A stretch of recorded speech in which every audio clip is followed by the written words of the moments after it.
The Secret of Success.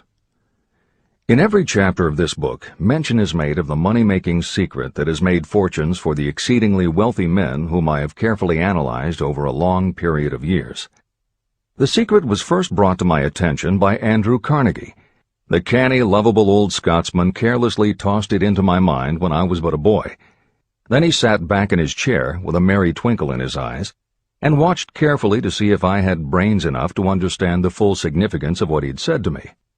When he saw that I had grasped the idea, he asked if I would be willing to spend 20 years or more preparing myself to take it to the world, to men and women who, without the secret, might go through life as failures.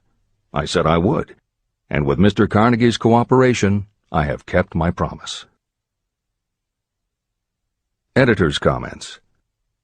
In 1908, during a particularly down time in the U.S. economy and with no money and no work, Napoleon Hill took a job as a writer for Bob Taylor's magazine. He was hired to write success stories about famous men. Although it would not provide much in the way of income, it offered Hill the opportunity to meet and profile the giants of industry and business, the first of whom was the creator of America's steel industry, multimillionaire Andrew Carnegie, who was to become Hill's mentor.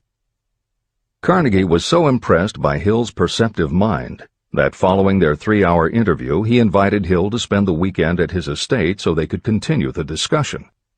During the course of the next 2 days, Carnegie told Hill that he believed any person could achieve greatness if they understood the philosophy of success and the steps required to achieve it.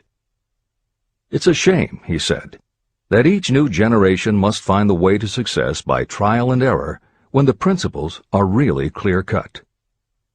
Carnegie went on to explain his theory that his knowledge could be gained by interviewing those who had achieved greatness, and then compiling the information and research into a comprehensive set of principles. He believed that it would take at least 20 years, and that the result would be the world's first philosophy of individual achievement. He offered Hill the challenge, for no more compensation than that Carnegie would make the necessary introductions and cover travel expenses. It took Hill 29 seconds to accept Carnegie's proposal. Carnegie told him afterward that had it taken him more than 60 seconds to make the decision, he would have withdrawn the offer. For a man who cannot reach a decision promptly, once he has all the necessary facts, cannot be depended upon to carry through any decision he may make. It was through Hill's unwavering dedication that this book was eventually written. For detailed information on the life of Hill, read or listen to the audiobook of A Lifetime of Riches, the Biography of Napoleon Hill, by Michael J. Ritt, Jr. and Kurt Landers. Michael Ritt worked as Hill's assistant for 10 years and was the first employee of the Napoleon Hill Foundation, where he served as executive director, secretary, and treasurer. The material in his book comes from his own personal knowledge of Hill, as well as from Hill's unpublished autobiography. That is the end of the editor's comment. This book, Think and Grow Rich, contains the Carnegie secret, a secret that has been tested by thousands, now millions of people in almost every walk of life. It was Mr. Carnegie's idea that the magic formula, which gave him a stupendous fortune, ought to be placed within reach of people who do not have the time to investigate how others had made their money. It was his hope that I might test and demonstrate the soundness of the formula through the experience of men and women in every calling. He believed the formula should be taught in all public schools and colleges. He said that if it were properly taught, it would revolutionize the entire educational system, and the time spent in school could be reduced to less than half. In Chapter 4, On Faith, you will read the astounding story of the organization of the giant United States Steel Corporation. It was conceived and carried out by one of the young men through whom Mr. Carnegie proved that his formula will work for all who are ready for it. This single application of the secret, by Charles M. Schwab, made him a huge fortune in both money and opportunity. Roughly speaking, this particular application of the formula was worth $600 million. These facts give you a fair idea of what reading this book may bring to you, provided you know what it is that you want. Editor's comment. According to one method of calculation, through inflation alone, it would take approximately $20 in 2001 to buy what $1 would have bought in 1901. However, to find the contemporary equivalent value of $600 million is not simply a matter of multiplying by the increase in the cost of living. Although there are other factors and variables in calculating buying power, even by conservative estimates, the $600 million would translate into at least $12 billion at the beginning of the 21st century. That's the end of the editor's comment. The secret was passed on to thousands of men and women who have used it for their personal benefit. Some have made fortunes with it. Others have used it successfully in creating harmony in their homes. A clergyman used it so effectively that it brought him an income of upwards of $75,000 a year, approximately $1.5 million in contemporary terms. Arthur Nash, a Cincinnati tailor, used his near-bankrupt business as a guinea pig on which to test the formula. The business came to life and made a fortune for its owners. The experiment was so unique that newspapers and magazines gave it millions of dollars worth of publicity. The secret was passed on to Stuart Austin Weir of Dallas, Texas. He was ready for it, so ready that he gave up his profession and studied law.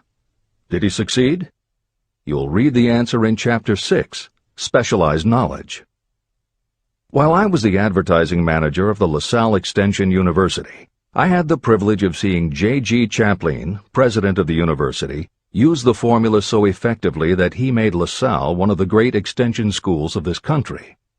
The secret is mentioned no fewer than 100 times throughout this book. It has not been directly named, for it seems to work more successfully when it is merely left in sight, where those who are ready and searching for it may pick it up. That is why Andrew Carnegie passed it to me without giving me its specific name. If you are ready to put it to use, you will recognize this secret at least once in every chapter, but you will not find an explanation of how you will know if you are ready.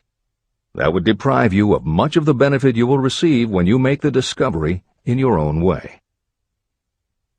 If you have ever been discouraged, if you have had difficulties that took the very soul out of you, if you have tried and failed, if you were ever handicapped by illness or physical affliction, the story of my own son's discovery and use of the Carnegie formula may prove to be the oasis in the desert of lost hope for which you have been searching. This secret was extensively used by President Woodrow Wilson during the World War, and by President Roosevelt during the Second World War. It was passed on to every soldier in the training received before going to the front. President Wilson told me it was a powerful factor in raising the funds needed for the war. A peculiar thing about this secret is that those who acquire and use it find themselves literally swept on to success. However, as is often pointed out in this book, there is no such thing as something for nothing. The secret cannot be had without paying a price, although the price is far less than its value. Another peculiarity is that the secret cannot be given away, and it cannot be purchased for money. Unless you are intentionally searching for the secret, you cannot have it at any price. That is because the secret comes in two parts, and in order for you to get it, one of those parts must already be in your possession. The secret will work for anyone who is ready for it. Education has nothing to do with it. Long before I was born, the secret had found its way into the possession of Thomas A. Edison, and he used it so intelligently that he became the world's leading inventor, although he had only 3 months of schooling. The secret was passed on to Edwin C. Barnes, a business associate of Mr. Edison's. He used it so effectively that he accumulated a great fortune and retired from active business while still a young man. You will find his story at the beginning of the next chapter. It should convince you that riches are not beyond your reach, and that no matter where you are in life, you can still be what you wish to be. Money, fame, recognition, and happiness can be had by you if you are ready and determined to have these blessings. How do I know these things? You should have the answer before you finish this book. You may find it in the very first chapter or on the last page. While I was doing the research that I had undertaken at Andrew Carnegie's request, I analyzed hundreds of well-known men. Many of them attributed the accumulation of their vast fortunes to the Carnegie secret. Among these men were Henry Ford. Founder of the Ford Automobile Company, Ford started with no money and little education, yet became one of the most successful self-made businessmen in American history. William Wrigley, Jr., a traveling salesman who found that his customers liked the chewing gum he gave away as a premium better than the goods he sold, so he started his own company. John Wanamaker. Known as the Merchant Prince, he created the world's first department store and was hailed for his innovations in marketing, customer service, and employee benefits. James J. Hill. Known as the Empire Builder, he built the transcontinental Great Northern Railway, encouraged homesteading in the West, then established shipping routes linking America to Asia. George S. Parker. A school teacher who grew tired of fixing his students' pens, he created a new design, founded the Parker Pen Company, and turned a simple idea into a fortune. E. M. Statler. The son of a poor pastor, he started as a bellboy and worked his way up until he was able to start his own chain of Statler hotels, famous for their luxury and service with a smile. Henry L. Doherty. Started at age 12 as an office boy for Columbia Gas, he went on to acquire 53 utilities companies and patented 140 innovations for natural gas and oil production. Cyrus H.K. Curtis. Starting with a small agricultural weekly, Curtis turned it into Ladies' Home Journal, created Saturday Evening Post, then assembled one of the largest newspaper empires. George Eastman. Inventor and founder of the Eastman Kodak Company, he created many of the innovations that popularized photography and transformed the motion picture industry. Charles M. Schwab. The right-hand man of Andrew Carnegie, he was president of Carnegie Steel Company, brokered the deal that formed U.S. Steel, and went on to found Bethlehem Steel. Theodore Roosevelt. 26th President of the United States from 1901 to 1909. John W. Davis. A lawyer and political leader, Davis was Solicitor General under President Woodrow Wilson and later appointed Ambassador to Great Britain. Elbert Hubbard. Philosopher, publisher of the Fra magazine, and founder of the Roy Crofters Artists Colony, Hubbard was also the author of many bestsellers including A Message to Garcia. Wilbur Wright. A bicycle shop owner who, with his brother Orville, became the first Americans to fly heavier-than-air aircraft and pioneered the aviation industry. William Jennings Bryan. Newspaper publisher, presidential nominee, Secretary of State under President William McKinley, but perhaps best known as the lawyer who defended creationism at the Scopes monkey trial. Dr. David Starr Jordan. Educator, scientist, author of over 50 books, he was the nation's youngest university president at Indiana University and became the first president of Stanford University. J. Ogden Armour. Inherited his family's meatpacking business, turned it into a conglomerate with more than 3,000 products, was an owner of the Chicago Cubs, and a director of National City Bank and American International Corporation. Arthur Brisbane. A crusading journalist and syndicated columnist, Brisbane was sought after by every major news organization and was the most read and highest-paid editorial writer of his day.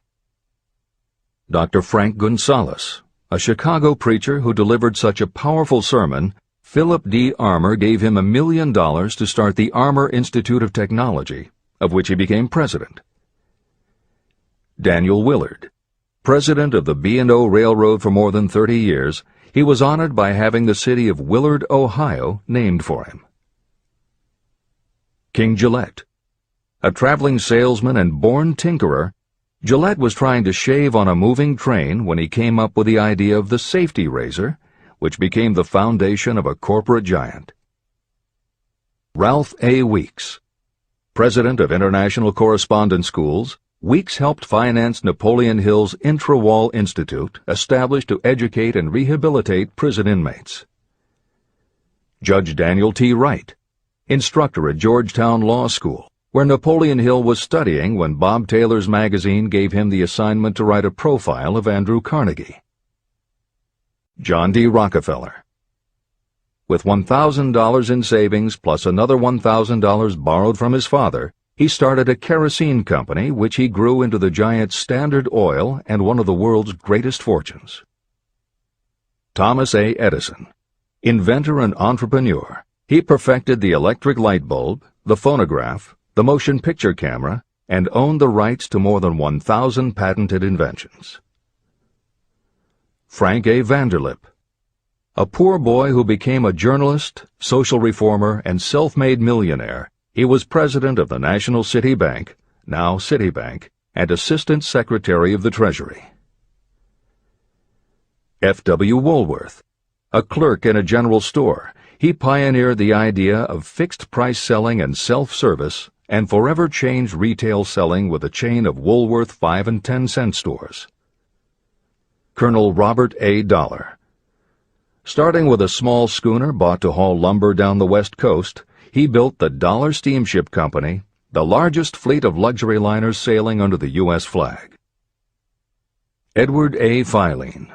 Founder of the Boston-based stores, he devised revolutionary methods of distribution and merchandising and became famous for the first bargain basement department. Edwin C. Barnes. The only man Thomas Edison ever had as a partner, Barnes took Edison's failing dictaphone and sold it so successfully it became a fixture in offices and made him a multimillionaire. Arthur Nash. A Cincinnati tailor who used his bankrupt business as a guinea pig for the Carnegie Secret and was so successful the newspapers made him famous as Golden Rule Nash. Clarence Darrow. Famed as a lawyer, public speaker, and defender of the underdog, Darrow is best known as the lawyer who defended teaching the theory of evolution at the Scopes monkey trial. Woodrow Wilson. 28th President of the United States of America from 1913 to 1921. William Howard Taft. 27th President of the United States of America from 1909 to 1913. Luther Burbank. World-renowned horticulturalist who introduced over 800 varieties of new plants in his effort to improve the quality of plants and thereby increase the world's food supply. Edward W. Bok. Although he had only 6 years' schooling, by the age of 20 he was editor of Ladies' Home Journal, which he helped to build into the world's most widely circulated magazine. Frank A. Munsey. A telegraph operator who quit to launch Argosy magazine, then parlayed his fortune into a newspaper empire that included the Washington Times and the New York Herald. Elbert H. Gary. Chairman of U.S. Steel, at the time the largest corporation in the world, Gary spearheaded the construction of its first major project, the Gary Works Steel Plant, and the city of Gary, Indiana. Dr. Alexander Graham Bell. Best known as the inventor of the telephone, Bell also perfected recording devices, advances in aircraft, and was a co-founder of the National Geographic Society. John H. Patterson. President of National Cash Register, Patterson was known as an advertising visionary and a genius at motivating his sales force, which made NCR the leader in its field. Julius Rosenwald. A small manufacturer who foresaw the future of mail order, he bought 25% of Sears Roebuck & Company, and together with Richard Sears built it into an icon of American business. Stuart Austin Weir.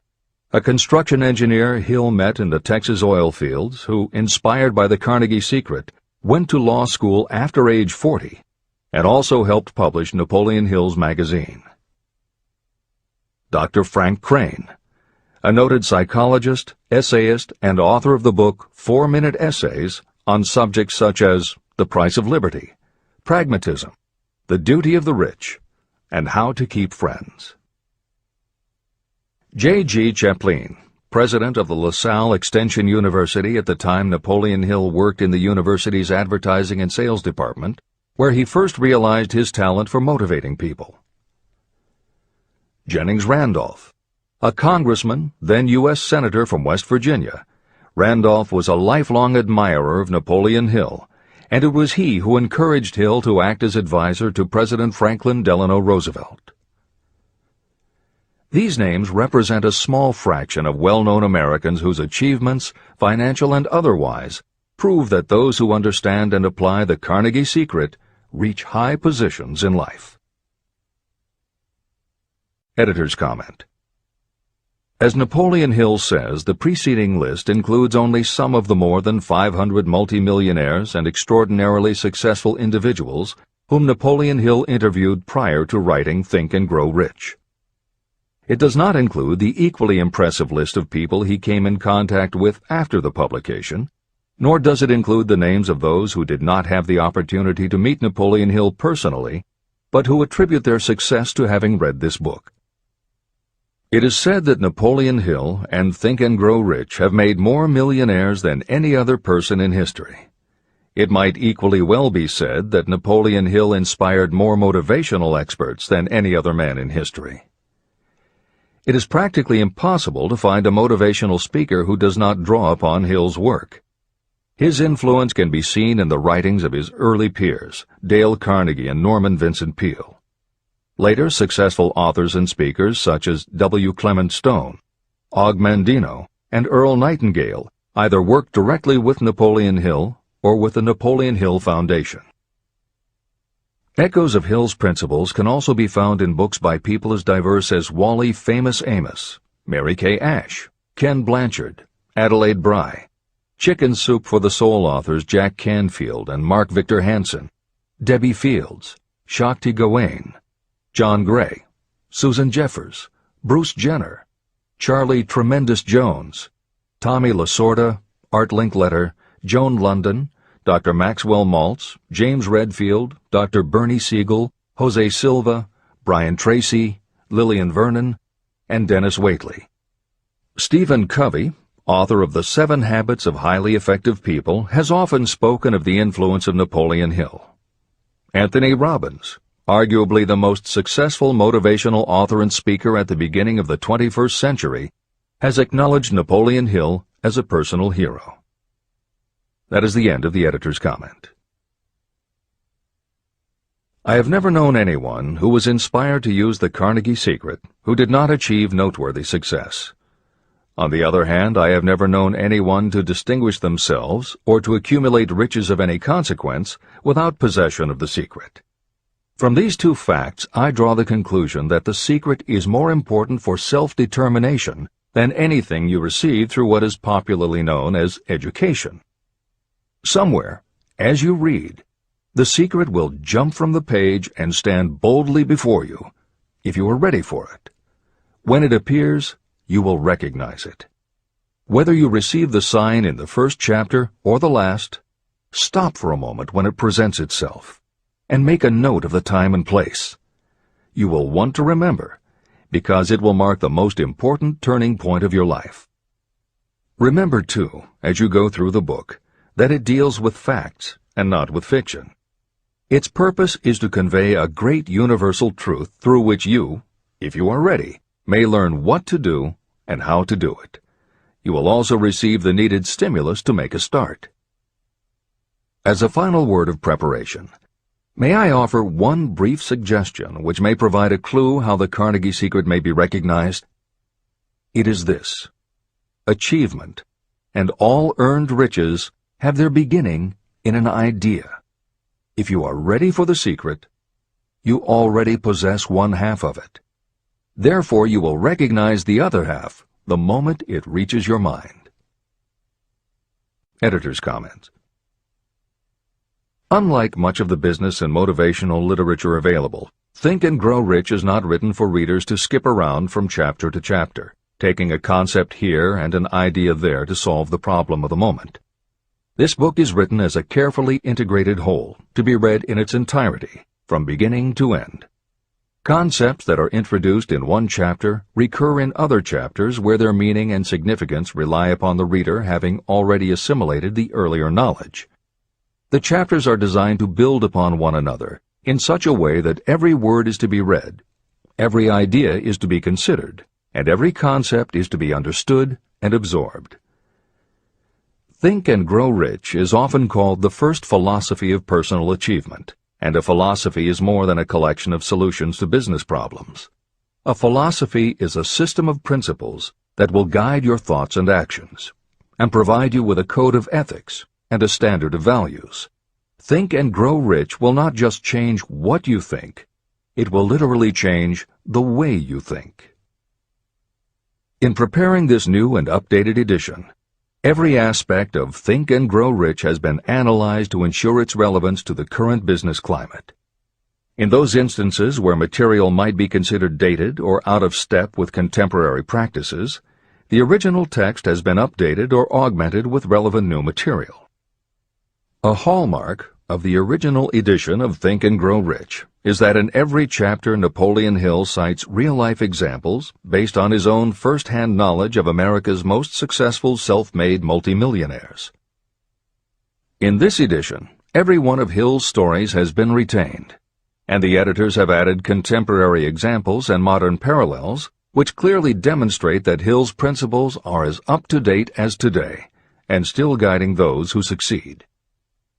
In addition to contemporary examples, where the editors felt it would be of interest to the reader, we have included marginal notes that provide relevant information about recent developments. Where applicable, we have also suggested books or other materials that complement various aspects of Napoleon Hill's philosophy. On a more technical note, the editors have approached the written text as we would that of a living author.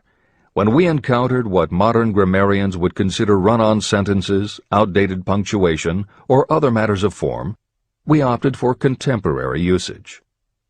Those readers familiar with earlier editions will note that the chapter numbers have been changed in this edition. Originally, Think and Grow Rich began with an unnumbered chapter, a word from the author. In this edition, that text appears as Chapter 1, and is renamed The Secret of Success. The chapters that follow are renumbered sequentially and proceed in their original order.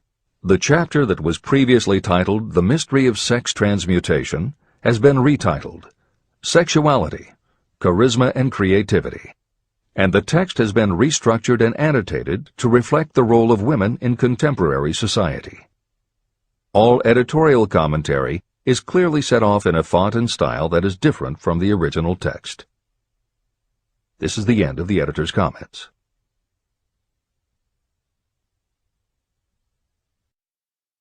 Both poverty and riches are the offspring of thought. Chapter 2. Thoughts are things. The man who thought his way into partnership with Thomas A. Edison. Truly, thoughts are things, and powerful things, when they are mixed with definiteness of purpose, persistence, and a burning desire for their translation into riches or other material objects. Some years ago, Edwin C. Barnes discovered how true it is that you really can think and grow rich. His discovery did not come about at one sitting. It came little by little, beginning with a burning desire to become a business associate of the great Thomas Edison. One of the chief characteristics of Barnes' desire was that it was definite. He wanted to work with Edison, not for him. Pay close attention to the story of how he turned his desire into reality, and you will have a better understanding of the principles that lead to riches. When this desire, or this thought, first flashed into his mind, he was in no position to act upon it. Two problems stood in his way. He did not know Mr. Edison, and he did not have enough money to buy a train ticket to West Orange, New Jersey, where the famed Edison Laboratory was located. These problems would have discouraged the majority of people from making any attempt to carry out the desire. But his was no ordinary desire. The Inventor and the Tramp. Edwin C. Barnes presented himself at Mr. Edison's laboratory and announced that he had come to go into business with the inventor. Years later, in speaking about that first meeting, Mr. Edison said about Barnes, "He stood there before me looking like an ordinary tramp, but there was something in the expression of his face which conveyed the impression that he was determined to get what he had come after. I had learned from years of experience with men that when a man really desires a thing so deeply that he is willing to stake his entire future on a single turn of the wheel in order to get it, he is sure to win. I gave him the opportunity he asked for, because I saw he had made up his mind to stand by until he succeeded. Subsequent events proved that no mistake was made." It could not have been the young man's appearance that got him his start in the Edison office. That was definitely against him. It was what he thought that counted. Barnes did not get his partnership with Edison on his first interview. What he did get was a chance to work in the Edison offices at a very nominal wage. Months went by. Nothing happened to bring nearer the goal that Barnes had set as his definite major purpose. But something important was happening in Barnes' mind. He was constantly intensifying his desire to become the business associate of Edison. Psychologists have correctly said, when one is truly ready for a thing, it puts in its appearance. Barnes was ready for a business association with Edison, and he was determined to remain ready until he got what he was seeking. He did not say to himself, "Ah, well, what's the use? I guess I'll change my mind and try for a salesman's job." But he did say, "I came here to go into business with Edison, and I'll accomplish my goal if it takes the remainder of my life." He meant it. What a different story people would tell if only they would adopt a definite purpose and stand by that purpose until it had time to become an all-consuming obsession. Maybe young Barnes did not know it at the time, but his bulldog determination and his persistence in focusing on a single desire was destined to mow down all opposition and bring him the opportunity he was seeking. When the opportunity came, it appeared in a different form and from a different direction than Barnes had expected. That is one of the tricks of opportunity. It has a sly habit of slipping in by the back door, and often it comes disguised in the form of misfortune or temporary defeat. Perhaps this is why so many people fail to recognize opportunity.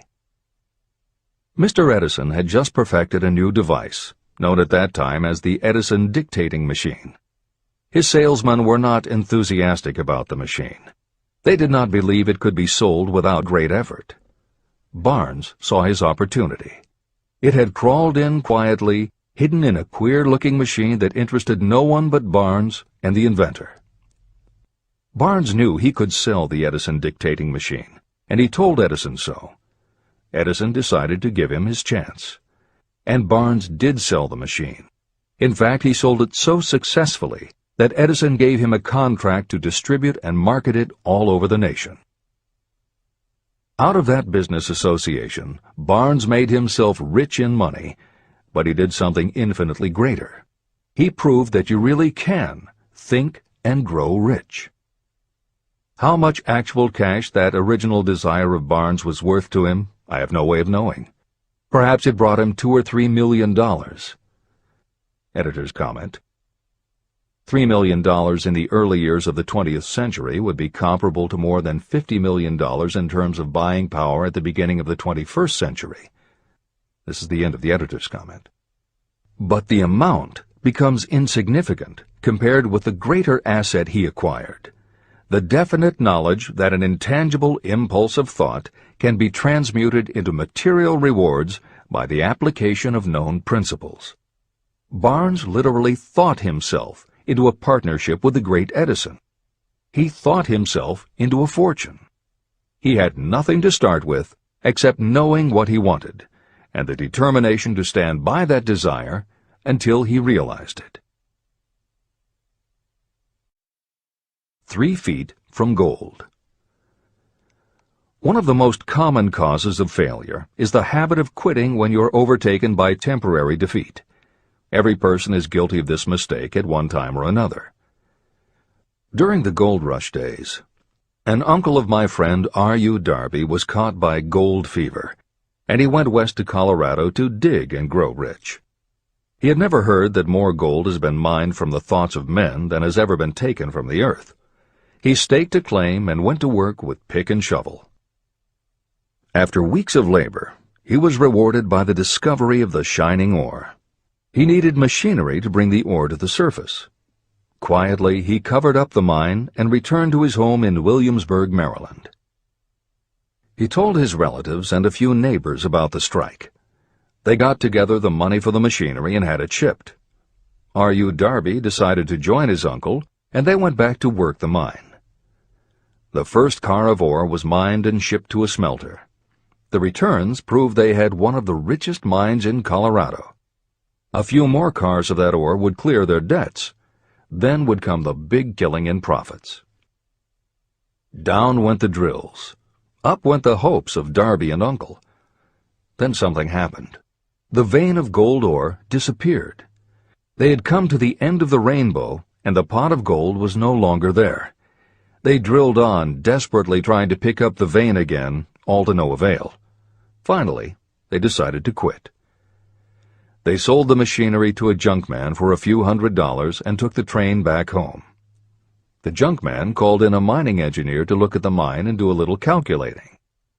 The engineer advised that the project had failed because the owners were not familiar with fault lines. His calculation showed that the vein would be found just 3 feet from where the Darbys had stopped drilling. And that is exactly where it was found. The junkman took millions of dollars in ore from the mine because he knew enough to seek expert counsel before giving up. Long afterward, Mr. Darby recouped his loss many times over when he made the discovery that desire can be transmuted into gold. The discovery came after he went into the business of selling life insurance. Never forgetting that he lost a huge fortune because he stopped 3 feet from gold, Darby profited by the experience in his newly chosen field. He simply said to himself, "I stopped 3 feet from gold, but I will never stop because men say no when I ask them to buy insurance." Darby became one of a small group of men who sell over $1 million in life insurance annually. He owed his stickability to the lesson he learned from his quitability in the gold mining business. Before success comes in anyone's life, that person is sure to meet with much temporary defeat, and perhaps some failure. When defeat overtakes a person, the easiest and most logical thing to do is to quit. That is exactly what the majority of people do. More than 500 of the most successful people this country has ever known told me their greatest success came just one step beyond the point at which defeat had overtaken them. Failure is a trickster with a keen sense of irony and cunning. It takes great delight in tripping you just when success is almost within reach. Editor's comments. Napoleon Hill's creed, "Every failure brings with it the seed of an equivalent success," was the inspiration for entrepreneur and motivational speaker Wayne Allen Root to write his book, The Joy of Failure. Published in the late 1990s, it not only tells Wayne's personal story of using his failures as stepping stones to success, he also recounts stories from other successful people, which prove that the rich and famous got to be that way only because of what they learned from their failures. People such as Jack Welch, the hugely successful CEO of General Electric, who early in his career failed dramatically when a plastics plant for which he was responsible blew up. Billionaire Charles Schwab was a failure at school and university, flunking basic English twice due to a learning disability, and then failed on Wall Street more than once before he thought of the idea that grew to make him very rich indeed. Sylvester Stallone, Bruce Willis, Oprah Winfrey, Bill Clinton, Stephen Jobs, Donald Trump, and a host of other equally well-known achievers all had to fail in order to learn the lessons that ultimately made them successes. Every one of them was a failure, but none of them was defeated. Charles F. Kettering, who patented more than 200 inventions including the automobile ignition, the spark plug, Freon for air conditioners and the automatic transmission, said, "From the time a person is 6 years old until he graduates from college, he has to take 3 or 4 examinations a year. If he flunks once, he is out." But an inventor is almost always failing. He tries and fails maybe 1,000 times. If he succeeds once, then he's in. These two things are diametrically opposite.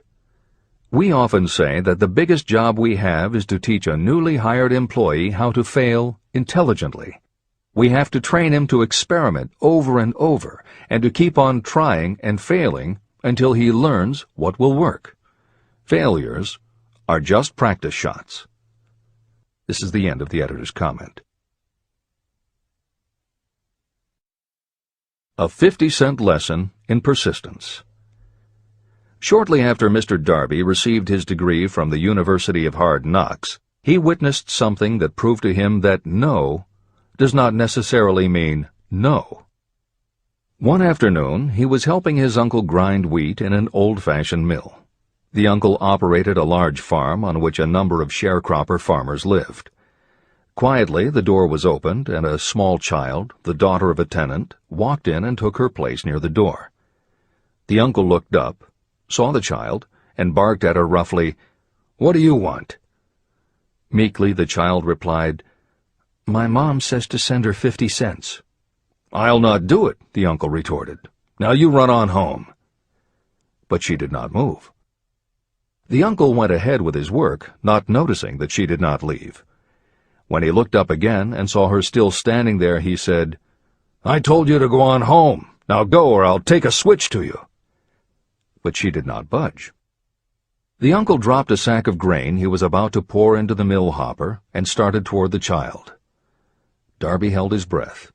He knew his uncle had a fierce temper. When the uncle reached the spot where the child was standing, she quickly stepped forward 1 step, looked up into his eyes, and screamed at the top of her voice, "My mom's got to have that 50 cents!" The uncle stopped, looked at her for a minute, put his hand in his pocket, took out $50, and gave it to her. The child took the money and slowly backed toward the door, never taking her eyes off the man whom she had just conquered. After she had gone, the uncle sat down on a box and looked out the window into space for more than 10 minutes. He was pondering, with awe, over the whipping he had just taken.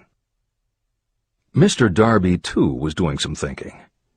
This was the first time in all his experience that he had seen a child deliberately master an adult. How did she do it? What happened to his uncle that caused him to lose his fierceness and become as docile as a lamb?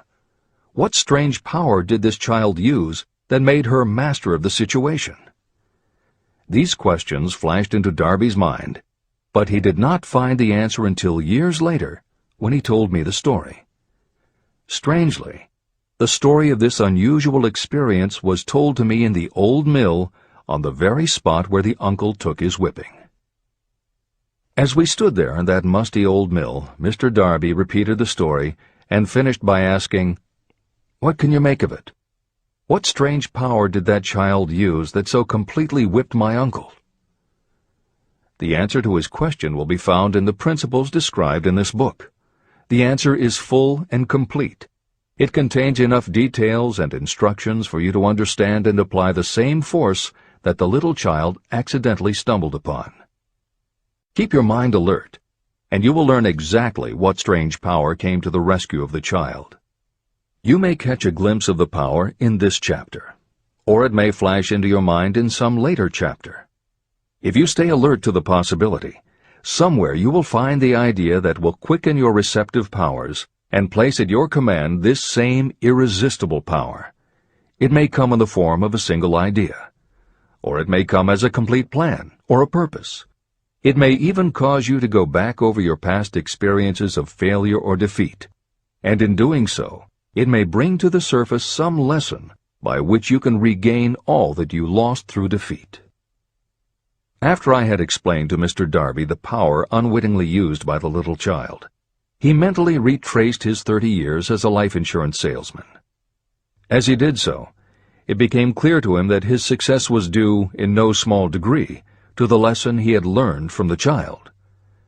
Mr. Darby pointed out, "Every time a prospect tried to bow me out without buying, I saw that child standing there in the old mill, her big eyes glaring in defiance, and I said to myself, I've got to make this sale.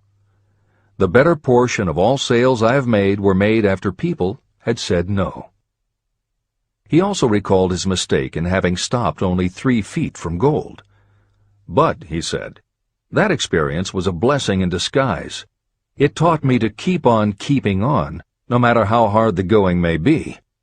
A lesson I needed to learn before I could succeed in anything." Mr. Darby's experiences were commonplace and simple enough, yet they held the answer to his destiny in life. In fact, to him the experiences were as important as life itself, and he was able to profit from these 2 important experiences because he analyzed them and found the lesson they taught. But what if you don't see the events of your life as being experiences of such profound significance? And what about the young person who doesn't yet have even minor failures to analyze? Where and how will they learn the art of converting defeats into the stepping stones to opportunity? That is exactly why this book was written, to answer those questions. To convey my answer, I have constructed 13 principles. These principles work individually or together as catalysts. The specific answer that you are looking for may already be in your own mind. Reading these principles may be the catalyst that causes your answer to suddenly come to you as an idea, a plan, or a purpose. One sound idea is all you need to achieve success. These 13 principles contain the best and most practical ways and means of creating ideas. Success consciousness. Before I go any further in the description of these principles, you should know this. When riches begin to come, they come so quickly and in such great abundance that you will wonder where they've been hiding during all those lean years. This is an astounding statement, especially when you take into consideration the popular belief that riches come only to those who work hard and long. When you begin to think and grow rich, you will observe that riches begin with a state of mind, with definiteness of purpose, with little or no hard work. What you need to know now is how to acquire the state of mind that will attract riches. I spent 25 years researching the answer to that question, because I, too, wanted to know how wealthy men become that way. What you will learn is that as soon as you master the principles of this philosophy, and begin to apply those principles, your financial status will begin to improve. Everything you touch will begin to transmute itself into an asset for your benefit. Impossible? Not at all. One of the main weaknesses the average person suffers is too much familiarity with the word impossible. We know all the rules that will not work. We know all the things that cannot be done. This book was written for those who seek the rules that have made others successful and are willing to stake everything on those rules. Success comes to those who become success conscious. Failure comes to those who allow themselves to become failure conscious. The object of this book is to help you learn the art of changing your mind from failure consciousness to success consciousness. Another weakness is the habit of measuring everything and everyone by your own impressions and beliefs. Some of you reading this will have trouble believing that you can think and grow rich because your thought habits have been steeped in poverty, misery, failure, and defeat. This kind of thinking reminds me of the story about the man who came from China to study at the University of Chicago. One day, President Harper met this young man on campus and stopped to chat with him for a few minutes. He asked what had impressed him as being the most noticeable characteristic of the American people. "Why," the student exclaimed, "the unusual shape of your eyes." It's all a matter of perspective and habit.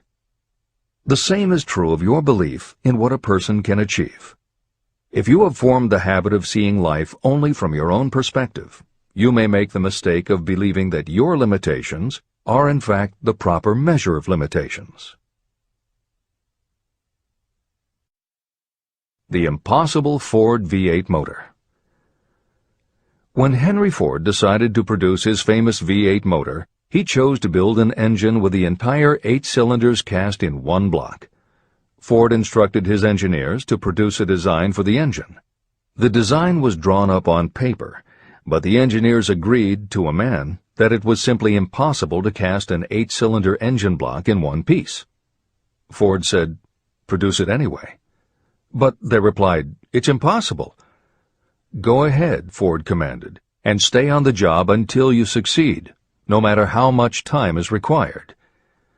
So the engineers went ahead. 6 months went by. Nothing happened. Another 6 months passed, and still nothing. The engineers tried every conceivable plan to carry out the orders, but the thing seemed out of the question. Impossible. At the end of the year, Ford again checked with his engineers, and again they told him they had found no way to carry out his orders. "Go right ahead," said Ford. "I want it, and I'll have it." They went ahead. And then, as if by a stroke of magic, the secret was discovered. The Ford determination had won once more. Henry Ford was a success because he understood and applied the principles of success. One of these principles is desire, knowing clearly what you want. Remember this Ford story as you continue reading this book. Pick out the lines in which the secrets of his stupendous achievement have been described. If you do this, if you can put your finger on those particular principles that made Henry Ford rich, you may equal his achievements in almost any calling for which you are suited. Editor's comments. To those readers who may interpret Ford's actions as nothing more than obstinacy, the editors would point out that he was employing a technique that has become a common part of strategic planning in many industries, including aerospace, computers, medicine, and the military. When launching large, complicated, long-term projects, the planners often know that at certain points along the way they will need components that simply do not yet exist. The fact that at the beginning there is no way to get from A to B does not deter them. There are many parts of the project they can get started on now, and they just assume that by the time they get to the point where they will need a technology or a device, they will have solved the problem of making it, and they have been proven right time and again. Stated simply, the technique is to clearly know what you want to accomplish, have faith in your ability to do it, and persist until you have accomplished your goal. This is the end of the editor's comments. Why you are the master of your fate. When the famed English poet William Henley wrote the prophetic lines, "I am the master of my fate, I am the captain of my soul," he should have informed us that the reason we are the masters of our fate, the captains of our souls, is that we have the power to control our thoughts. He should have told us that it is because in some way our brains become magnetized with the dominating thoughts that we hold in our minds. And it is as though our magnetized minds attract to us the forces, the people, and the circumstances of life that are in sync with our dominating thoughts. He should have told us that before we can accumulate riches in great abundance, we must magnetize our minds with intense desire for riches. That we must become money-conscious until the desire for money drives us to create definite plans for acquiring it. But, being a poet, Henley contented himself by stating a great truth in poetic form, leaving those who followed him to interpret the philosophical meaning of his lines. Little by little, the truth has unfolded itself, until I have come to know with certainty that the principles described in this book hold the secret of mastery over our economic fate. Principles that can change your destiny. We are now ready to examine the first of these principles, and as we do, I ask you to maintain a spirit of open-mindedness. Remember as you read that these principles are not my invention, nor are they the invention of any one person. These principles have worked for literally millions of people. You, too, can put them to work for you and your own enduring benefit. You will find it easy, not hard to do. Some years ago, I delivered the commencement address at Salem College in Salem, West Virginia. I emphasized with so much intensity the need to have a burning desire that one of the members of the graduating class became completely convinced and made it a cornerstone of his own philosophy. That young man became a congressman and an important factor in President Franklin D. Roosevelt's administration. He wrote me a letter in which he so clearly stated his opinion of the principle of desire outlined in the next chapter that I have chosen to publish his letter as an introduction to that chapter. It gives you an idea of the rewards to come. My dear Napoleon, my service as a member of Congress having given me an insight into the problems of men and women, I am writing to offer a suggestion which may become helpful to thousands of worthy people. In 1922, you delivered the commencement address at Salem College when I was a member of the graduating class. In that address, you planted in my mind an idea which has been responsible for the opportunity I now have to serve the people of my state, and will be responsible, in a very large measure, for whatever success I may have in the future. I recall, as though it were yesterday, the marvelous description you gave of the method by which Henry Ford, with but little schooling, without a dollar, with no influential friends, rose to great heights. I made up my mind then, even before you had finished your speech, that I would make a place for myself, no matter how many difficulties I had to surmount. Thousands of young people will finish their schooling this year and within the next few years. Every one of them will be seeking just such a message of practical encouragement as the one I received from you. They will want to know where to turn, what to do to get started in life.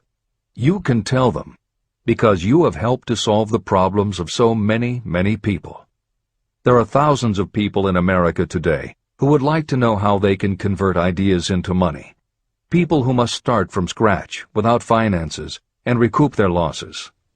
If anyone can help them, you can.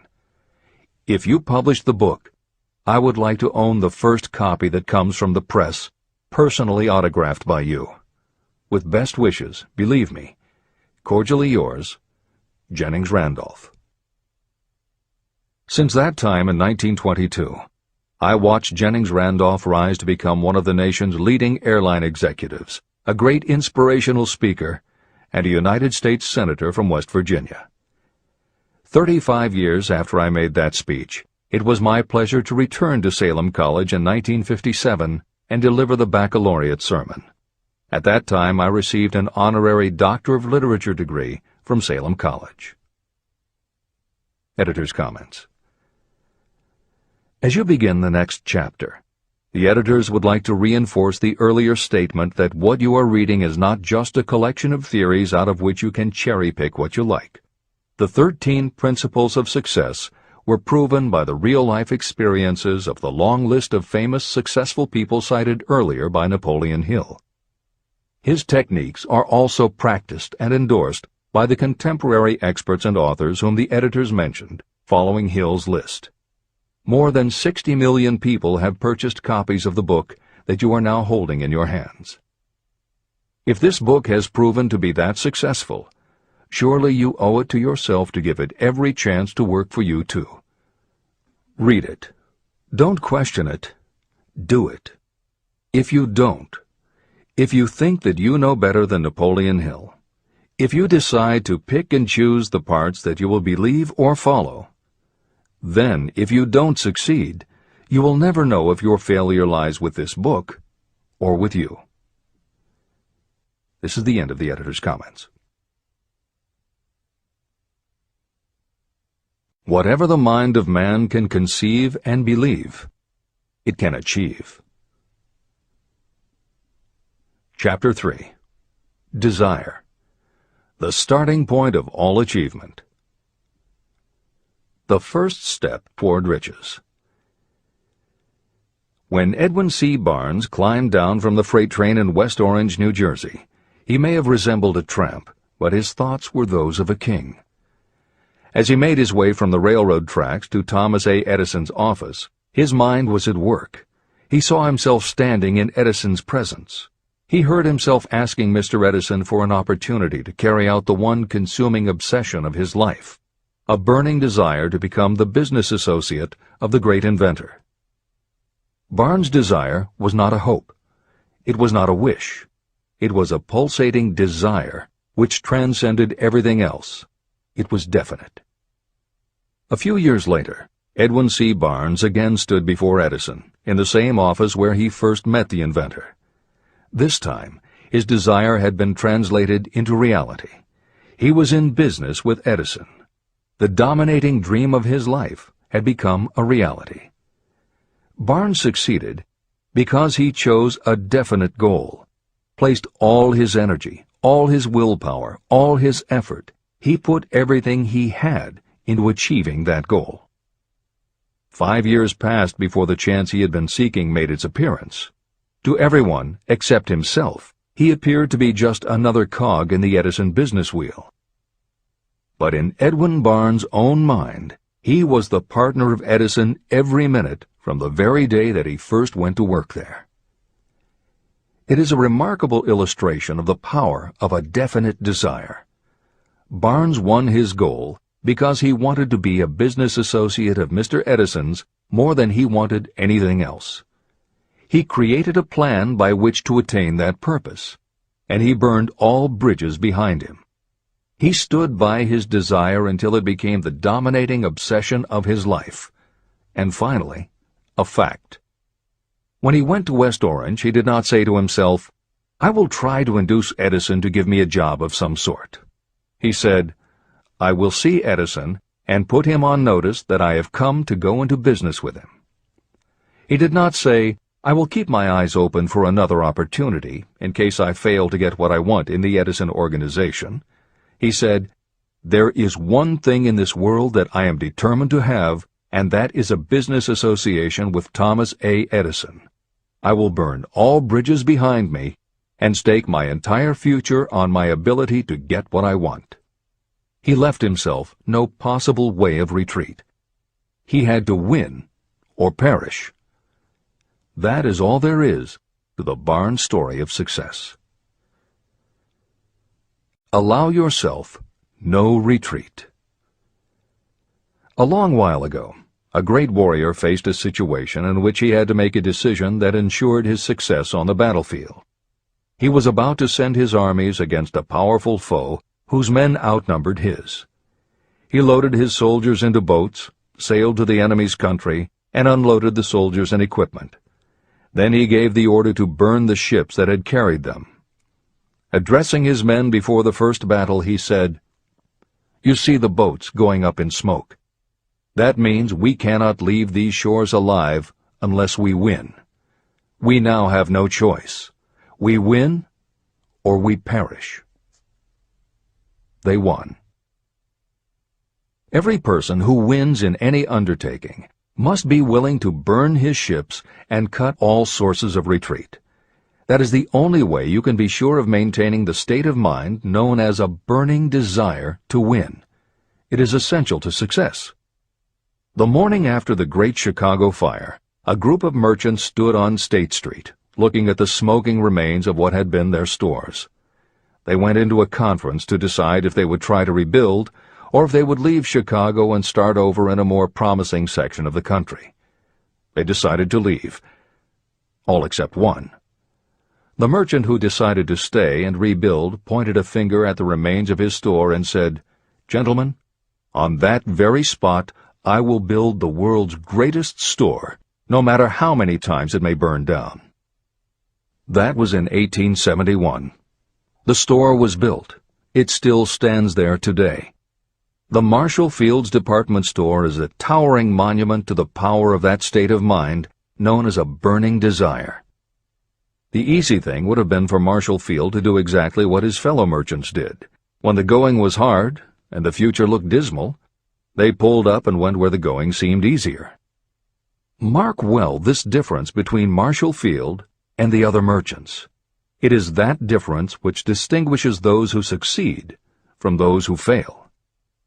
Every human being old enough to understand the value of money wishes for it, but wishing will not bring riches. Desiring riches, with a state of mind that becomes an obsession, then planning definite ways and means to acquire riches, and backing those plans with persistence, a persistence which does not recognize failure. That's what will bring riches. Editor's comments.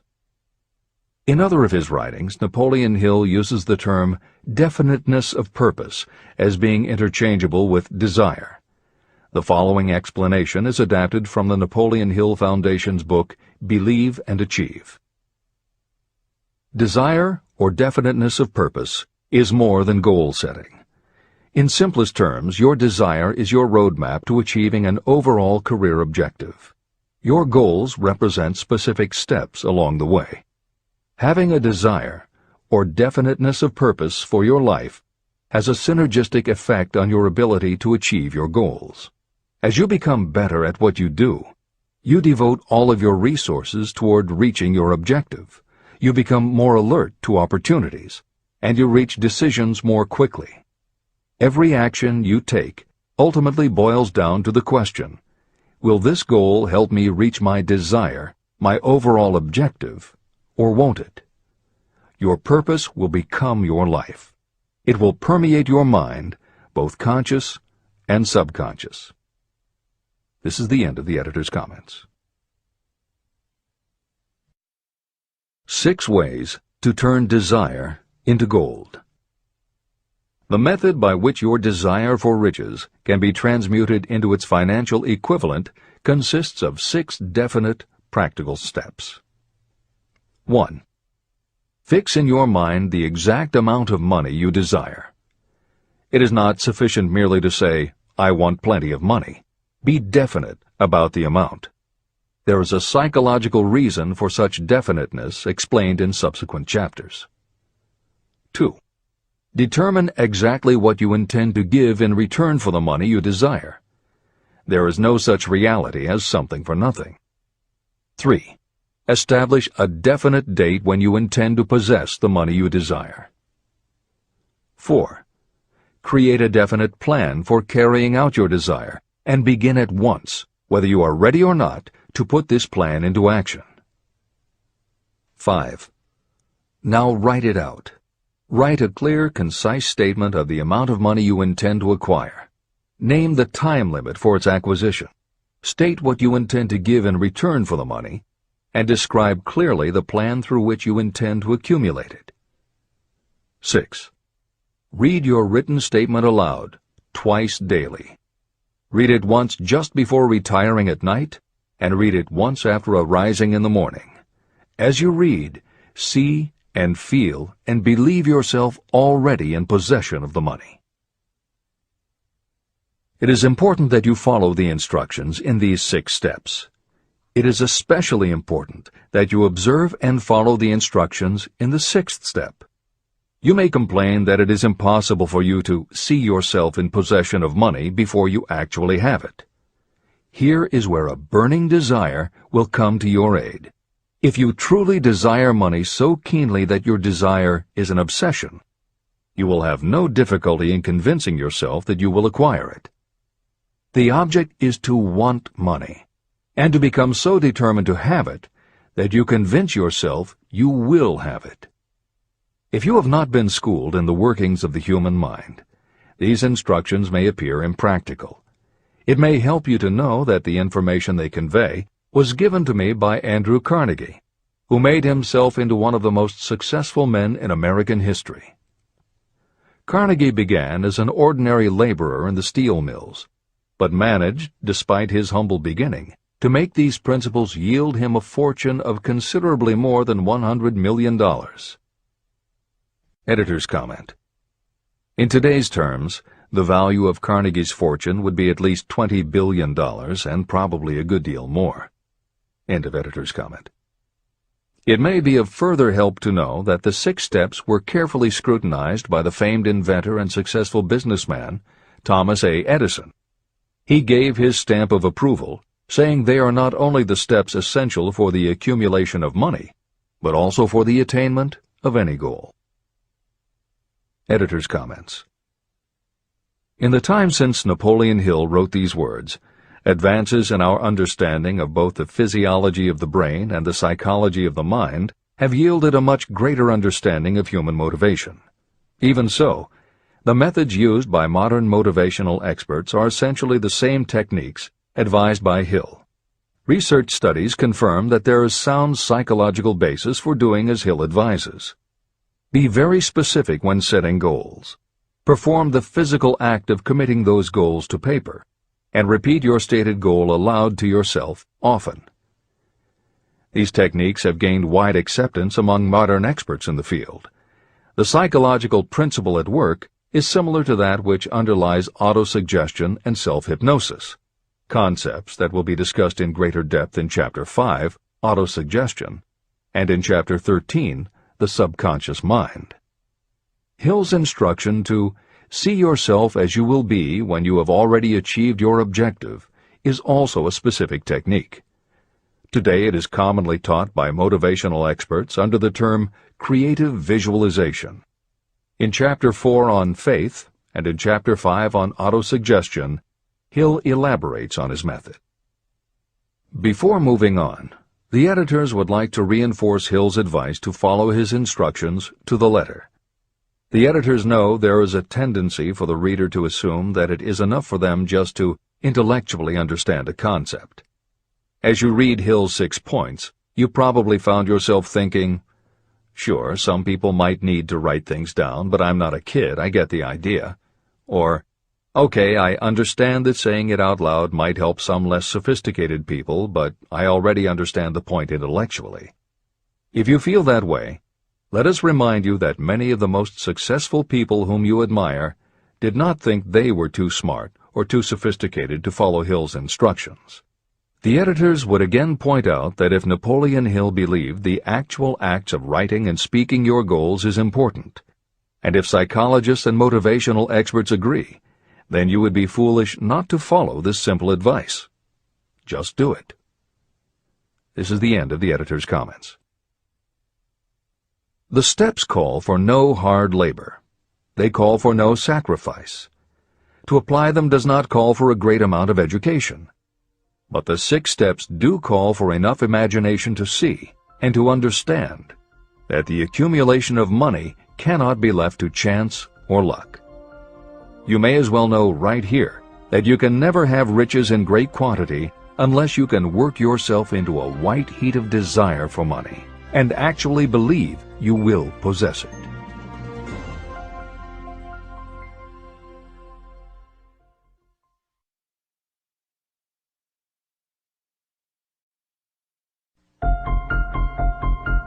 The power of great dreams. If you are in this race for riches, you should be encouraged by the following truth.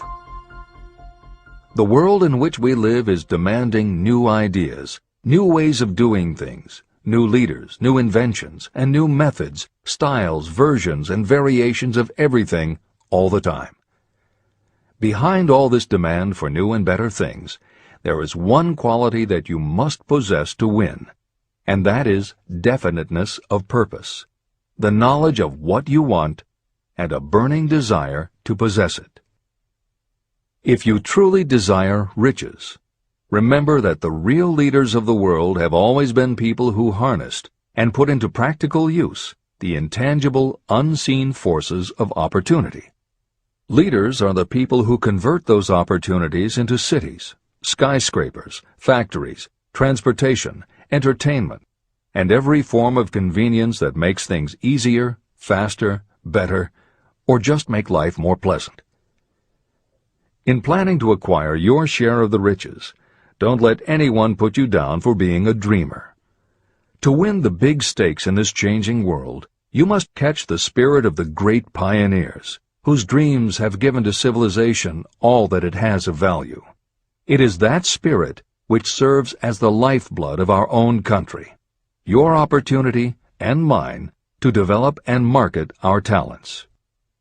A burning desire to be and to do is the starting point from which the dreamer must take off.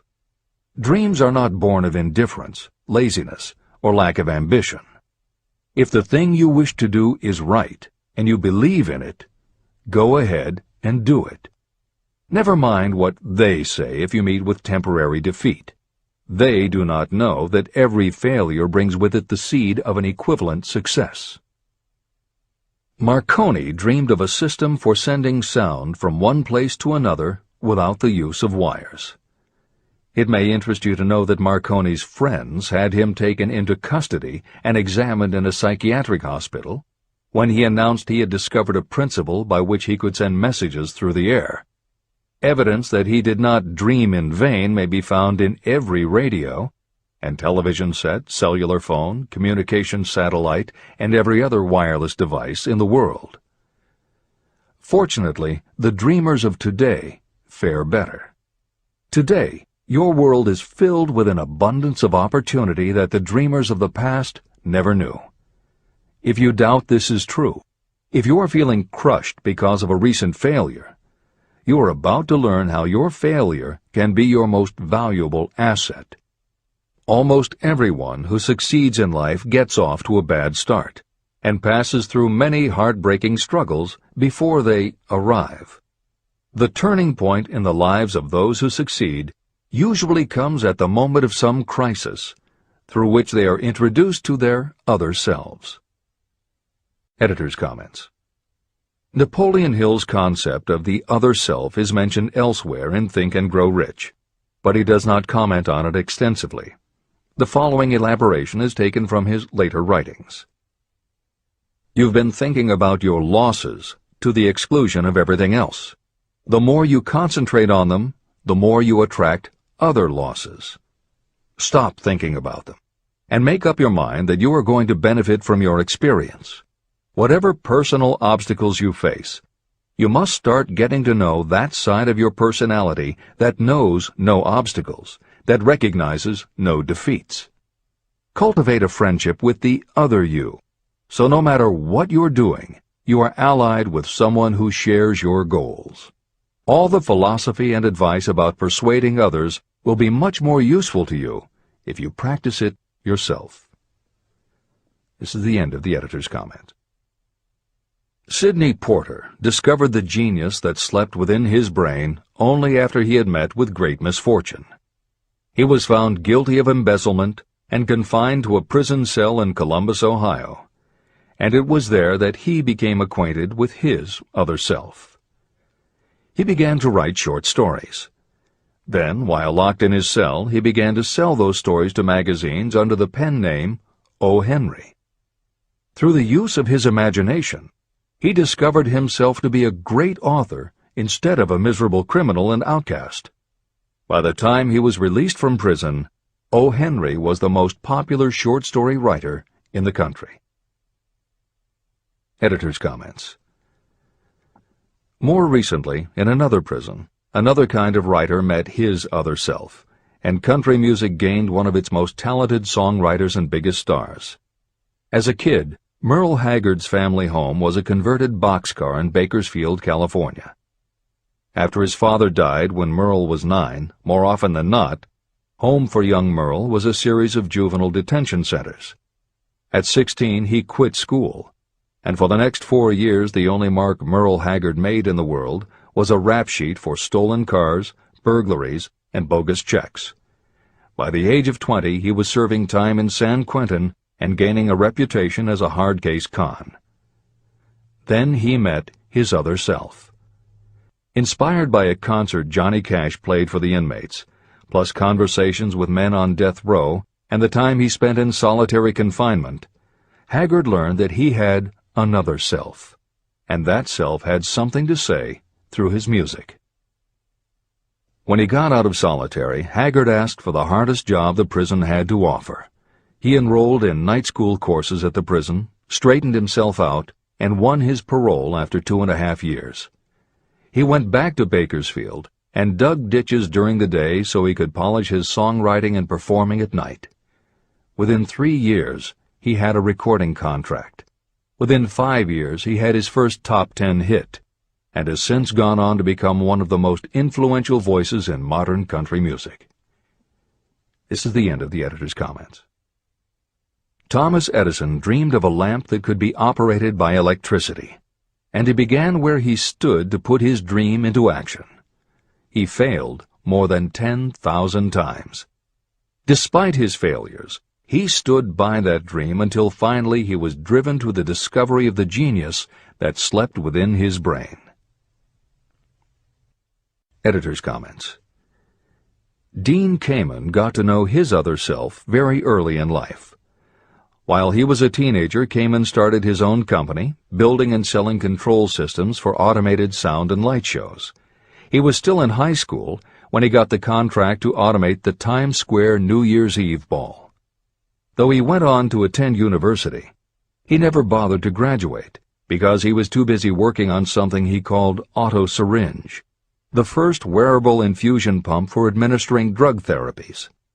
His invention was hailed as a medical landmark, as were many of his other breakthroughs, which include a revolutionary kidney dialysis machine, an insulin pump for diabetics, an improved stent used for heart patients, and more than 150 other devices he has patented. One day, seeing the difficulty a man in a wheelchair was having getting up a curb, Kamen set his mind to creating a device that would liberate people confined to wheelchairs. The result is the iBot, a revolutionary wheel device that uses computers and a system of stabilizing gyroscopes that imitate the working of the human body. It not only goes over curbs, but it will even go up and down stairs, travel over almost any kind of rough ground, and will allow the user to raise themselves eye to eye with a standing person. And it does it all without the user having to get out of the device or needing anyone's assistance. In 2001, Kamen hit the front pages when he introduced the Segway, a one-person people mover based on his iBot technology. It's a two-wheel scooter-like device that zips and zooms forward, backward, left, right, and comes to a stop without the rider doing anything more than barely shifting his or her body. It is so sensitive that it is almost as though it obeys the user's thoughts. The Segway may be a world-changing invention, with possible applications for work and travel that stagger the imagination. As this is being written, the Segway is already being used to navigate large warehouses and is being tested by police departments and postal employees. While traffic cops and City Hall wrangle over whether the Segway belongs on the sidewalk or the road, Dean Kamen is dreaming a new dream.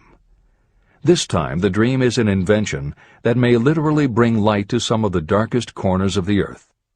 Kamen has developed a non-polluting electric generator that can use almost anything as fuel. But here's the extraordinary part. He has created a revolutionary closed system so that the engine's heat is used to purify 10 gallons of drinkable water every hour. This amazing invention could bring safe drinking water to parts of the world where contaminated water kills millions, and at the same time, it will provide a source of cheap, reliable electric power. Dean Kamen is not some academic hidden in a lab somewhere. Kamen is an inventor. But like Thomas Edison, he is also an entrepreneur and businessman, creating and marketing devices that are changing the public perception of what an inventor is. This is the end of the editor's comments. Henry Ford, poor and uneducated, dreamed of a horseless carriage. He went to work with what tools he possessed without waiting for opportunity to favor him, and now evidence of his dream belts the entire earth. He put more wheels into operation than any man who ever lived, because he was not afraid to back his dreams. Editor's comments. Stephen Jobs and Steve Wozniak, two university dropouts, dreamed of making and selling computers that the average person could use. Like Ford, working with the tools they possessed, they built the first Apple computer in the Jobs family garage. And like Ford, they weren't afraid to back their dreams. After showing their prototype to a local retailer, they got an order for 25 machines. Jobs sold his Volkswagen, and Woz sold his expensive Hewlett-Packard scientific calculator to raise $1,300 to start their new company. They took the money, convinced the local electronics suppliers to grant them a line of credit, and started production of the Apple I. They revolutionized the computer hardware and software industry. Released in 1976 and priced at $666, the Apple I earned them $774,000. 2 years later, they introduced the Apple II, which in the next 3 years earned $140 million. In 1980, Apple went public, and after the first day of trading, the company had a market value of $1.2 billion. Wozniak left the company in 1981, but Jobs pushed through the development of the Macintosh in 1984. In 1985, Jobs left too, but in 1998 he came back to Apple to revitalize the floundering company with the creation of the iMac computers, the animation company Pixar, the iPod, and iTunes. In presenting stories of contemporary successes, the editors have followed Hill's style of using real people to illustrate the principles of success. But Napoleon Hill was granted a rare privilege. Unlike anyone before or after, he had the opportunity to personally meet the most powerful and successful people and learn firsthand the dreams that inspired them, the obstacles that confronted them, and how they found the courage within themselves to overcome their failures. Hill met many of the inventors and the empire builders who laid the foundations of 20th century American industry while they were still news, not history. Then for more than 25 years, he studied the habits and learned the secrets of the next generations who built on the foundations, forged new industries, devised new systems, and dreamed new dreams. It was only because Hill was given such unprecedented access over such a long period that he was able to compare, contrast, analyze, and then formulate a philosophy of achievement based on the real stories of real people who had used these techniques to create their success. Think and Grow Rich revolutionized self-help writing, and to this day is the standard against which all motivational literature is measured. Its success also helped create the market for the thousands of business biographies that tell in detail how the dreams were born, plans were made, frustrations were faced, and triumphs achieved in every sector of modern business. And because this wealth of information is now available, with little more than the click of a mouse, you can read, hear, or watch today's greatest entrepreneurs and most successful CEOs confirming in their own words the basic truth behind every one of the principles Napoleon Hill explains in this book. The products or services they sell may be different, but the story of their success is the same.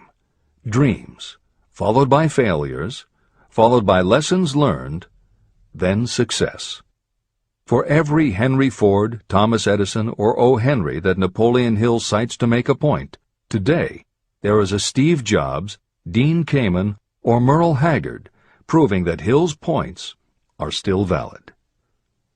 This is the end of the editor's comments.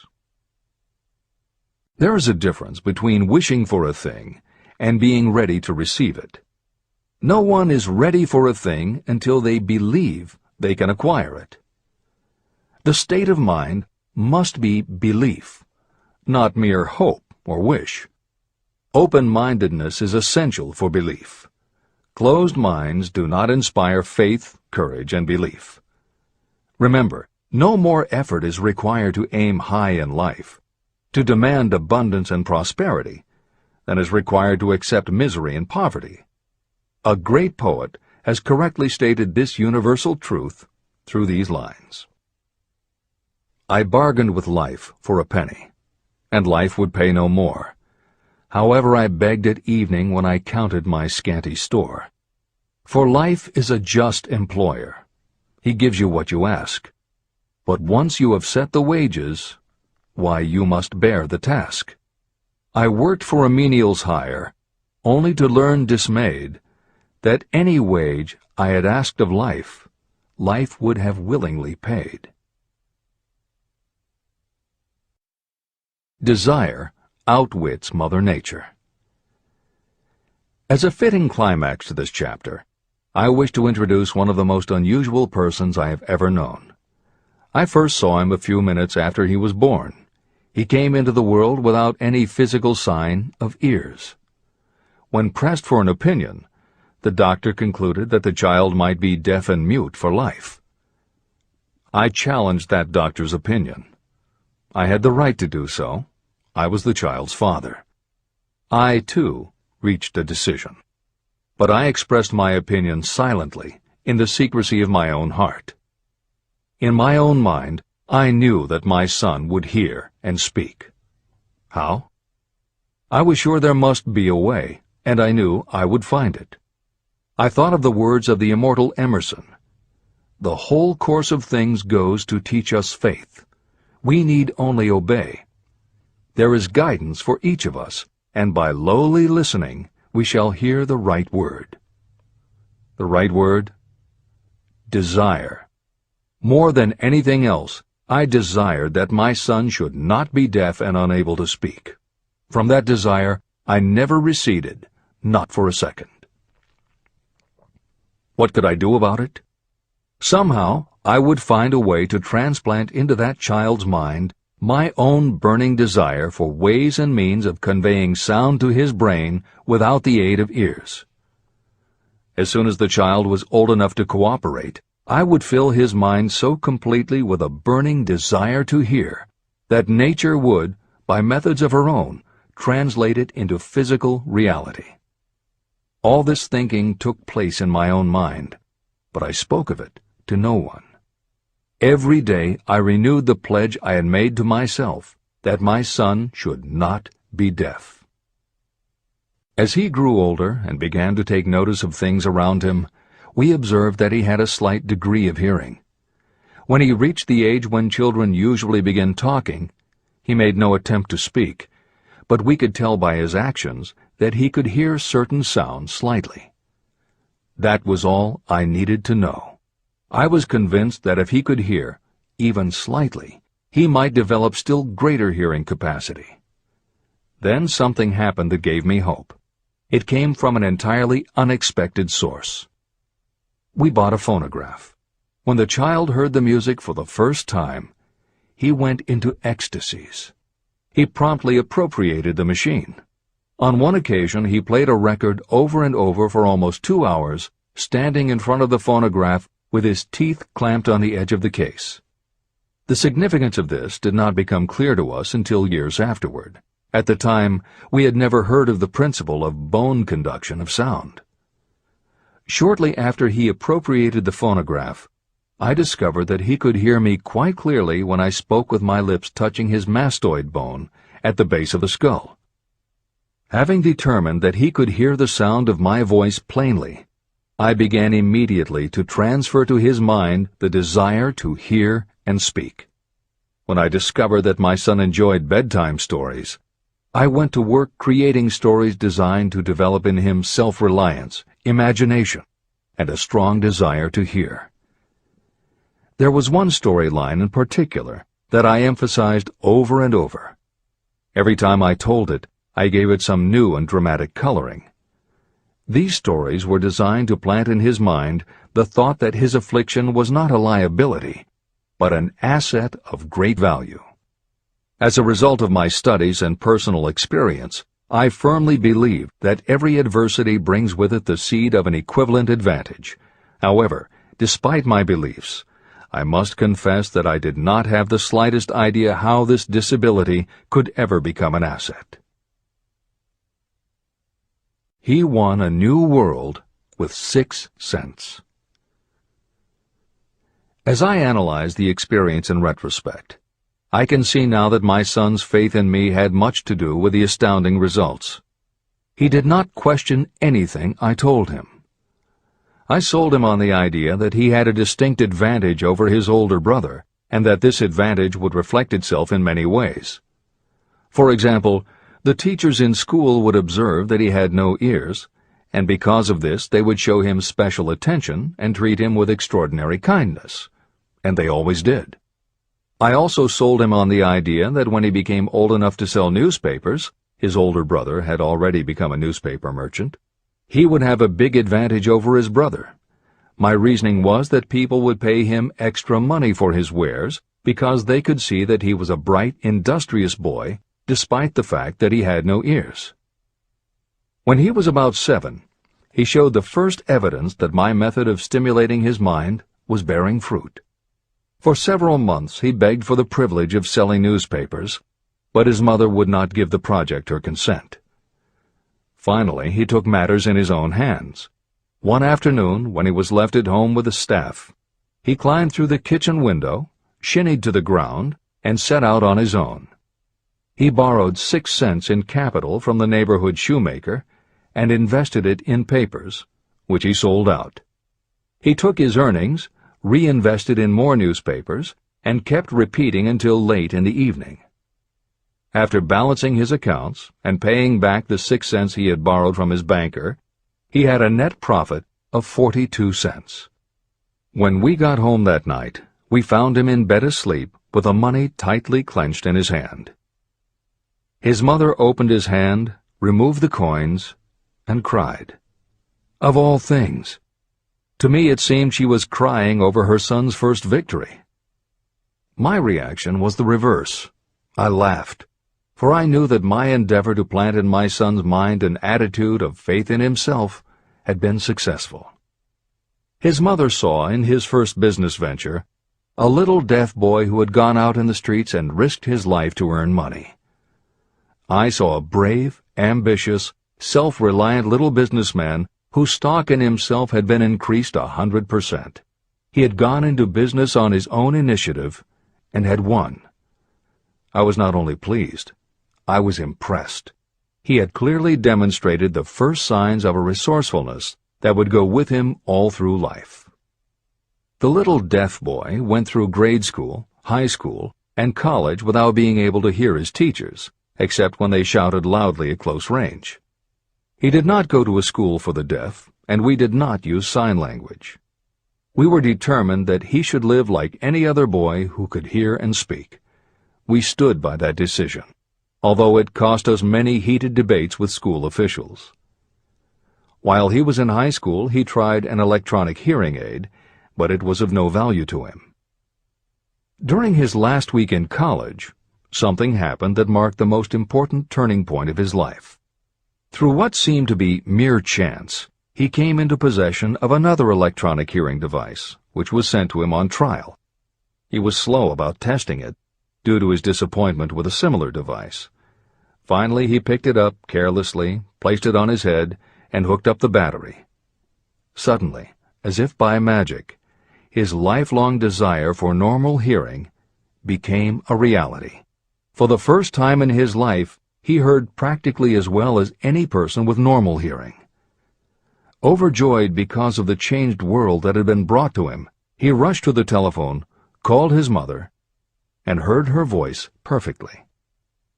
The next day, for the first time in his life, he plainly heard the voices of his professors in class. For the first time in his life, he could converse freely with other people without them having to speak loudly. Truly, he had come into possession of a changed world. His desire was finally paying dividends.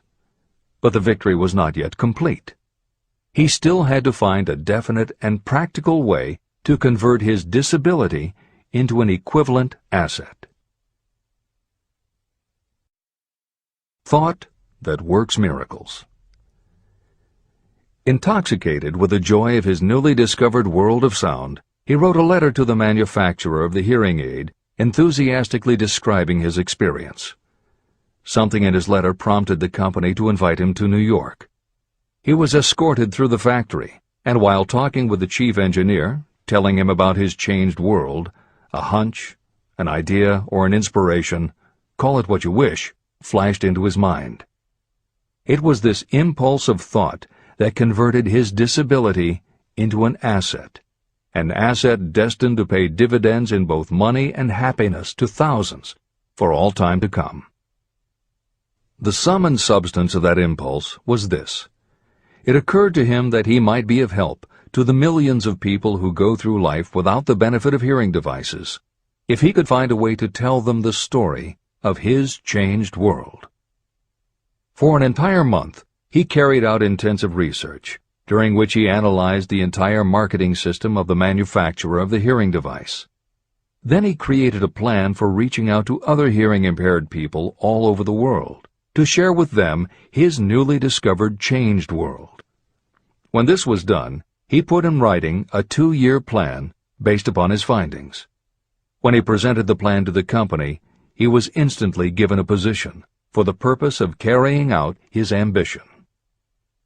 Little did he dream when he went to work that he was destined to bring hope and practical relief to thousands of people who, without his help, would have been limited forever by deafness. There's no doubt in my mind that Blair would have been deaf and unable to speak all his life if his mother and I had not managed to shape his mind as we did. When I planted in his mind the desire to hear and talk and live as other people, there went with that impulse some strange influence that caused nature to become bridge builder and span the gulf of silence between his brain and the outer world. Truly, a burning desire has devious ways of transmuting itself into its physical equivalent. Blair desired normal hearing. Now he has it. He was born with a condition that in those days might easily have sent a person with a less defined desire to the street with a bundle of pencils and a tin cup. The little white lie I planted in his mind when he was a child, by leading him to believe his impaired hearing would become a great asset, has justified itself. I am convinced it is a fact that there is nothing, right or wrong, that belief plus burning desire cannot make real. These qualities are free to everyone. Editor's comments. As Napoleon Hill was finishing this chapter on desire, it was reported that the famed opera singer Madame Schumann-Heink had died. A passage in her obituary struck Hill as being so appropriate to the subject of this chapter that he was moved to comment as follows. End of editor's comment. One short paragraph in the newspaper story about the famed opera singer Madame Schumann-Heink gives the clue to this unusual woman's stupendous success. I quote the paragraph because the clue it contains is none other than desire. Early in her career, Madame Schumann-Heink visited the director of the Vienna Court Opera to have him test her voice.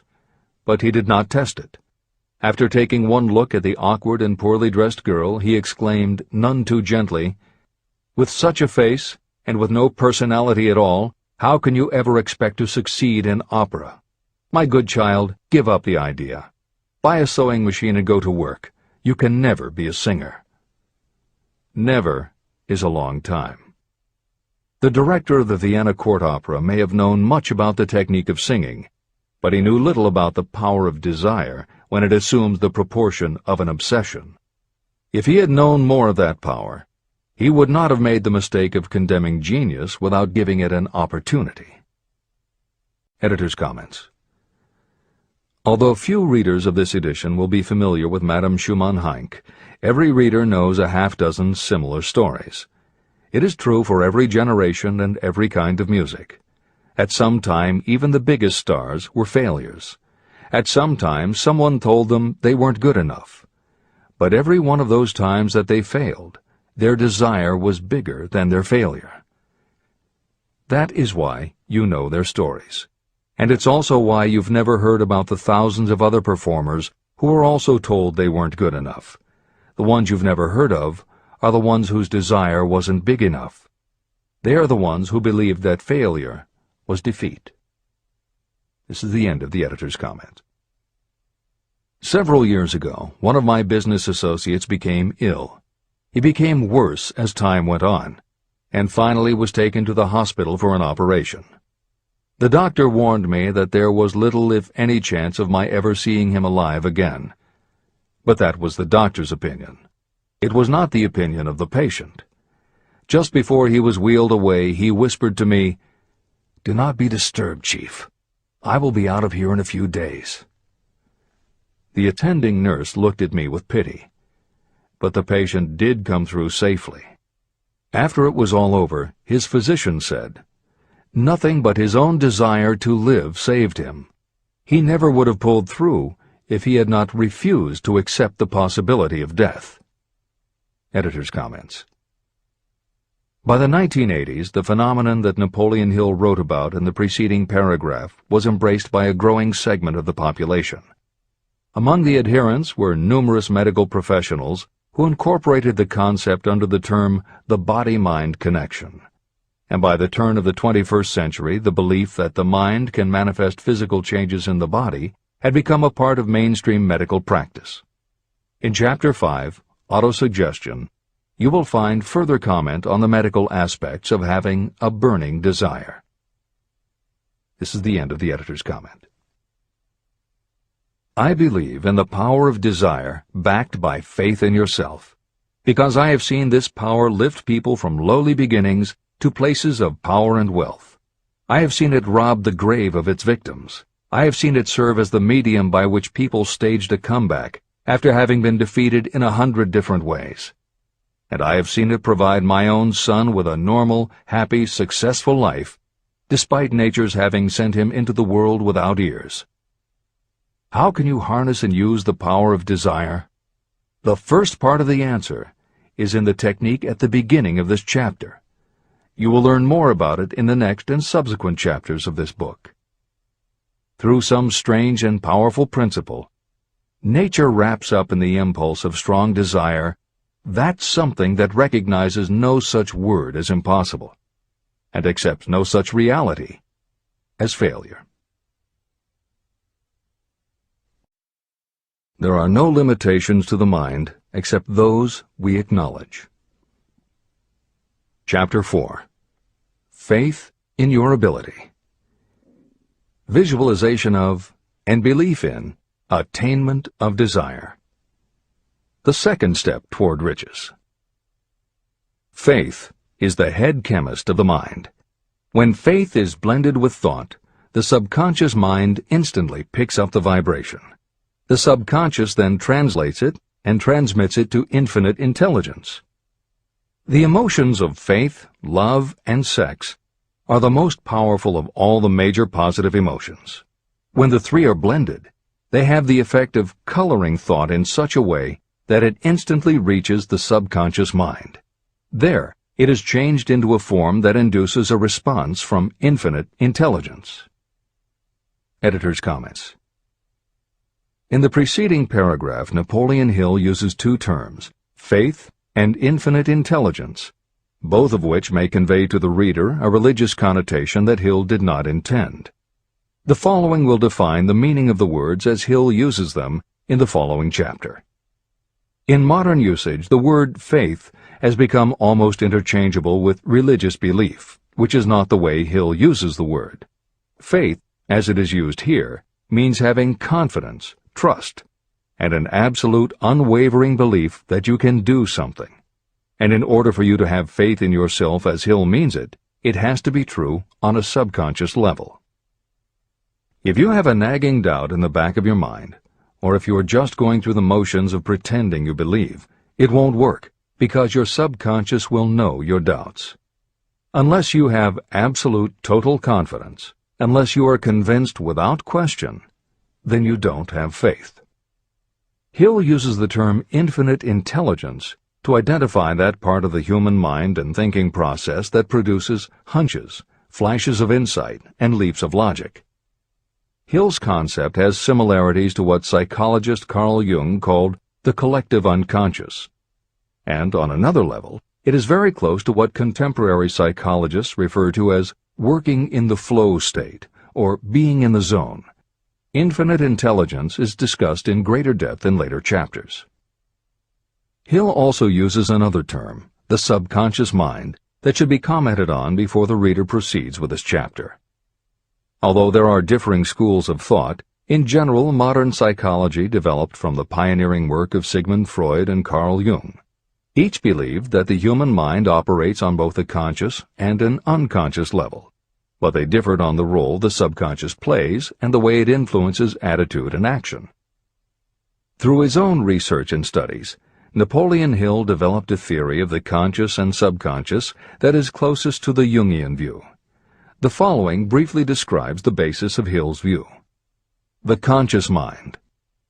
Your conscious mind receives information through the five senses of sight, smell, taste, hearing, and touch. Your conscious mind keeps track of what you need for thinking and operating, and it filters out what you don't need.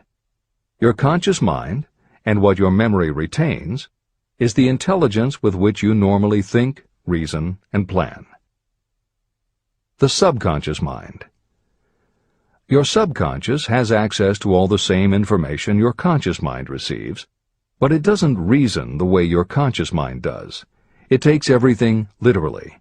It doesn't make value judgments. It does not filter, and it does not forget. You cannot command your conscious mind to reach out and dip into your subconscious mind. However, under certain circumstances, all those forgotten facts and ideas that are always there in your subconscious can, if they are firmly rooted, influence your conscious attitudes and actions. This is the end of the editor's comments. How to develop faith. The following statement is very important in understanding the importance of autosuggestion in the transmutation of desire into its physical or monetary equivalent, namely, faith is a state of mind that may be induced or created by affirmation or repeated instructions to the subconscious mind through the principle of autosuggestion. The repetition of affirmations is like giving orders to your subconscious mind, and it is the only known method of voluntary development of the emotion of faith, absolute belief that you can do something. As an illustration, consider why you are reading this book. You want to acquire the ability to transmute the intangible thought impulse of desire into its physical counterpart, money. By following the instructions laid down in the later chapters on autosuggestion and the subconscious mind, you will learn techniques to convince your subconscious mind that you believe you will receive that for which you ask. Your subconscious will act upon that belief and pass it back to you in the form of faith, followed by definite plans for procuring that which you desire. Faith in yourself and your abilities is a state of mind that you will be able to develop at will after you have mastered the 13 principles in this book. This is true because faith is a state of mind that will develop naturally within you when you use and apply these principles. The emotions, or the feeling portion of thoughts, are what give your thoughts vitality, life, and action. The emotions of faith, love, and sex, when mixed with any thought impulse, give it even greater action. All thoughts that have been emotionalized, given feeling, and mixed with faith, absolute belief in your ability, begin immediately to translate themselves into their physical equivalent or counterpart. However, this is not only true of thought impulses that have been mixed with faith, but it is true with any emotion, including negative emotions. What this means is that the subconscious mind will translate into its physical equivalent a thought impulse of a negative or destructive nature just as readily as it will act upon thought impulses of a positive or constructive nature. The following statement made by a noted criminologist illustrates the point. When men first come into contact with crime, they abhor it. If they remain in contact with crime for a time, they become accustomed to it and endure it. If they remain in contact with it long enough, they finally embrace it and become influenced by it. This is the equivalent of saying that a negative impulse of thought that is repeatedly passed on to the subconscious mind often enough is finally accepted and acted upon by the subconscious mind. The subconscious then proceeds to translate that impulse into its physical equivalent by the most practical procedure available. This also accounts for the strange phenomenon that so many millions of people experience, referred to as bad luck. There are millions of people who believe themselves doomed to poverty and failure because of some strange force they call bad luck, over which they believe they have no control. But the truth is that they are the creators of their own misfortunes, because this negative belief in bad luck is picked up by the subconscious mind and translated into its physical equivalent. Your belief, or faith, is the element that will determine the action of your subconscious mind. Once again, let me stress that you will benefit by passing on to your subconscious mind any desire that you wish translated into its physical or monetary equivalent in a state of expectancy or belief that the transmutation will actually take place. The subconscious mind will transmute into its physical equivalent, by the most direct and practical way available, any order that is given to it in a state of belief or faith that the order will be carried out. At this point, it should also be noted that because of the way that the subconscious operates, there is nothing to stop you from deceiving your subconscious mind when giving it instructions through autosuggestion. That is what I did when I deceived my son's subconscious mind. To make this deception more realistic, when you call upon your subconscious mind, you must conduct yourself just as you would if you were already in possession of the material thing that you are demanding. Editor's comments. It is an axiom of contemporary motivation theory that the subconscious mind cannot distinguish between what is real and what is vividly imagined. One of the most frequently cited studies supporting this concept was done with a group of basketball players. The players were divided into 3 teams, and the players on each team were tested on their ability to make free throws. The teams were then separated for a period of time, and each team was given instructions which they were told would improve their abilities. One team was instructed to practice making baskets on a daily basis. The second team was instructed not to practice during the period and not to even think about basketball. The third team was also instructed not to practice during the period, but instead the members were told to spend their daily practice time visualizing in detail the process of making baskets. At the end of the experiment, the teams were again tested. The team that rested showed a decrease in ability. The team that practiced showed a marked increase in ability. And the team that didn't practice but visualized making baskets showed an increase in ability almost equal to those who had practiced daily. As Hill says, you can deceive your subconscious through autosuggestion. If you convincingly plant an idea in your subconscious will accept and work with the idea as though it were a fact. But the key word is convincingly. If you try to send a message to your subconscious, but in the back of your mind you have a nagging doubt whether it will work, your subconscious will pick that up also. You will have sent mixed messages that cancel each other out. That is why Hill stresses the importance of doing it with faith. Your subconscious will not judge if it is true or false, positive or negative, but it does respond to the power of the input, how emotionalized the thought is. This is the end of the editor's comment. It is essential for you to encourage the positive emotions as the dominating forces of your mind. But faith in yourself doesn't come from merely reading instructions. Now that you understand the theory, you must begin to apply it. By experimenting and practicing, you will develop your ability to mix faith with any order you give to your subconscious. When you have faith in your ability, then you can give your subconscious mind instructions, which it will accept and act upon immediately. When your mind is dominated by positive emotions, it will encourage the state of mind known as faith.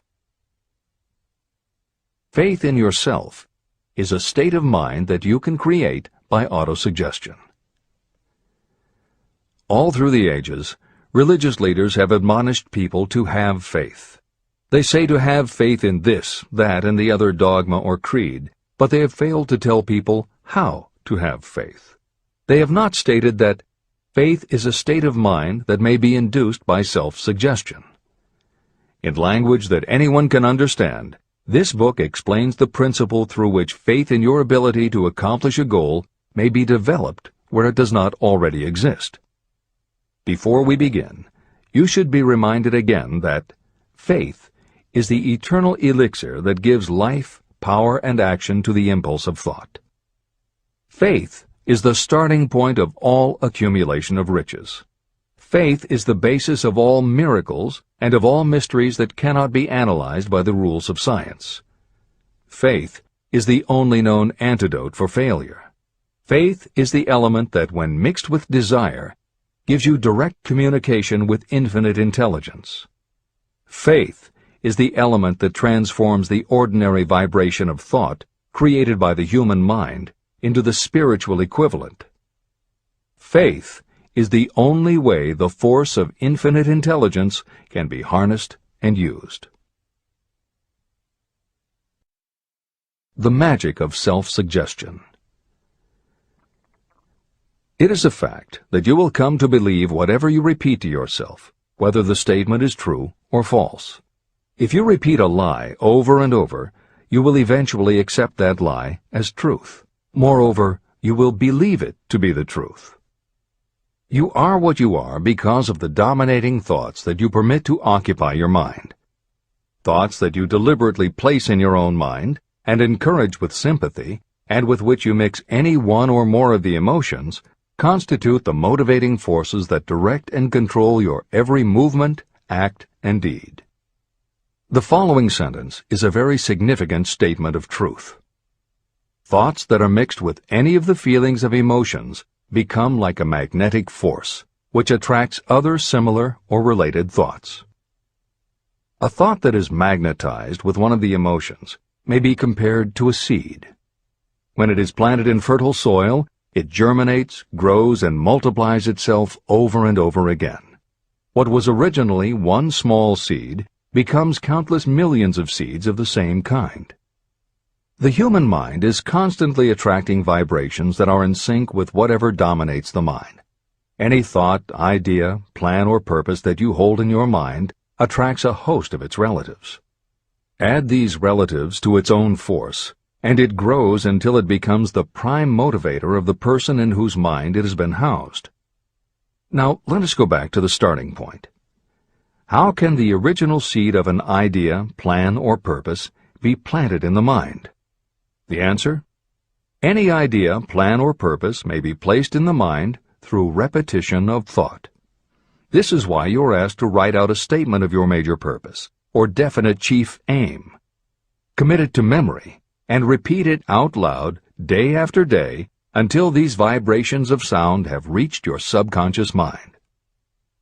You are what you are because of the dominating thoughts that you permit to occupy your mind. If you choose to, you can throw off any bad influences from your past and build your own life the way you want it to be. For instance, by taking inventory of your mental assets and liabilities, you might discover that your greatest weakness is lack of self-confidence. This can be overcome and translated into courage through the principle of autosuggestion. You can do this by writing out a set of simply stated positive thought impulses, memorizing them, and repeating them until they become a part of the working equipment of your subconscious mind. The following is an example for someone whose definite purpose is to overcome a lack of self-confidence. Self-confidence formula. 1.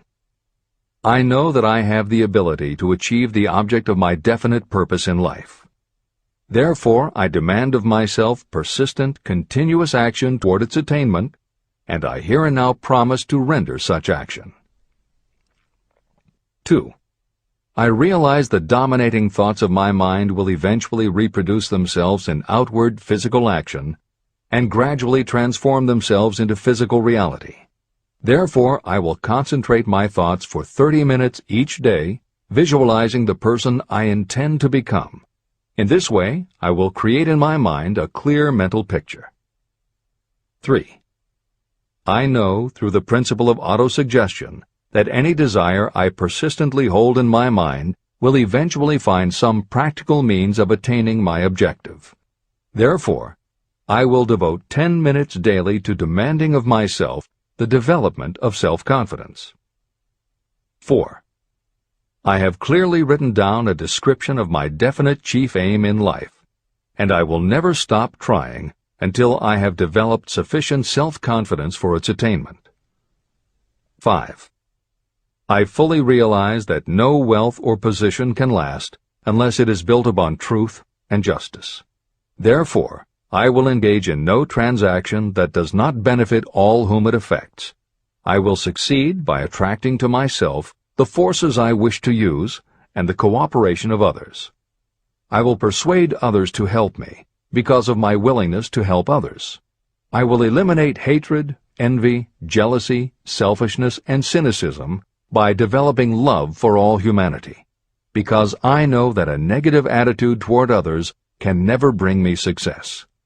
I will cause others to believe in me because I will believe in them and in myself. I will sign my name to this formula, commit it to memory, and repeat it aloud once a day, with full faith that it will gradually influence my thoughts and actions so that I will become a self-reliant and successful person. Behind this formula is a law of nature that psychologists call autosuggestion or self-suggestion. It is a proven technique that will work for your success if it is used constructively. On the other hand, if used destructively, it will destroy just as readily. In this statement may be found a very significant truth, namely that those who go down in defeat and end their lives in poverty, misery, and distress do so because of negative application of the principle of autosuggestion. All impulses of thought have a tendency to clothe themselves in their physical equivalent. The disaster of negative thinking.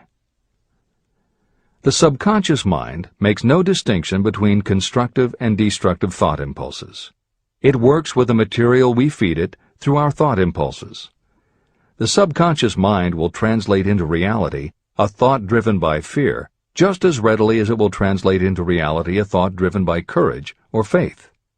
Just as electricity will turn the wheels of industry and render useful service if used constructively, it will snuff out life if wrongly used.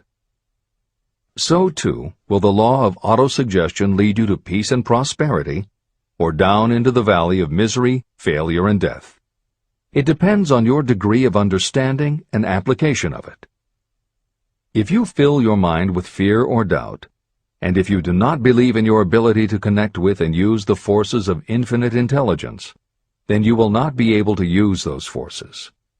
The law of autosuggestion will take your lack of belief and use that doubt as a pattern by which your subconscious mind will translate it into its physical equivalent. Editor's comments. When you have faith in your ability to accomplish what you want, it not only firmly plants ideas in your subconscious, but it then works to reinforce itself. When you have faith in your abilities, part of what you must have faith in is that it is possible to tap into infinite intelligence. And because you have faith that it will work, your conscious mind won't be resistant. When your conscious doesn't resist, your subconscious mind can send creative ideas to your conscious mind more easily. Then, the more you see the power working in your life, the easier it is for you to act on faith the next time. Will it work for you? You will never know unless you relax your resistance and just have faith that it will. This is the end of the editor's comment. Like the wind that carries one ship east and another west, the law of autosuggestion will lift you up or pull you down according to the way you set your sails of thought. The law of autosuggestion, through which any person may rise to altitudes of achievement that stagger the imagination, is well described in the following verse. Observe the words that have been emphasized, and you will catch the deep meaning that the poet had in mind. If you think you are beaten, you are. If you think you dare not, you don't. If you like to win, but you think you can't, it is almost certain you won't. If you think you'll lose, you're lost. For out in the world we find, success begins with a fellow's will. It's all in the state of mind. If you think you are outclassed, you are. You've got to think high to rise. You've got to be sure of yourself before you can ever win a prize. Life's battles don't always go to the stronger or faster man, but soon or late the man who wins is the man who thinks he can. Editor's comments. As noted at the beginning of this chapter, the way in which Napoleon Hill uses the word faith is meant to have no religious connotation. However, it would be impossible for Hill to write this chapter without acknowledging the power of religious faith. Therefore, in the following two paragraphs, when Hill discusses Jesus Christ and Mahatma Gandhi as exemplifying the power of faith, he is referring to their personal faith, the absolute trust in his beliefs that Jesus exhibited, and Gandhi's total conviction and confidence in his cause. In this way, they perfectly exemplify thought impulse mixed with faith. This is the end of the editor's comment. If you wish evidence of the power of faith, study the achievements of men and women who have employed it. At the head of the list comes the Nazarene. The basis of Christianity is faith, no matter how many people may have perverted or misinterpreted the meaning of this great force. The sum and substance of the teachings and the achievements of Christ, which may have been interpreted as miracles, were nothing more nor less than faith. If there are any such phenomena as miracles, they are produced only through the state of mind known as faith. Consider Mahatma Gandhi of India, one of the most astounding examples of the possibilities of faith. Gandhi wielded more potential power than any man living in his time, and he had this power despite the fact that he had none of the orthodox tools of power, such as money, battleships, soldiers, and materials of warfare. Gandhi had no money, no home. He did not own a suit of clothes, but he did have power. How did he come by that power? He created it out of his understanding of the principle of faith and through his ability to transplant that faith into the minds of 200 million people. Gandhi accomplished the astounding feat of influencing 200 million minds to coalesce and move in unison as a single mind. What other force on earth, except faith, could do as much? How an idea built a fortune. Editor's comment.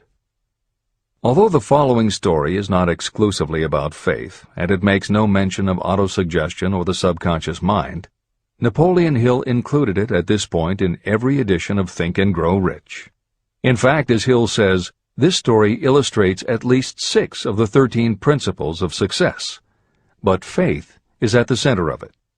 If the central figure, Charles M. Schwab, had not mixed his big idea with absolute unwavering faith that he could pull it off, the whole history of American business would have been different. This is the end of the editor's comment. The event chosen for this illustration dates back to 1900, when the United States Steel Corporation was being formed. As you read the story, keep in mind the following fundamental facts and you will understand how ideas have been converted into huge fortunes. First, the United States Steel Corporation was born in the mind of Charles M. Schwab in the form of an idea he created through his imagination. Second, he mixed faith with his idea. Third, he formulated a plan for the transformation of his idea into physical and financial reality. Fourth, he put his plan into action with his famous speech at the University Club. Fifth, he applied and followed through on his plan with persistence and backed it with firm decision until it had been fully carried out. Sixth, he prepared the way for success by a burning desire for success. If you are one of those who have often wondered how great fortunes are accumulated, this story of the creation of the United States Steel Corporation will be enlightening. If you have any doubt that a person can think and grow rich, this story should dispel that doubt. You can plainly see in the story of United States Steel the application of a major portion of the principles described in this book. This astounding description of the power of an idea was dramatically told by John Lowell in the New York World Telegram, with whose courtesy it is here reprinted. Editor's comments. In order for the modern reader to fully appreciate the following newspaper story, it is appropriate at this point to provide some background information about the main players. Charles M. Schwab was Andrew Carnegie's right-hand man and president of the Carnegie Steel Corporation. Andrew Carnegie was a wealthy and powerful steel baron whose company controlled 25% of the iron and steel production in America. J.P. Morgan was a wealthy and powerful Wall Street banker whose company had arranged the financing for many of the major industrial companies in America at the beginning of the 20th century. All the reader needs to know about the other men mentioned in the story is that at the beginning of the 20th century, finance, business, and industry were dominated by a few hundred men, most of whom had amassed great fortunes through some connection with the railroads that had opened the country. These people were well known to readers of the New York World Telegram because of their financial influence. And that sets the stage for the following newspaper article, which is not only a fascinating story about the power of faith in an idea, but also a wonderful example of the irreverent writing style that was used by many newspaper journalists of the day. This is the end of the editor's comment. A pretty after-dinner speech for $1 billion. When on the evening of December 12, 1900, some 80 of the nation's financial nobility gathered in the banquet hall of the University Club on Fifth Avenue to do honor to a young man from out of the West, not half a dozen of the guests realized they were to witness the most significant episode in American industrial history. J. Edward Simmons and Charles Stewart Smith, their hearts full of gratitude for the lavish hospitality bestowed on them by Charles M. Schwab during a recent visit to Pittsburgh, had arranged the dinner to introduce the 38-year-old steel man to Eastern banking society. But they didn't expect him to stampede the convention. They warned him, in fact, that the bosoms within New York's stuffed shirts would not be responsive to oratory, and that if he didn't want to bore the Stillmans and Harrimans and Vanderbilts, he had better limit himself to 15 or 20 minutes of polite vaporings and let it go at that. Even John Pierpont Morgan, sitting on the right hand of Schwab as became his imperial dignity, intended to grace the banquet table with his presence only briefly, and so far as the press and public were concerned, the whole affair was of so little moment that no mention of it found its way into print the next day. So the two hosts and their distinguished guests ate their way through the usual 7 or 8 courses. There was little conversation, and what there was of it was restrained. Few of the bankers and brokers had met Schwab, whose career had flowered along the banks of the Monongahela, and none knew him well. But before the evening was over, they, and with them Money Master Morgan, were to be swept off their feet, and $1 billion baby, the United States Steel Corporation, was to be conceived. It is perhaps unfortunate for the sake of history that no record of Charlie Schwab's speech at the dinner ever was made. It is probable, however, that it was a homely speech, somewhat ungrammatical, for the niceties of language never bothered Schwab, full of epigram and threaded with wit. But aside from that, it had a galvanic force and effect upon the 5 billions of estimated capital that was represented by the diners. After it was over, and the gathering was still under its spell, although Schwab had talked for 90 minutes, Morgan led the orator to a recessed window where, dangling their legs from the high, uncomfortable seat, they talked for an hour more. The magic of the Schwab personality had been turned on full force, but what was more important and lasting was the full-fledged, clear-cut program he laid down for the aggrandizement of steel. Many other men had tried to interest Morgan in slapping together a steel trust after the pattern of the biscuit, wire and hoop, sugar, rubber, whiskey, oil, or chewing gum combinations. Editor's comments. The Random House College Dictionary defines a trust as an illegal combination of industrial or commercial companies in which the stock is controlled by a central board of trustees, thus making it possible to control prices and destroy competition. Many of America's new industrial companies had grown so quickly that they were not yet profitable. They were saddled with huge debt incurred in raising the capital to finance their rapid expansion, and at the same time they were faced with having to cut costs and slash prices or go out of business. The answer for many was to join up with others in related industries to form what were called trusts or combinations. Although trusts were illegal since the passage of the Sherman Antitrust Act in 1890, companies still tried to find ways to monopolize their industries, and if their efforts weren't technically trusts, they were something very close. The one thing the large company owners who assembled these trusts needed was cash to buy up the many smaller companies they would have to own in order to effectively dominate an industry. J.P. Morgan was the banker who financed many such takeovers. This is the end of the editor's comment. John W. Gates, the gambler, had urged it, but Morgan distrusted him.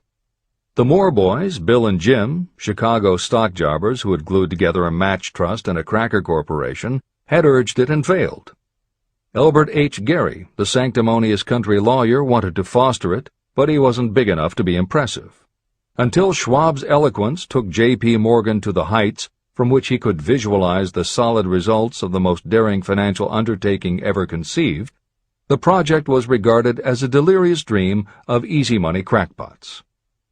The financial magnetism that began a generation ago to attract thousands of small and sometimes inefficiently managed companies into large and competition-crushing combinations had become operative in the steel world through the devices of that jovial business pirate, John W. Gates. Gates already had formed the American Steel and Wire Company out of a chain of small concerns, and together with Morgan had created the Federal Steel Company. But by the side of Andrew Carnegie's gigantic vertical trust, a trust owned and operated by 53 partners, those other combinations were picayune. They might combine to their heart's content, but the whole lot of them couldn't make a dent in the Carnegie organization, and Morgan knew it. The eccentric old Scot knew it, too. Editor's comments. Andrew Carnegie was born in Scotland and came to America when he was just a boy. He made his first move to join the elite group of American tycoons when he quit his job as a bobbin boy in a cotton mill, earning $1.20 a week, and got a job as a telegraph messenger boy. He soon taught himself to operate a telegraph key, which got him hired as personal telegrapher and secretary to the head of the Pennsylvania Railroad. It wasn't long before he'd worked his way up the ranks to superintendent of the Pittsburgh division, which in turn put him in a position to become an early investor in the Pullman Company, which became the leading manufacturer of railway cars. Carnegie's investment in Pullman and some successful real estate ventures gave him the capital to go into business for himself. At the end of the Civil War, Carnegie left railroading and started a company that built iron bridges for railroad companies. From building iron bridges, it was a short step to starting his own steel mill, which led him to acquire control of other steel mills, then his own coal fields to supply his smelters, then his own ore boats and rail lines to haul the ore and coal. Because of Carnegie's vertical integration and his use of the most up-to-date manufacturing methods, he was able to sell top-grade steel at the lowest price. He managed to drop the price of steel from $140 a ton to $20 a ton. By 1899, the Carnegie Steel Company controlled about 25% of the iron and steel production in America. The smaller steel manufacturers couldn't compete with Carnegie, so they went to J.P. Morgan for help.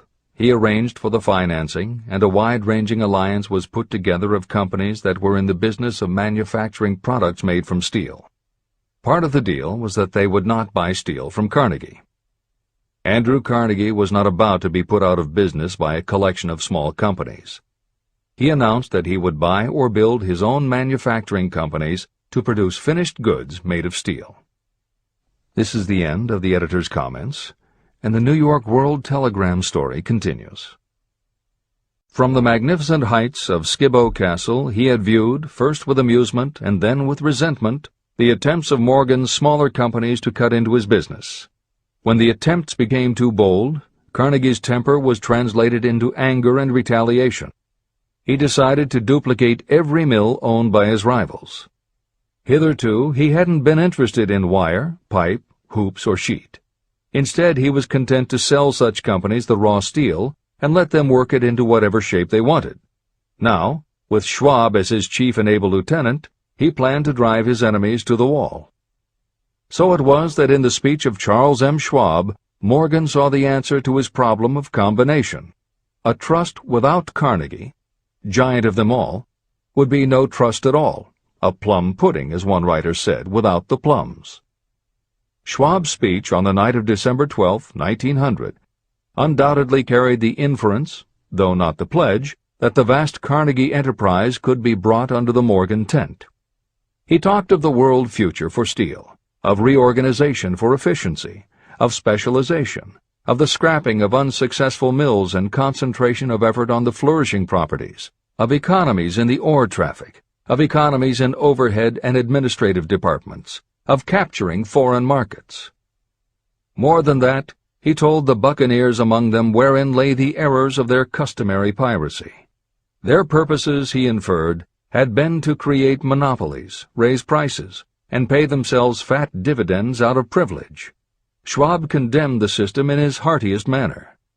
The short-sightedness of such a policy, he told his hearers, lay in the fact that it restricted the market in an era when everything cried for expansion. By cheapening the cost of steel, he argued, an ever-expanding market would be created. More uses for steel would be devised, and a goodly portion of the world trade could be captured. Actually, though he did not know it, Schwab was an apostle of modern mass production. Editor's comments. For J.P. Morgan, all of Schwab's talk about economies of scale and expanding markets meant only one thing. Until that night, it was assumed that Andrew Carnegie would continue building his own manufacturing companies to compete with the steel trusts that Morgan had helped put together. Morgan knew that for Carnegie to do so would require an enormous amount of capital, and Morgan also knew that Carnegie had always been strongly against raising money by selling stock in his company. What Schwab seemed to be implying was that rather than going to Wall Street for the money needed to fight the trusts, Carnegie might be interested in selling his business. This is the end of the editor's comment.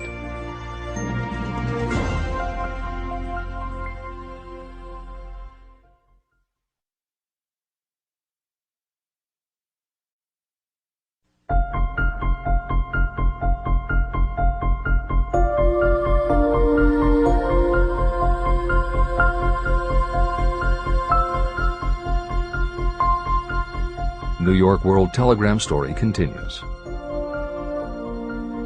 So the dinner at the University Club came to an end. Morgan went home to think about Schwab's rosy predictions. Schwab went back to Pittsburgh to run the steel business for Andrew Carnegie, while Gary and the rest went back to their stock tickers to fiddle around in anticipation of the next move. It was not long coming. It took Morgan about 1 week to digest the feast of reason Schwab had placed before him. When he had assured himself that no financial indigestion was to result, he sent for Schwab, and found that young man rather coy. Mr. Carnegie, Schwab indicated, might not like it if he found his trusted company president had been flirting with the Emperor of Wall Street, the street upon which Carnegie was resolved never to tread. Then it was suggested by John W. Gates, the go-between, that if Schwab happened to be in the Bellevue Hotel in Philadelphia, J.P. Morgan might also happen to be there. When Schwab arrived, however, Morgan was inconveniently ill at his New York home, and so on the elder man's pressing invitation, Schwab went to New York and presented himself at the door of the financier's library. Now, certain economic historians have professed the belief that from the beginning to the end of the drama, the stage was set by Andrew Carnegie, that the dinner to Schwab, the famous speech, the Sunday night conference between Schwab and the Money King, were events arranged by the canny Scot. The truth is exactly the opposite. When Schwab was called in to consummate the deal, he didn't even know whether the little boss, as Andrew was called, would so much as listen to an offer to sell, particularly to a group of men whom Andrew regarded as being endowed with something less than holiness. But Schwab did take into the conference with him, in his own handwriting, 6 sheets of copperplate figures, representing to his mind the physical worth and the potential earning capacity of every steel company he regarded as an essential star in the new metal firmament. 4 men pondered over these figures all night. The chief, of course, was Morgan, steadfast in his belief in the divine right of money. With him was his aristocratic partner, Robert Bacon, a scholar and a gentleman. The third was John W. Gates, whom Morgan scorned as a gambler and used as a tool. The fourth was Schwab, who knew more about the processes of making and selling steel than any whole group of men then living. Throughout that conference, the Pittsburgher's figures were never questioned. If he said a company was worth so much, then it was worth that much and no more. He was insistent, too, upon including in the combination only those concerns he nominated. He had conceived a corporation in which there would be no duplication, not even to satisfy the greed of friends who wanted to unload their companies upon the broad Morgan shoulders. When dawn came, Morgan rose and straightened his back. Only one question remained. "Do you think you can persuade Andrew Carnegie to sell?" he asked. "I can try," said Schwab. "If you can get him to sell, I will undertake the matter," said Morgan. So far, so good. But would Carnegie sell? How much would he demand? Schwab thought about $320 million. What would he take payment in? Common or preferred stocks? Bonds? Cash? Nobody could raise $350 million in cash. There was a golf game in January on the frost-cracking heath of the St. Andrews Links in Westchester, with Andrew bundled up in sweaters against the cold and Charlie talking volubly as usual to keep his spirits up.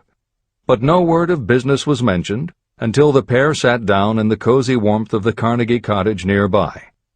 Then, with the same persuasiveness that had hypnotized 80 millionaires at the University Club, Schwab poured out the glittering promises of retirement and comfort, of untold millions to satisfy the old man's social caprices. Carnegie capitulated, wrote a figure on a slip of paper, handed it to Schwab and said, "All right, that's what we'll sell for." The figure was approximately $400 million, and was reached by taking the $320 million mentioned by Schwab as a basic figure, and adding to it $80 million to represent the increased capital value over the previous 2 years. Later, on the deck of a transatlantic liner, the Scotsman said ruefully to Morgan, "I wish I had asked you for $100 million more." "If you had asked for it, you'd have gotten it," Morgan told him cheerfully. There was an uproar, of course. A British correspondent cabled that the foreign steel world was appalled by the gigantic combination. President Hadley of Yale declared that unless trusts were regulated, the country might expect an emperor in Washington within the next 25 years. But that able stock manipulator Keene went at his work of shoving the new stock at the public so vigorously that all the excess water, estimated by some at nearly $600 million, was absorbed in a twinkling.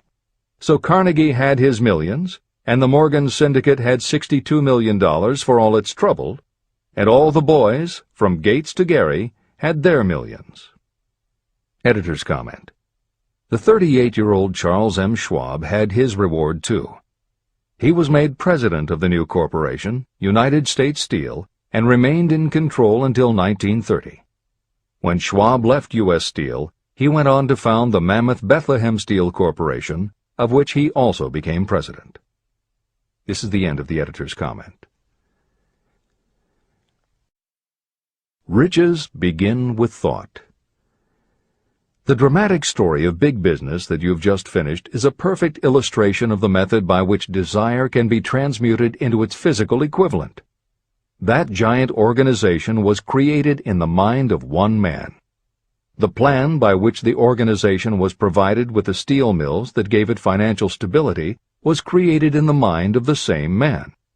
His faith, his desire, his imagination, his persistence were the real ingredients that went into United States Steel. The steel mills and equipment acquired by the corporation, after it had been brought into legal existence, were incidental. However, careful analysis reveals that the appraised value of the properties acquired by the corporation increased in value by an estimated $600 million, approximately $12 billion today. The increase in value of the assets is attributable to the mere transaction that consolidated them under one management. In other words, Charles M. Schwab's idea, plus the faith with which he conveyed it to the minds of J.P. Morgan and the others, was marketed for a profit of approximately $600 million. Not an insignificant sum for a single idea. The United States Steel Corporation prospered and became one of the richest and most powerful corporations in America, employing thousands of people, developing new uses for steel and opening new markets, thus proving that the $600 million in profit that the Schwab idea produced was earned. Riches begin in the form of thought. The amount is limited only by the person in whose mind the thought is put into motion. Faith removes limitations. Remember this when you are ready to bargain with life for whatever it is that you ask as your price for having passed this way. Editor's comments. In the years since that article appeared in the New York World Telegram, the well-told business story has become its own genre within the publishing industry. There are best-selling books and biographies by and about the insiders who run every industry. The editors of this edition of Think and Grow Rich strongly encourage you to sample some of these books. They can be entertaining and inspirational, and in them you will be able to see examples of Hill's principles of success at work in the real world. The best of them are not only entertaining and inspirational, but they are filled with ideas and techniques you can adapt and use. There are literally too many bestsellers from which to select a best-of listing for inclusion here. Any such choice the editors might make would not necessarily be the best, but merely reflective of the interests of the person doing the choosing. However, there are 2 books the editors recommend that are not by or about a single individual or industry. These books are In Search of Excellence by Tom Peters and Breakthroughs by P.R. Nyack and John M. Ketteringham. Each of these books deals with a broad spectrum of industries, and within each industry they single out certain companies and individuals for analysis. Both were published at the beginning of the business book trend in the 1980s, but there are few books since then that better convey the importance of faith in a good idea. In Search of Excellence, chosen by a panel of experts as the most influential book of the past 20 years, was a runaway bestseller and will likely be in print for years to come. Breakthroughs may be harder to find, but it will be well worth the effort. This is the end of the editor's comments.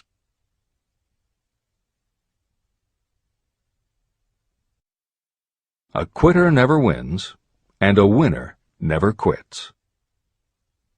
Chapter 5. Autosuggestion, the medium for influencing the subconscious mind. The third step toward riches. Autosuggestion is a term that applies to all suggestions and all self-administered stimuli that reach your mind through the 5 senses. Stated in another way, autosuggestion is self-suggestion. It is the way of communicating between that part of the mind where conscious thought takes place and that which serves as the seat of action for the subconscious mind. Through the dominating thoughts that you permit to remain in your conscious mind, it doesn't matter whether these thoughts are negative or positive, the principle of autosuggestion reaches the subconscious mind and influences it with these thoughts. Nature has built human beings so that we can have control over the material that reaches our subconscious mind through our 5 senses. However, this does not mean that we always exercise this control. In the great majority of instances, we do not exercise it, which explains why so many people go through life in poverty. Recall what I said about the subconscious mind resembling a fertile garden, in which weeds will grow if the seeds of more desirable crops are not sown. Autosuggestion is the way you may feed your subconscious on creative thoughts. Or you can, by neglecting it, permit thoughts of a destructive nature to find their way into this rich garden of the mind. Editor's comments.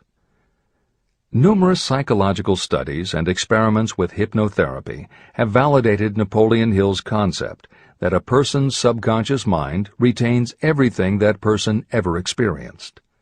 Studies also support the theory that the subconscious is non-judgmental. It does not filter or interpret, it simply processes information literally and stores it. For those readers who may be dubious about the subconscious, or that thoughts stored below the level of consciousness can exert enough influence to affect attitude and behavior, the following explanation should alleviate any such doubts.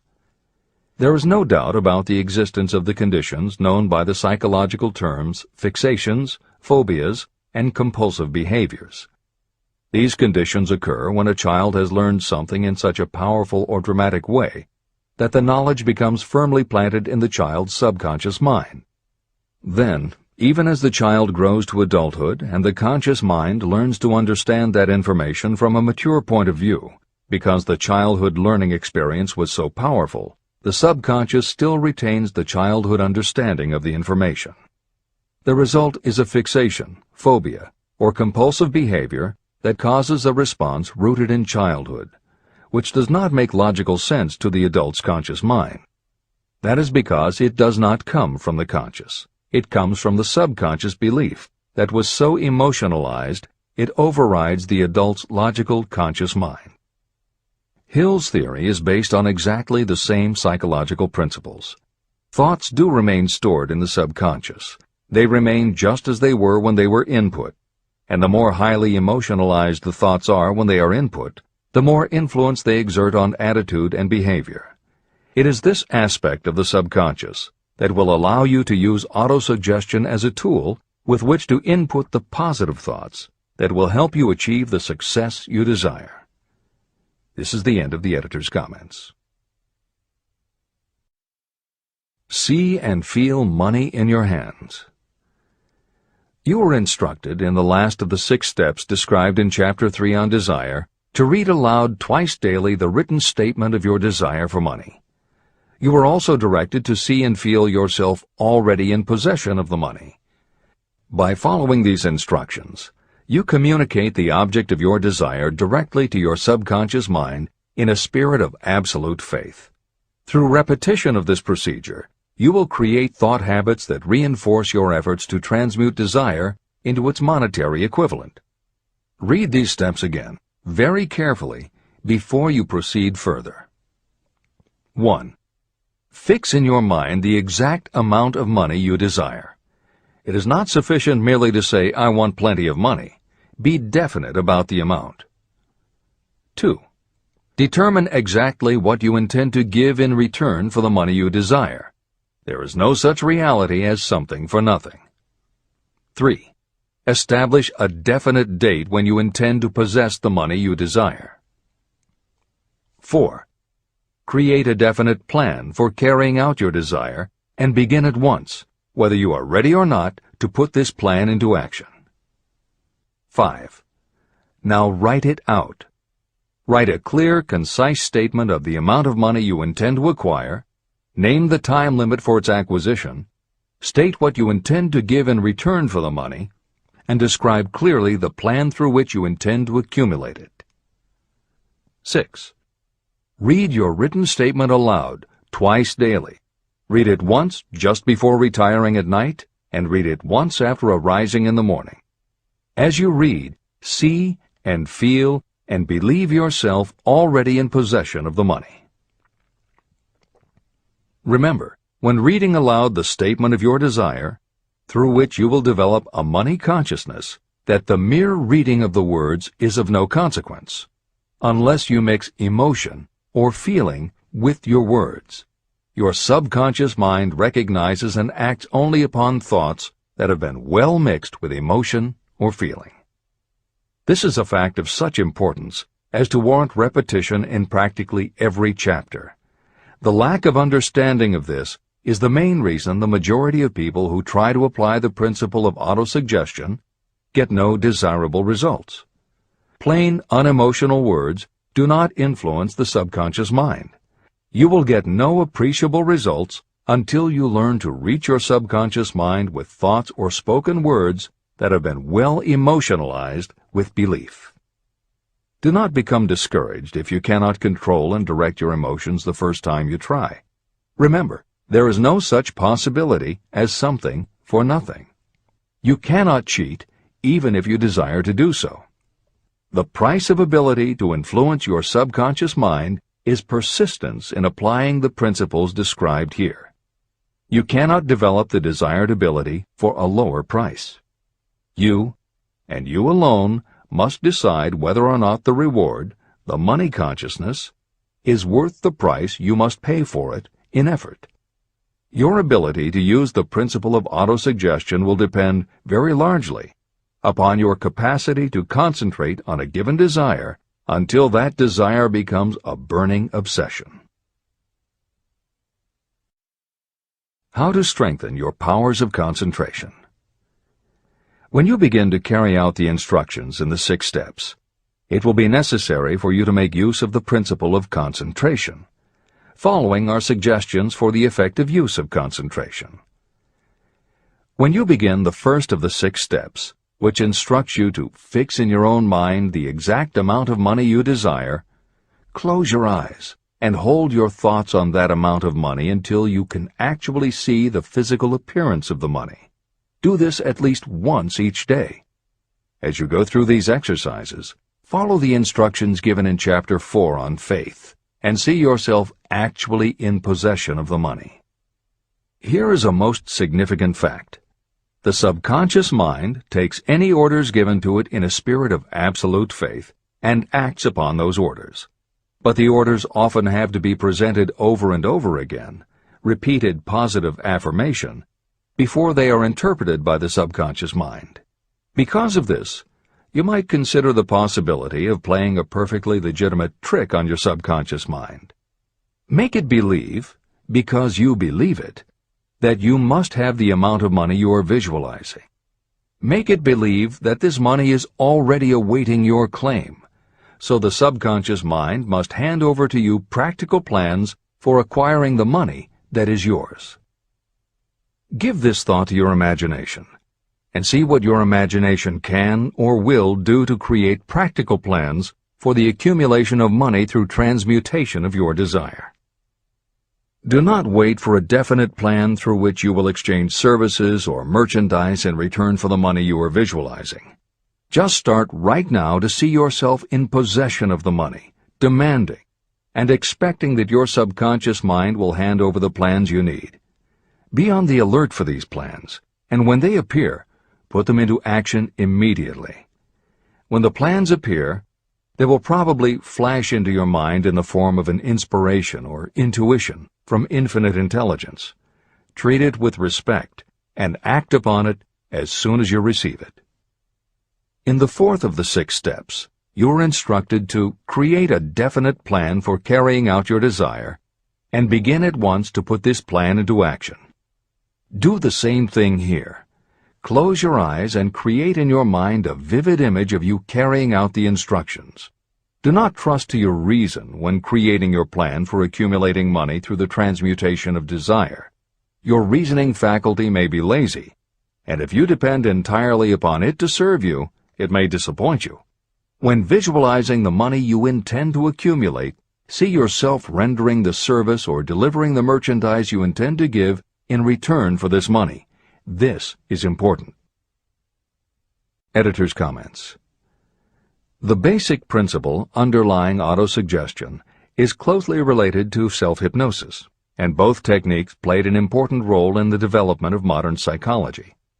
Although all 3 concepts, autosuggestion, hypnosis, and psychology, had to overcome initial public skepticism, unfortunately, autosuggestion and hypnotism were hampered by events that further delayed their acceptance. Hypnosis was an integral part of the therapies used by the major figures in the development of psychology, including Sigmund Freud, Carl Jung, and William James. It fell out of favor as a therapeutic method when stage magicians began to use the technique in their acts.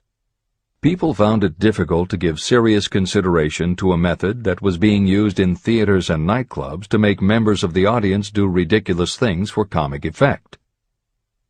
Autosuggestion encountered a similar problem. French psychiatrist Émile Coué was the best-known early advocate of autosuggestion. A contemporary of Sigmund Freud, Coué operated a clinic that treated patients diagnosed with psychosomatic ailments, individuals who have convinced themselves they are ill and even show symptoms but do not actually have a disease. Coué treated his patients with an autosuggestion technique that involved the repetition of statements he termed positive affirmations. Coué devised a general, non-specific phrase that would give the subconscious a positive instruction, but was open enough that it did not tell the subconscious how to do it.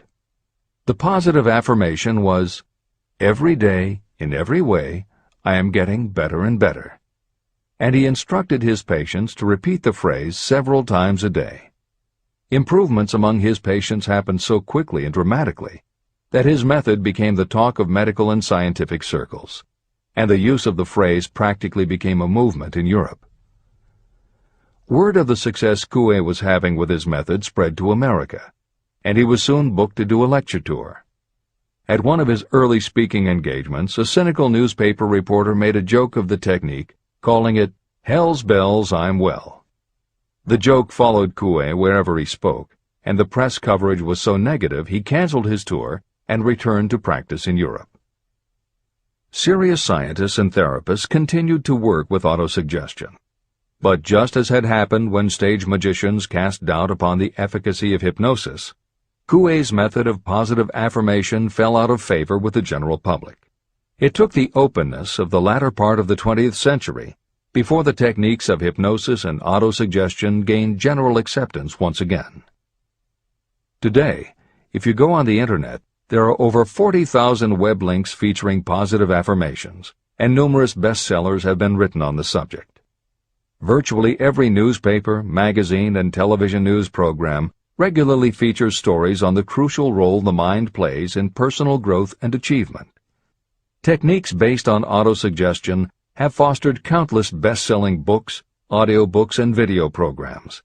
And every week thousands of people attend seminars, lectures, and retreats to be inspired by motivational speakers or spiritual leaders, and to learn techniques that will help them achieve success, almost all of which are based on the basic principles Napoleon Hill advocates in this book. When Hill instructs the reader to close your eyes and hold your thoughts on that amount of money until you can actually see the physical appearance of the money, he is in fact describing the autosuggestion technique most widely taught by contemporary motivational experts. Today it is called creative visualization, and it is regularly used by some of the most successful trainers of Olympic athletes and professional sports teams. It is used by NASA in training astronauts, and medical professionals use it in a variety of ways, including teaching it to patients who need to elevate their autoimmune system. Using visualization effectively is much more than simply daydreaming about something you would like to have or a goal you would like to achieve. Visualization is a specific technique that involves the use of imagination, creativity, vivid imagery, and affirmations, all focused on creating something you wish to manifest in reality. Napoleon Hill identified the practice of visualization and wrote about it as early as 1928 in his first bestseller, Law of Success. Since then, many other psychologists, medical professionals, motivational speakers, and authors have developed systems based on the same principles. Dr. Maxwell Maltz, a noted plastic surgeon, found that often it was as important for his patients to change their inner perception of themselves as it was to change their outer appearance. Dr. Maltz's landmark bestseller, Psycho-Cybernetics, draws heavily on visualization as a way to increase self-esteem and improve a wide range of abilities. The Silva method, which is another variation on visualization, has been taught to millions of people by certified Silva trainers who hold seminars throughout the country. Jose Silva's best-selling book, The Silva Mind Control Method, has also sold many millions of copies. In 1978, 50 years after Napoleon Hill wrote about visualization in Law of Success, Shakti Gawain published the phenomenal bestseller Creative Visualization, and Adelaide Bry published Visualization, Directing the Movies of Your Mind. At about the same time, Dr. O. Carl Simonton, an oncologist, concluded that cancer patients who used visualizations in conjunction with chemotherapy treatments had a marked improvement over those who didn't. His bestseller, Getting Well Again, had a profound impact, and it was followed by books from other respected medical professionals, such as Love, Medicine, and Miracles by Dr. Bernie Siegel, and Superimmunity by Dr. Paul Purcell. Other bestsellers by Dr. John Sarno, Dr. Deepak Chopra, and Dr. Andrew Weil have made what once was referred to as alternative medicine now part of mainstream medical practice. This is the end of the editor's comments. Stimulate your subconscious mind. The instructions given previously for the steps necessary in your desire for money will now be summarized and blended with the principles covered by this chapter, as follows. 1. Go to some quiet spot, preferably in bed at night, where you will not be disturbed or interrupted. Close your eyes and repeat aloud, so that you may hear your own words, the written statement of the amount of money you intend to accumulate. Be specific about the time limit for its accumulation, and a description of the service or merchandise you intend to give in return for the money. As you carry out these instructions, see yourself already in possession of the money. For example, suppose that you intend to accumulate $50,000 by the 1st of January, 5 years from now, and that you intend to give your personal services as a salesperson in return for the money. Your written statement of your purpose should be similar to the following. By the first day of January, I will have in my possession $50,000, which will come to me in various amounts from time to time during the interim. In return for this money, I will give the most efficient service of which I am capable. I will give the fullest possible quantity and the best possible quality of service as a salesperson of, and describe the service or merchandise you intend to sell. I believe that I will have this money in my possession. My faith is so strong that I can now see this money before my eyes. I can touch it with my hands. It is now awaiting transfer to me at the time and in the proportion that I deliver the service in return for it. I am awaiting a plan for getting this money, and I will follow that plan when it is received. 2. Repeat this program night and morning until you can see in your imagination the money you intend to accumulate. 3. Place a written copy of your statement where you can see it night and morning, and read it just before retiring and upon rising until it has been memorized. Editor's comments. The following is another suggestion, adapted from Hill's later writings, which appear in Napoleon Hill's Keys to Success.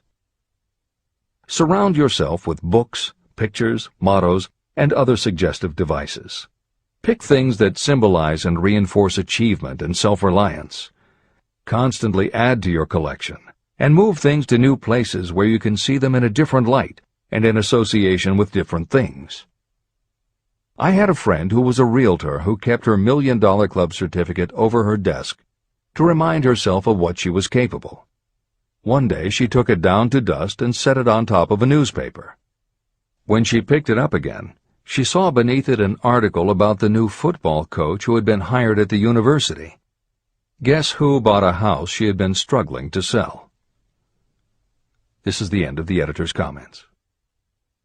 Remember, as you carry out these instructions, that you are applying the principle of autosuggestion for the purpose of giving orders to your subconscious mind. Remember also that your subconscious mind will act only upon instructions that are emotionalized and handed over to it with feeling. Faith is the strongest and most productive of the emotions. These instructions may at first seem abstract. Do not let this disturb you. Follow the instructions no matter how abstract or impractical they may appear to be. If you do as you have been instructed, in spirit as well as in act, the time will soon come when a whole new universe of power will unfold to you. Skepticism, in connection with all new ideas, is characteristic of all human beings. If you follow the instructions, your skepticism will soon be replaced by belief, and belief will become crystallized into absolute faith. Many philosophers have made the statement that man is the master of his own earthly destiny, but most of them have failed to say why he is the master. The reason that man may become the master of himself and of his environment is because he has the power to influence his own subconscious mind. The actual performance of transmuting desire into money is through autosuggestion. That is the principle by which you can reach and influence the subconscious mind. The other principles are simply tools with which to apply autosuggestion. Keep this thought in mind, and you will at all times be conscious of the important part the principle of autosuggestion is to play in your efforts to accumulate money through the methods described in this book. After you have read the entire book, come back to this chapter and follow in spirit and in action this instruction. Read the entire chapter aloud once every night until you become thoroughly convinced that the principle of autosuggestion is sound and that it will accomplish for you all that has been claimed for it. As you read, underscore with a pencil every sentence that impresses you. Follow the foregoing instruction to the letter, and it will open the way for a complete understanding and mastery of the principles of success. Every adversity, every failure, and every heartache carries with it the seed of an equivalent or a greater benefit. Chapter 6. Specialized Knowledge. Personal experiences or observations. The fourth step toward riches. There are two kinds of knowledge. One is general, the other is specialized. General knowledge, no matter how great in quantity or variety it may be, is of little use in the accumulation of money.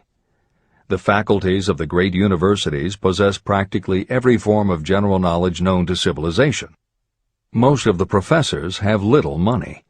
They specialize in teaching knowledge, but they do not specialize in the organization or the use of knowledge. Knowledge will not attract money unless it is organized and directed through practical plans for the specific purpose of accumulating money. Lack of understanding of this fact has been the source of confusion to millions of people who falsely believe that knowledge is power. It is nothing of the sort. Knowledge is only potential power. It becomes power only when and if it is organized into definite plans of action and directed to a definite end. The missing link in all systems of education is that educational institutions fail to teach their students how to organize and use the knowledge after they have acquired it. Many people made the mistake of assuming that because Henry Ford had little schooling, he was not a man of education.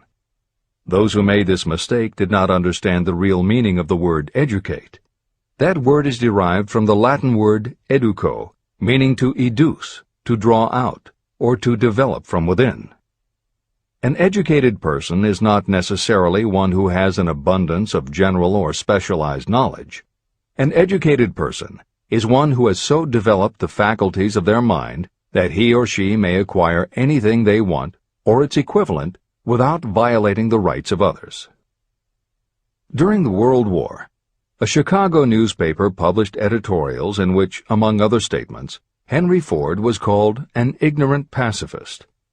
Mr. Ford objected to the statements and sued the paper for libeling him.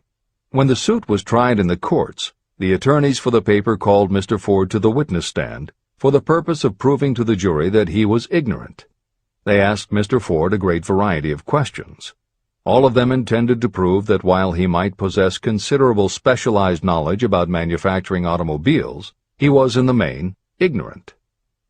Mr. Ford was asked such questions as, who was Benedict Arnold, and how many soldiers did the British send over to America to put down the rebellion of 1776?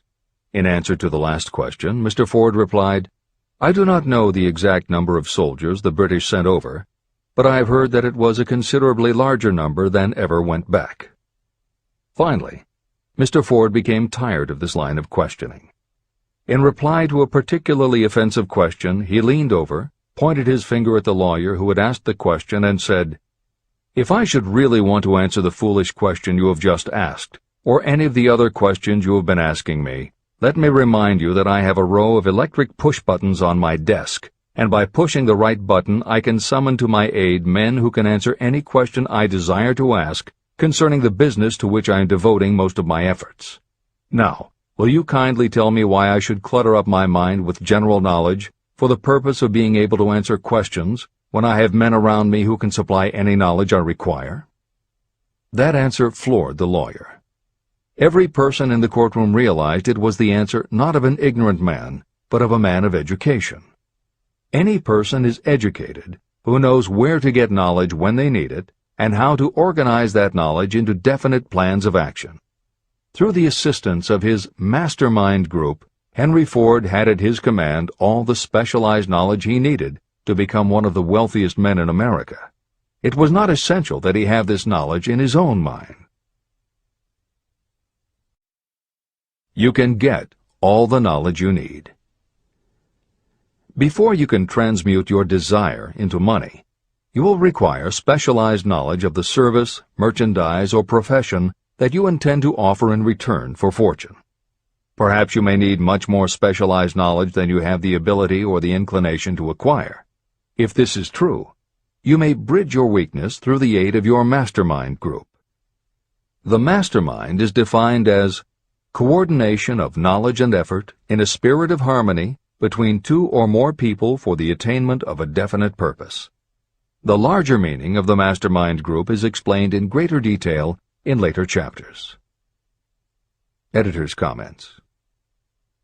After reading Hill's definition of the mastermind, many people may assume that he is describing teamwork. That would not be correct. The following explanation is adapted from the Napoleon Hill Foundation's book, Believe and Achieve. Teamwork can be achieved by any group, even one whose members have disparate interests, because all it requires is cooperation. In teamwork, people might simply be cooperating because they like the leader or out of a sense of duty. Some team members will give 100% to any team that pays them enough, but they have little concern about the objective. And sometimes there is good teamwork because different members have different agendas. A board of directors may disagree, even be unfriendly, and still run a business successfully. Musical groups are made up of notoriously self-centered people who work as a team if it will help them get ahead. Masterminds, on the other hand, are formed of individuals who have the same agenda, a deep sense of mission, and commitment to the same goal. Masterminds represent the highest order of thinking by a group of knowledgeable people, each contributing their absolute best according to their abilities, expertise, and background. If you have ever been a part of a meeting when everything just clicked and ideas built upon other ideas, with each member contributing until out of the group activity came the best possible idea or solution, that was a mastermind at work. Napoleon Hill believed that you must make the mastermind experience a regular part of your life if you really want to succeed. How to select the right people for your mastermind will be discussed further in Chapter 11, The Power of the Mastermind. This is the end of the editor's comment. The accumulation of great fortunes calls for power, and power is acquired through highly organized and intelligently directed specialized knowledge. That knowledge does not, necessarily, have to be in the possession of the person who accumulates the fortune. This should give hope and encouragement to those who want to accumulate a fortune, but don't have the necessary education to supply such specialized knowledge. People sometimes go through life suffering from inferiority complexes because they are not people of education. The person who can organize and direct a mastermind group of people who possess the knowledge needed is just as much a person of education as any other individual in the group. Thomas A. Edison had only 3 months of schooling during his entire life, but he did not lack education. Neither did he die poor. Henry Ford had less than a 6th grade schooling, but he managed to do pretty well by himself financially. Albert Einstein was working as a clerk in a patent office when he began to develop his world-altering scientific theories. Editor's comments. Had Einstein been born today, he might have been diagnosed in his early years as having attention deficit disorder. As a child, he was slow to learn to talk. As a student, he showed little promise and was expelled from at least one school. But what Einstein could do was to focus his concentration on a goal of his choice. His famous theories were the result of thought experiments that took place inside his mind. It is said that the breakthrough which led him to the theory of relativity came not from specialized knowledge of physics or mathematics, but from his ability to imagine what would happen if he were riding on a beam of starlight through space. This is the end of the editor's comments. Specialized knowledge is among the most plentiful and the cheapest forms of service that may be had. If you doubt this, consult the payroll of any university. It pays to know how to purchase knowledge, and it pays to know where to look.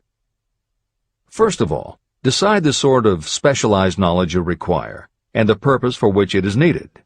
To a large extent, your major purpose in life, the goal toward which you are working, will help determine what knowledge you need. Your next move requires that you have accurate information concerning dependable sources of knowledge. The more important of these are your own experience and education, experience and education available through cooperation of others, mastermind alliance, colleges and universities, public libraries, and even easier, the Internet, special training courses, through night schools and home study courses in particular. As knowledge is acquired, it must be organized and put into use for a definite purpose through practical plans. Knowledge has no value except for what can be gained from its application toward some worthy end. Successful people never stop acquiring specialized knowledge related to their major purpose, business, or profession. Those who are not successful usually make the mistake of believing that the knowledge-acquiring period ends when you finish school. The truth is that schools do little more than teach you how to acquire practical knowledge. Editor's comments. At this point in the original edition of Think and Grow Rich, Napoleon Hill included a newspaper story about education and job opportunities. Although the contemporary job market has changed considerably, the author of the article, Robert Moore, Director of Placements at Columbia University, made some comments that are perfectly aligned with the philosophy of Think and Grow Rich and are still holding true today. One such comment was, "The man who has been active on the campus, whose personality is such that he gets along with all kinds of people, and who has done an adequate job with his studies, has a most decided edge over the strictly academic student." One of the largest industrial companies, the leader in its field, in writing to Mr. Moore concerning prospective seniors at the college said, "We emphasize qualities of character, intelligence, and personality far more than specific educational background." Although few would argue that education is valuable, as Moore implies above and as Hill noted earlier about Edison, Ford, and Einstein, academic accomplishment has never been a sure indicator of success. The October 27, 2003 issue of Time magazine made a similar point in their cover story about the changes being made in the SAT exam. Although the article's primary focus is on the efforts to make the SAT less biased, it also notes that recent research indicates that neither the SAT nor IQ tests have proven to be very reliable predictors of future real-world achievement. In his best-selling book, Emotional Intelligence, author Daniel Goleman has created a persuasive argument that the way in which a person handles themselves and their relationships, which he calls emotional intelligence, or EI, is a much better indicator than IQ in predicting whether a person will be successful in life. In his later books, Working with Emotional Intelligence and Primal Leadership, Goleman applies his theory to the workplace, focusing on emotional intelligence leadership techniques and comparing corporate managers' EI with their IQ to analyze which has the greatest positive effect on the financial bottom line. Daniel Goleman's theories have caused some significant changes within educational circles and among management theorists, but their greatest impact has been on individuals who have gone through life intimidated because they believe they aren't smart enough. For them, Goleman's books offer convincing evidence that although they may not have conventional education, their natural abilities and interpersonal skills can be far more important in achieving success. This is the end of the editor's comments.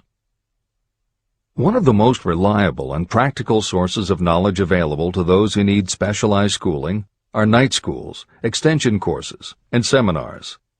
The correspondence schools give specialized training anywhere the U.S. mails go, or via the Internet. One advantage of home study training is the flexibility of the study program, which permits you to study during spare time. Another advantage of home study training, if the school is carefully chosen, is that most courses offer some method of personal consultation, which can be of priceless value to those needing specialized knowledge. No matter where you live, you can share the benefits. A lesson from a collection agency. Anything acquired without effort and without cost is generally unappreciated and often discredited. Perhaps this is why we get so little from our marvelous opportunity in public schools. The self-discipline you will learn from a program of specialized study can make up for the wasted opportunity when knowledge was available without cost. Being asked to pay, whether you make good grades or poor, has the effect of causing you to follow through with the course when you would otherwise drop it. I learned this from experience when I enrolled for a home study course in advertising.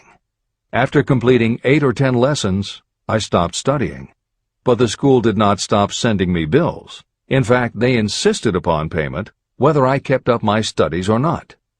I decided that if I had to pay for the course, which I had legally obligated myself to do, I should complete the lessons and get my money's worth. Correspondence schools are well-organized businesses. At the time, I felt that their collection system was somewhat too well organized, but I learned later in life that it was a valuable part of my education. The truth is that their collection department constituted the very finest sort of training on decision-making, promptness, and the habit of finishing what you begin. The collection system that forced me to finish the course turned out to be worth much in the form of money earned. The road to specialized knowledge. We have in this country what is said to be the greatest public school system in the world. One of the strange things about human beings is that they value only that which has a price. The free schools of America and the free public libraries do not impress people because they are free. This is the major reason why so many people find it necessary to acquire additional training after they finish school and go to work. It is also one of the major reasons why employers give greater consideration to employees who take specialized training courses. They have learned that those who have the ambition to give up a part of their spare time to studying at home have in them those qualities that make for leadership. There is one weakness in people for which there is no remedy. It is the universal weakness of lack of ambition. People who give up some of their spare time to take courses seldom remain at the bottom very long. By taking such courses, they open the way for the upward climb, remove many obstacles from their path, and attract the interest of those who have the power to help them. The home study method of training is especially suited to people who have already started working. They often find that after having left school, they still need additional specialized knowledge, but cannot spare the time to go back to school. Stuart Austin Weir was a construction engineer. He followed this line of work until the Depression hit and severely limited the construction business. He took inventory of himself and decided to change his profession to law. He went back to school and took special courses to prepare himself as a corporation lawyer. He completed his training, passed the bar examination, and quickly built a lucrative law practice as a patent attorney. Just to keep the record straight, and to anticipate the excuses of those who will say, "I couldn't go to school because I have a family to support," or "I'm too old," I will add that Mr. Weir was past 40 and married when he went back to school. Moreover, by carefully selecting highly specialized courses, Mr. Weir completed in 2 years the work that it takes the majority of law students 4 years to do. It pays to know how to purchase knowledge. A simple idea that paid off. Here's another specific example about a salesman in a grocery store who found himself suddenly unemployed. Having had some bookkeeping experience, he took a special course in accounting, familiarized himself with all the latest bookkeeping and office equipment, and went into business for himself. Starting with a grocer for whom he had formerly worked, he made contracts with more than 100 small merchants to keep their books at a very nominal monthly fee. His idea was so practical that he soon found it necessary to set up a portable accounting office in a light delivery truck. He now has a fleet of these bookkeeping offices on wheels. He employs a large staff of assistants who provide small merchants with accounting services equal to the best that money can buy at very nominal cost. Specialized knowledge plus imagination were the ingredients that went into this unique and successful business. Last year, the owner of that business paid income taxes of almost 10 times as much as was paid by the grocery store that fired him. Editor's comments. It would be impossible to write a contemporary book about success without including the story of Bill Gates. And although the connection between the world's wealthiest man and Hill's story about a man who started a mobile accounting business may not be immediately obvious, the fact is that this is a very apt place to include the story of Microsoft. Just as with the mobile accountant, The two defining characteristics of Bill Gates' success are specialized knowledge and imagination. Everyone had recognized at an early age that Bill Gates was a very bright student, but he had little interest in anything other than science and math. And when the mothers group at his school arranged for the students to learn about computing, that became his passion.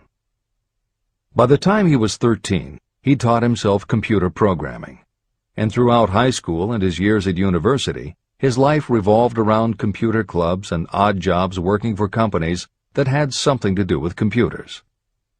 Although at various times he toyed with the idea of a career in science or law, it is probably fair to say that while he was still in school, Bill Gates knew, in general terms, what his burning desire in life would be. He paid little attention to general knowledge, but devoted himself to assembling the specialized knowledge he would need to achieve his definite major purpose.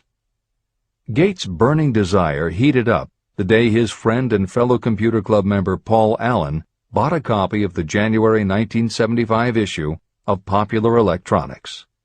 On the cover was a picture of an inexpensive desktop computer, the Altair 8800, which could be built from a kit. Gates and Allen knew in their gut that there were other students just like them who would love to get their hands on one of these things. At the time, it took a lot of imagination to foresee the impact computers might have on the average person. And even though they didn't own an Altair, they decided they could write a computer program for it. That took even more imagination. They contacted Ed Roberts, the founder of the company that made the Altair, and pitched their idea. Roberts told them he was getting offers from all over, and his policy was that whoever wrote it first would get the job. For the next 2 months, they tore apart the manual, gleaning the specialized knowledge they would need to write the program. They were the first to deliver a workable operating system, and Roberts bought it from them for $3,000 plus a royalty on sales. With their vision of the future burning in their imaginations, Gates and Allen used the advance and their royalties to launch a company that would be in the business of writing computer programs. They named their new company Microsoft and called old friends from their high school computer club to staff it. Bill Gates was 19 and Paul Allen was only a few years older. They and about 9 of their friends started writing programs for Apple Computer, Commodore, and anyone else who would contract with the company for their services. For the next 5 years, Bill Gates and Paul Allen had their share of imaginative ideas, but mostly they concentrated on learning the specialized knowledge needed to run and grow a successful business. Then in 1980, IBM, which had finally decided to get into the small computer business, needed help getting up to speed. They approached Microsoft to write an operating system for the new computer venture. Once again, specialized knowledge and imagination were the qualities that guided Bill Gates. In their imagination, Gates and Allen could see an even bigger future than before, and through specialized knowledge of what computers were capable of, they knew the role they could play in that future. They then made 2 business moves that are the foundation of the Microsoft success. First, because IBM had such a tight schedule, Gates went to a computer programmer, Tim Patterson, and bought from him a rudimentary but already developed operating system. Gates then set to work modifying the system, and he renamed it MS-DOS, for Microsoft Disk Operating System. The other move that was crucial to their success was the negotiation with IBM. They started from the position that they would not sell an operating system to IBM. What they would do was license the system to IBM in exchange for a royalty on every copy sold with an IBM computer. And it would not be an exclusive license, which meant that Microsoft could also license the system to other computer companies. If you were to continue to track the history of Microsoft, you would find those same qualities: a burning desire, an idea, specialized knowledge, and imagination behind each move Bill Gates made and continues to make, just as they were behind the success of the man who started the mobile accounting business. This is the end of the editor's comments. The beginning of the successful mobile accounting business was an idea. I know this is true because I was the one who gave him that idea. Now I'd like to pass on the story of another idea. and it was my accountant friend who indirectly suggested this one to me. When I first proposed the accounting idea to him, he said, "I like the idea, but I would not know how to turn it into cash." In other words, he did not know how to market his bookkeeping knowledge after he had acquired it. So, with the aid of a young woman copywriter, a very attractive presentation was prepared describing the advantages of the new system of bookkeeping. The brochure told the story of this new business so effectively that its owner soon had more accounts than he could handle. There are thousands of people all over the country who need the services of a merchandising specialist capable of preparing an attractive way to market personal services. This idea was born of the necessity to solve a specific problem. But it did not stop by serving merely one person. The woman who created the presentation has a keen imagination. She saw in her newly born brainchild the making of a new profession to serve thousands of people who need practical guidance in marketing personal services. Spurred to action by the success of her first prepared plan to market personal services, this woman turned to solving a similar problem for her son. He had just finished college, but had been totally unable to find a market for his services. The plan she created for him was the best example of merchandising personal services I have ever seen. When the presentation had been completed, it contained nearly 50 pages of beautifully typed, properly organized information. It told the story of her son's natural abilities, schooling, personal experiences, and a great variety of other information. The book also contained a complete description of the position her son desired, together with a marvelous word picture of the exact plan he would use in filling his position. The preparation of the presentation required several weeks of her time, during which she sent her son to the public library almost daily to get specific data needed to sell his services to best advantage. She also sent him to all the competitors of his prospective employer, where he gathered information concerning their business methods. This was of great value in the formation of the plan he intended to use in filling the position he sought. When the plan was finished, it contained more than half a dozen very fine suggestions that would benefit the prospective employer. You don't have to start at the bottom. You may be inclined to ask, why go to all this trouble to secure a job? The answer is, doing a thing well is never trouble. The plan prepared by this woman for her son helped him get the job at the first interview and at a salary fixed by himself. Moreover, and this too is important, the position did not require the young man to start at the bottom. He began as a junior executive at an executive salary. Why go to all this trouble? Well, for one thing, this young man's planned presentation saved him no less than 10 years of working his way up. The idea of starting at the bottom and working your way up may appear to be sound, but the major objection to it is this. Too many of those who begin at the bottom never manage to lift their heads high enough to be seen by those who count. And the outlook from the bottom is not very bright or encouraging. It has a tendency to kill off ambition. You get into a rut, and you accept your fate because you form the habit of daily routine. Often this habit finally becomes so strong you don't even try to throw it off. And that is another reason why it pays to start 1 or 2 steps above the bottom. By so doing, you will form the habit of looking around, of observing how others get ahead, of seeing opportunity, and of embracing it without hesitation. A splendid example of what I mean is Dan Halpin. During his college days, he was manager of the famous 1930 championship Notre Dame football team, when it was under the direction of the late Newt Rockne. Halpin finished college at a very unfavorable time. The Depression had made jobs scarce. So after a fling at investment banking and motion pictures, he took the first job with a potential future he could find. It was selling electrical hearing aids on a commission basis. Anyone could start in that sort of job, and Halpin knew it, but it was enough to open the door of opportunity to him. For almost 2 years he worked at the job, but it didn't satisfy him. He would never have risen above that job if he had not done something about his dissatisfaction. He aimed first at the job of assistant sales manager of the company, and he got the job. That single step upward placed him high enough above the crowd for him to see still greater opportunity. Also, it placed him where opportunity could see him. In his new position, he did so well selling hearing aids that A.M. Andrews, chairman of the board of the Dictograph Products Company, a competitor of the company for which Halpin worked, asked to meet with him. Mr. Andrews wanted to know something about that man Dan Halpin, who was taking big sales away from the long-established Dictograph Company. When the interview was over, Halpin was the new sales manager in charge of the Acousticon division of Dictograph.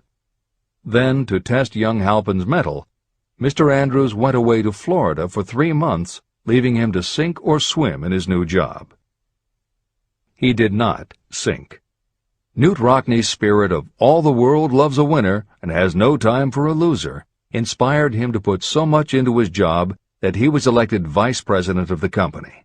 Vice president was a job that most would be proud to earn through 10 years of loyal effort, but Halpin turned the trick in little more than 6 months. One of the major points I'm trying to emphasize through this entire philosophy is that we rise to high positions or remain at the bottom because of conditions we can control, but only if we desire to control them. I am also trying to emphasize another point, that both success and failure are largely the results of habit. I have not the slightest doubt that Dan Halpin's close association with the greatest football coach America ever knew planted in his mind the same kind of desire to excel that made the Notre Dame football team world famous. Truly, there's something to the idea that hero worship is helpful, provided you worship a winner. My belief in the theory that business associations are vital factors, both in failure and in success, was clearly demonstrated when my son Blair was negotiating with Dan Halpin for a position. Mr. Halpin offered him a beginning salary of about 1/2 what he could have gotten from a rival company. I brought parental pressure to bear and encouraged Blair to accept the job with Mr. Halpin. I believe that close association with people who refuse to compromise with circumstances is an asset that can never be measured in terms of money. The bottom is a monotonous, dreary, unprofitable place for any person. That is why I have taken the time to describe how lowly beginnings can be overcome by proper planning. Make your ideas pay off through specialized knowledge. The woman who prepared the personal service sales plan for her son now receives requests from all parts of the country, from others who want to market their personal services for more money. But don't think that all her plan consists of is clever salesmanship to help her clients get more money for the same services they formerly sold for less. She looks after the interests of the purchaser as well as the seller of personal services. She prepares her plans so that the employers receive full value for the additional money they pay. If you have the imagination and seek a more profitable outlet for your personal services, this suggestion may be the stimulus for which you have been searching. The idea could earn you an income far greater than that of the average doctor, lawyer, or engineer whose education required several years in college. Editor's comments. Mary Kay Ash was literally researching and writing down specialized knowledge when the idea for a new business was born in her imagination. Mary Kay had quit her job as a very successful sales manager in the gift business because she had become discouraged by seeing the men she had trained earning more and being promoted ahead of her. She decided to write an advice book for career women, but as she assembled the knowledge women would need to get ahead, she realized she was writing a business plan for the kind of business she would like to run. She took her life savings of $5,000, went out and found a skincare cream she liked, acquired the rights to it, and began to contact her friends and friends of friends to see if they would like to be beauty consultants for her new company. But what she was offering wasn't just a chance to sell skincare products. It was a very imaginative combination of philosophy and opportunity that gave women the chance to achieve both personal satisfaction and financial success. The company showed a modest profit in its first year, and continued to grow each year until, by the beginning of the 21st century, There are over 1 million independent beauty consultants in 30 countries with wholesale sales of more than $1.5 billion. 3 times Mary Kay Cosmetics was named as one of the 100 best companies to work for in America, and Lifetime Television Network named Mary Kay the businesswoman of the century. She became one of the most in-demand motivational speakers and the best-selling author of 3 books. Neil Balter also started his company based on specialized knowledge and imagination. He got his specialized knowledge from his job as a carpenter's apprentice. His imagination came into play the day he was hired by a customer who wanted to clear up a messy closet by having shelves installed. Now that kind of job must have been offered to thousands of carpenters, but not one of them had the imagination to see in it what Neil Balter saw. When he finished the work, Balter didn't just see nicely fitted shelves. He saw that he had created a solution for a problem that was common to every household in America. He took the money he earned from the job and started his own business, California Closet Company, which specialized in shelves and fittings designed to attractively organize closet space for maximum efficiency. But Balter's imagination didn't stop once he had his own business up and running. Now he could imagine an even bigger operation. So he went out to find new specialized knowledge about operating and franchising a business. Neil Balter had licensed more than 100 California closet franchises when Williams-Sonoma offered to buy the company for $12 million. Lillian Vernon's specialized knowledge was in an area that many women had, but they didn't have the imagination she had. To quote from her autobiography, An Eye for Winners, handbags. I knew about those. Why not sell them? And belts to match. Didn't every teenage girl strolling along the street anywhere in the United States sport a handbag and belt? And my handbags would offer something special. Each one would be personalized with initials. I knew with absolute certainty that teenagers would go for items that made them feel unique. She believed enough in her idea that she spent $495 to take a small ad in 17 magazine. The ad brought in $32,000 in orders. That was when Lillian Vernon started to gather other specialized knowledge about renting space, manufacturing products, warehousing, and shipping, all of which she'd need to grow her idea of bags and belts into a direct response business featuring a whole array of distinctively monogrammed items. Within a few years, she needed more specialized knowledge about product photography, layout, printing, and direct mail, as she imagined having her own catalog. She started by mailing a 16-page black-and-white catalog to 125,000 customers who had bought products from her in the past. At the beginning of the 21st century, Lillian Vernon was still picking the merchandise and overseeing the design of her catalogs, many of which now run well over 100 full-color pages, are mailed to millions of people many times each year, and generate approximately $250 million in annual sales. There is another story about gathering specialized knowledge that is so good we will use it to conclude this editorial comment. It actually comes from the Napoleon Hill archives, and although he did not include it in Think and Grow Rich, he often used it as an example in his lectures and seminars. There was a young man who started out working for the railroad in 1893 as a machinist at 5 cents an hour. He was always taking courses and learning what he could about steam engines, and by 1905 he had worked his way up through the ranks until he was superintendent of motive power for Chicago Great Western in Olwine, Iowa. Then he did something that must have made his friends think he had taken leave of his senses. He was attending the Chicago Automobile Show when a red and white locomobile caught his attention. He put up his life savings of $700 and convinced a friend to co-sign a loan for $4,300 so he could buy the car. He promptly took it home, put it into a shed, jacked it up, and proceeded to take it apart piece by piece. Then he put it back together again. Then he took it apart and put it back together again. After doing that a few more times, he had learned what he wanted to know. And that was how Walter P. Chrysler gathered the specialized knowledge he needed to get himself out of railroading and into the automobile business. This is the end of the editor's comment. There is no fixed price for sound ideas. Behind all ideas is specialized knowledge. But remember, specialized knowledge is more abundant and more easily acquired than ideas. Because of this truth, there are ever-increasing opportunities for the person capable of helping men and women sell their personal services. Capability means imagination, the one quality needed to combine specialized knowledge with ideas to create organized plans that will yield riches. If you have imagination, this chapter may present you with an idea that is the beginning of the riches you desire. Remember, the idea is the main thing. Specialized knowledge may be found just around the corner. Any corner.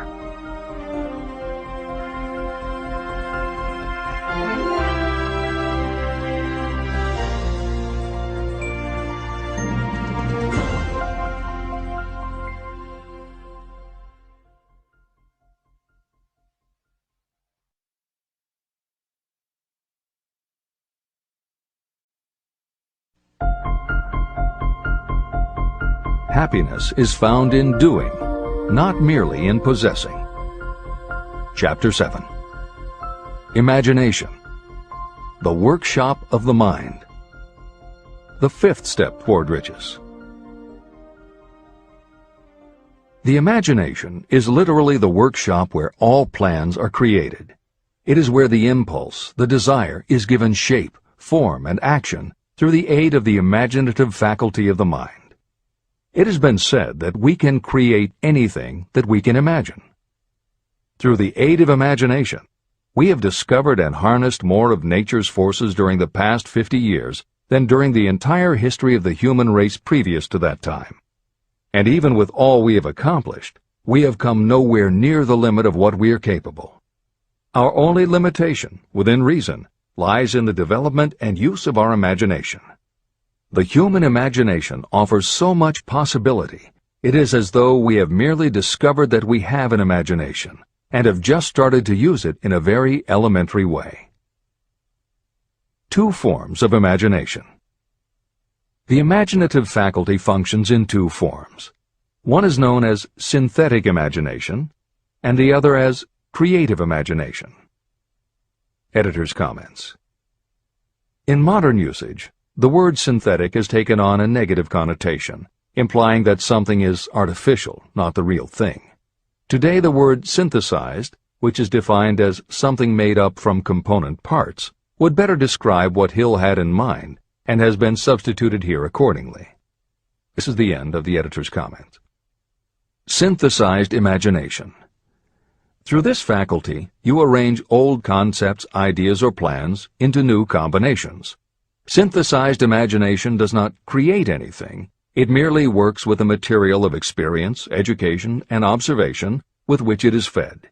It is the faculty used by most inventors, with the exception of those geniuses who draw upon the creative imagination when they cannot solve problems through synthesized imagination. Creative imagination. Through the faculty of creative imagination, the finite human mind has direct communication with infinite intelligence, the faculty through which hunches and inspirations are received. It is by this faculty that all basic or new ideas are handed over to mankind. It is through this faculty that we pick up vibes from other people, and in that way one individual may tune in or communicate with the subconscious minds of others. This concept is explained in greater detail later. The creative imagination works automatically, but only when your conscious mind is motivated, energized, and working at such a high rate that it becomes very perceptive and receptive, such as when the conscious mind is stimulated through the emotion of a strong desire. The great leaders of business, industry, and finance, and the great artists, musicians, poets, and writers became great because they developed the faculty of creative imagination. Editor's comment. At this point, it should be noted that both kinds of imagination are equally valuable to you, and they work together so seamlessly it is often hard to tell where one ends and the other begins. For instance, when Jeff Bezos created the idea of Amazon.com, was it synthesized imagination or creative imagination? At the time, Many people were getting onto the idea of the Internet as a sales medium. From this, it could be concluded that he was drawing upon experience, education, and observation, which would mean he was using synthesized imagination. But why did he decide to sell books? Was that synthesized or creative? Did that idea come out of something in his subconscious that just felt like books were the right thing? And what about that name? Calling a bookstore Amazon didn't make sense to anyone but Bezos, but it certainly caught the public's attention. How important was the name in the store's success? Was that choice creative or synthesized? Now take it a step further. What about eBay? Amazon had already shown that you could sell a lot of goods on the Internet. When Pierre Omidyar hit on the idea of selling things on the Internet by turning it into an auction house, what part was synthesized and what part was creative? The answer is, it doesn't matter. Whether you are consciously assembling the parts of a plan, or if subconsciously the pieces fall into place and suddenly hit you in a flash of inspiration, all that matters is that you are putting your imagination to work. And the more you use it, the better both the synthesized and the creative will work for you. This is the end of the editor's comment. Desire is a thought, an impulse. It is nebulous and ephemeral. It is abstract and of no value until it has been transformed into its physical counterpart. While the synthesized imagination is the one that will be used most frequently in the process of transforming desire into money, there will be circumstances and situations that demand the use of the creative imagination as well. Both the synthesized and the creative imagination become more alert and receptive with use. And though your imaginative faculty may have become weak through lack of use, you can revive it. Just as any muscle or organ of the body develops the more it is used, your imagination also becomes more receptive in direct response to the amount that you use it. Use your synthesized imagination. First, let us focus attention on the development of the synthesized imagination. This is the faculty that you will use more often in converting desire into money. Transformation of the intangible impulse of desire into the tangible reality of money calls for the use of a plan or plans. To make plans, you must use your imagination. Mainly, this will require you to use your synthesized imagination as you draw upon your experience, your education, and your observations. Editor's comment. The following is adapted from Hill's later writing and appears in Napoleon Hill's Keys to Success. An excellent example of synthesized imagination is Edison's invention of the light bulb. He began with one recognized fact that other people had discovered. A wire could be heated by electricity until it produced light. The problem was that the intense heat quickly burned the wire out, and the light never lasted more than a few minutes. Edison failed more than 10,000 times in his attempt to control this heat. When he found the method, it was by applying another common fact that had simply eluded everyone else. He realized that charcoal is produced by setting wood on fire, covering it with soil, and allowing the fires to smolder. The soil permits only enough air to reach the fire to keep it burning without blazing, and that way the wood isn't burned up. When Edison recognized this fact, his imagination immediately associated it with the idea of heating the wire. He placed the wire inside a bottle, pumped out most of the air, and produced the first incandescent light. It burned for 8.5 hours. Everything that Edison used to make the electric light was widely known, but the way he synthesized the knowledge changed the world and made him a very wealthy man. W. Clement Stone called the process the R2A2 formula: recognize and relate, assimilate and apply. If you do that with everything you see, hear, think, and experience, it will give you a new way of looking at familiar things. If you do that, you can achieve what others believe is impossible. Later in this chapter, you will read of other fortunes that grew from even simpler synthesized ideas, and these stories should lead you to conclude that the combination of ideas is nothing that you couldn't have thought of yourself. That alone should start your own imagination synthesizing ideas.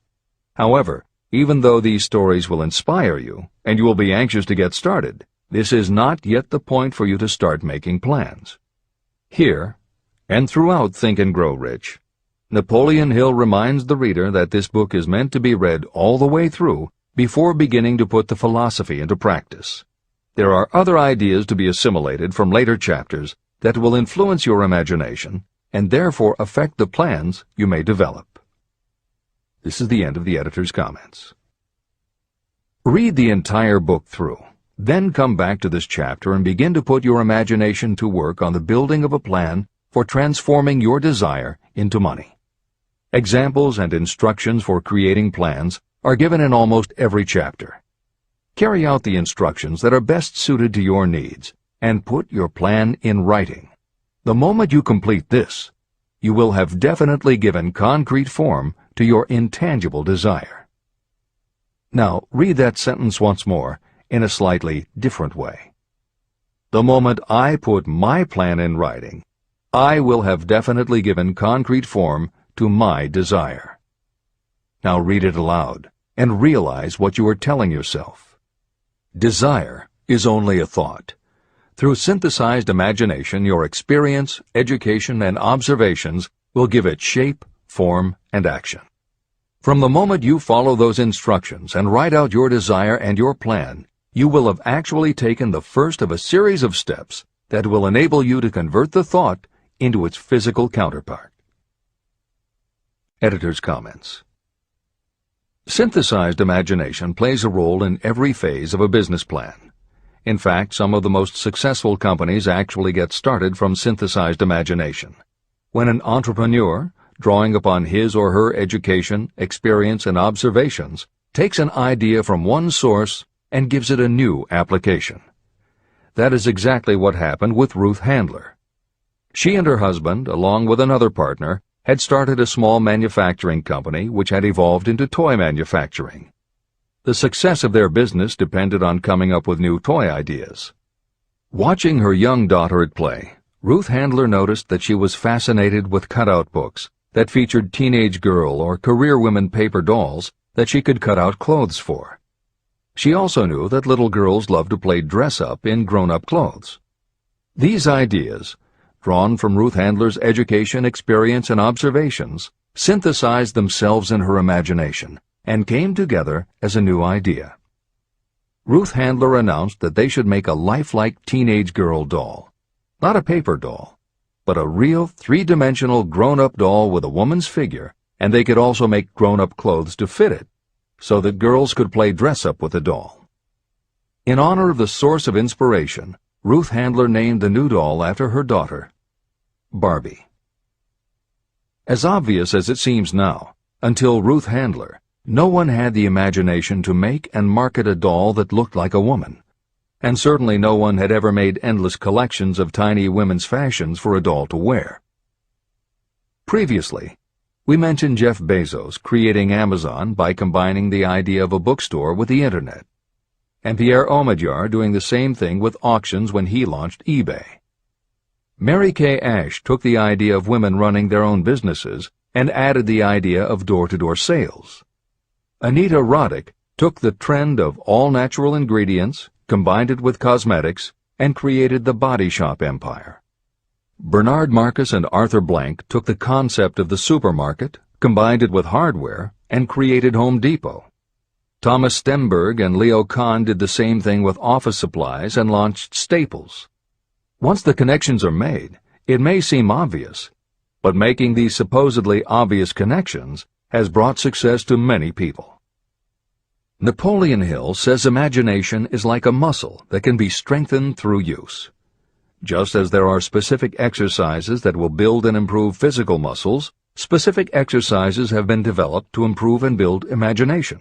And it is commonly accepted that creativity developed in one area will affect your creativity in others.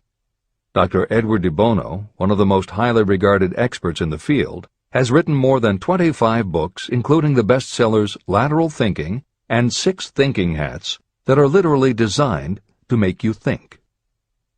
Dr. Betty Edwards' bestseller, Drawing on the Right Side of the Brain, uses drawing techniques to awaken creativity. Dr. Gabrielle Rico's bestseller, Writing the Natural Way, uses a technique called clustering as a way to break writer's block. And Tony Buzan uses a similar method for opening your mind that he terms mind mapping.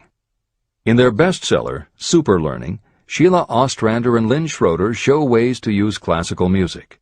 And Roger Von Eck suggests puzzles and riddles as stimuli in A Whack on the Side of the Head. This is the end of the editor's comments. Tapping into creative imagination. The earth on which you live, you yourself, and every other material thing are the result of evolutionary change, through which bits of matter have been organized and arranged in an orderly fashion.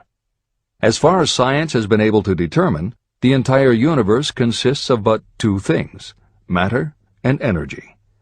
Moreover, and this statement is of stupendous importance, this earth, every one of the billions of individual cells of your body, and every subatomic particle of matter began as an intangible form of energy.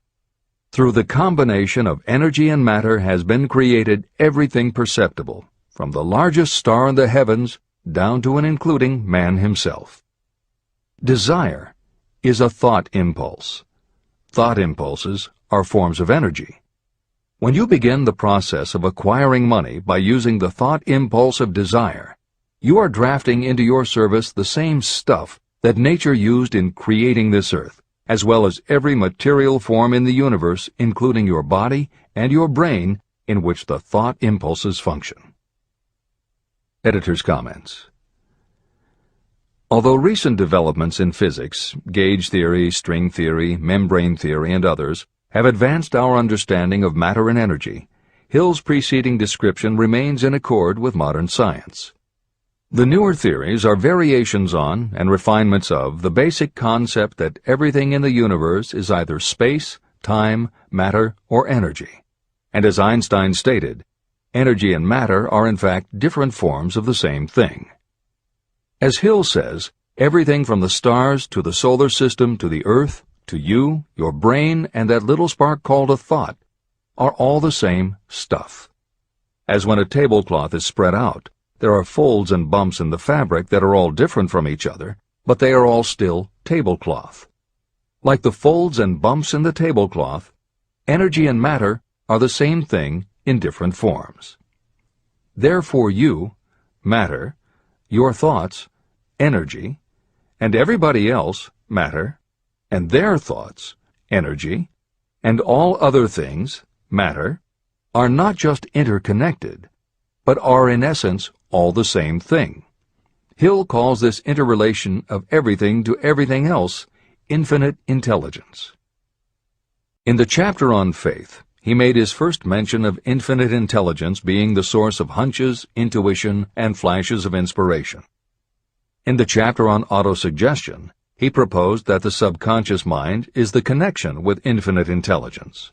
In this chapter, Hill elaborates that creative imagination is the receiver through which these flashes of insight come to us from infinite intelligence. Under some circumstances, when your mind is operating at a high rate, your creative intelligence receives not just an idea, but also a flash of intuition. You get a hunch or a premonition about something or somebody. That flash could not come from your conscious or your subconscious, because neither ever had the information.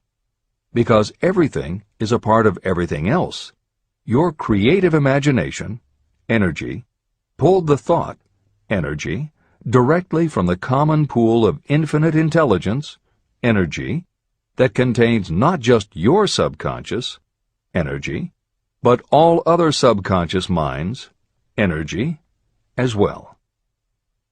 Infinite intelligence is a complex concept, and for those readers who find themselves questioning the process, be assured that Hill expands on the theory in later chapters. The editors advise the reader to set aside any questions for the moment and focus on the logical and practical application Hill had in mind. This is the end of the editor's comments. You are engaged in trying to turn your desire into its physical or monetary counterpart, and there are laws of physics and principles of psychology that can help you. But first, you must give yourself time to become familiar with these laws and learn to use them. Through repetition, and by describing these principles from every conceivable angle, I hope to reveal to you the secret through which every great fortune has been accumulated. Strange and paradoxical as it may seem, the secret is not a secret. It is made obvious in the earth, the stars, the planets, in the elements above and around us, in every blade of grass, and every form of life within our vision. Do not be discouraged if you do not fully understand or accept this theory. I do not expect that you will accept all that is in this chapter on your first reading. Assimilate as much as you can now as you read this for the first time. Later, when you reread and study it, you will discover that something has happened to clarify it and give you a broader understanding of the whole. Above all, do not stop nor hesitate in your study of these principles until you have read the book at least 3 times. Then you will not want to stop. How to make practical use of imagination. Ideas are the beginning points of all fortunes. Ideas are products of the imagination. Following are 2 true stories about ideas that have yielded huge fortunes. I hope that these stories will convey how important a role imagination can play in turning an idea into success, and that they will illustrate the method by which imagination may be used in accumulating riches.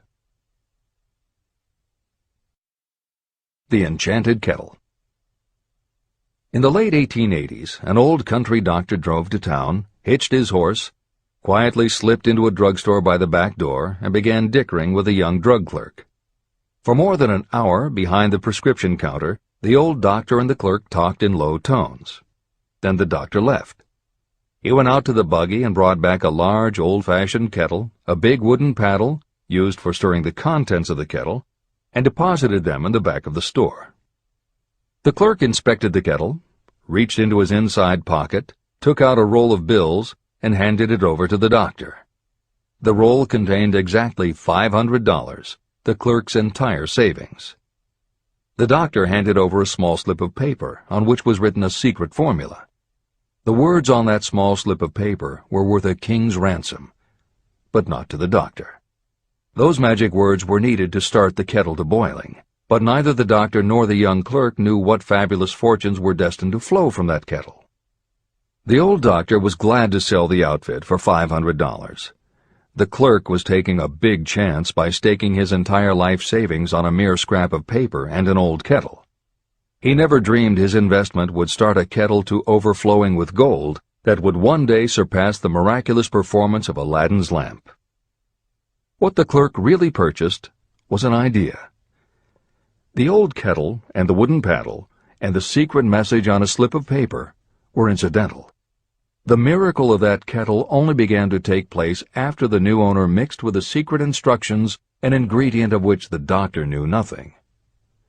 See if you can discover what it was that the young man added to the secret message, which caused the kettle to overflow with gold.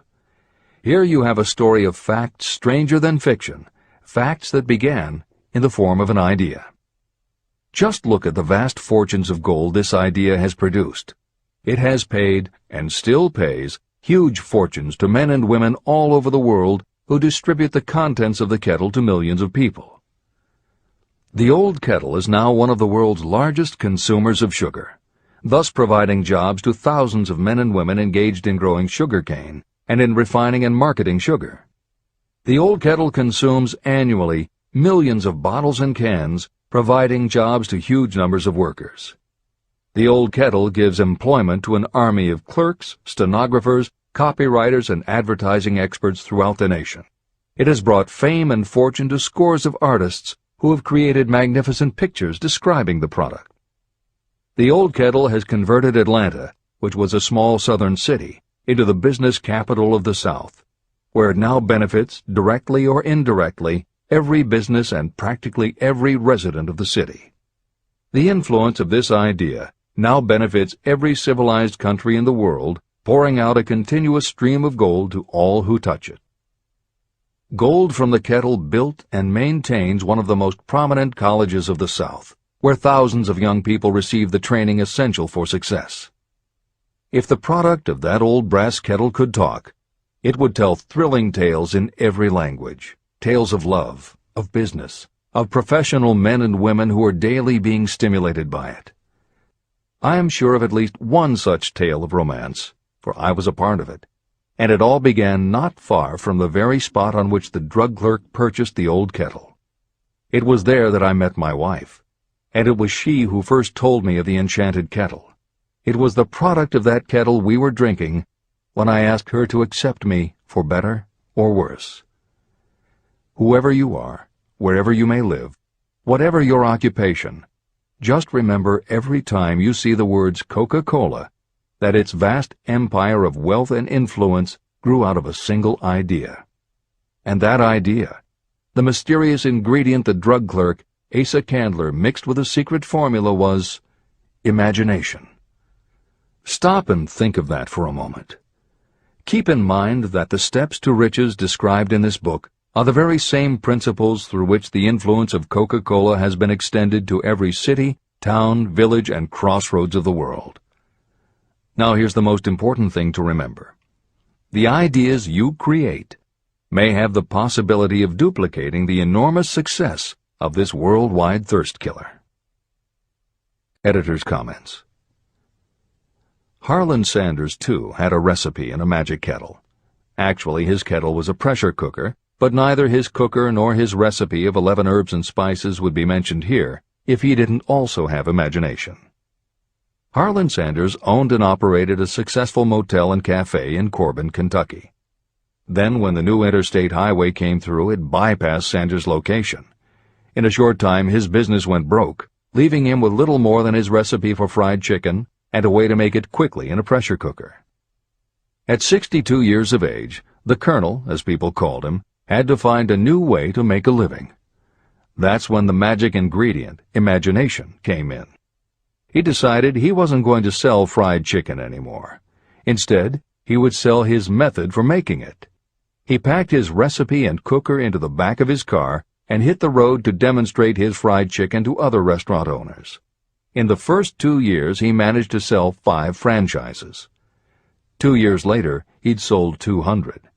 4 years later, he was up to 600 locations when he was approached by an investment group to sell his company.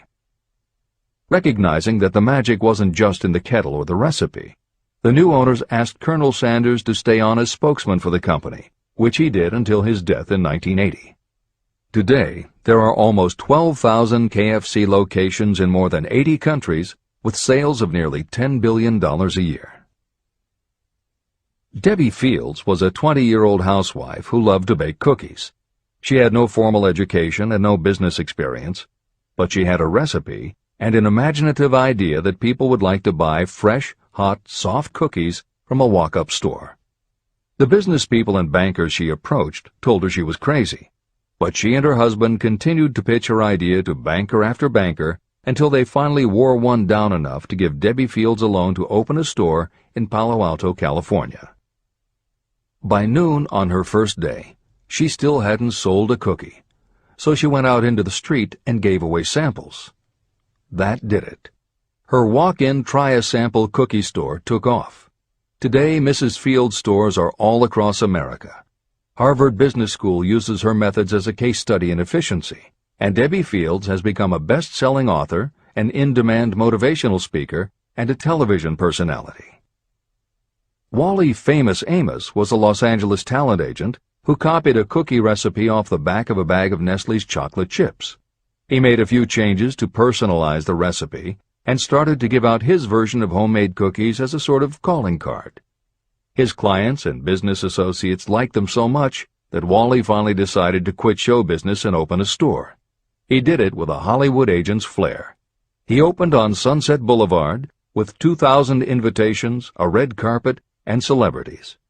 With the same flair, he put his picture on the bag, filled the bags with cookies, and started selling them to exclusive department stores and specialty shops. 10 years later, Famous Amos cookies were a $10 million business. Ray Kroc was over 50 and selling milkshake mixers when he heard about a hamburger stand in California, owned by Dick and Mac McDonald, that was doing great business. He packed his car and headed to San Bernardino to check it out.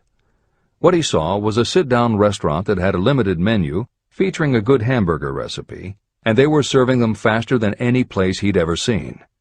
Figuring that if there were more places like this, he could sell them a lot of milkshake mixers, Kroc pitched the McDonald brothers on the idea of opening some more McDonald's. They were interested, but they didn't know who they could get to open the new restaurants. This time, it was a recipe and a magic griddle, but it still needed the extra ingredient, imagination. On the spot, Ray Kroc offered to go into business with them and open the restaurants himself. According to the signs on the golden arches, Ray Kroc's imagination paid off in billions of hamburgers sold. In 1982, Howard Schultz went to work as the director of marketing for a small coffee importer wholesaler called Starbucks, which had only one location in Seattle's Pike Place market. While he was on a trip to Italy, Schultz got the idea that the coffee bar culture he saw in Milan could be transposed to the downtown Seattle scene. He convinced the company to try it. His coffeehouse idea was such a success that Schultz went out and raised the money to buy the company. 5 years after he joined Starbucks, he was CEO of a company that had 17 locations. 15 years later, Schultz's coffeehouse culture was on every corner of America, and there were more than 7,000 Starbucks worldwide. As a final example of imagination, we offer Paul Newman's salad dressing. Now, it would seem that it doesn't take much imagination for a big celebrity to put his name on a product, and that's what Newman thought too. But when he and his partner, A.E. Hotchner, pitched their salad dressing idea to companies that specialize in marketing foods, nobody was interested unless they would personally put up about $1 million for the first year's operations. According to Newman and Hotchner's book, Shameless Exploitation, they found out that almost all celebrity products in the food business have been disastrous failures, and now nobody would touch them. So when it came to marketing salad dressing, even Paul Newman's big name wasn't the magic they needed. And unless they were willing to put up a ridiculous amount, money wasn't the magic either. The magic would have to be in the imaginative way that they would convince the right people to help them, and in having the perseverance to stick with it until they succeeded. And just like most everyone with an idea, they were told they were crazy to try it. They were turned down by bottling companies that wouldn't do small runs, and they were rejected by distributors who wouldn't take a chance on another celebrity product. In the end, it was one supermarket owner, Stu Leonard, who helped hook them up with the right suppliers. But even that wouldn't have been enough if Stu Leonard hadn't had enough imagination to see the possibilities and agree to put Newman's own salad dressing on the shelves in his store. 15 years later, Newman's Own Brands was a $100 million company, which gives all profits to charity. This is the end of the editor's comments. What I would do if I had $1 million. The following story proves the truth of that old saying, where there's a will, there's a way. It was told to me by that beloved educator and clergyman Frank W. Gonzalez, who began his preaching career in the Stockyards region of Chicago. While Dr. Gonzalez was going through college, he observed many defects in our educational system, defects that he believed he could correct if he were the head of a college. He made up his mind to organize a new college in which he could carry out his ideas without being handicapped by orthodox methods of education. He needed $1 million to put the project across. Where was he to lay his hands on so large a sum of money? That was the question that absorbed most of this ambitious young preacher's thought, but he couldn't seem to make any progress. Every night, he took that thought to bed with him. He got up with it in the morning. He took it with him everywhere he went. He turned it over and over in his mind until it became a consuming obsession with him. Being a philosopher as well as a preacher, Dr. Gonzalez recognized, as do all who succeed in life, that definiteness of purpose is the starting point from which one must begin. He recognized, too, that definiteness of purpose takes on life and power when backed by a burning desire to translate that purpose into its material equivalent. He knew all these great truths, yet he did not know where or how to lay his hands on $1 million. The normal thing would have been to give up and quit, saying, well, my idea's a good one, but I can't do anything with it because I can't raise the $1 million. That is exactly what the majority of people would have said, but it is not what Dr. Gonzalez said. What he said, and what he did, are so important that I will now introduce him and let him speak for himself. One Saturday afternoon, I sat in my room thinking of ways and means of raising the money to carry out my plans. For nearly 2 years I had been thinking, but I had done nothing but think. The time had come for action. I made up my mind, then and there, that I would get the necessary $1 million within a week. How? I was not concerned about that. The main thing of importance was the decision to get the money within a specified time. I want to tell you that the moment I reached a definite decision to get the money within a specified time, a strange feeling of assurance came over me, such as I had never before experienced. Something inside me seemed to say, "Why didn't you reach that decision a long time ago? The money was waiting for you all the time." I called the newspapers and announced I would preach a sermon the following morning entitled, "What I Would Do If I Had $1 Million." I went to work on the sermon immediately, but I must tell you frankly that the task was not difficult because I had been preparing that sermon for almost 2 years. Long before midnight, I had finished writing the sermon. I went to bed and slept with a feeling of confidence, for I could see myself already in possession of the $1 million. Next morning I arose early, went into the bathroom, read the sermon, then knelt on my knees and asked that my sermon might come to the attention of someone who would supply the needed money. While I was praying, I again had that feeling of assurance that the money would be forthcoming. In my excitement, I walked out without my sermon and did not discover the oversight until I was in my pulpit and about ready to begin delivering it. It was too late to go back for my notes, and what a blessing that I couldn't go back. Instead, my own subconscious mind yielded the material I needed. When I arose to begin my sermon, I closed my eyes and spoke with all my heart and soul of my dreams. I not only talked to my audience, but I fancy I talked also to God. I told what I would do with $1 million if that amount were placed in my hands. I described the plan I had in mind for organizing a great educational institution, where young people would learn to do practical things and at the same time develop their minds. When I had finished and sat down, a man slowly arose from his seat, about 3 rows from the rear, and made his way toward the pulpit. I wondered what he was going to do. He came into the pulpit, extended his hand, and said, "Reverend, I liked your sermon. I believe you can do everything you said you would if you had $1 million. To prove that I believe in you and your sermon, if you will come to my office tomorrow morning, I will give you the $1 million. My name is Philip D. Armour." Young Gonzalez went to Mr. Armour's office, and the $1 million was presented to him. With that money he founded the Armour Institute of Technology, now known as Illinois Institute of Technology. The $1 million that launched the Armour Institute came as the result of an idea. Behind the idea was a desire that young Gonzalez had been nursing in his mind for almost 2 years. Observe this important fact. He got the money within 36 hours after he reached a definite decision in his own mind to get it and decided upon a definite plan for getting it. There was nothing new or unique about young Gonzalez vaguely thinking about $1 million and weakly hoping for it. Others have had similar thoughts.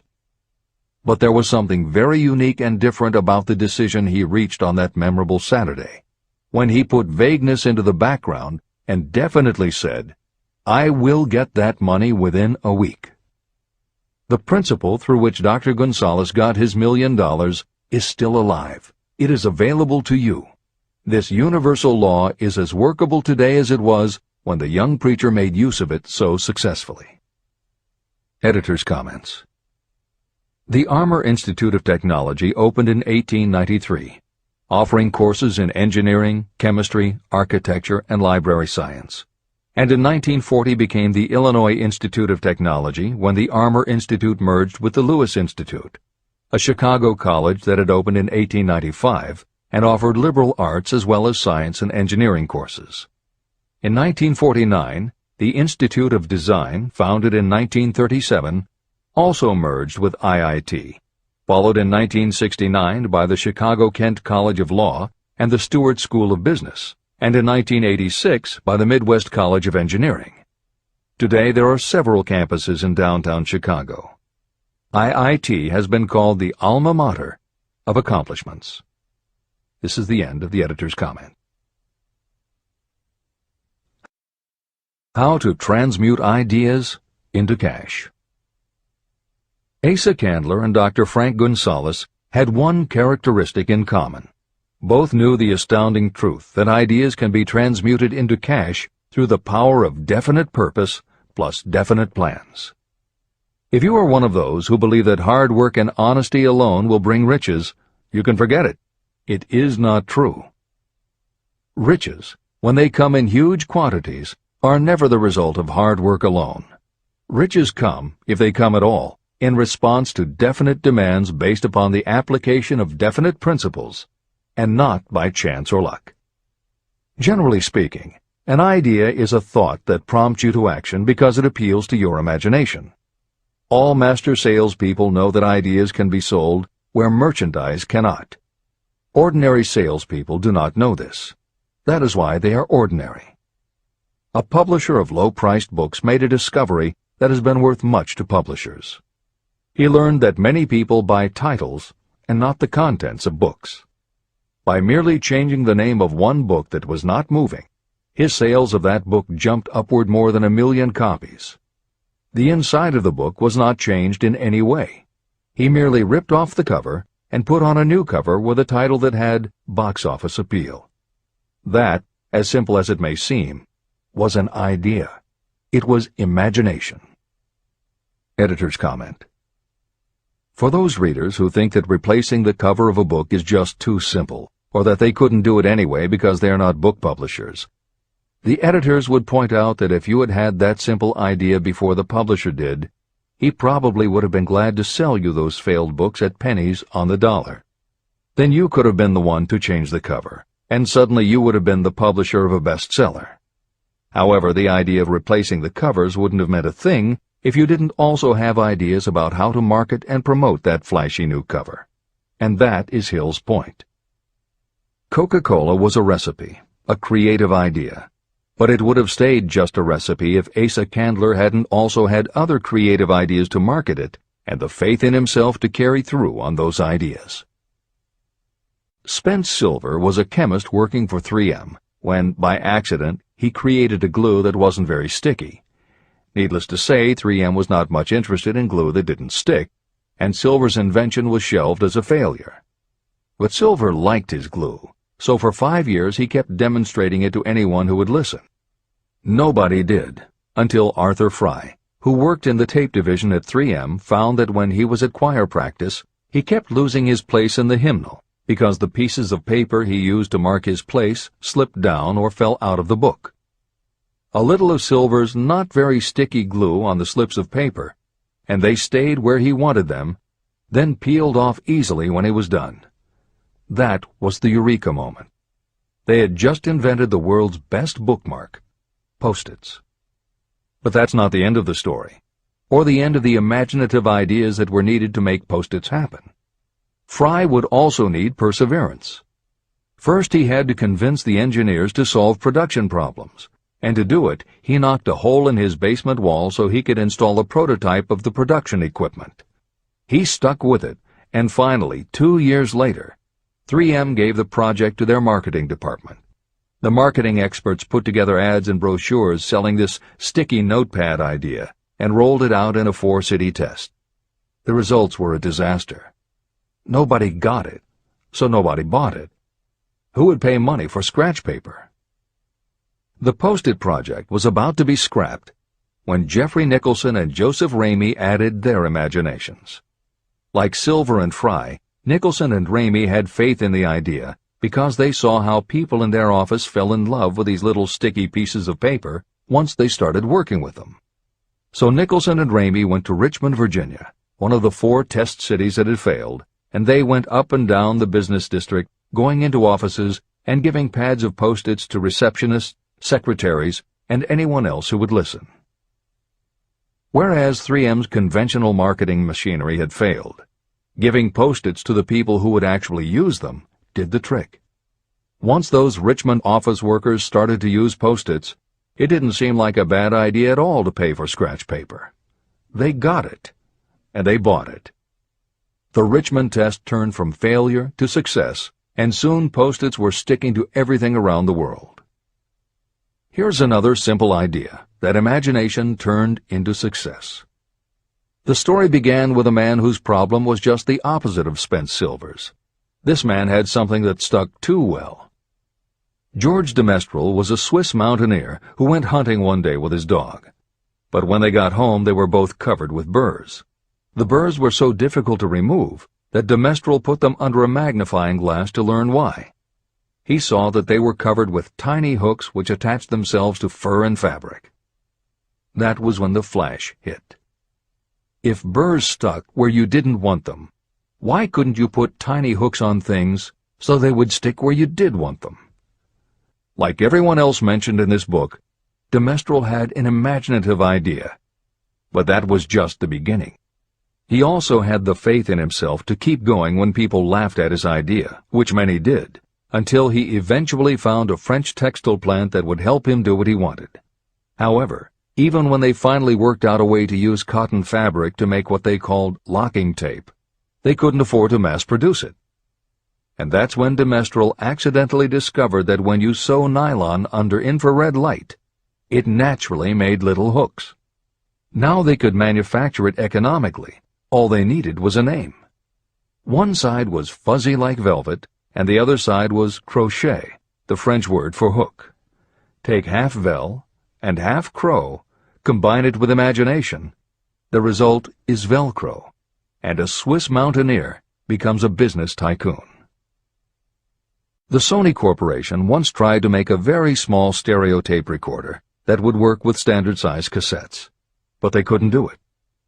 They could make a small playback machine, but at the time the electronics needed to also make it a recording machine just couldn't be made small enough. They concluded that the design was a failure. Then one day Sony's honorary chairman, Masaru Ibuka, walked into the laboratory and saw that a few of the engineers were using the prototypes of the failed tape recorder to listen to music tapes. They didn't seem to care that it couldn't record. They just liked to be able to walk around listening to their favorite music. Then came the imaginative idea that made all the difference. Ibuka remembered that another division was working on lightweight headphones. That was the flash.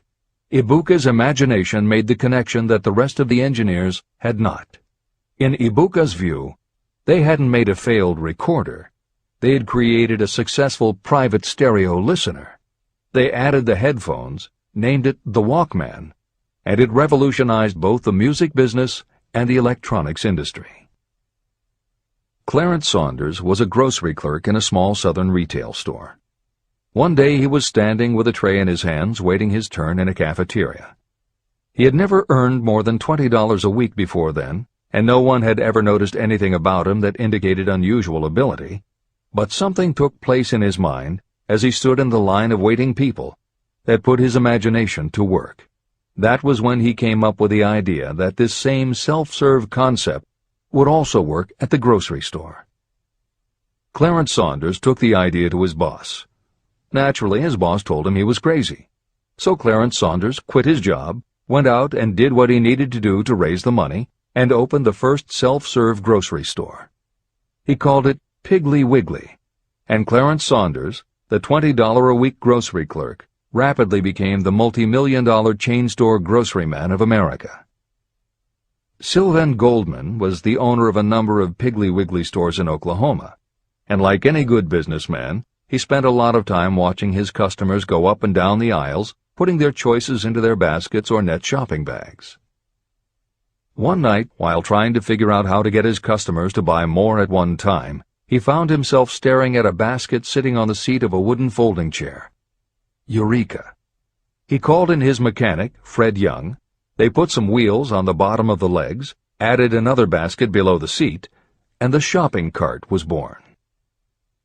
As this edition is being readied for publication, there are about 35 million shopping carts in America, and approximately 1.25 million new carts are sold each year. Thomas Stemberg, whom we also mentioned earlier, was another supermarket executive who watched his customers as they shopped. By this time, shopping carts were well established in supermarkets, and it was because his customers were pushing shopping carts up and down the aisles that he got his flash of inspiration. He was so sure of his idea that he convinced another supermarket executive, Leo Kahn, to join him. Together, they took the supermarket concept and applied it to selling office supplies. And in 1986, they opened their first store in Brighton, Massachusetts. They called it Staples. In 1989, they took the company public, and 10 years later there were more than 1,000 Staples stores with revenues exceeding $7 billion. We'll end this commentary with another set of connected stories, which make the point that sometimes the most imaginative part of marketing is in the timing. If you were to go shopping in the late 1800s, it usually meant bartering with a merchant who would then have to get the goods from storage shelves kept behind the counter. In the 1870s, fixed pricing was just starting to be used by storekeepers. Merchants were trying the idea by setting out a table of merchandise that was all priced the same, usually 5 cents. Frank Winfield Woolworth was a clerk in a general store, and he convinced the store owner to let him try the 5-cent table idea. Although it worked, the owner wasn't impressed. So Woolworth borrowed $350 from his boss, and in 1879 opened his first 5-cent store in Utica, New York. It was an entire store full of goods where everything cost a nickel. A year later, he had 4 stores, and the 4th one, in Lancaster, Pennsylvania, was the first that he named F.W. Woolworth's 5 and 10 cent store. 20 years later, he had 238 stores. By the time of his death in 1919, there were over 1,000 F.W. Woolworth locations. He had established the first nationwide chain of general merchandise stores, and he had built the tallest building in New York City as his headquarters. The Woolworth Company stayed true to the original idea and didn't carry any merchandise that cost more than a dime until 1932, when the top price was raised to 20 cents. But as times changed, the fixed price was dropped, the merchandise became more varied, and the company kept growing until it had over 8,000 stores worldwide, selling everything from notions to appliances and furniture. Then in the 1960s and 1970s, something started to happen. The mood of America was changing, but the Woolworth stores weren't. And that was when Sam Walton opened the first Walmart in Rogers, Arkansas, in 1962. Walton got into the retail business after the Second World War, when his father-in-law loaned him the money to buy a franchise Butler Brothers store in Bentonville, Arkansas. By 1962, Sam and his brother Bud owned 16 variety stores in Arkansas, Missouri, and Kansas. It was in these stores that Sam Walton first started adding the magic ingredient of imagination. In addition to his flair for promotion, Sam tried new approaches to the way household goods and general merchandise could be sold at retail. He insisted on clean, well-lighted interiors, and he introduced the concept of self-service, with aisles wide enough for shopping carts and checkout counters at the front of the store. He also started buying direct from manufacturers, and he created profit-sharing plans that kept his family of employees loyal, hard-working, and neighborly. In 1962, he incorporated those and other imaginative ideas when he opened his first store that he called Walmart. The basic magic was that he sold brand-name merchandise at discount prices. But there was also magic in the way he kept a friendly hometown feel to his store, even though it was what is now called a big box store. Sam Walton's Walmart store was a success, so he just kept building and opening more of them. First in small towns and rural areas, then in larger towns, then big cities, and it wasn't long before he had a national chain. By 1992, when Sam Walton died, there were more than 1,700 Walmart stores. It was the biggest retailer in the country, it employed more than 600,000 people, and Sam Walton was the richest man in America.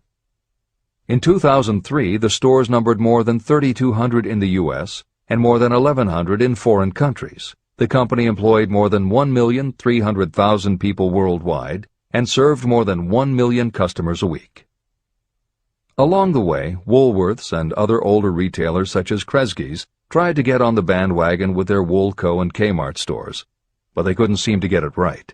They had given up their old five-and-dime identity to become higher-priced general retailers, and when Walmart came along and redefined that part of the market, the others seemed to have run out of the kind of imagination they'd had in the beginning. Now, here's the twist to the story. David Gold was running a liquor store that he had inherited from his father. He noticed that whenever he put out a display of goods priced at 98 cents or $1, the goods would sell okay, but if his sign said 99 cents, the goods sold out in no time. He decided that he would open a store called the 99-cent only store, where everything would be priced at 99 cents. Sound familiar? Frank Woolworth's imaginative idea from 1879, which had been dropped at his namesake chain by the 1940s and 1950s, had just gotten a fresh shot of imagination from David Gold in 1982. As usual, friends and family told him he was crazy, but David Gold went out to find suppliers who would sell him discontinued merchandise or overproduced products at a price low enough that he could offer them to the public at 99 cents. He found them. And they even had brand-name products of everything from hardware to pantyhose, cleaning products, motor oil, kitchenware, cosmetics, electronics, toys, canned goods, frozen foods, cookies, fresh fruit, even gourmet foods. More than 5,000 items that he could sell for 99 cents and still make a profit. David Gold opened his first well-lighted, brightly colored green and fuchsia wide-aisle store in Inglewood, California in 1982. By 2003, he had 142 stores in California, Nevada, and Arizona, and he was listed on the Forbes 400 as having earned a personal fortune estimated at more than $650 million. As Napoleon Hill wrote elsewhere about the creation of Piggly Wiggly, where in this story do you see the slightest indication of something that you could not duplicate? The plan, which made millions of dollars for its originator, was a very simple idea that anyone could have adopted, yet considerable imagination was required to put the idea to work in a practical sort of way. The more simple and easily adapted an idea is, the greater is its value, as no one is looking for ideas that are involved with great detail or are in any way complicated. This is the end of the editor's comments. There is no standard price on ideas. The creator of ideas sets his or her own price, and if they are smart, they get it. The story of practically every great fortune starts with the day when a creator of ideas and a seller of ideas got together and worked in harmony. Carnegie surrounded himself with men who could do what he could not do, men who created ideas and men who put ideas into operation, and that was what made him and the others fabulously rich. Millions of people go through life hoping for favorable breaks. Perhaps a favorable break can get you an opportunity, but the safest plan is not to depend upon luck. It was a favorable break that gave me the biggest opportunity of my life, but more than 20 years of determined effort had to be devoted to that opportunity before it became an asset. The break consisted of my good fortune in meeting and gaining the cooperation of Andrew Carnegie. On that occasion, Carnegie planted in my mind the idea of organizing the principles of achievement into a philosophy of success. Millions of people have profited by the discoveries made in the years of research, and fortunes have been accumulated through the application of the philosophy. The beginning was simple. It was an idea that anyone might have developed. The favorable break came through Carnegie. But what about the determination, definiteness of purpose, and the desire to attain the goal, and the persistent effort of all those years of research? It was no ordinary desire that survived disappointment, discouragement, temporary defeat, criticism, and the constant reminding that I was wasting my time. It was a burning desire, an obsession.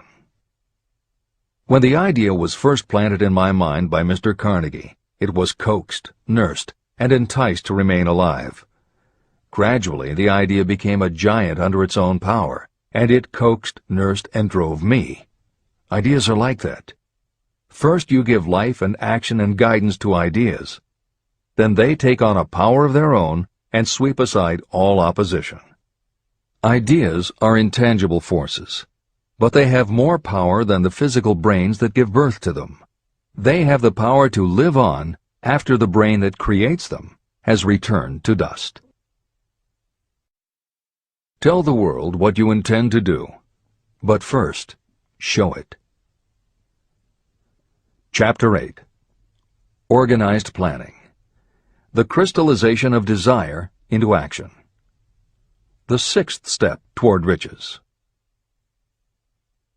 You have learned that everything we create or acquire begins in the form of desire.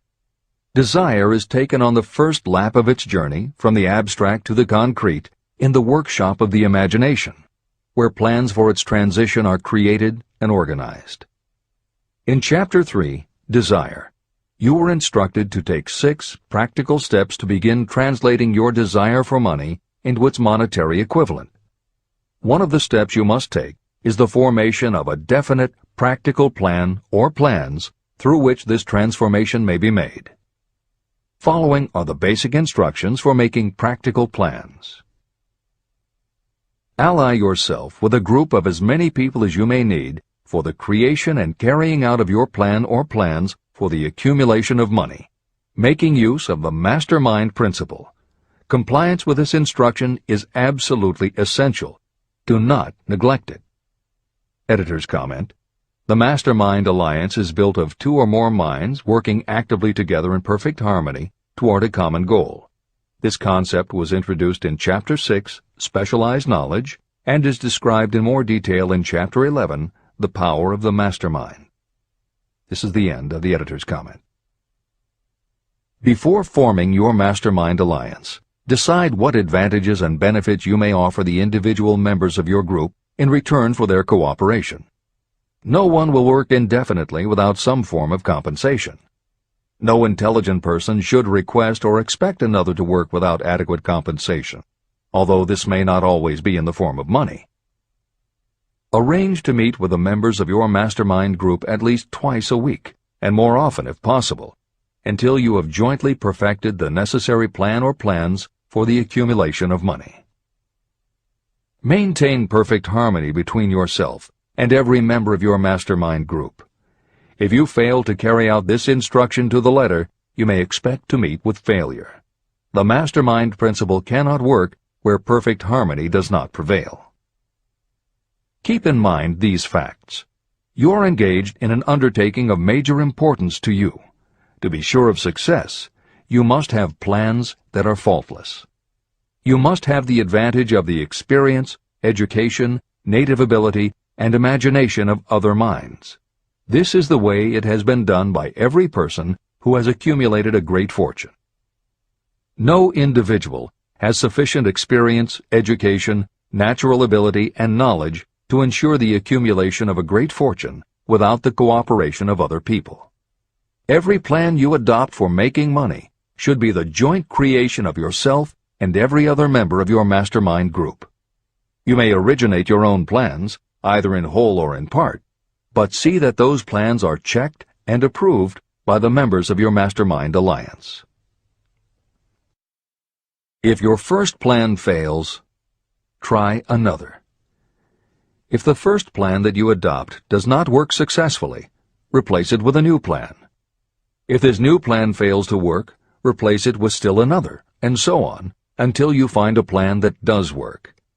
Right here is the point at which the majority of people meet with failure, because of their lack of persistence in creating new plans to take the place of those that fail. The most intelligent person living cannot succeed in accumulating money, or in any other undertaking, without plans that are practical and workable. Just keep this fact in mind, and remember when your plans fail that temporary defeat is not permanent failure. It may only mean that your plans have not been sound. Build other plans. Start all over again. Temporary defeat should mean only one thing: the certain knowledge that there is something wrong with your plan. Millions of people go through life in misery and poverty because they lack a sound plan through which to accumulate a fortune. Your achievement can only be as good as the plans you make. You are never whipped until you quit in your own mind. James J. Hill, who was the greatest railroad builder of them all, met with temporary defeat when he first tried to raise the capital needed to build the Great Northern Railroad from the east to the west. But he turned defeat into victory through new plans. Henry Ford met with temporary defeat not only at the beginning of his automobile career, but even after he had gone a long way toward the top. But he, too, created new plans and went marching on to financial victory. We see people who have accumulated great fortunes, but we often recognize only their triumph, and we overlook the temporary defeats that they had to surmount before arriving. No follower of this philosophy can reasonably expect to accumulate a fortune without experiencing temporary defeat. When defeat comes, accept it as a signal that your plans are not sound. Rebuild those plans and set sail once more toward your goal. If you give up before your goal has been reached, you're a quitter. A quitter never wins, and a winner never quits. Write this sentence on a piece of paper in letters an inch high and place it where you will see it every night before you go to sleep and every morning before you go to work. When you begin to select members for your mastermind group, choose those who do not take defeat seriously. Some people foolishly believe that only money can make money. This is not true. Desire, transmuted into its monetary equivalent through the principles in this book, is the way money is made. Money, of itself, is nothing but inert matter. It cannot move, think, or talk, but it can hear when someone who desires it calls it to come. Intelligent planning is essential for success in any undertaking designed to accumulate riches. Following are detailed instructions to those who must begin the accumulation of riches by selling personal services. It should encourage you to know that practically all the great fortunes began either from selling personal services or from the sale of ideas. When you think about it, what else except ideas and personal services can you give in return for riches if you don't have products or property? Leaders and followers. Broadly speaking, there are two types of people in the world. One type is known as leaders, and the other as followers. Decide at the outset whether you intend to become a leader in your chosen calling or remain a follower. The difference in compensation is vast. The follower cannot expect to make as much as a leader, although some followers make the mistake of thinking they should. It is no disgrace to be a follower. On the other hand, it is no credit to remain a follower. Most great leaders began as followers.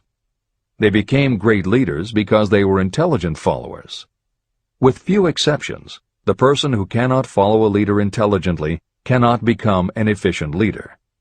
The person who can follow a leader most efficiently is usually the person who develops into leadership most rapidly. An intelligent follower has many advantages, including the opportunity to acquire knowledge from the leader. The major attributes of leadership. The following are important factors of leadership. 1. Unwavering courage based upon knowledge of yourself and your occupation. No follower wishes to be dominated by a leader who lacks self-confidence and courage. Certainly no intelligent follower will be dominated by such a leader for very long. 2. Self-control. The person who cannot control himself can never control others. Self-control sets a strong example for your followers, which the more intelligent followers will emulate. 3. A keen sense of justice. Without a sense of fairness and justice, no leader can command and retain the respect of their followers. 4. Definiteness of decision.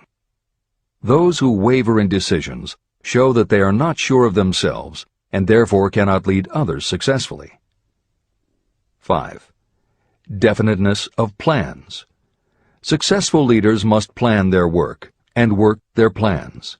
Leaders who move by guesswork, without practical definite plans, are like a ship without a rudder.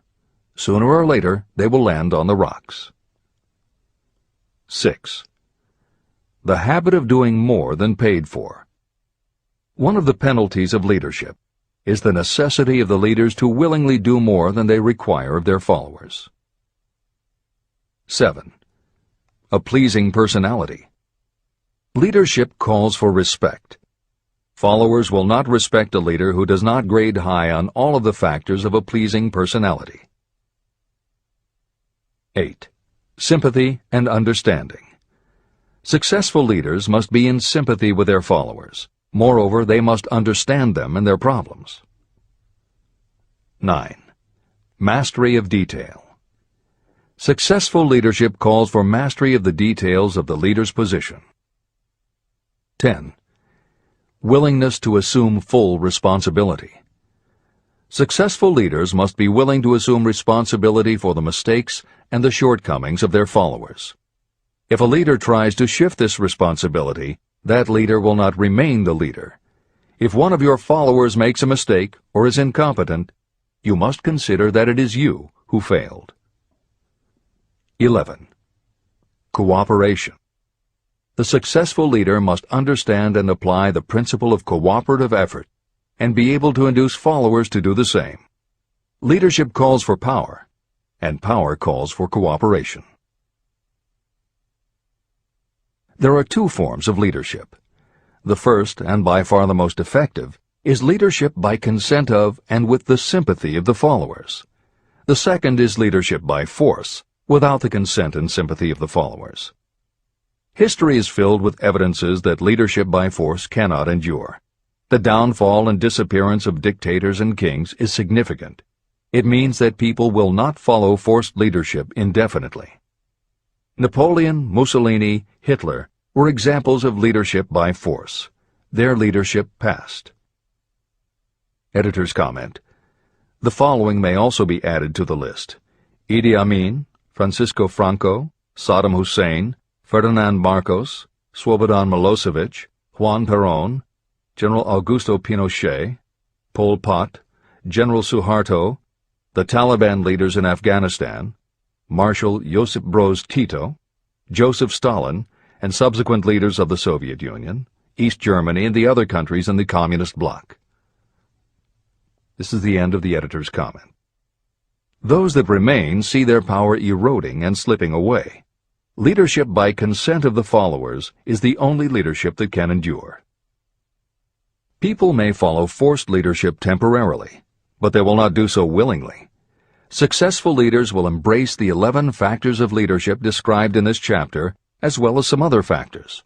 Those who make these attributes the basis of their leadership will find abundant opportunity to lead in any walk of life.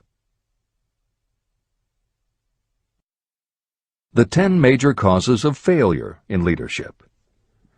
The following are the major faults of leaders who fail. It is just as essential for you to know what not to do as it is to know what to do. 1. Inability to organize details.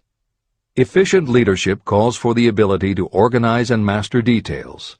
No genuine leader is ever too busy to do anything that may be required in the capacity as leader.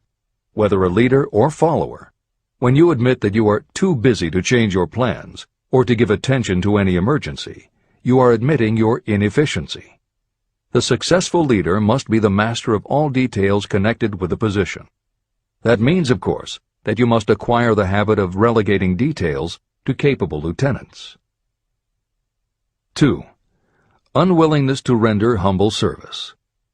Truly great leaders are willing, when occasion demands, to perform any sort of labor that they would ask another to perform.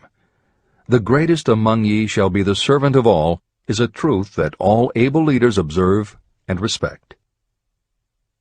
3. Expectation of pay for what they know, instead of what they do with what they know. The world does not pay you for what you know. It pays you for what you do, or what you induce others to do. 4. Fear of competition from followers. Leaders who fear that one of their followers may take their position are practically sure to realize that fear sooner or later. Able leaders train understudies to whom they may delegate any of the details of their position. Only in this way can leaders multiply themselves and be at many places and give attention to many things at one time. It is an eternal truth that leaders receive more pay for their ability to get others to perform than they could possibly earn by their own efforts. An efficient leader may, through knowledge of the job and a magnetic personality, greatly increase the efficiency of others and get them to render more service and better service than they could render without the leader's guidance. 5. Lack of imagination. Without imagination, the leader is incapable of meeting emergencies or of creating plans by which to guide followers efficiently. 6. Selfishness. Leaders who claim all the honor for the work of their followers are sure to be met by resentment. The really great leader claims none of the honors. Great leaders are content to see the honors, when there are any, go to their followers, because the great leaders know that most people will work harder for commendation and recognition than they will for money alone. 7. Intemperance. Followers do not respect an intemperate leader. Moreover, intemperance in any form destroys the endurance and the vitality of those who indulge in it. 8. Disloyalty. Perhaps this should have come at the head of the list. Leaders who are not loyal to their duty, and to those both above and below them, cannot maintain their leadership for long. Disloyalty marks you as being less than the dust of the earth, and it will bring the contempt it deserves. Lack of loyalty is one of the major causes of failure in every walk of life. 9. Emphasis of the authority of leadership. The efficient leader leads by encouraging, and not by trying to instill fear in the hearts of those who follow. Leaders who try to impress their followers with their authority come within the category of leadership through force. If you are a real leader, you will have no need to advertise that fact. It is apparent in your conduct, by your sympathy, understanding, fairness, and a demonstration that you know your job. 10. Emphasis of title. Competent leaders require no title to give them the respect of their followers. Leaders who make too much of their titles generally have little else to emphasize. The doors to the office of the real leader are open to all and free from formality or ostentation. These are among the most common causes of failure in leadership. Any one of these faults is sufficient to cause failure. Study the list carefully if you aspire to leadership, and make sure that you are free of these faults. Editor's comment. Warren Bennis, a professor who teaches management and organization, said, "A manager is someone who does things right. A leader is someone who does the right thing." Admiral Grace Hopper was the ranking female Navy officer when she was interviewed for 60 Minutes. She said, "You manage things. You lead people." This is the end of the editor's comment.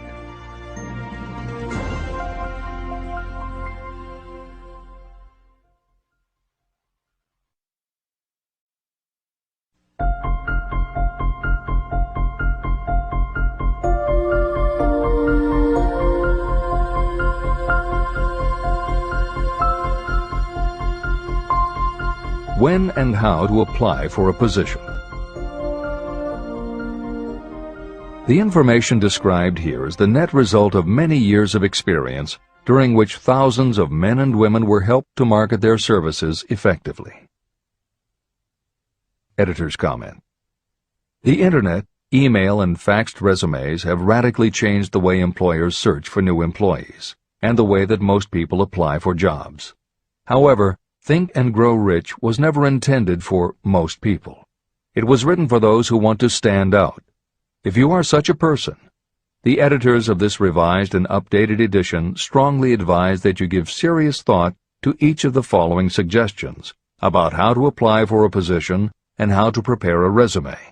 If you are tempted to think the suggestions are too obvious, simplistic, or out of date, we assure you they are not. In those instances where it is appropriate to update the material, we have added commentary. This is the end of the editor's comment. 1. Employment agencies. Care must be taken to select only reputable companies that can show adequate records of achievement of satisfactory results. Editor's comment. As anyone in the job market knows, Today, employment agencies range from companies that supply temporary office help to headhunters who connect high-level executives with companies seeking experienced management talent. If you are seeking a mid to upper-level position, the old adage that you get what you pay for is particularly true. This is the end of the editor's comment. 2. Advertising in newspapers, trade journals, magazines. Classified advertising may produce satisfactory results for those applying for entry-level, clerical, or salaried positions. For those seeking executive positions, a well-written and well-designed display ad, though more expensive, may be more desirable. The copy should be prepared by an expert who understands how to inject sufficient selling qualities to produce replies. Editor's comment. For individuals, the display ad approach is not very common in the contemporary job market. But for that reason, if you are sure of the position you want, a well-written and well-designed ad selling yourself and placed in the right trade paper or industry journal might be just the thing to get the attention you want. However, if you attempt this approach, be prepared that it will be an expensive experiment. In effect, you will have gone into the advertising business, and it is a rule of thumb in advertising that a single ad rarely sells anything. It usually requires multiple exposures before the buyer, the potential employer, is motivated to buy, hire, a product, you. This is the end of the editor's comment. 3. Personal letters of application. These should be directed to particular firms or individuals that could need the kind of service or experience you have to offer. Letters should be neatly typed always and signed by hand. You should include a complete resume or outline of your qualifications. Both the letter of application and the resume should be prepared by an expert. Editor's comment. In the contemporary job market, sending a letter of application when no job has been advertised can, in fact, be a very successful approach. But this is only for those who truly know what they want and will take the time to prepare a convincing presentation. Managers in a position to hire always have an eye out for good prospective employees. If they receive a well-constructed and intriguing presentation that clearly states you are interested in a position whenever one is available, it will not be thrown away. And the first thing good managers do when a position comes open is go to their files. When that happens, if your presentation made a good and convincing impression, it will be there. The only question is, are you willing to make yourself available when they are ready for you? If you are just blanketing everyone with a stock letter in hopes of getting a job, it very likely won't work. This approach is not for someone looking for a job. This approach is only for those who really want a specific career. This is the end of the editor's comment. 4. Application in person. In some instances, it may be more effective if the applicant personally offers his or her services to prospective employers, in which event a complete written statement of qualifications for the position should be presented, as prospective employers will often wish to discuss your record with associates. Editor's comment. Asking for an interview when no job has been advertised is an even stronger statement that you know what you want and you are serious about working in a particular industry. If you pursue this approach, keep in mind that you are asking someone to give you their time. Some managers will not be receptive because it does not fit into their company's business practice, and some managers will just find it an annoyance. This approach will work for you only if you are confident that you can make an outstanding impression in person. If you make a strong, positive impression, it will be remembered when an opening is available. This is the end of the editor's comment. 5. Application through personal acquaintances. When possible, the applicant should approach prospective employers through some mutual acquaintance. This method is particularly advantageous in the case of those who seek executive connections and do not wish to appear to be peddling themselves. Information to be supplied in a written resume. A good resume should be prepared as carefully as a lawyer would prepare the brief for a case to be tried in court. Unless the applicant is experienced in the preparation of such briefs, an expert should be consulted for this purpose. When successful businesses want to advertise, they hire specialists who understand the psychology of advertising to sell their products. If you are selling your personal services, you should do the same. Editor's comment. The job market in America has never been as bad as it was when Napoleon Hill wrote the preceding paragraph. Because of the Great Depression, many adults had never had any kind of steady job, let alone sought a career position, and there were few places to learn how to do it.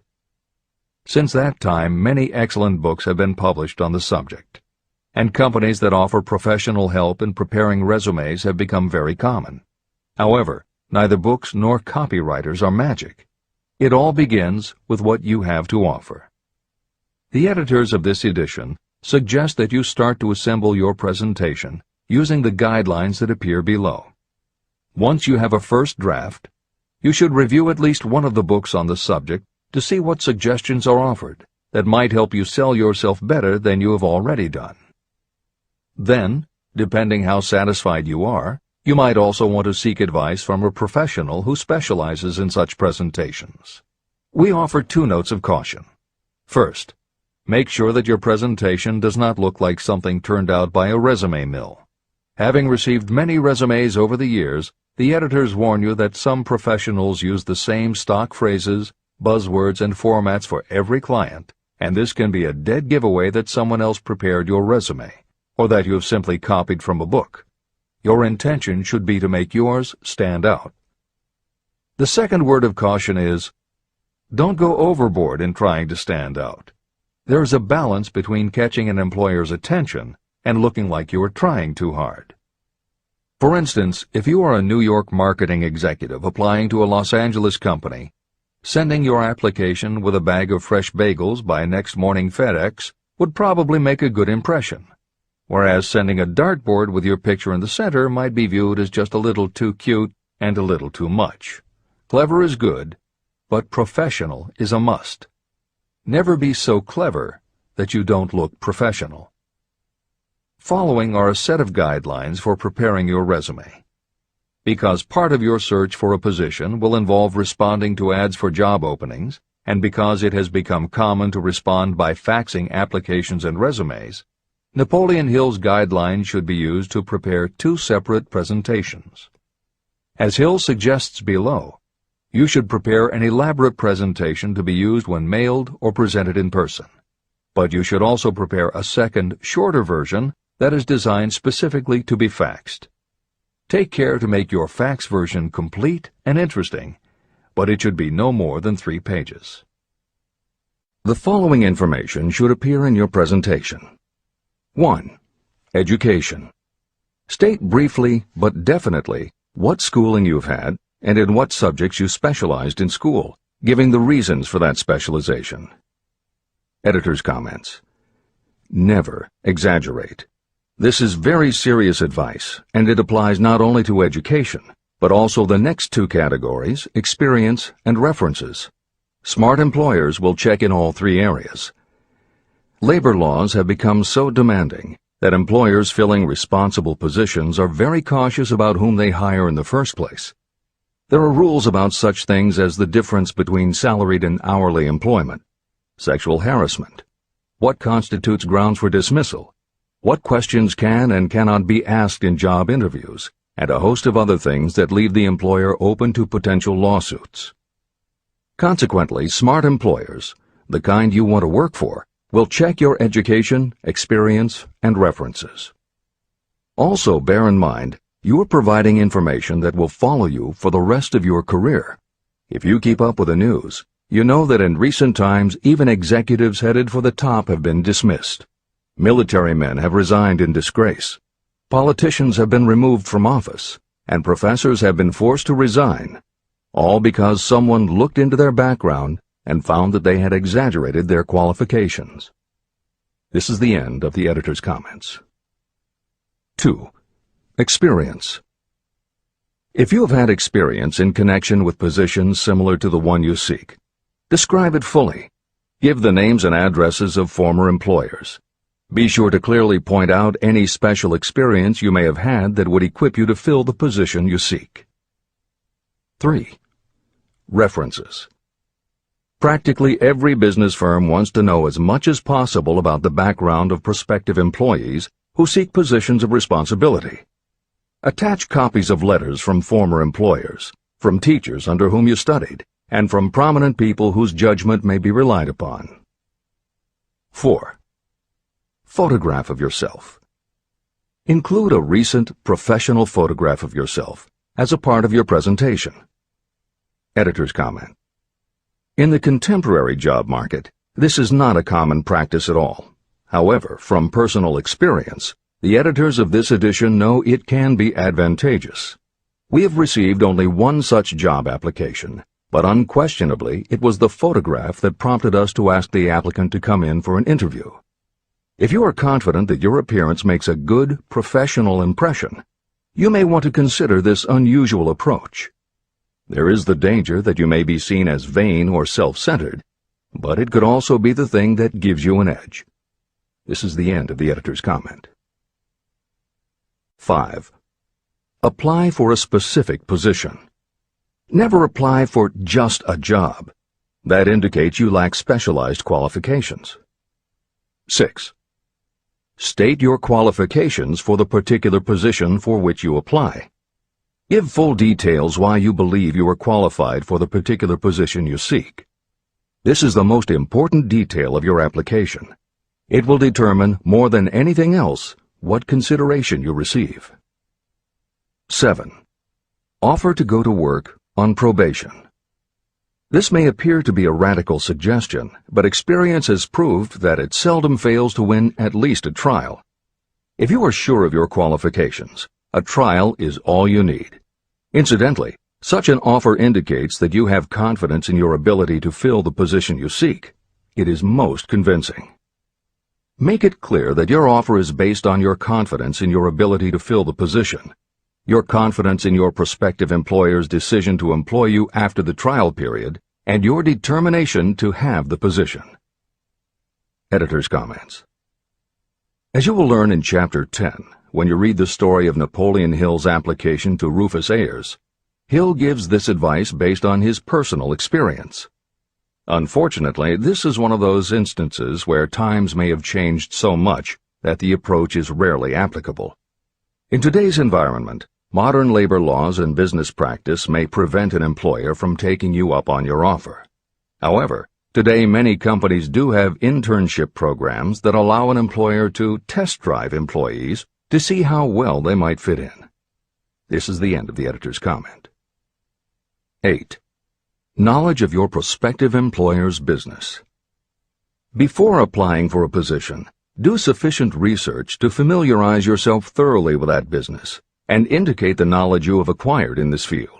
This will be impressive because it indicates that you have imagination and a real interest in the position you seek.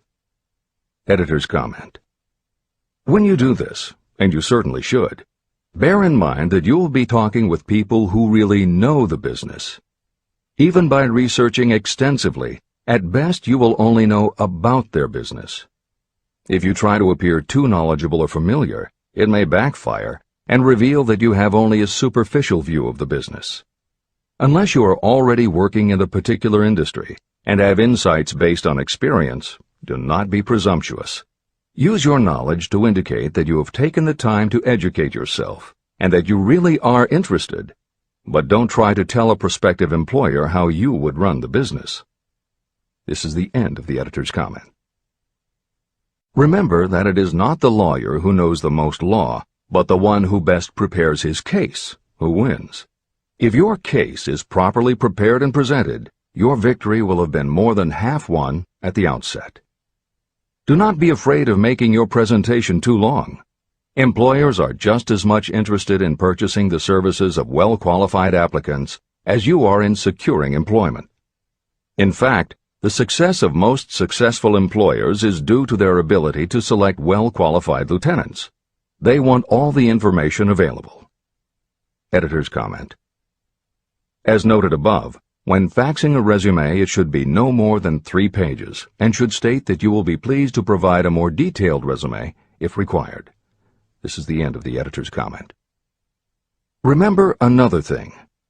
Neatness in the preparation of your resume and application will indicate that you are a painstaking person. Successful salespeople groom themselves with care. They understand that first impressions are lasting. Your presentation is your sales rep. Give it a good suit of clothes, so it will stand out in bold contrast to anything else your prospective employer ever saw. If the position you seek is worth having, it is worth going after with care. More important, if you sell yourself in a manner that shows off your individuality, you probably will receive more money from the very start than you would if you applied for employment in the usual conventional way. When your resume package has been completed, you should prepare individual and personalized copies for each company or person to whom it will be presented. This personal touch is sure to command attention. Have it neatly typed, proofread, printed, and properly bound on the finest paper you can obtain. Your photograph should be mounted and included on one of the pages. Prepare a separate binding with the proper company name inserted if it is to be shown to more than one company. If you seek employment through an employment agency, have the agent use copies of your presentation in marketing your services. This will help to gain preference for you, both with the agent and the prospective employers. I've helped to prepare presentations for clients that were so striking and out of the ordinary that they resulted in the employment of the applicant without a personal interview. If you want similar results, follow the instructions to the letter, improving upon them however your imagination suggests. Editor's comments. Today, every office supply store offers a wide variety of paper stock, folders, binders, and presentation materials that can be put together in a way that is both unique and professional looking. With all of those possibilities available, if you simply present standard sheets of paper stapled in the corner, the response will very likely be standard too. If you apply a little creativity, you should have no trouble preparing a presentation that is tailored to the company to which you are applying, appropriate for the position you seek, and reflective of your personality and style. This is the end of the editor's comments. How to get the exact position you desire. Everyone enjoys doing the kind of work for which he or she is best suited. An artist loves to work with paints, a craftsman with his or her hands, a writer loves to write. Those with less definite talents have their preferences for certain fields of business and industry. If America does anything well, it offers a full range of occupations. 1. Decide exactly what kind of a job you want. If the job doesn't already exist, perhaps you can create it. 2. Choose the company or individual for whom you wish to work. 3. Study your prospective employer as to policies, personnel, and chances for advancement. 4. By analysis of yourself, your talents, and your capabilities, figure what you can offer. Plan specific ways and means of giving advantages, services, developments, or ideas that you believe you can successfully deliver. 5. Forget about a job. Forget whether or not there is an opening. Forget the usual routine of, "Have you got a job for me?" Concentrate on what you can give. 6. Once you have your plan in mind, put it on paper in neat form and in full detail. 7. Present it to the proper person with authority, and the rest will come automatically. Every company is looking for people who can give something of value, whether it is ideas, services, or connections. Every company has room for the person who has a definite plan of action that is to the advantage of that company. This procedure may take a few days or weeks of extra time, but the difference in income, in advancement, and in gaining recognition will save years of hard work at small pay. It has many advantages, the main one being that it will often save you from 1 to 5 years of your time in reaching a chosen goal. Every person who starts, or gets in halfway up the ladder, does so by deliberate and careful planning. The new way of marketing services. Men and women who market their services must recognize the change that has taken place in connection with the relationship between employer and employee. The future relationship should be more in the nature of a partnership, consisting of the employer, the employee, and the public they serve. In the past, employers and employees have bartered among themselves, not considering that in reality they were bargaining at the expense of the third party, the public they served. Both the employer and the employee should consider themselves as fellow employees whose business it will be to serve the public efficiently. Editor's comment. In the preceding paragraph, Napoleon Hill once again demonstrates his foresight into the future direction of American business.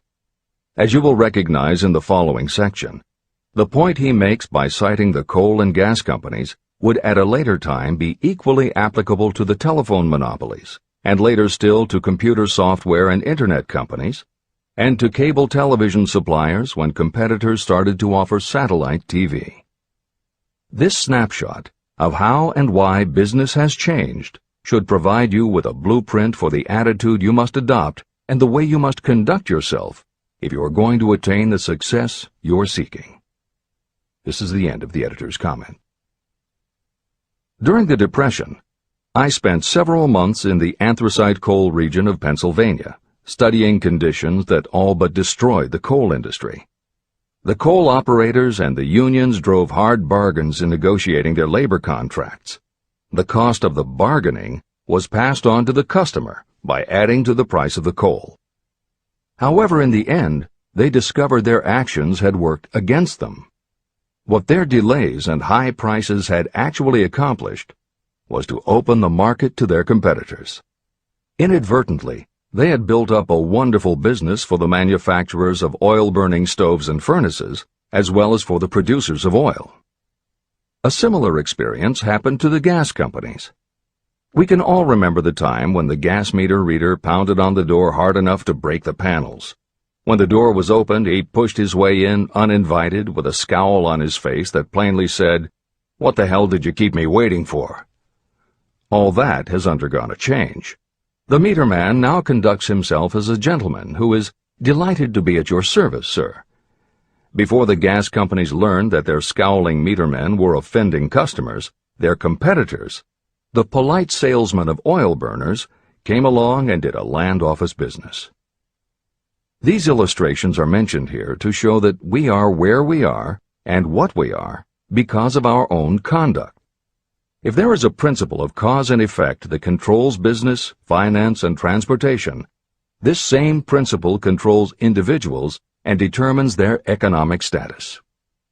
Courtesy and service are the watchwords of merchandising today, and they apply to the person who is marketing personal services even more directly than to the employer. In the final analysis, you are employed by the customer. If you fail to serve well, both you and your employer will pay for it by the loss of the privilege of serving. What is your QQS rating? In the preceding, the causes of success in marketing services effectively and permanently have been clearly described. Unless those causes are studied, analyzed, understood, and applied, no one can market services effectively and permanently. Every man or woman must be their own sales force of their personal services. The quality and the quantity of service rendered, and the spirit in which it is rendered, determine the price and the duration of employment. To market your personal services effectively, which means a permanent market at a satisfactory price under pleasant conditions, you must adopt and follow the QQS formula. QQS means that quality plus quantity plus the proper spirit of cooperation equals perfect salesmanship of service. Remember the QQS formula, but do more. Apply it as a habit. Analyze the formula to make sure you understand exactly what it means. Quality of service means the performance of every detail in connection with your position in the most efficient manner possible with the object of greater efficiency always in mind. Quantity of service means the habit of rendering all the service of which you are capable at all times with the purpose of increasing the amount of service rendered as you develop greater skill through practice and experience. Emphasis is again placed on the word habit. Spirit of service means the habit of agreeable, harmonious conduct, which will induce cooperation from associates and fellow employees. Adequate quality and adequate quantity of service is not sufficient to maintain a permanent market for your services. The spirit in which you deliver service is a strong determining factor in connection with both the price you receive and the duration of your employment. Andrew Carnegie stressed this point in his description of the factors that lead to success in the marketing of personal services. He emphasized again and again the necessity for harmonious conduct.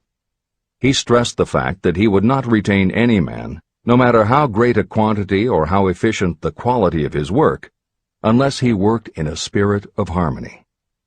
Mr. Carnegie insisted upon his people working with each other in an agreeable manner. To prove that he placed a high value on this quality, he helped many who met his standards to become very wealthy. Those who did not conform had to make room for others who did.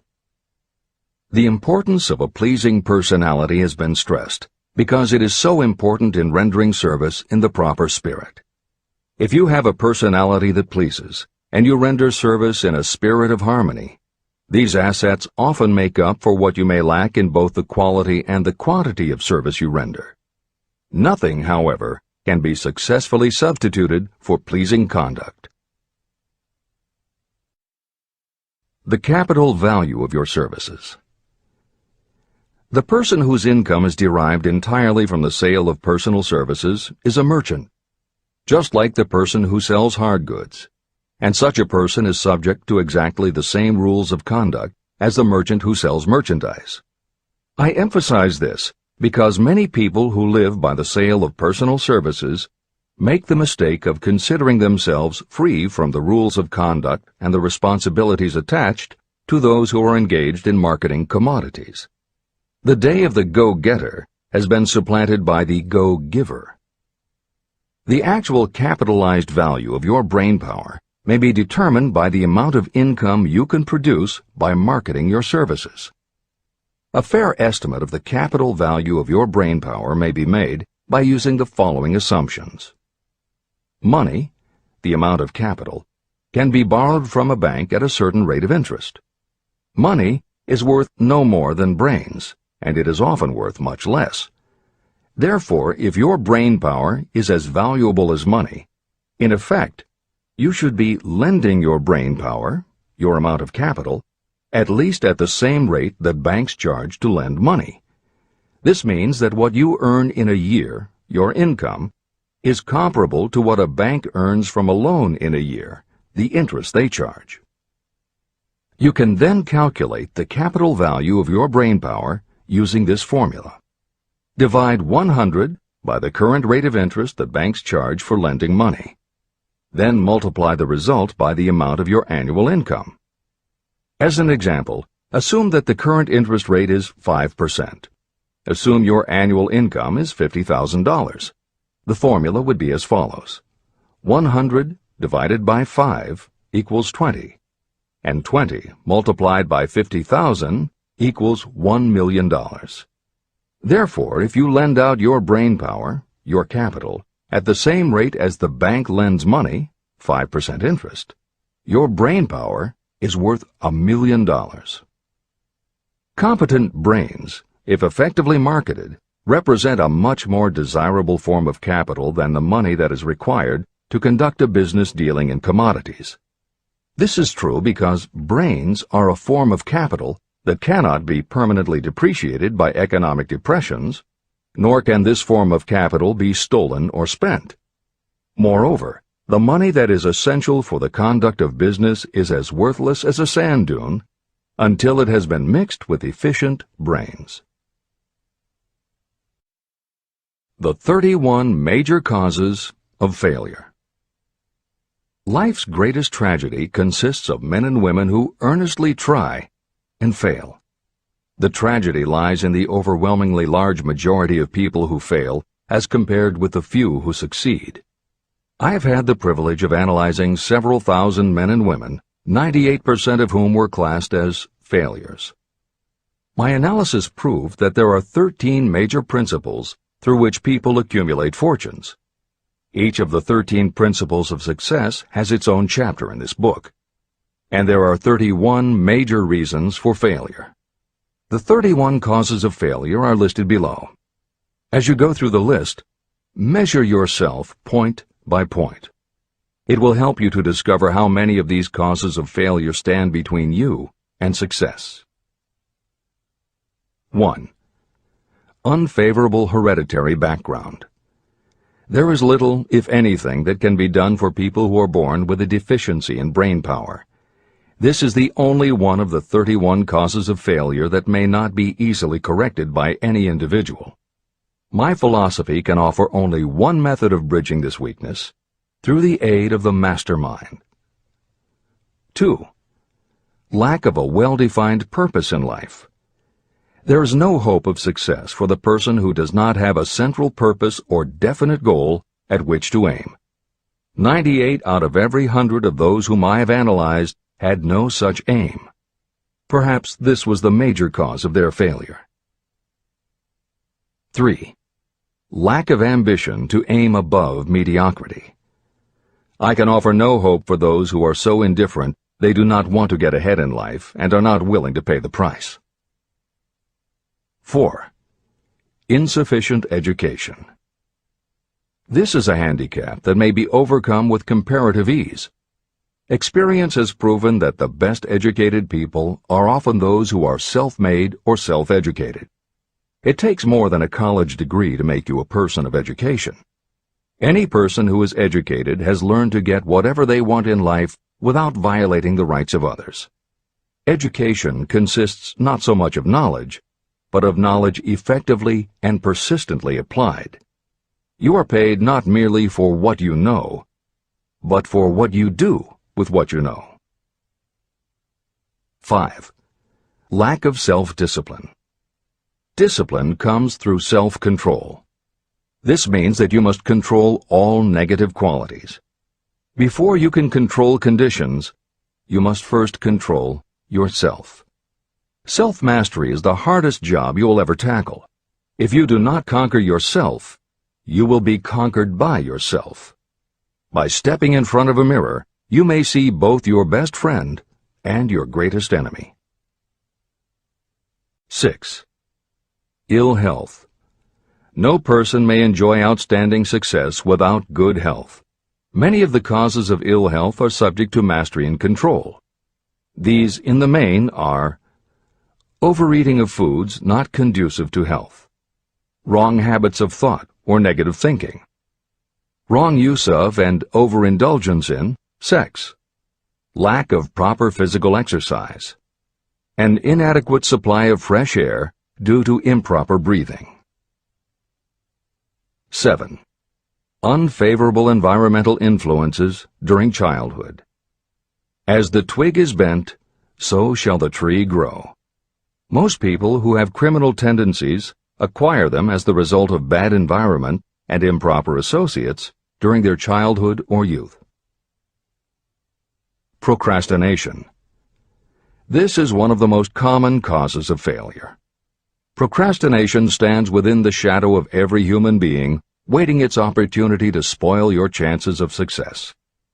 Most of us go through life as failures because we are waiting for the time to be right to start doing something worthwhile.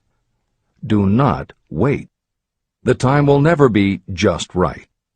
Start where you stand, work with whatever tools you have at your command, and you will acquire better tools as you go along. 9. Lack of persistence. Most of us are good starters, but poor finishers of everything we begin. People are prone to give up at the first signs of defeat. There is no substitute for persistence. The person who makes persistence his or her watchword discovers that failure finally becomes tired and makes its departure. Failure cannot cope with persistence. 10. Negative personality. There is no hope of success for the person who repels people through a negative personality. Success comes through the application of power, and power is attained through the cooperative efforts of other people. A negative personality will not induce cooperation. 11. Lack of control of sexual urges. Sexual energy is the most powerful of all the stimuli that move people into action. Because it is the most powerful of the emotions, if it is controlled, it can be converted into other creative channels. 12. Uncontrolled desire for something for nothing. The gambling instinct drives millions of people to failure.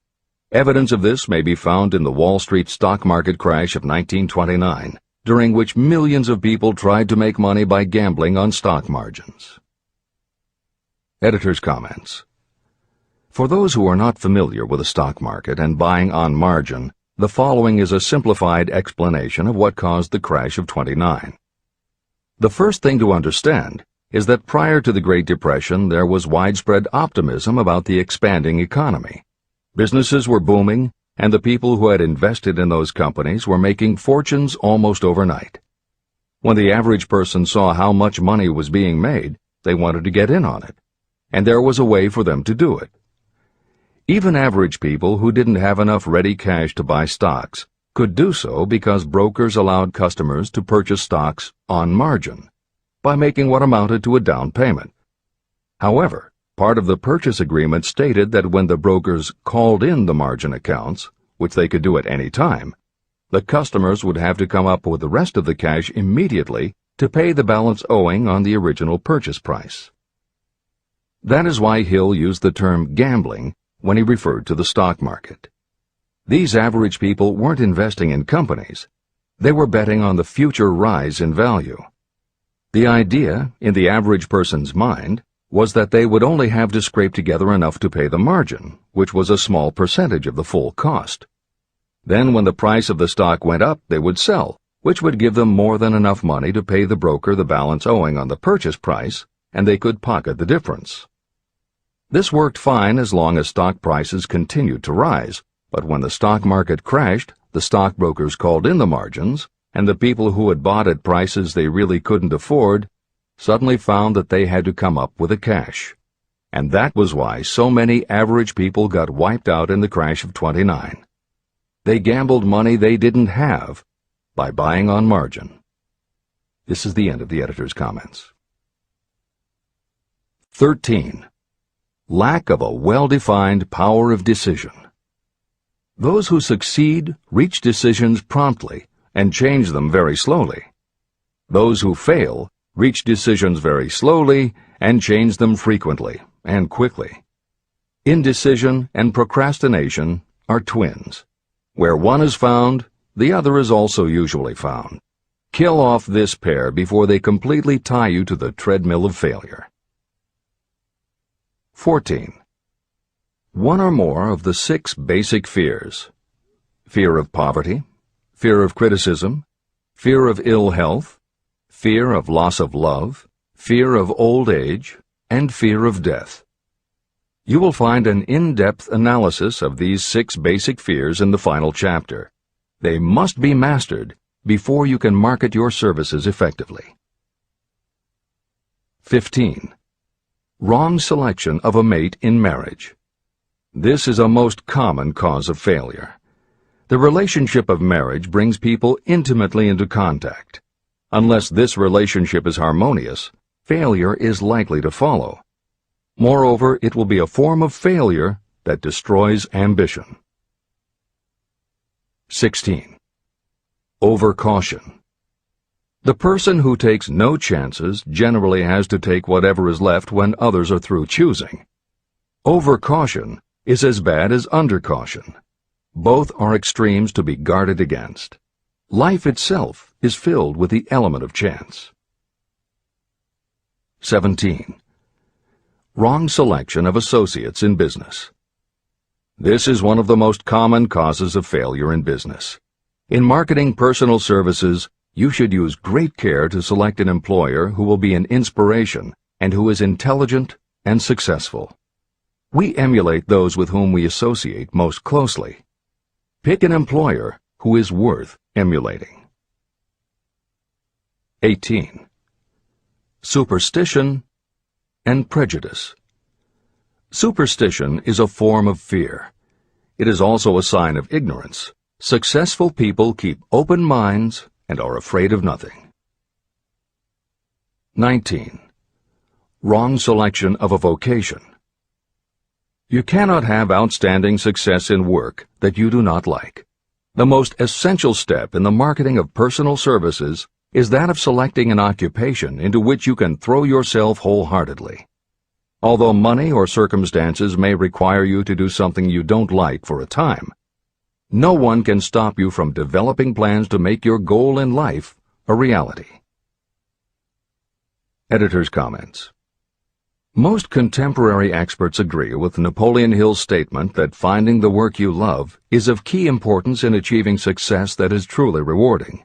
This concept coincides so well with modern attitudes that it has inspired a number of books, including Feel the Fear and Do It Anyway by Susan Jeffers, Wishcraft by Barbara Sher, and Do What You Love, The Money Will Follow by Marcia Sinitar.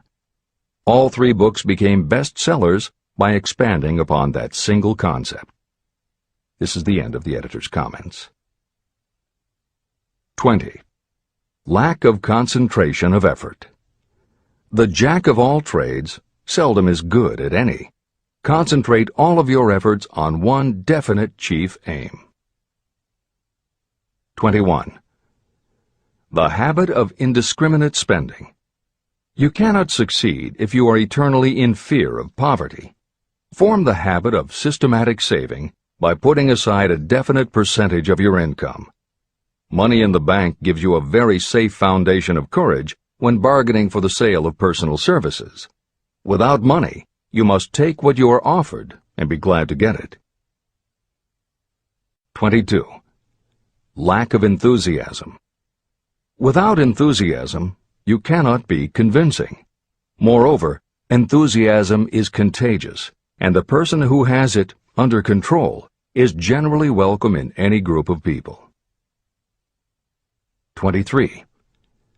Intolerance. The person with a closed mind on any subject seldom gets ahead. Intolerance means that you have stopped acquiring knowledge. The most damaging forms of intolerance are those connected with religious, racial, and political differences of opinion. 24. Intemperance. The most damaging forms of intemperance are connected with overeating, alcohol, drugs, and sexual activities. Overindulgence in any of these can be fatal to success. 25. Inability to cooperate with others. More people lose their positions and their big opportunities in life because of this fault than for all other reasons combined. It is a fault that no well-informed business person or leader will tolerate. 26. Possession of power that was not acquired through self-effort. Sons and daughters of wealthy parents, and others who inherit money that they did not earn. Power in the hands of one who did not acquire it gradually is often fatal to success. Quick riches are more dangerous than poverty. 27. Intentional dishonesty. There is no substitute for honesty. You may be temporarily dishonest because of circumstances over which you have no control without permanent damage. But there is no hope for you if you are dishonest by choice. Sooner or later, your deeds will catch up with you, and you will pay by loss of reputation and perhaps even loss of liberty. 28. Egotism and vanity. These qualities serve as red lights that warn others to keep away. They are fatal to success. 29. Guessing instead of thinking. Most people are too indifferent or lazy to acquire facts with which to think accurately. They prefer to act on opinions created by guesswork or snap judgments. 30. Lack of capital. This is a common cause of failure among those who start out in business for the first time. You must have a sufficient reserve of capital to absorb the shock of your mistakes and to carry you over until you have established a reputation. 31. Here, name any particular cause of failure from which you have suffered that has not been included in the foregoing list. Contained in these 31 major causes of failure is the description of practically every person who tries and fails. It will be helpful if you get someone who knows you well to go over this list with you and help you to analyze yourself by each of these causes of failure. Most people cannot see themselves as others see them. You may be one who cannot. Do you know your own worth? The oldest of admonitions is, know thyself. If you market merchandise successfully, you must know the merchandise. The same is true in marketing personal services. You should know all of your weaknesses in order to bridge them or eliminate them entirely. You should know your strengths in order to call attention to them when selling your services. You can know yourself only through accurate analysis. There is a story about a young man applying for a job who was making a good impression until the manager asked him what salary he expected. He replied that he had no fixed sum in mind, lack of a definite aim. The manager then said, "We will pay you all you are worth after we try you out for a week." "I can't accept that," the applicant replied. "I'm already getting more than that where I'm now employed." It may seem funny, but it makes a serious point. Before you even begin to negotiate for a better salary in your present position or begin to seek employment elsewhere, be sure that you are worth more than you now receive. It is one thing to want money. Everyone wants more, but it is something entirely different to be worth more. Many people mistake their wants for their just dues. Your financial wants have nothing whatever to do with your worth. Your value is established entirely by your ability to render useful service or your capacity to induce others to render such service. Take inventory of yourself. Annual self-analysis is essential in the effective marketing of personal services, just like you would take an annual inventory if you were in merchandising. Moreover, your yearly analysis should show a decrease in your faults and an increase in your virtues. You go ahead, stand still, or go backward in life. Your objective should be to go ahead. Annual self-analysis will disclose whether advancement has been made and, if so, how much. It will also disclose any backward steps you may have taken.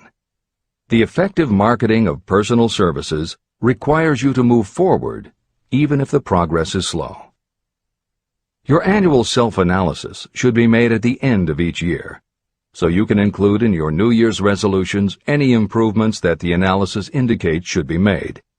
Take this inventory by asking yourself the following questions, and by checking your answers with the aid of someone who will not permit you to deceive yourself.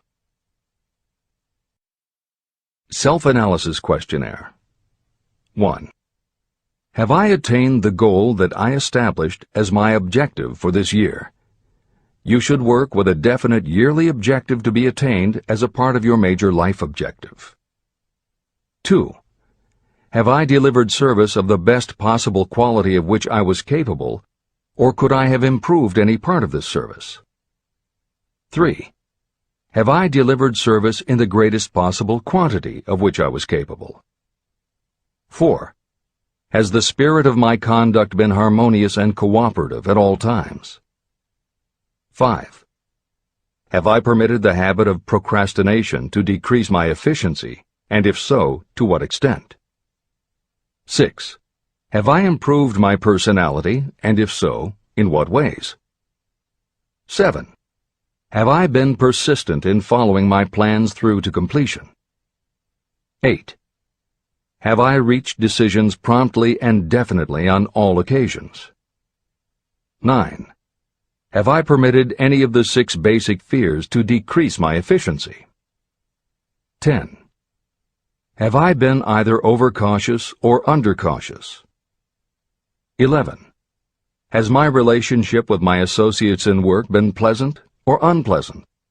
If it has been unpleasant, has the fault been partly or wholly mine?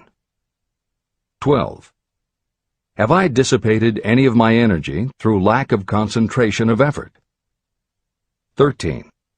Have I been open-minded and tolerant in connection with all subjects? 14. In what ways have I improved my ability to render service? 15. Have I been intemperate in any of my personal habits? 16. Have I expressed, either openly or secretly, any form of egotism? 17. Has my conduct toward my associates been such that they respect me? 18. Have my opinions and decisions been based upon guesswork or accuracy of analysis and thought? 19. Have I followed the habit of budgeting my time, my expenses, and my income, and have I been conservative in these budgets? 20. How much time have I devoted to unprofitable effort which I might have used to better advantage? 21. How may I rebudget my time and change my habits so I will be more efficient during the coming year? 22. Have I been guilty of any conduct that was not approved by my own conscience? 23. In what ways have I rendered more service and better service than I was paid to render? 24. Have I been unfair to anyone, and if so, in what way? 25. If I had been the purchaser of my own services for the year, would I be satisfied with my purchase? 26. Am I in the right vocation, and if not, why not? 27. Has the purchaser of my services been satisfied with the service I have rendered, and if not, why not? 28. What is my present rating on the fundamental principles of success? Make this rating fairly and frankly, and have it checked by someone who is courageous enough to do it accurately. After you have finished reading through to the end of this book at least once, and you are sure you have assimilated the information in this chapter, you will be ready to create a practical plan for marketing your personal services. In this chapter, you should have found adequate descriptions of every principle essential in planning the sale of personal services.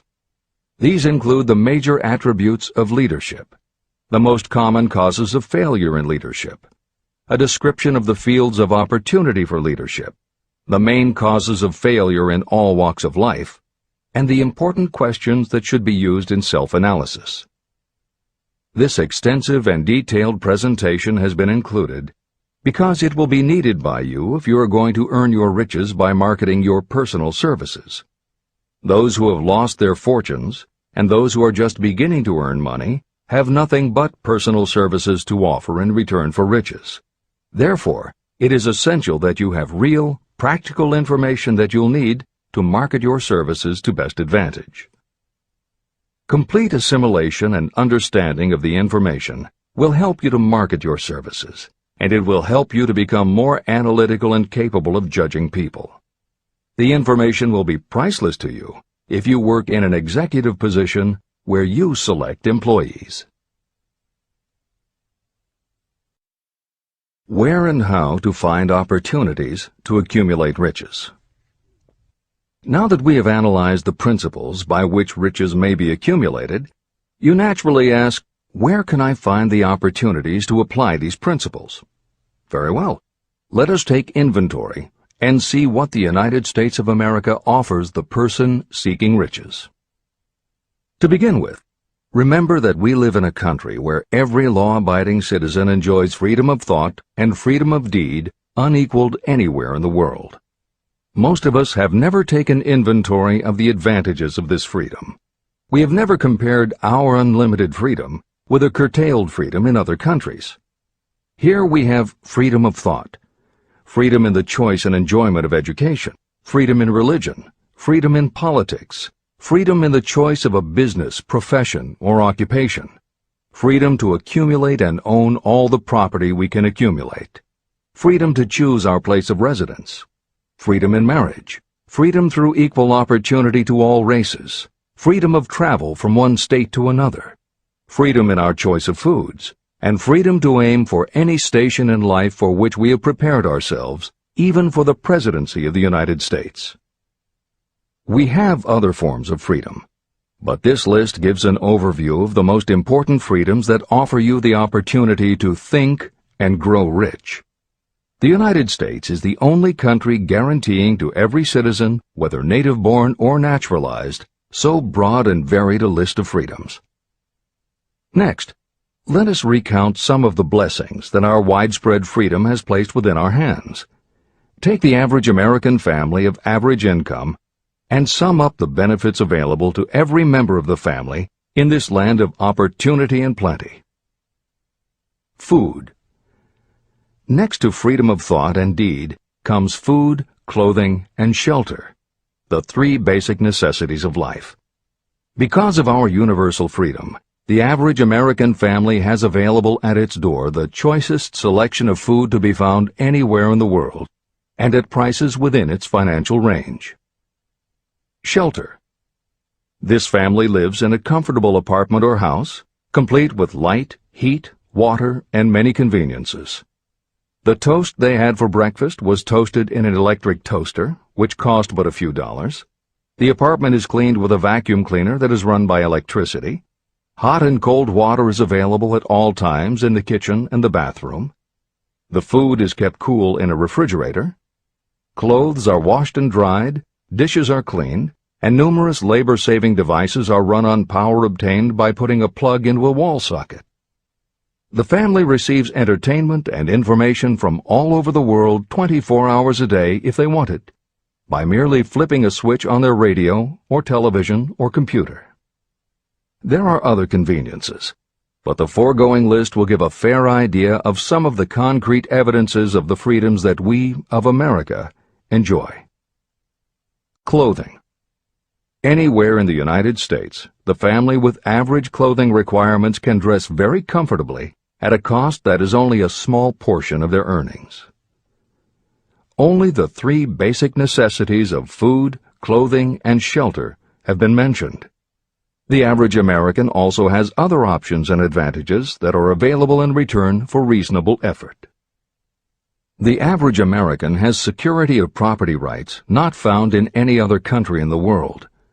We can place any surplus money in a bank with the assurance that our government will protect it and make good to us if the bank fails. If an American citizen wants to travel from one state to another, he or she needs no passport and no one's permission. You may go when you please, and you may travel by car, train, bus, airplane, ship, or any other method that you can afford. The miracle that has provided these blessings. We often hear politicians proclaiming the freedom of America when they solicit votes, but they seldom take the time or trouble to analyze the source of this freedom. Having no axe to grind, no grudge to express, and no ulterior motives, I will give you a frank analysis of that mysterious, abstract, greatly misunderstood something that gives to every citizen of America more blessings, more opportunities to accumulate wealth, and more freedom of every nature than may be found in any other country.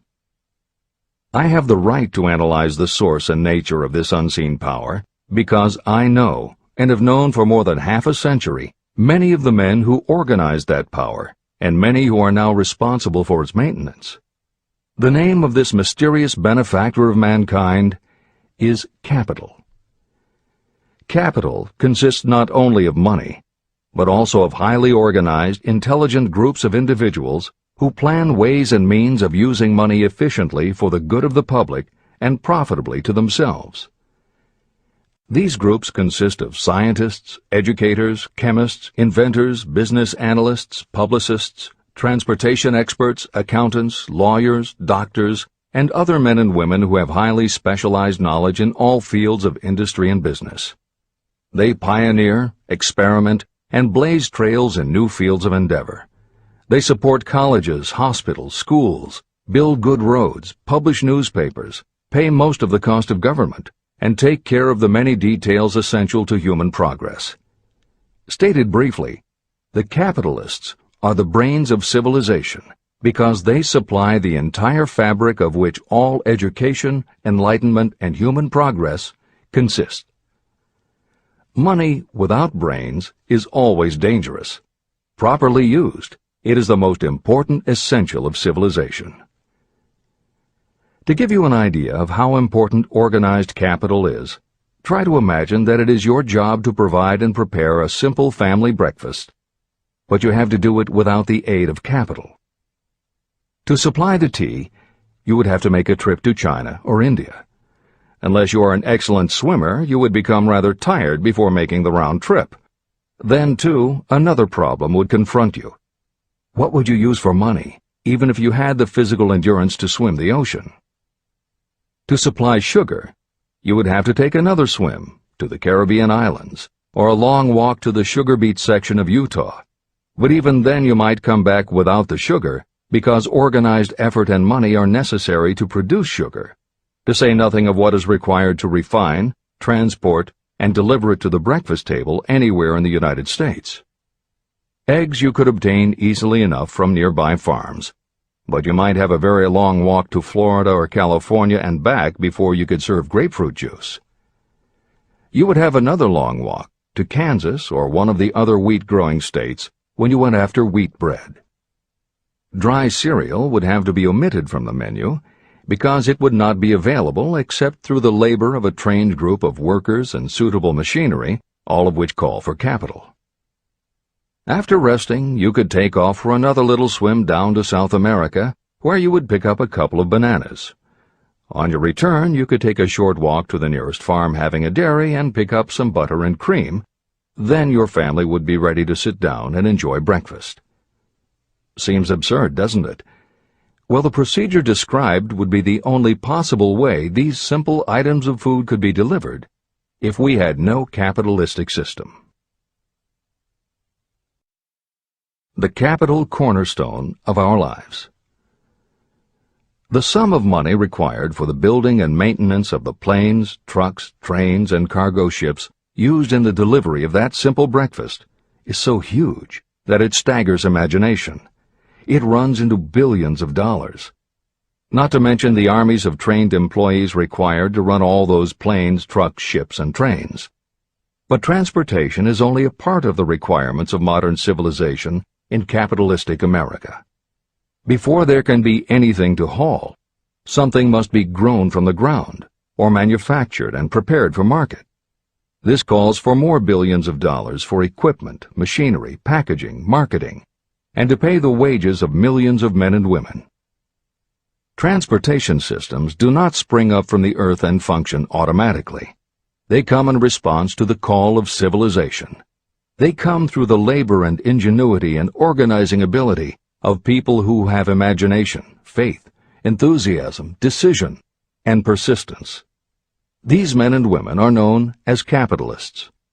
They are motivated by the desire to build, construct, achieve, render useful service, earn profits, and accumulate riches. And because they render service without which there would be no civilization, they earn for themselves great riches. Just to keep the record simple and understandable, I will add that these capitalists are the same men and women who are often denounced as the greedy establishment or Wall Street. I'm not attempting to present a case for or against any group or any system of economics. The purpose of this book, a purpose to which I have faithfully devoted more than half a century, is to present to anyone who wants the knowledge the most dependable philosophy through which individuals may accumulate riches in whatever amounts they desire. The reasons I have analyzed the economic advantages of the capitalistic system are: 1. To point out that all who seek riches must recognize and adapt themselves to the system that controls all approaches to fortunes, large or small. 2.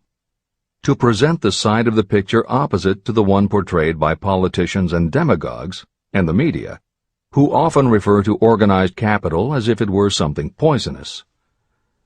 This is a capitalistic country. It was developed through the use of capital.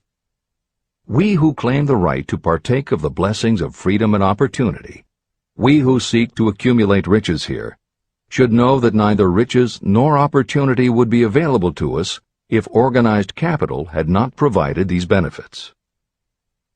There is only one dependable method of accumulating and legally holding riches, and that is by rendering useful service.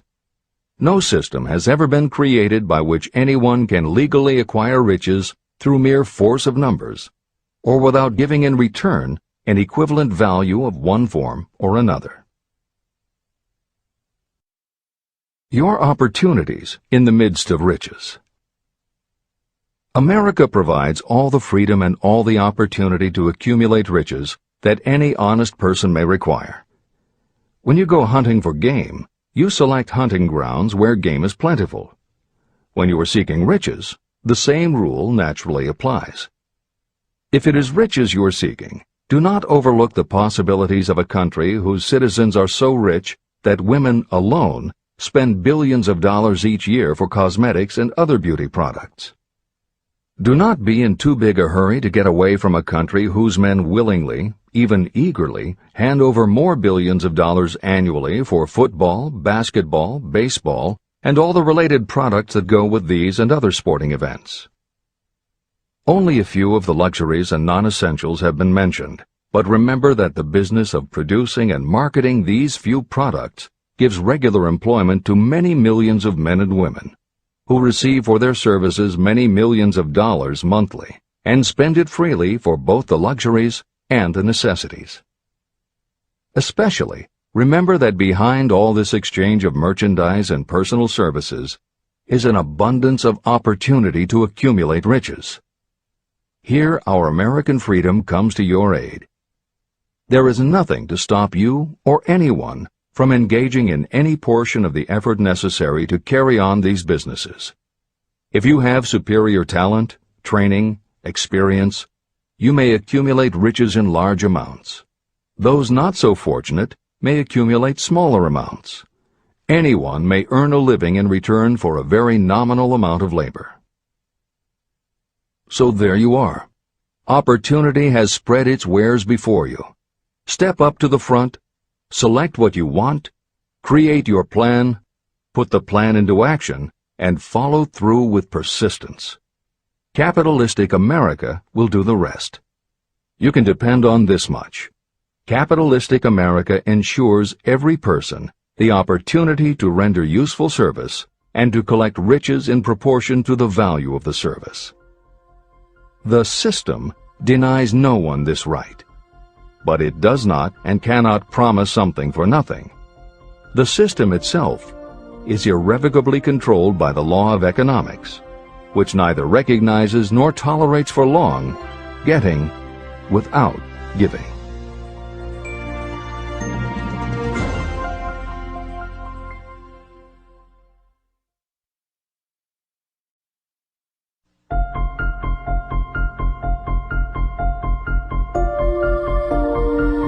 Conceit is a fog that envelops a man's real character beyond his own recognition. It weakens his native ability and strengthens all his inconsistencies. Chapter 9. Decision. The mastery of procrastination. The seventh step toward riches. Analysis of over 25,000 men and women who had experienced failure reveals that lack of decision was near the head of the list of the 31 major causes of failure. Procrastination, the opposite of decision, is a common enemy which practically every person must conquer. You will have an opportunity to test your capacity to reach quick and definite decisions when you finish reading this book and begin to put the principles into action. My analysis of several hundred people who had accumulated fortunes well beyond the $1 million mark disclosed the fact that every one of them had the habit of reaching decisions promptly and of changing these decisions slowly. People who fail to accumulate money, without exception, have the habit of reaching decisions, if at all, very slowly and of changing these decisions quickly and often. One of Henry Ford's most outstanding qualities was his habit of reaching decisions quickly and definitely and changing them slowly. This quality was so pronounced in Mr. Ford that it gave him the reputation of being obstinate. It was this quality that prompted Mr. Ford to continue to manufacture his famous Model T, the world's ugliest car, when all of his advisors and many of the purchasers of the car were urging him to change it. Perhaps Mr. Ford delayed too long in making the change, but the other side of the story is that Mr. Ford's firmness of decision yielded a huge fortune before the change in model became necessary. Some say that Mr. Ford's definiteness of decision was just obstinacy, but even this quality is preferable to slowness in reaching decisions and quickness in changing them. Editor's comments. Henry Ford's consistency extended also to the color of the Model T, 15 million of which in 19 years of production from 1908 to 1927 were made only in black and with little change in the design. Shortly after its introduction, Napoleon Hill met with Ford to talk about the principles of success. According to Hill, in Michael Ritt's biography of Napoleon Hill, A Lifetime of Riches, Henry Ford was cold, indifferent, unenthusiastic, and spoke only when forced to, unless he was talking about his car. Early on, few people other than Carnegie could foresee the success Ford would achieve, which Hill later attributed to Ford's self-control and concentrated effort. At Hill's first meeting with him in 1911, Ford was interested only in talking about the Model T. After Ford took him for a spin around the factory, Hill bought one for $680. This is the end of the editor's comments. Making your own decisions. The majority of people who fail to accumulate the money they need are generally easily influenced by the opinions of others.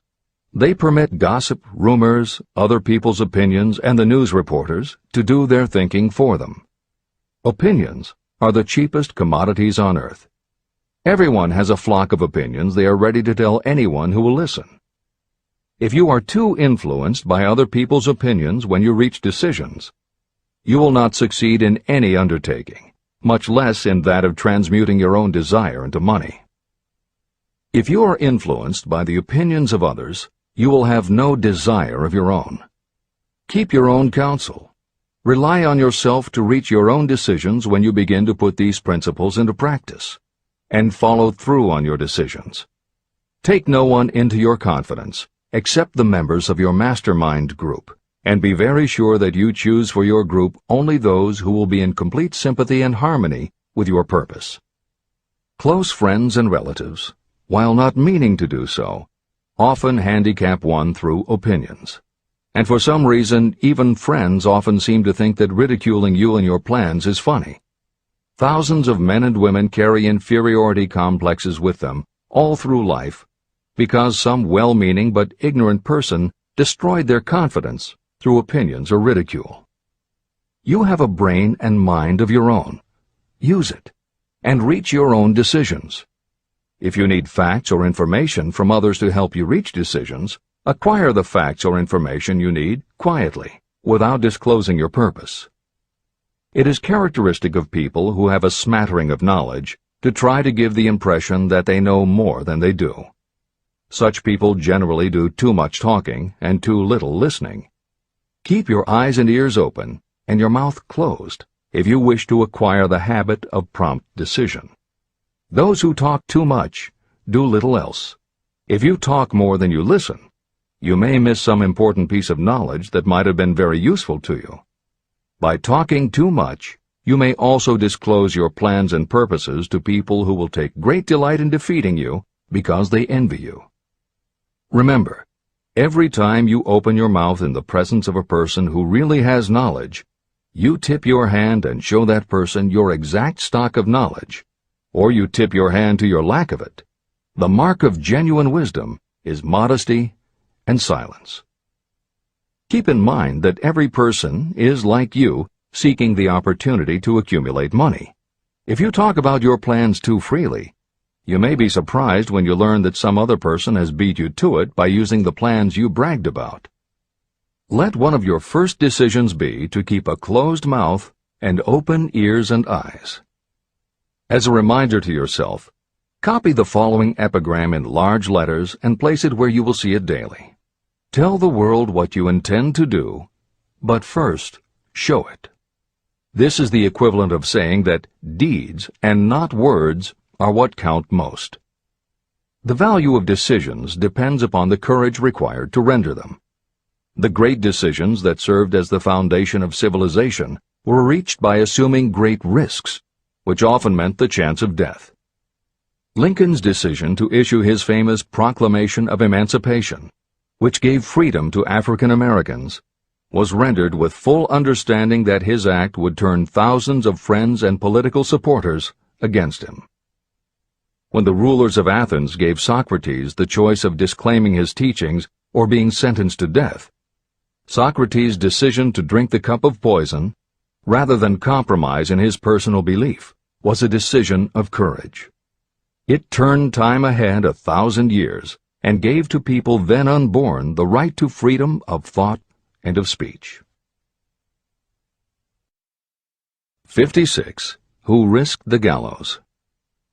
The greatest decision of all time, as far as any American citizen is concerned, was reached in Philadelphia on July 4, 1776, when 56 men signed their names to a document that they well knew would bring freedom to all Americans, or leave every one of the 56 hanging from a gallows. You have heard of this famous document, the Declaration of Independence. But have you taken from it the great lesson in personal achievement it so plainly taught? We all remember the date of this momentous decision, but few of us realize what courage that decision required. We remember our history as it was taught. We remember dates and the names of the men who fought. We remember Valley Forge and Yorktown. We remember George Washington and Lord Cornwallis. But we know little of the real forces behind these names, dates, and places. We know even less of that intangible power that ensured freedom long before Washington's armies reached Yorktown. It is nothing short of tragedy that the writers of history have missed entirely even the slightest reference to the irresistible power that gave birth and freedom to the nation destined to set up new standards of independence for all the peoples of the earth. I say it is a tragedy because it is the same power that must be used by every individual who overcomes the difficulties of life and forces life to pay the price asked. Let us briefly review the events that gave birth to this power. The story begins with an incident in Boston on March 5, 1770. British soldiers were patrolling the streets, openly threatening the citizens by their presence. The colonists resented armed men marching in their midst. They began to express their resentment openly, hurling stones as well as epithets at the marching soldiers, until the commanding officer gave orders, "Fix bayonets, charge." The battle was on. It resulted in the death and injury of many. The incident aroused such resentment that the Provincial Assembly, made up of prominent colonists, called a meeting for the purpose of taking definite action. Two of the members of that assembly were John Hancock and Samuel Adams. They spoke up courageously and declared that a move must be made to eject all British soldiers from Boston. Remember this: a decision, in the minds of two men, might properly be called the beginning of the freedom that we of the United States now enjoy. Remember, too, that the decision of these two men called for faith and courage because it was dangerous. Before the assembly adjourned, Samuel Adams was appointed to call on Hutchinson, the governor of the province, and demand the withdrawal of the British troops. The request was granted, and the troops were removed from Boston, but the incident was not closed. It had caused a situation that was destined to change the entire trend of civilization. Richard Henry Lee became an important factor in this story, because he and Samuel Adams corresponded frequently, sharing freely their fears and their hopes concerning the welfare of the people of their provinces. From this practice, Adams conceived the idea that a mutual exchange of letters between the 13 colonies might help to bring about the coordination of efforts so badly needed in connection with the solution of their problems. In March of 1772, 2 years after the clash with the soldiers in Boston, Adams presented this idea to the Assembly. He made a motion that a correspondence committee be established among the colonies, with definitely appointed correspondents in each colony, for the purpose of friendly cooperation for the betterment of the colonies of British America. It was the beginning of the organization of the far-flung power destined to give freedom to you and to me. A mastermind group had already been organized. It consisted of Adams, Lee, and Hancock. The Committee of Correspondence was organized. The citizens of the colonies had been waging disorganized warfare against the British soldiers through incidents similar to the Boston riot, but nothing of benefit had been accomplished. Their individual grievances had not been consolidated under one mastermind. No group of individuals had put their hearts, minds, souls, and bodies together in one definite decision to settle their difficulty with the British once and for all, until Adams, Hancock, and Lee got together. Meanwhile, the British were not idle. They too were doing some planning and masterminding, and they had the advantage of having behind them money and organized soldiery. A decision that changed history. The Crown appointed Gage to supplant Hutchinson as the governor of Massachusetts. One of the new governor's first acts was to send a messenger to call on Samuel Adams for the purpose of endeavoring to stop his opposition by fear. You will best understand the spirit of what happened from this quotation of the conversation between Colonel Fenton, the messenger sent by Gage, and Adams. Colonel Fenton: I have been authorized by Governor Gage to assure you, Mr. Adams, that the governor has been empowered to confer upon you such benefits as would be satisfactory, an obvious endeavor to win Adams by promise of bribing him, upon the condition that you engage to cease in your opposition to the measures of the government. It is the governor's advice to you, sir, not to incur the further displeasure of His Majesty. Your conduct has been such as makes you liable to penalties of an act of Henry VIII, by which persons can be sent to England for trial for treason or misprision of treason at the discretion of a governor of a province. But by changing your political course, you will not only receive great personal advantages, but you will make your peace with the king. Samuel Adams had the choice of two decisions. He could cease his opposition and receive personal bribes, or he could continue and run the risk of being hanged. Clearly, the time had come when Adams was forced to reach, instantly, a decision that could have cost his life. Adams insisted upon Colonel Fenton's word of honor that the colonel would deliver to the governor the answer exactly as Adams would give it to him. Adams' answer: Then you may tell Governor Gage that I trust I have long since made my peace with the King of Kings. No personal consideration shall induce me to abandon the righteous cause of my country.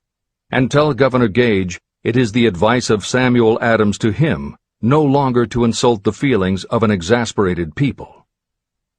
When Governor Gage received Adams' caustic reply, he flew into a rage and issued a proclamation that read, I do hereby, in His Majesty's name, offer and promise His most gracious pardon to all persons who shall forthwith lay down their arms and return to the duties of peaceable subjects, excepting only from the benefit of such pardon Samuel Adams and John Hancock, whose offenses are of too flagitious a nature to admit of any other consideration but that of condign punishment. Adams and Hancock were on the spot. The threat of the irate governor forced the two men to reach another decision, equally as dangerous. They hurriedly called a secret meeting of their staunchest followers. After the meeting had been called to order, Adams locked the door, placed the key in his pocket, and informed all present that it was imperative that a Congress of the colonists be organized, and that no man should leave the room until the decision for such a Congress had been reached. Great excitement followed. Some weighed the possible consequences of such radicalism. Some expressed grave doubt as to the wisdom of so definite a decision in defiance of the Crown. Locked in that room were two men immune to fear, blind to the possibility of failure. Hancock, and Adams. Through the influence of their minds, the others were induced to agree that, through the Correspondence Committee, arrangements should be made for a meeting of the First Continental Congress to be held in Philadelphia, September 5, 1774. Remember this date. It is more important than July 4, 1776. If there had been no decision to hold a Continental Congress, there could have been no signing of the Declaration of Independence. Before the first meeting of the new Congress, another leader, in a different section of the country, was deep in the throes of publishing a summary view of the rights of British America. He was Thomas Jefferson, of the province of Virginia, whose relationship to Lord Dunmore, representative of the Crown in Virginia, was as strained as that of Hancock's and Adams with their governor. Shortly after his famous Summary of Rights was published, Jefferson was informed that he was subject to prosecution for high treason against His Majesty's government. Inspired by the threat, one of Jefferson's colleagues, Patrick Henry, boldly spoke his mind, concluding his remarks with a sentence that shall remain forever a classic. "If this be treason, then make the most of it." It was such men as these who, without power, without authority, without military strength, without money, sat in solemn consideration of the destiny of the colonies, beginning at the opening of the First Continental Congress and continuing at intervals for 2 years, until on June 7, 1776, Richard Henry Lee arose, addressed the chair, and to the startled assembly made this motion: "Gentlemen, I make the motion that these united colonies are, and of right ought to be, free and independent states, that they be absolved from all allegiance to the British Crown, and that all political connection between them and the state of Great Britain is, and ought to be, totally dissolved." The most momentous decision ever placed on paper. Lee's astounding motion was discussed fervently and at such length that he began to lose patience. Finally, after days of argument, he again took the floor and declared in a clear, firm voice, "Mr. President, we have discussed this issue for days. It is the only course for us to follow. Why then, sir, do we longer delay? Why still deliberate? Let this happy day give birth to an American republic. Let her arise, not to devastate and to conquer, but to re-establish the reign of peace and of law." Before his motion was finally voted upon, Lee was called back to Virginia because of serious family illness. But before leaving, he placed his cause in the hands of his friend, Thomas Jefferson, who promised to fight until favorable action was taken. Shortly thereafter, the President of the Congress, Hancock, appointed Jefferson as chairman of a committee to draw up a Declaration of Independence. Long and hard the committee labored on a document that would mean, when accepted by the Congress, that every man who signed it would be signing his own death warrant should the colonies lose in the fight with Great Britain that was sure to follow. The document was drawn, and on June 28th, the original draft was read before the Congress. For several days it was discussed, altered, and made ready. On July 4th, 1776, Thomas Jefferson stood before the Assembly and fearlessly read the most momentous decision ever placed on paper. When in the course of human events it becomes necessary for one people to dissolve the political bands which have connected them with another, and to assume among the powers of the earth the separate and equal station to which the laws of nature and of nature's God entitled them, a decent respect to the opinions of mankind requires that they should declare the causes which impel them to the separation. When Jefferson finished, the document was voted upon, accepted, and signed by the 56 men, every one staking his own life upon his decision to write his name. By that decision came into existence a nation destined to bring to mankind forever the privilege of making decisions. Analyze the events that led to the Declaration of Independence, and be convinced that this nation, which now holds a position of commanding respect and power among all nations of the world, was born of a decision created by a mastermind consisting of 56 men. Note well the fact that it was their decision that ensured the success of Washington's armies, because the spirit of that decision was in the heart of every soldier who fought with him, and served as a spiritual power which recognizes no such thing as failure. Note also, with great personal benefit, that the power that gave this nation its freedom is the same power that must be used by every individual who becomes self-determining. This power is made up of the principles described in this book. It will not be difficult to detect in the story of the Declaration of Independence at least 6 of these principles: desire, decision, faith, persistence, the mastermind, and organized planning. Know what you want, and you will generally get it. Throughout this philosophy, you will find the suggestion that thought, backed by strong desire, will transmute itself into its physical equivalent. The story of the founding of America and the story of the organization of the United States Steel Corporation are perfect examples of the method by which thought makes this astounding transformation. In your search for the secret of the method, do not look for a miracle, because you will not find it. You will find only the eternal laws of nature. These laws are available to every person who has the faith and the courage to use them. They may be used to bring freedom to a nation or to accumulate riches. Those who reach decisions promptly and definitely know what they want and generally get it. The leaders in every walk of life decide quickly and firmly. That is the major reason why they are leaders. The world has a habit of making room for the people whose words and actions show that they know where they are going. Indecision is a habit that usually begins when a person is young. It becomes more and more of a habit as the youth goes through grade school, high school, and even through college without definiteness of purpose. The habit of indecision goes with the student into the occupation he or she chooses. Generally, a young person just out of school seeks any job that can be found. Young people take the first job they can find because they have fallen into the habit of indecision.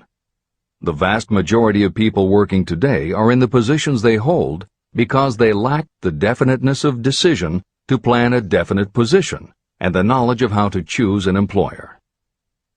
Definiteness of decision always requires courage, sometimes very great courage. The 56 men who signed the Declaration of Independence staked their lives on the decision to affix their signatures to that document. The person who reaches a definite decision to go after a specific job and make life pay the price he or she asks does not stake his or her life on that decision. They stake their economic freedom. Financial independence, riches, and desirable business positions are not within reach of the person who neglects or refuses to expect, plan, and demand these things. The person who desires riches in the same spirit that Samuel Adams desired freedom for the colonies is sure to accumulate wealth. No man achieves great success who is unwilling to make personal sacrifices. Chapter 10. Persistence. The sustained effort necessary to induce faith. The 8th step toward riches. Persistence is an essential factor in the procedure of transmuting desire into its monetary equivalent. The basis of persistence is the power of will. Willpower and desire, when properly combined, make an irresistible pair. Those who accumulate great fortunes are sometimes called cold-blooded or ruthless. Frequently, it is simply because their critics simply don't understand that what they have is a strong desire backed up by willpower, which they mix with persistence. It is the combination that ensures the attainment of their objectives. The majority of people are ready to throw their aims and purposes overboard and give up at the first sign of opposition or misfortune. A few carry on despite all opposition until they attain their goal. There may be no heroic connotation to the word persistence, but persistence does for your character what carbon does to iron. It hardens it to steel. The building of a fortune will involve the application of the entire 13 factors of this philosophy. These principles must be understood, and they must be applied with persistence by all who accumulate money. Your test of persistence. If you are reading this book with the intention of seriously applying the knowledge, the first test of your persistence will come when you begin to follow the 6 steps described in the 3rd chapter. Desire. Unless you are one of the few people who already have a definite goal and a definite plan for its attainment, you may read the instructions, but you will never actually apply them in your daily life. Lack of persistence is one of the major causes of failure. Moreover, my experience with thousands of people has proved that lack of persistence is a weakness common to the majority of people. However, it is a weakness that may be overcome by effort. The ease with which lack of persistence may be conquered will depend entirely upon the intensity of your desire. The starting point of all achievement is desire. Keep this constantly in mind. Weak desires bring weak results, just as a small amount of fire makes a small amount of heat. If you are lacking in persistence, this weakness may be remedied by building a stronger fire under your desires. Continue reading through to the end of this book. Then go back to Chapter 3 and start immediately to carry out the instructions for using the 6 steps. The eagerness with which you follow these instructions will indicate clearly how much or how little you really desire to accumulate money. If you find that you are indifferent, you may be sure that you have not yet acquired the money consciousness that you must possess before you can be sure of accumulating a fortune. Fortunes gravitate to those whose minds have been prepared to attract them, just as surely as water gravitates to the ocean. If you are weak in persistence, focus on the instructions in Chapter 11, Power of the Mastermind. Surround yourself with a mastermind group, and through the cooperation of the members of this group, you can develop persistence. You will find additional instructions for the development of persistence in Chapter 5, Autosuggestion, and in Chapter 13, The Subconscious Mind. Follow the instructions in these chapters until you build up habits that convey to your subconscious mind a clear picture of the object of your desire. From that point on, you will not be handicapped by lack of persistence. Your subconscious mind works continuously while you are awake and while you are asleep. Are you money conscious or poverty conscious? Occasional effort to apply the rules will be of no value to you. To get results, you must apply all of the rules until they become a fixed habit with you. In no other way can you develop the necessary money consciousness. Just as money is attracted to those who have deliberately set their mind on it, poverty is attracted to those whose mind is open to it. And although money consciousness must be developed intentionally, poverty consciousness develops without conscious application of habits favorable to it. Poverty consciousness will seize the mind that is not occupied with money consciousness. If you understand the point of the preceding paragraph, you will understand the importance of persistence in the accumulation of a fortune. Without persistence, you will be defeated even before you start. With persistence, you will win. If you have ever had a nightmare, you will realize the value of persistence. You are lying in bed, half awake, with a feeling that you are about to smother.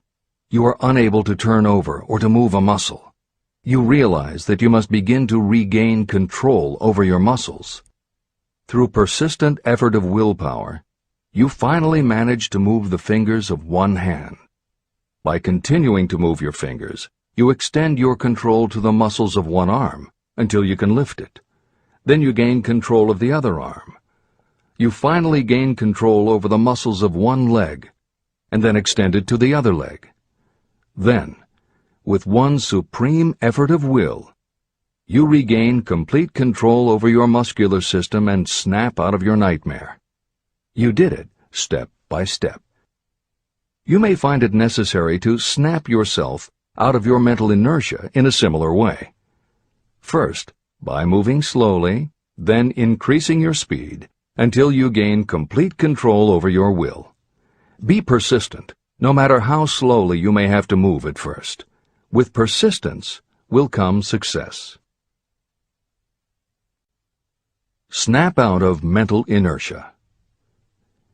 If you select your mastermind group with care, you will have in it at least one person who will aid you in the development of persistence. Some people who have accumulated great fortunes did so because of necessity. They developed the habit of persistence because circumstances forced them to become persistent. Those who have cultivated the habit of persistence seem to enjoy insurance against failure. No matter how many times they are defeated, they finally arrive up toward the top of the ladder. Sometimes it appears that there is a hidden guide whose duty is to test us through all sorts of discouraging experiences. Those who pick themselves up after defeat and keep on trying finally arrive, and the world says, "I knew you could do it." The hidden guide lets no one enjoy great achievement without passing the persistence test. Those who can't take it simply do not make the grade. Those who can take it are rewarded for their persistence, and in return they get the goal they are pursuing. But that is not all. They receive something infinitely more important than material compensation: the knowledge that every failure brings with it the seed of an equivalent advantage. Persist past your failures. The people who learn from experience the importance of persistence will not accept defeat as being anything more than temporary. They are the ones whose desires are so persistently applied that defeat is finally changed into victory. We see that an overwhelmingly large number of people go down in defeat, never to rise again. We also see the few who take the punishment of defeat as an urge to greater effort. But what we do not see, what most of us never suspect of existing, is the silent but irresistible power that comes to the rescue of those who fight on in the face of discouragement. If we speak of this power at all, we call it persistence and let it go at that. One thing is sure: if you do not have persistence, you will not achieve noteworthy success in any calling. As I'm writing these lines, I can look out the window and see, less than a block away, the great mysterious Broadway, the graveyard of dead hopes and the front porch of opportunity. From all over the world, people have come to Broadway seeking fame, fortune, power, love, or whatever it is that human beings call success. Once in a great while, someone steps out from the long procession of seekers, and the world hears that another person has conquered Broadway. But Broadway is not easily nor quickly conquered. Broadway acknowledges talent, recognizes genius, and pays off in money only after a person has refused to quit. The secret is always inseparably attached to one word: persistence. Editor's comments. Today we think of making it on Broadway in terms of the theater, but here Napoleon Hill uses Broadway as a metaphor for the New York arts, publishing, and entertainment industries in general.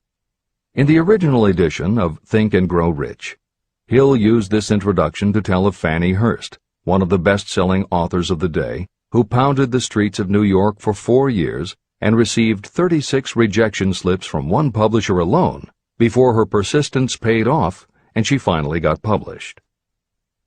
Although Napoleon Hill chose Fannie Hurst to illustrate his point about overcoming poverty and adversity, he knew all about both from personal experience. Hill's own story is one of very humble beginnings and devastating failures that would have defeated most people. It was only through his extraordinary persistence that the original edition of the book you hold in your hands was published. And for that reason, the editors of this edition have included this brief biography of Napoleon Hill. The following is adapted from A Lifetime of Riches, the biography of Napoleon Hill, written by Michael J. Ritt, Jr. and Kirk Landers, and also draws upon Napoleon Hill's first bestseller, his 4-volume masterwork, Law of Success. In it, Hill told of the 7 turning points in his own life, and those excerpts told in his words are told in the first person. Born into poverty in the backwoods of Virginia, young Nap, as he was called, was the local gun-toting troublemaker. He would probably have ended up a criminal had his widowed father not met and married Martha Ramey Banner. Nap's new stepmother set out to change the family's mountain ways, and she started by trading Napoleon a typewriter for his six-shooter pistol. She told him, "If you become as good with a typewriter as you are with that gun, you may become rich and famous and known throughout the world." Her faith and encouragement turned young Nap around, and by the age of 15, he was submitting stories to the local newspapers and doing everything he could to get himself out of his meager circumstance. After completing high school and 1 year at a business college, he wrote an audacious letter to Rufus Ayers, one of the most powerful men in the coal industry. Hill wrote to apply for a job, but he said that he didn't want a salary. In fact, he said he would pay Ayers.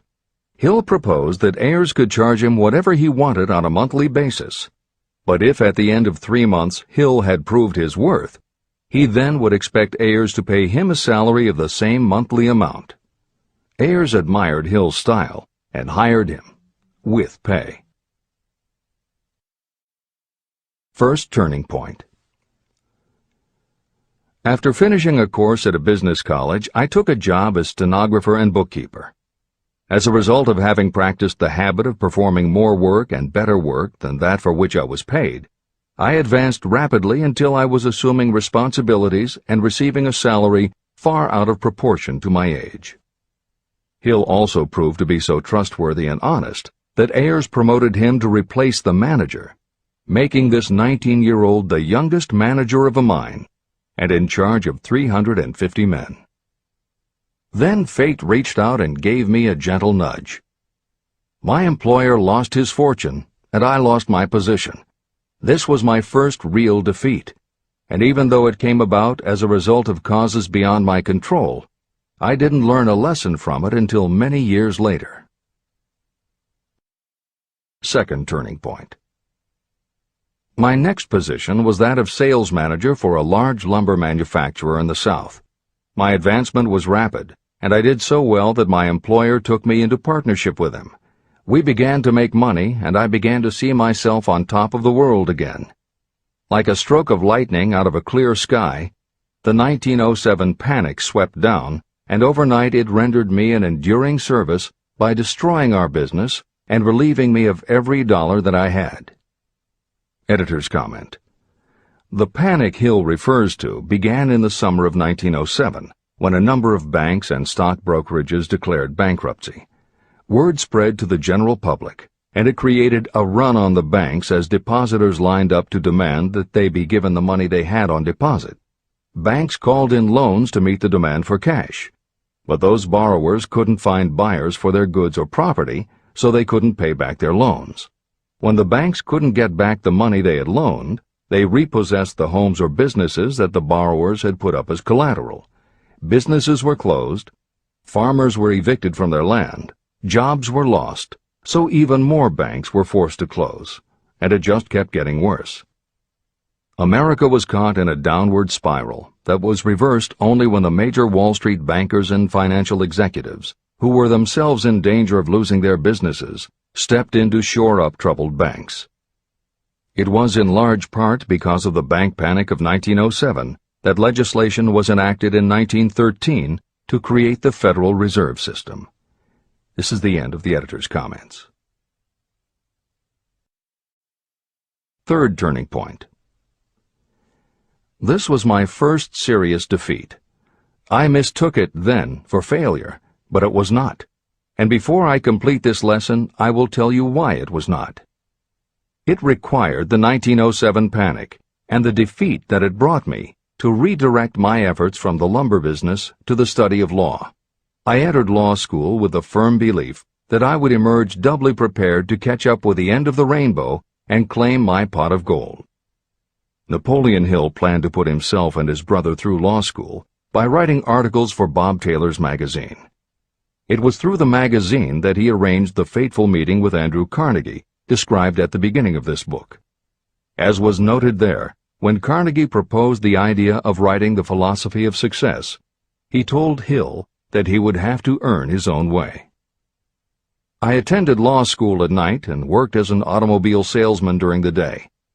Because of the job, I saw the need for trained automobile mechanics. I opened an educational department in the manufacturing plant and began to train ordinary machinists in automobile assembly and repair work. The school prospered, paying me over $1,000 a month in net profits. My banker knew that I was prospering, therefore he loaned me money with which to expand. A peculiar trait of bankers is that they will loan us money without any hesitation when we are prosperous. My banker loaned me money until I was hopelessly in his debt. Then he took over my business as calmly as if it had belonged to him, which it did. From an income of more than $1,000 a month, I was suddenly reduced to poverty. For the third time, Hill had experienced defeat, but he was not beaten. He got another job, and all the while continued to work on the Carnegie Project. Fourth turning point, 1912. Because my wife's family had influence, I secured the appointment as assistant to the chief counsel for one of the largest coal companies in the world. I was among friends and relatives, and I had a position that I could keep for as long as I wished without exerting myself. What more did I need? Nothing, I was beginning to say to myself. Then, without consultation with my friends and without warning, I resigned. This was the first turning point that was of my own selection. It was not forced upon me. I quit that position because the work was too easy and I was performing it with too little effort. This move proved to be the next most important turning point of my life, although it was followed by 10 years of effort that brought almost every conceivable grief the human heart can experience. I selected Chicago as my new field of endeavor. I made up my mind that if I could gain recognition in Chicago, in any honorable sort of work, it would prove that I had something that might be developed into real ability. Fifth turning point. My first position in Chicago was that of advertising manager for a large correspondence school. I did so well that the president of the school induced me to resign my position and go into the candy manufacturing business with him. We organized the Betsy Ross Candy Company, and I became its first president. The business grew rapidly, and soon we had a chain of stores in 18 different cities. They did so well, in fact, Hill's partners decided they wanted to take over the business. They had Hill arrested on a false charge and then offered to withdraw the charge if he would turn over to them his interest in the business. Outraged at the suggestion, Hill refused. When the case went to court, his partners failed to appear for the hearing. Hill sued them for malicious damage to his character. The judge's ruling completely vindicated Hill and allowed him the option to have his partners thrown in jail. Being arrested seemed at the time a terrible disgrace, even though the charge was false. It was not a pleasant experience, and I would not wish to go through a similar experience again, but I must admit that it was worth all the grief it cost me, because it gave me the opportunity to find out that revenge was not a part of my makeup. Sixth turning point.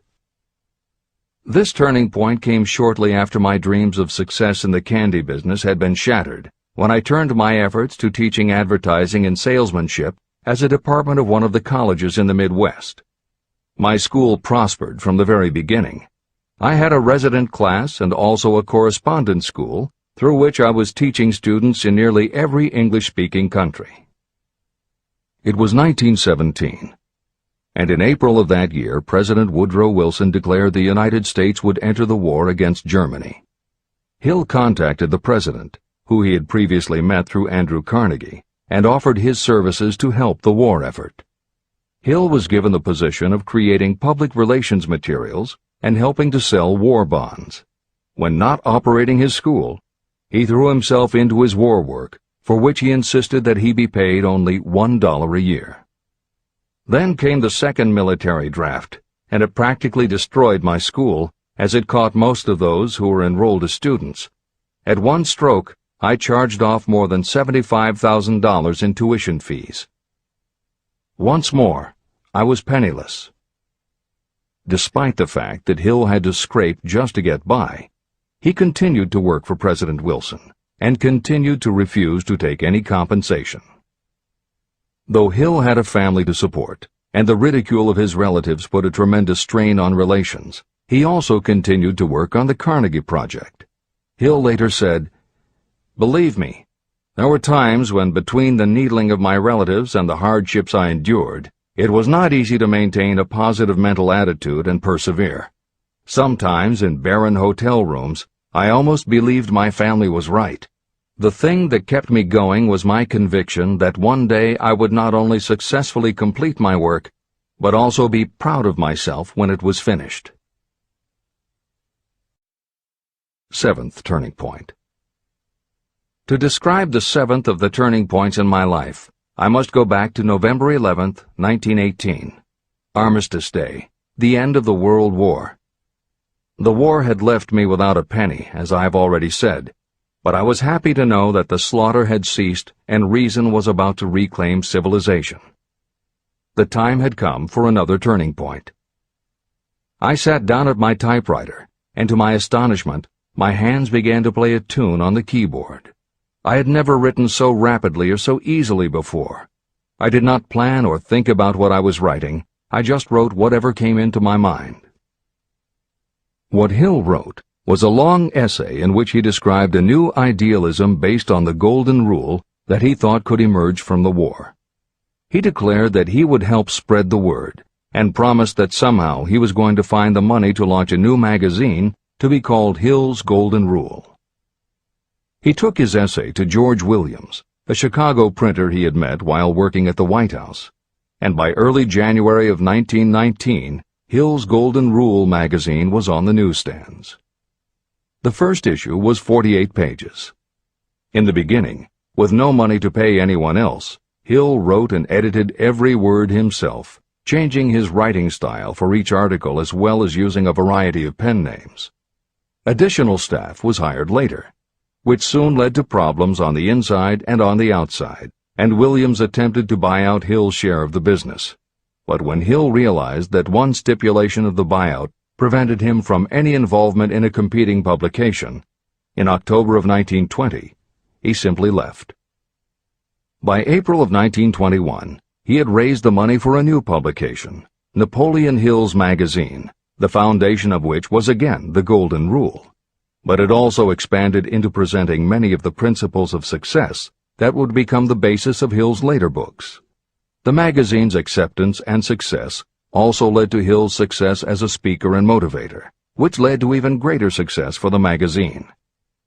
At the same time, Napoleon Hill was working with one of the inmates of a penitentiary to develop a correspondence course, which he took to the prisons to encourage prisoner rehabilitation.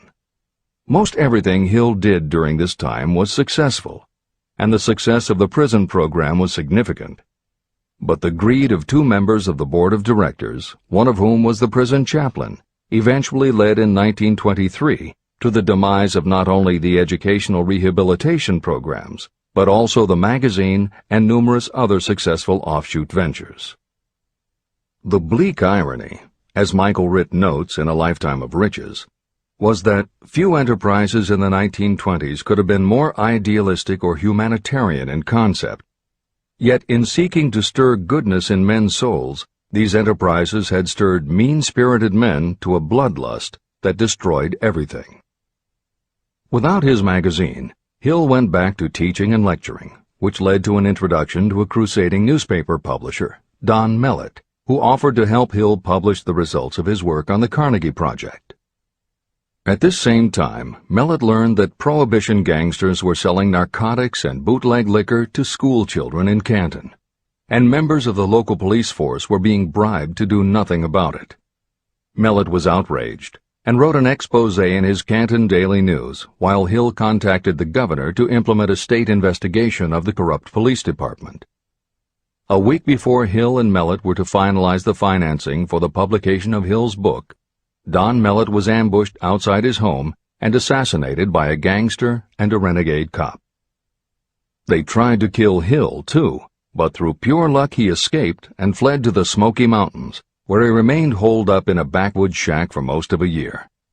Destitute and in fear for his life, he lapsed into a state of deep depression. Then, in one extraordinary night of self-analysis, he willed himself out of his depression and resolved to finish the challenge Carnegie had posed almost 20 years earlier. Hill went to Philadelphia, convinced a publisher to put up the money, then worked night and day for almost 4 months to finish the manuscript. In March of 1928, Hill published the results of his efforts, a multi-volume masterwork entitled Law of Success. No one had ever seen anything like it. It was a phenomenon, a runaway bestseller. A little over a year later, while Hill was finally enjoying the fruits of his long labors, the stock market crash of '29 hit. The bottom fell out of everything, including the market for books. Though he never gave up on his vision, like the rest of America, Hill struggled through the Depression. He lectured, he wrote, and he taught in every way he could, but it was very hard to preach personal achievement to a country that had lost faith in itself. Napoleon Hill made it his personal mission to turn the tide by creating a variety of self-help programs, but it became disappointingly apparent that it was going to take more than one man to do it. When Franklin Delano Roosevelt was elected president, he reached out to Hill. Though Napoleon Hill was an avowed capitalist, he believed enough in the ultimate goal of FDR's policies that he committed himself to helping the new administration. Throughout the Depression years, he became a close confidant of the president's, helping to guide Roosevelt in his efforts to revitalize America. It is said that it was Hill who gave FDR the famous line, "We have nothing to fear but fear itself." And though Hill was dead broke, just as he had done for President Wilson, he refused to accept more than $1 a year for his efforts. In 1937, as America was finally beginning to see glimmerings of hope that the Great Depression might end, Hill convinced his publisher that America now needed a book to help shake off the mental and emotional stigma of those terrible times. He was right. They released Think and Grow Rich to such resounding success that it sold well over 1 million copies even before the Depression ended. At this writing, it has sold more than 60 million copies worldwide, and to this day it still sells more than 1 million copies a year in its various editions. Take your own persistence inventory. Persistence is a state of mind. Therefore, it can be cultivated. Like all states of mind, persistence is based upon definite causes, among them these. Definiteness of purpose. Knowing what you want is the first and most important step toward the development of persistence. A strong motive will force you to surmount difficulties. Desire. It is comparatively easy to acquire and maintain persistence in pursuing the object of intense desire. Self-reliance. Belief in your ability to carry out a plan encourages you to follow the plan through with persistence. Self-reliance can be developed through the principle described in Chapter 5, Autosuggestion. Definiteness of plans. Organized plans, even ones that may be weak or impractical, encourage persistence. Accurate knowledge. Knowing that your plans are sound, based upon experience or observation, encourages persistence. Guessing, instead of knowing, destroys persistence. Cooperation. Sympathy, understanding, and cooperation with others tend to develop persistence. Willpower. The habit of concentrating your thoughts on making plans to attain your definite purpose leads to persistence. Habit. Persistence is the direct result of habit. The mind absorbs and becomes a part of the daily experiences upon which it feeds. Fear, the worst of all enemies, can be overcome by forcing yourself to perform and repeat acts of courage. Everyone who has seen active service in war knows this. Take inventory of yourself and determine what you are lacking in this essential quality of persistence. Measure yourself point by point and see how many of the previous 8 factors of persistence you lack. The analysis may lead to discoveries that will give you a new understanding of yourself and what you need to get ahead. The following is a list of the real enemies that stand between you and achievement. These are not only the symptoms indicating weakness of persistence, but also the deeply seated subconscious causes of this weakness. Study the list carefully, and face yourself squarely if you really wish to know who you are and what you are capable of doing. These are the weaknesses that must be mastered by anyone who really wants to accumulate riches. 1. Failure to recognize and to define clearly exactly what you want. 2. Procrastination, with or without cause, usually backed up with a long list of alibis and excuses. 3. Lack of interest in acquiring specialized knowledge. 4. Indecision, and the habit of passing the buck instead of facing issues squarely, also backed by alibis and excuses. 5. The habit of relying upon excuses instead of making definite plans to solve your problems. 6. Self-satisfaction. There is little remedy for this, and no hope for those who suffer from it. 7. Indifference, usually reflected in your readiness to compromise rather than meet opposition and fight it. 8. The habit of blaming others for your mistakes and accepting circumstances as being unavoidable. 9. Weakness of desire because you neglected to choose motives that will push you to take action. 10. Willingness to quit at the first sign of defeat, based upon one or more of the 6 basic fears. 11. Lack of organized plans that you have written out so they can be analyzed. 12. The habit of neglecting to act on ideas or to grasp opportunity when it presents itself. 13. Wishing instead of willing. 14. The habit of compromising with poverty instead of aiming at riches. A general lack of ambition to be, to do, or to own. 15. Searching for all the shortcuts to riches, trying to get without giving a fair equivalent, usually reflected in the habit of gambling or trying to drive unfair bargains. 16. Fear of criticism, resulting in failure to create plans and put them into action because of what other people might think, do, or say. This is one of your most dangerous enemies because it often exists in your subconscious mind and you may not even know it is there. See the 6 basic fears in the last chapter. If you fear criticism. Following is an examination of the symptoms of the fear of criticism. The majority of people permit relatives, friends, and the public at large to influence them so that they cannot live their own lives because they fear criticism. Many people make mistakes in marriage, but stay married, then go through life miserable and unhappy because they fear criticism. Anyone who has submitted to this form of fear knows the irreparable damage it does by destroying one's ambition and the desire to achieve.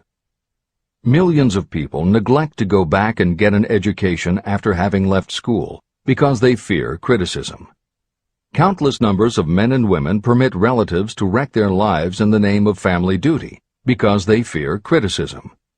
Duty does not require you to submit to the destruction of your personal ambitions and the right to live your own life in your own way. People refuse to take chances in business because they fear the criticism that may follow if they fail. The fear of criticism in such cases is stronger than the desire for success. Too many people refuse to set high goals for themselves because they fear the criticism of relatives and friends who may say, "Don't aim so high, people will think you're crazy."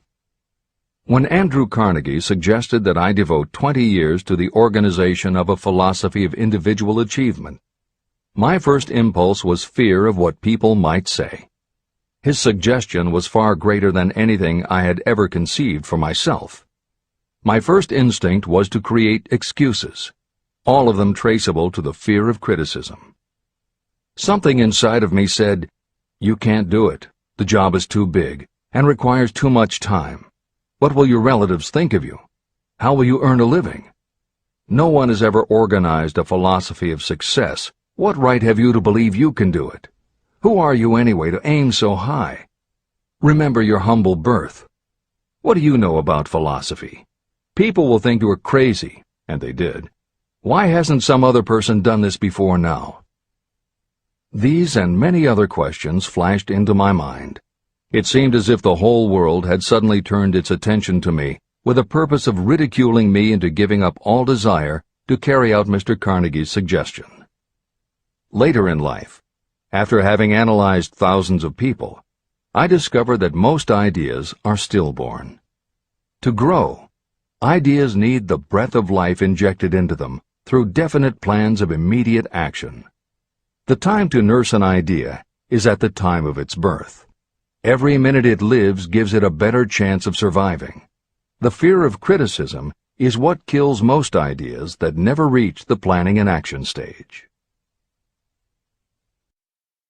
Breaks can be made to order. Many people believe that success is the result of lucky breaks. There may be something to that, but if you depend upon luck, you will almost surely be disappointed.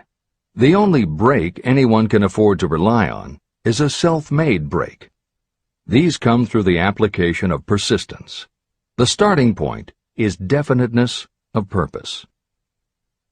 Editor's comments. In 1999, Mark Myers, editor of one of the country's most influential self-help newsletters, Bottom Line Personal, wrote a book entitled How to Make Luck: 7 Secrets Lucky People Use to Succeed. In it, he tells of a study that was done by the psychology department at the University of Hertfordshire near London. They assembled a group of people, half of whom either thought themselves lucky or were considered to be lucky by others. The other half of the group believed they were unlucky. They were all brought to campus to watch a computerized random coin toss. Each person watched as a cartoon elf came on screen and flipped a coin. Each was asked to call heads or tails. The results of the experiment proved that the unlucky group guessed right approximately the same number of times as the lucky group. In follow-up interviews, the researchers concluded that the only difference between so-called lucky and unlucky people was that the lucky people tended to remember the good things that had happened in their lives, and those that thought they were unlucky tended to dwell on the bad things.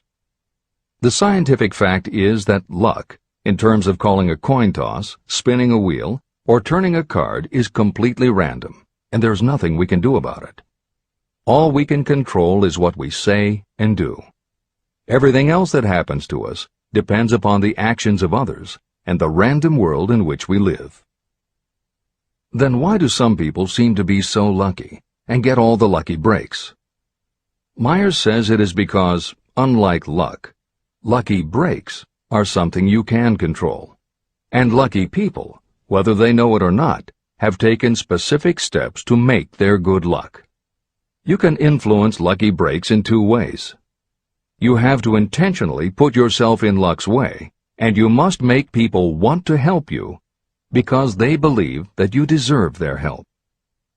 Once you have let the world know you are ready for a break, luck is largely a matter of being introduced to opportunities by people who open doors for us. Myers calls these people gatekeepers. Gatekeepers offer help not only out of goodwill, but also because they hope you will help them in return when you are in a position to do so. People who are lucky make it a point to impress their gatekeepers so that they will be the first to come to mind when opportunities arise. Your gatekeepers must believe that you deserve a break, and that it is worth it to them to give you one. One of the best ways to do that is simply to behave and act lucky. If you act like a loser, people think you are a loser. If you perceive yourself as lucky, it will be easier for others to see you that way. And if you are believed to be a lucky person, your chances of receiving lucky opportunities will increase, partly because others hope some of your luck will rub off on them. This is the biggest secret lucky people know. They know that when they seem lucky, more people want to help them. There are people waiting to make a difference in your life if you show them you are willing to make an effort and that you are enthusiastic.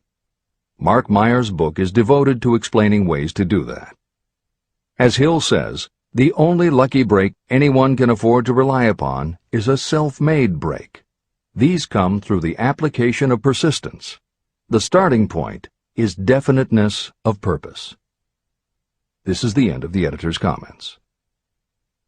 If you stop the first 100 people you meet on the street and ask them what they want most in life, 98 of them would not be able to tell you.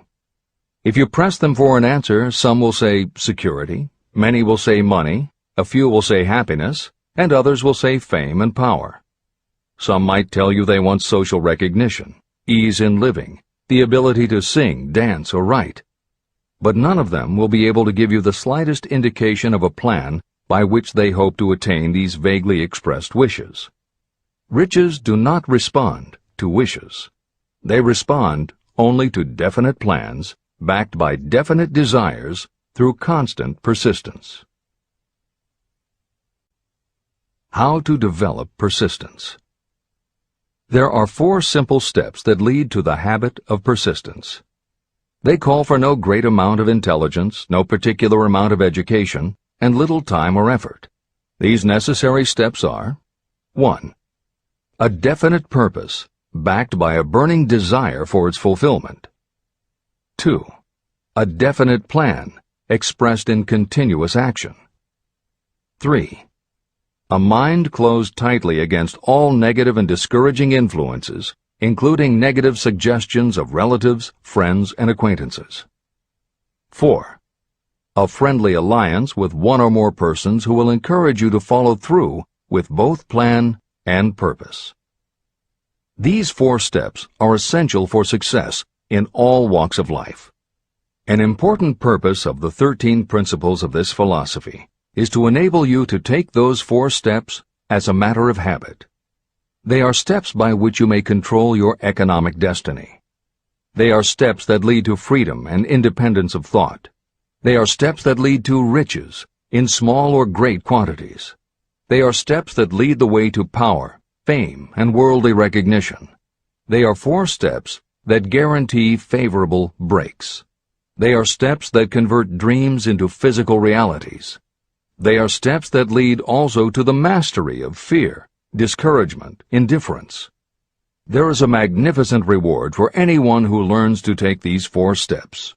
It is the privilege of writing your own ticket and of making life yield whatever price is asked. How to master difficulties. What mystical power gives people of persistence the capacity to master difficulties? Does the quality of persistence set up in your mind some form of spiritual, mental, or chemical activity that gives you access to supernatural forces? Does infinite intelligence throw itself on the side of the person who still fights on when the whole world seems to be against them?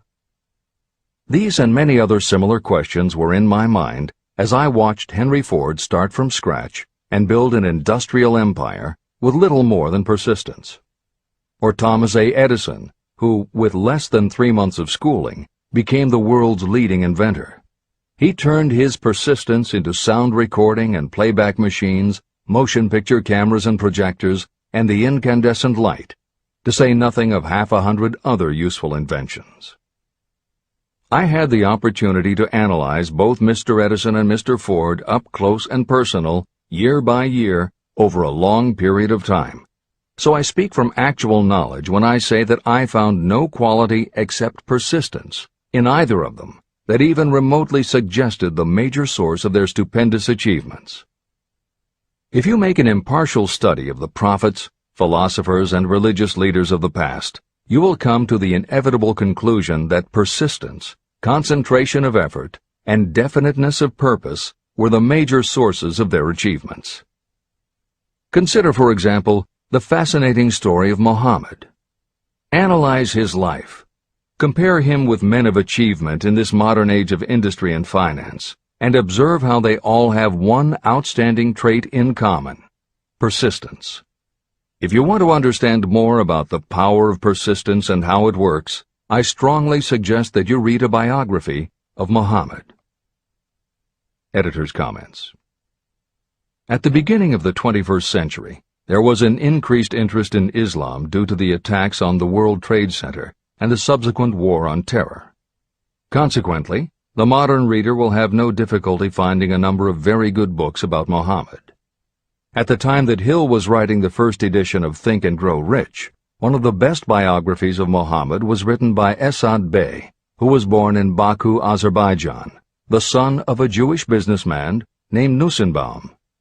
Later, he changed his name when he converted to Islam. During the Russian Revolution, he fled his home for Berlin, where he lived until the rise of Hitler again forced him to move, first to Austria and then finally to Italy. It is believed by some that this man, known as Esad Bey, also wrote under another pen name, Kurban Said, and was in fact the author of the acclaimed Azerbaijani novel, Ali and Nino. That Napoleon Hill was very impressed with this particular biography of Muhammad is clear from his recommendation, which follows. I strongly suggest that you read a biography of Muhammad, especially the one by Esad Bey. This brief review of that book, which appeared in the Herald Tribune, will provide a preview of the rare treat in store for those who take the time to read the entire story of one of the most astounding examples of the power of persistence known to civilization. The Last Great Prophet. Reviewed by Thomas Sugru. Muhammad was a prophet, but he never performed a miracle. He was not a mystic. He had no formal schooling. He did not begin his mission until he was 40. When he announced that he was the messenger of God, bringing word of the true religion, he was ridiculed and labeled a lunatic. Children tripped him, and women threw filth upon him. He was banished from his native city, Mecca, and his followers were stripped of their worldly goods and sent into the desert after him. When he had been preaching 10 years, he had nothing to show for it but banishment, poverty, and ridicule.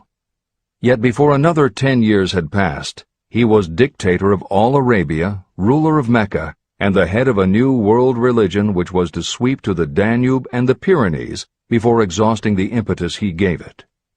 That impetus was threefold: the power of words, the efficacy of prayer, and man's kinship with God. His career never made sense. Muhammad was born to impoverished members of a leading family of Mecca. Because Mecca, the crossroads of the world, home of the magic stone called the Kaaba, great city of trade and the center of trade routes, was unsanitary, its children were sent to be raised in the desert by Bedouins. Muhammad was thus nurtured, drawing strength and health from the milk of nomad, vicarious mothers. He tended sheep and soon hired out to a rich widow as leader of her caravans. He traveled to all parts of the Eastern world, talked with many men of diverse beliefs, and observed the decline of Christianity into warring sects. When he was 28, Khadijah, the widow, looked upon him with favor and married him. Her father would have objected to such a marriage, so she got him drunk and held him up while he gave the paternal blessing. For the next 12 years, Muhammad lived as a rich and respected and very shrewd trader. Then he took to wandering in the desert. And one day he returned with the first verse of the Koran and told Khadijah that the archangel Gabriel had appeared to him and said that he was to be the messenger of God. The Koran, the revealed word of God, was the closest thing to a miracle in Muhammad's life. He had not been a poet. He had no gift of words. Yet the verses of the Koran, as he received them and recited them to the faithful, were better than any verses which the professional poets of the tribes could produce. This, to the Arabs, was a miracle. To them, the gift of words was the greatest gift. The poet was all-powerful. In addition, the Koran said that all men were equal before God, that the world should be a democratic state, Islam. It was this political heresy, plus Muhammad's desire to destroy all the 360 idols in the courtyard of the Kaaba, which brought about his banishment. The idols brought the desert tribes to Mecca, and that meant trade. So the businessmen of Mecca, the capitalists, of which he had been one, set upon Muhammad. Then he retreated to the desert and demanded sovereignty over the world. The rise of Islam began. Out of the desert came a flame which would not be extinguished. A democratic army, fighting as a unit and prepared to die without wincing. Muhammad had invited the Jews and Christians to join him, for he was not building a new religion. He was calling all who believed in one God to join in a single faith. If the Jews and Christians had accepted his invitation, Islam would have conquered the world. They didn't. They would not even accept Muhammad's innovation of humane warfare. When the armies of the Prophet entered Jerusalem, not a single person was killed because of his faith. When the Crusaders entered the city, centuries later, not a Muslim man, woman, or child was spared. But the Christians did accept one Muslim idea, the place of learning, the university.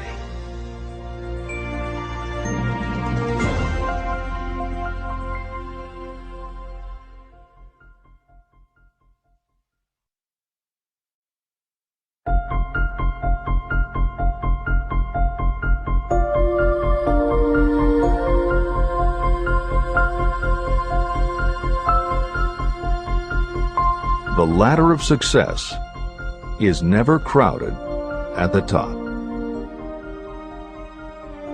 Chapter 11. Power of the Mastermind, the Driving Force. The ninth step toward riches. Power is essential for success in the accumulation of money. Plans are useless without sufficient power to turn them into action. This chapter will describe the method by which an individual may attain and apply power. Power may be defined as organized and intelligently directed knowledge. Power, as the term is used here, refers to organized effort, sufficient to enable an individual to transmute desire into its monetary equivalent.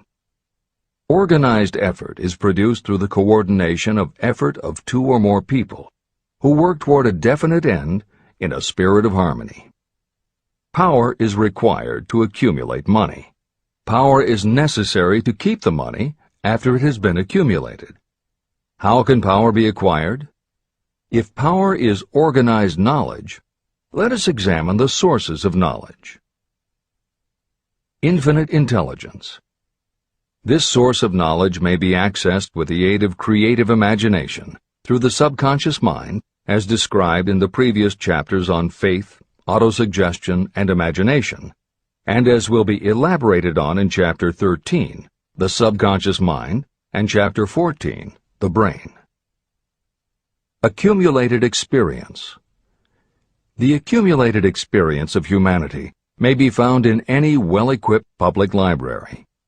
An important part of this accumulated experience is taught in public schools and colleges, where it has been classified and organized.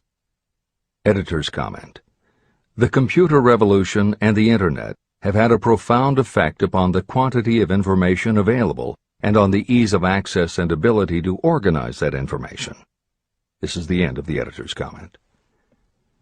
Experiment and research. In the field of science, and in practically every other walk of life, people are gathering, classifying, and organizing new facts daily. This is the source to which you must turn when knowledge is not available through accumulated experience. Here, too, the creative imagination must often be used. Editor's comment. Today, because of the computer revolution and the Internet, publishing and dissemination of information happens so quickly that there is almost no lag time between experiment or research and the integration of those results into available knowledge. This is the end of the editor's comment. Knowledge may be acquired from any of the foregoing sources. It may be converted into power by organizing it into definite plans and by putting those plans into action. If you examine the three sources of knowledge, you will see how difficult it would be if you had to depend upon just your own efforts to assemble all the knowledge you need and turn it into definite plans of action. If your plans are big and comprehensive, generally you will have to get others to cooperate with you if you are going to organize your knowledge so that you can turn your plans into power. Gaining power through the mastermind.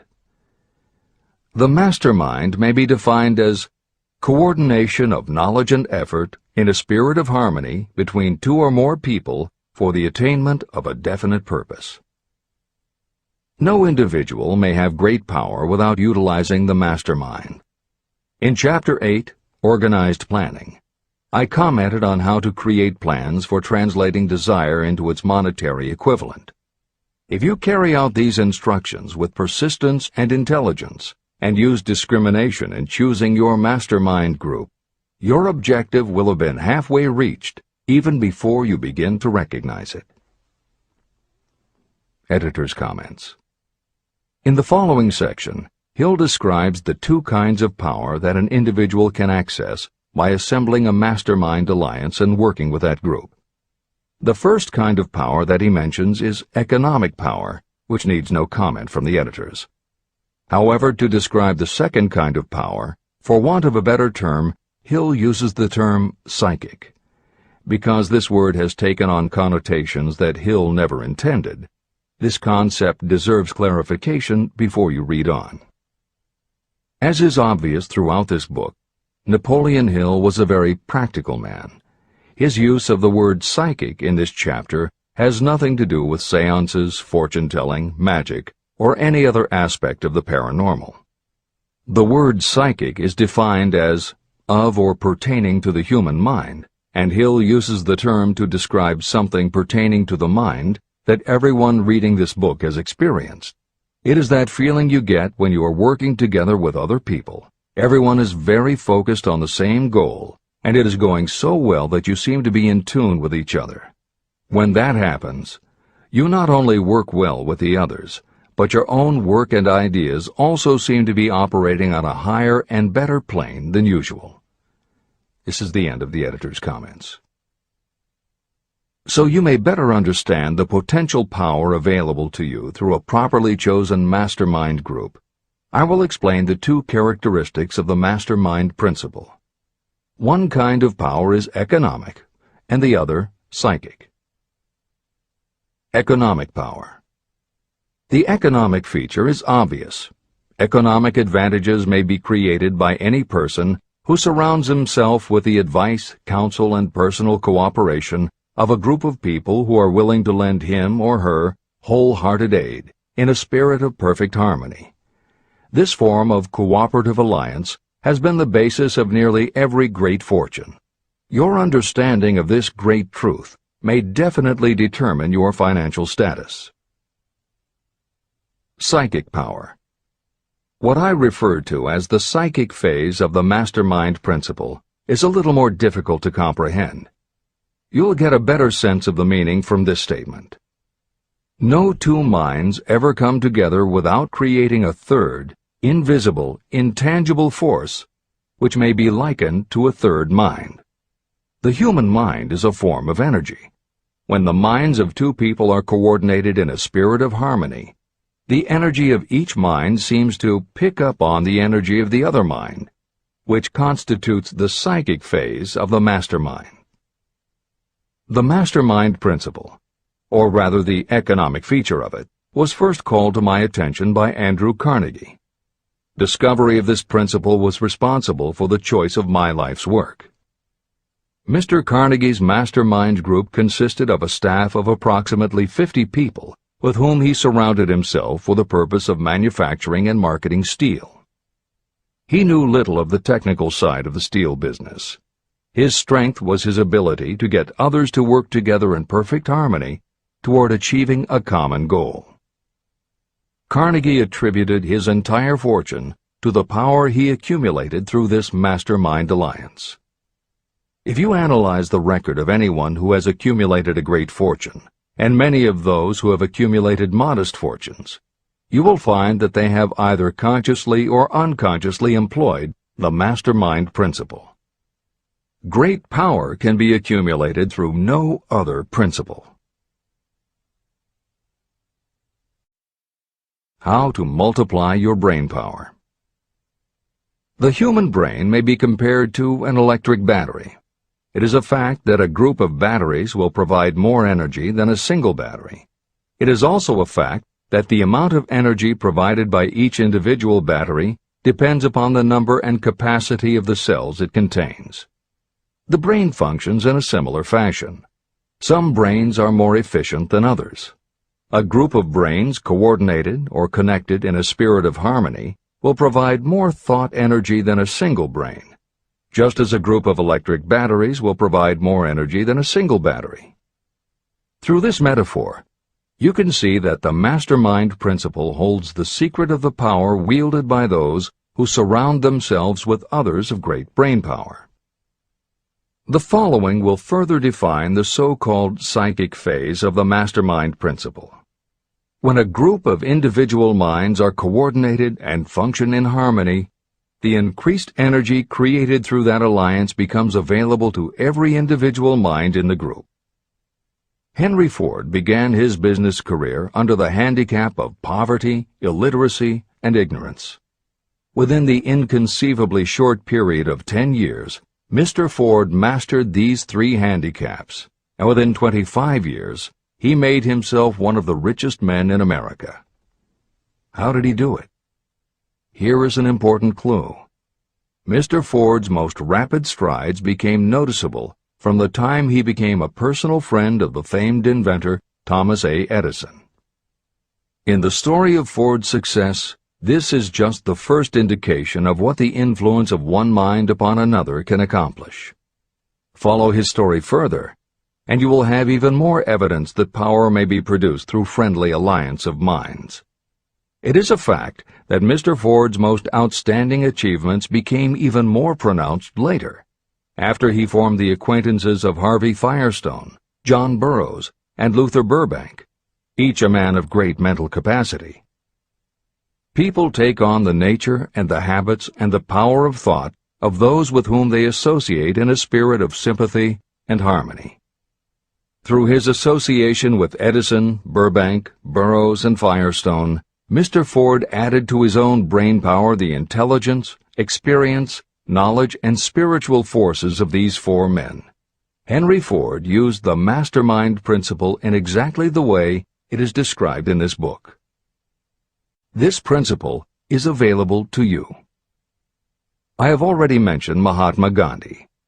Let me review the method by which he attained his stupendous power. It may be explained in a few words. He came by power through inducing over 200 million people to coordinate with mind and body in a spirit of harmony for a definite purpose. In brief, Gandhi accomplished a miracle. For it is a miracle when 200 million people can be induced, not forced, to cooperate in a spirit of harmony. If you doubt that this is a miracle, try to get even 2 people to cooperate in a spirit of harmony for any length of time. Every person who manages a business knows how difficult it is to get employees to work together in a spirit even remotely resembling harmony. Editor's comments. The first step in putting together your mastermind alliance is to clearly know your desire. Your desire will tell you what you need. It could be a small group, just 2 or 3 people, as was the case with Stephen Jobs and Steve Wozniak when they formed Apple, Bill Gates and Paul Allen launching Microsoft, or Steven Spielberg, Jeffrey Katzenberg, and David Geffen creating DreamWorks SKG. Or it could be a large group, such as the Mastermind Alliance of 30 regional directors of Century 21 Real Estate, which founder Arthur Bartlett firmly believes was essential to the company's success. Napoleon Hill suggests that in most cases it should be a dozen people or less, and generally the smaller the better. Choosing the people means finding those who not only share your vision, but who will also share their ideas, information, and contacts with you. They will let you use the full strength of their experience, training, and knowledge as if it were your own, and they will do it in a spirit of perfect harmony. The question that immediately comes to every reader's mind is, where do I find people who will help me to that degree? Napoleon Hill cannot answer that question for you, but he does tell you what to look for. Where you look is up to you. And if you really do have the desire to succeed, you will start looking and you won't give up until you find the right people. Napoleon Hill's description of the mastermind that appears below is augmented with additional material from articles and speeches he wrote after the publication of Think and Grow Rich. These were compiled for publication by Hill's friend, mentor, and business associate, W. Clement Stone, and appear in 2 books, Napoleon Hill's Keys to Success and Believe and Achieve. This is the end of the editor's comments. Finding your mastermind members. Ally yourself with a group of as many people as you may need in order to assemble a mastermind that will assist you in creating and carrying out your plan or plans for the accumulation of money. Compliance with this instruction is absolutely essential. Choose to associate with people who share common values, goals, and interests, yet who each have a strong desire to contribute to the overall effort. Trial and error will be part of the process, but there are 2 qualities to keep foremost in your mind. The first is ability to do the job. Do not select people for your alliance merely because you know them and like them. Such people are valuable to you because they improve the quality of your life, but they are not necessarily suited to a mastermind alliance. Your best friend may not be the most knowledgeable marketing professional, but perhaps he or she can introduce you to someone who is. The second quality is the ability to work in a spirit of harmony with others. There must be a complete meeting of minds without any reservations. Personal ambition must be subordinate to the achievement of the purpose of the alliance. This includes your own. You must also insist upon confidentiality. Some people can give away an idea simply because they love to talk. You don't need them in your group. Attune yourself to every member of the group. Try to imagine how you would react in a given situation if you were in his or her shoes. Pay attention to body language. Sometimes facial expressions and movements say far more about what a person feels than the words that come out of his or her mouth. Be sensitive to what is not being said. Sometimes what is left out is far more important than what is included. Don't try to force the group along too quickly. Allow for those who want to test ideas by playing devil's advocate. Compensating your mastermind. Before forming your mastermind alliance, decide what advantages and benefits you may offer the individual members of your group in return for their cooperation. No one will work indefinitely without some form of compensation. No intelligent person should request or expect another to work without adequate compensation. Wealth will obviously have the most appeal to your members. Be fair and generous in your offer. Recognition and self-expression may be just as important as money to some of your members. Remember that in such partnerships, the principle of going the extra mile, doing more and better than paid for, is especially important. As the leader, you should set an example for the others to follow. Each member must agree at the outset on the contribution each will make, and on the division of benefits and profits. Otherwise, be assured that dissension will arise, you will have wasted everyone's time, you will ruin friendships, and your venture will be destroyed. Meeting with your mastermind. Arrange to meet with the members of your mastermind group at least twice a week, and more often if possible, until you have jointly perfected the necessary plan or plans for the accumulation of money.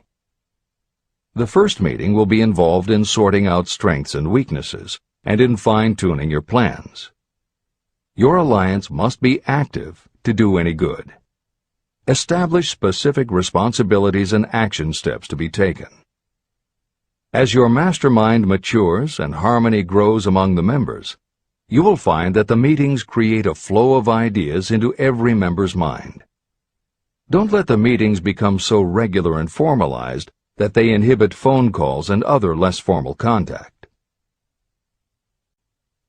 Mastermind maintenance. Maintain perfect harmony between yourself and every member of your mastermind group. If you fail to carry out this instruction to the letter, you may expect to meet with failure. The mastermind principle cannot work where perfect harmony does not prevail. Create a non-threatening environment. Explore all ideas with equal interest and concern for the originator's feelings. Everyone must deal with everyone else on a completely ethical basis. No member should seek unfair advantage at the expense of others. As the leader, you must inspire confidence in your members by your dedication to your desire, which is the object of the group. The members must know with certainty that you are reliable, trustworthy, and loyal. When you are finally ready to present the results of your efforts to investors, buyers, or the public, you may face your greatest leadership challenge in maintaining the harmony of your mastermind. The group's efforts will now be judged by outsiders, and facing judgment takes courage and persistence. The courage of separate individuals is nothing compared with that of a united team.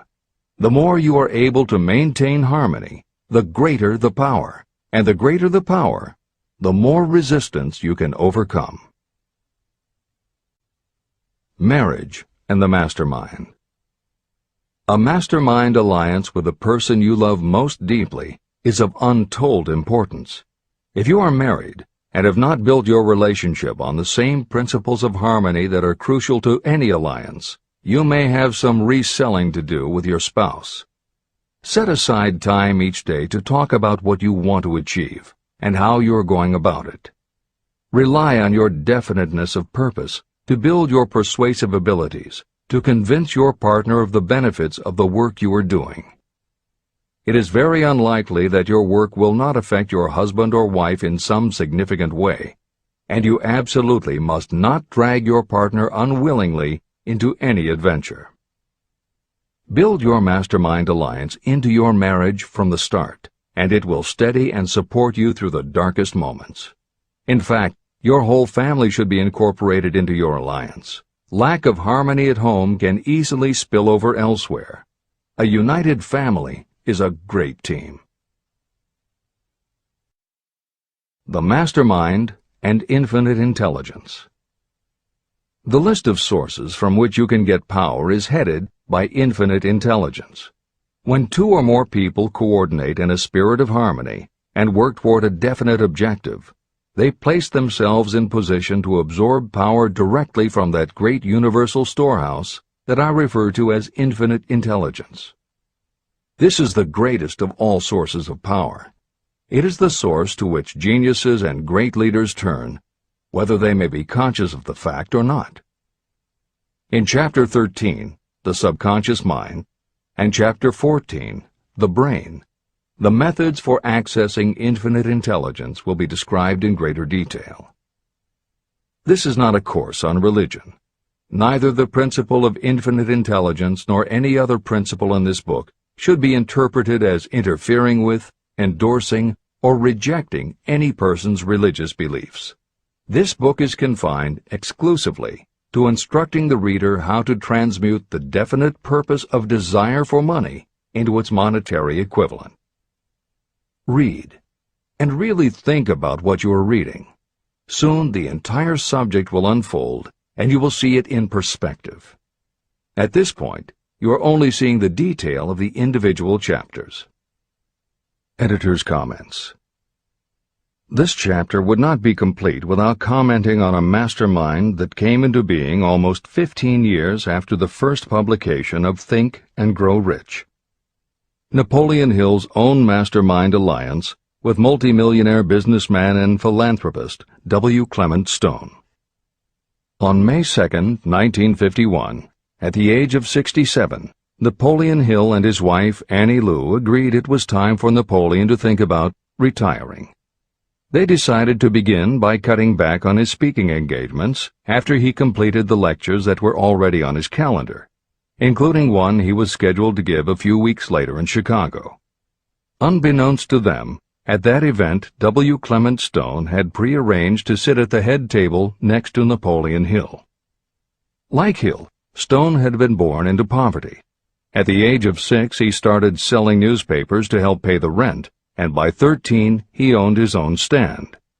By 16, he was selling insurance, and by 20, he'd managed to scrape together $100, which he used to start his own insurance agency. Stone was a consummate salesman and motivator, and his company was growing very nicely. Then in 1938, he read Think and Grow Rich, and was so inspired by it that he bought a copy for every one of his employees, and continued to do so for each new person who joined his company. Over the years, this amounted to thousands of copies. When Stone was introduced to Hill, he told him about all the copies he had purchased of Think and Grow Rich, and said that he firmly believed it was Hill's book that had transformed his sales force and turned his company from modest to extraordinary success. Napoleon Hill and W. Clement Stone found that they were in such complete accord that by the end of their first meeting, Hill had decided to postpone his retirement and join with Stone in a venture dedicated to creating a better world for this and future generations. Within a year, they launched Napoleon Hill Associates. They published new books by Hill, including How to Raise Your Own Salary and The Master Key to Riches. They reissued Hill's earlier bestsellers, and they co-authored a new bestseller, Success Through a Positive Mental Attitude. They also launched Success Unlimited magazine, created PMA Science of Success home study courses, made television programs, radio shows, a documentary film entitled A New Sound in Paris, which showed the amazing changes that happened when the entire town of Paris, Missouri, adopted the Napoleon Hill philosophy. And they both crisscrossed America speaking, teaching, giving interviews, and spreading the philosophy to as many people as possible. In addition to his work with Napoleon Hill Associates, Hill also consulted to W. Clement Stone's company, Combined Insurance Company of America. Hill designed and implemented a new training program for the sales force, which was so successful he astounded the business world by helping Stone grow his company from $30 million in assets to $100 million in less than 10 years. When W. Clement Stone passed away in 2002, his company, now known as Aon Corporation, had revenues of $2 billion a year. W. Clement Stone had personally given more than $275 million to various charitable and philanthropic organizations. There has perhaps never been a greater example of coordination of knowledge and effort in a spirit of harmony between two or more people for the attainment of a definite purpose. The sheer volume of work and scope of influence achieved in a 10-year period by Napoleon Hill and W. Clement Stone leaves little question as to the power and importance of a mastermind alliance. This is the end of the editor's comments. The power of positive emotions. Money is shy and elusive. It must be wooed and won by methods not unlike those used by a determined lover. And the power you use in the wooing of money is not greatly different from what you use to attract the one you love. It is the power of positive emotion. That power, when successfully used in the pursuit of money, must be mixed with faith. It must be mixed with desire. It must be mixed with persistence. It must be applied through a plan, and that plan must be set into action. When money comes in large quantities, it flows to the one who accumulates it as easily as water flows downhill.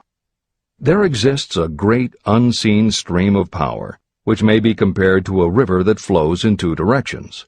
One side flows in one direction, carrying all who get into that side of the stream onward and upward to wealth. The other side flows in the opposite direction, carrying all who are unfortunate enough to get into it and can't pull themselves out downward to misery and poverty. Everyone who has accumulated a great fortune has recognized the existence of this stream of life. It consists of one's thinking process. Positive emotions form the side of the stream that carries you to fortune. Negative emotions form the side that carries you down to poverty. This is a point of great importance to the person who is following this book with the object of accumulating a fortune. If you are caught in the side of the stream of power that leads to poverty, this book will serve as an oar by which you may propel yourself over into the other side of the stream. But it can serve you only through application and use. Merely reading and passing judgment on it, either one way or another, will be of no benefit to you. Poverty and riches can change places. But when riches take the place of poverty, the change only happens through well-conceived and carefully executed plans. The same is not true of poverty. Poverty needs no plan. It needs no one to help it because it is bold and ruthless. Riches are shy and timid. They have to be attracted. More gold has been mined from the thoughts of men than has ever been taken from the earth. Chapter 12. Sexuality, Charisma, and Creativity. The 10th step toward riches. Editor's comments. What motivates human beings is the subject of continuing scientific research and philosophical debate. There is general agreement that the prime motivators are the basic human needs for food and water, shelter and clothing, and safety. Beyond these basic life-sustaining needs, however, there are other factors that motivate people to action. It is the definition of the other factors and their order of importance that continues to be open to interpretation. Perhaps the most widely known theory is psychologist Abraham Maslow's hierarchy of human needs, which lists 8 levels of motivational forces, starting with the basic physiological and safety needs, then ascends through belonging and love, esteem, understanding, aesthetics, self-actualization, and transcendence. Other psychologists and sociologists have defined and arranged the categories differently, but in almost all cases there is agreement that after the primary life-sustaining needs are met, sex and love are the next most important motivating forces. Napoleon Hill also compiled a hierarchy of what he referred to as mind stimuli.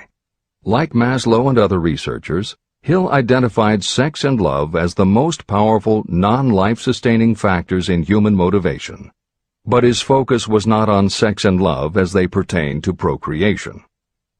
Hill was intrigued by the theory that if sex and love are such powerful forces in driving humans to action, there might be a correlation to outstanding achievement or material success. And if such a relationship exists, can the motivating force be intentionally channeled to this purpose?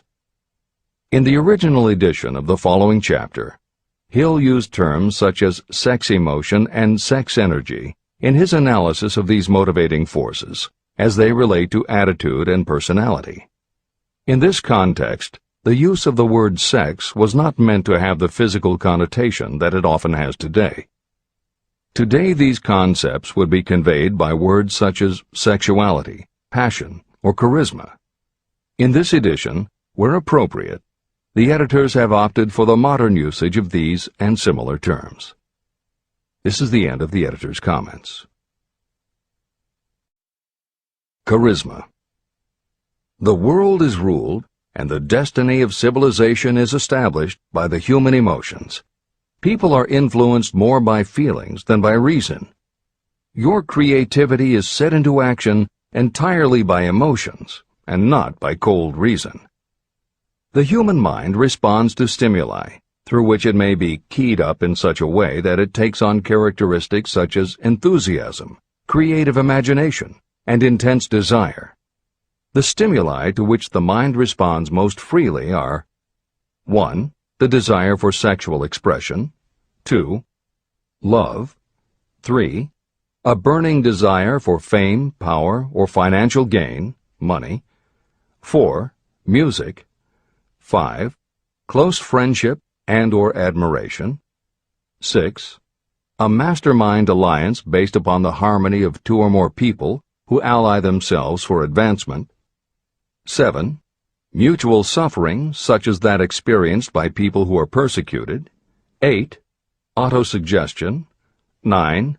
Fear, 10. Alcohol and drugs. The desire for sexual expression comes at the head of the list of stimuli that step up the mind and start the wheels of physical action. The emotions associated with a human sexual drive bring into being a state of mind. When motivated by this desire, people often show courage, willpower, persistence, imagination, and creative ability that they don't normally have.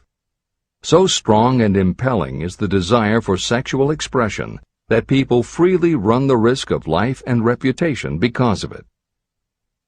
A river may be dammed and its water controlled for a time, but eventually it will force an outlet. The same is true of the emotions related to sexual expression. It may be submerged and controlled for a time, but its very nature causes it to be ever-seeking means of expression. The desire for sexual expression is inborn and natural. The desire cannot and should not be submerged or eliminated, but it can be given other outlets that enrich the body, mind, and spirit.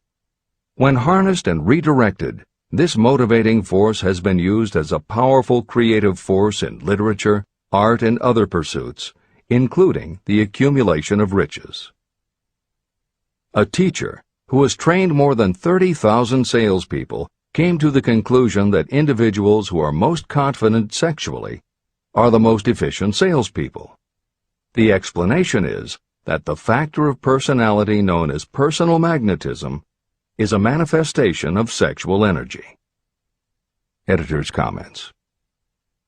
There have been numerous psychological and sociological studies about the relationship between sexuality and success that tend to support Hill's observation.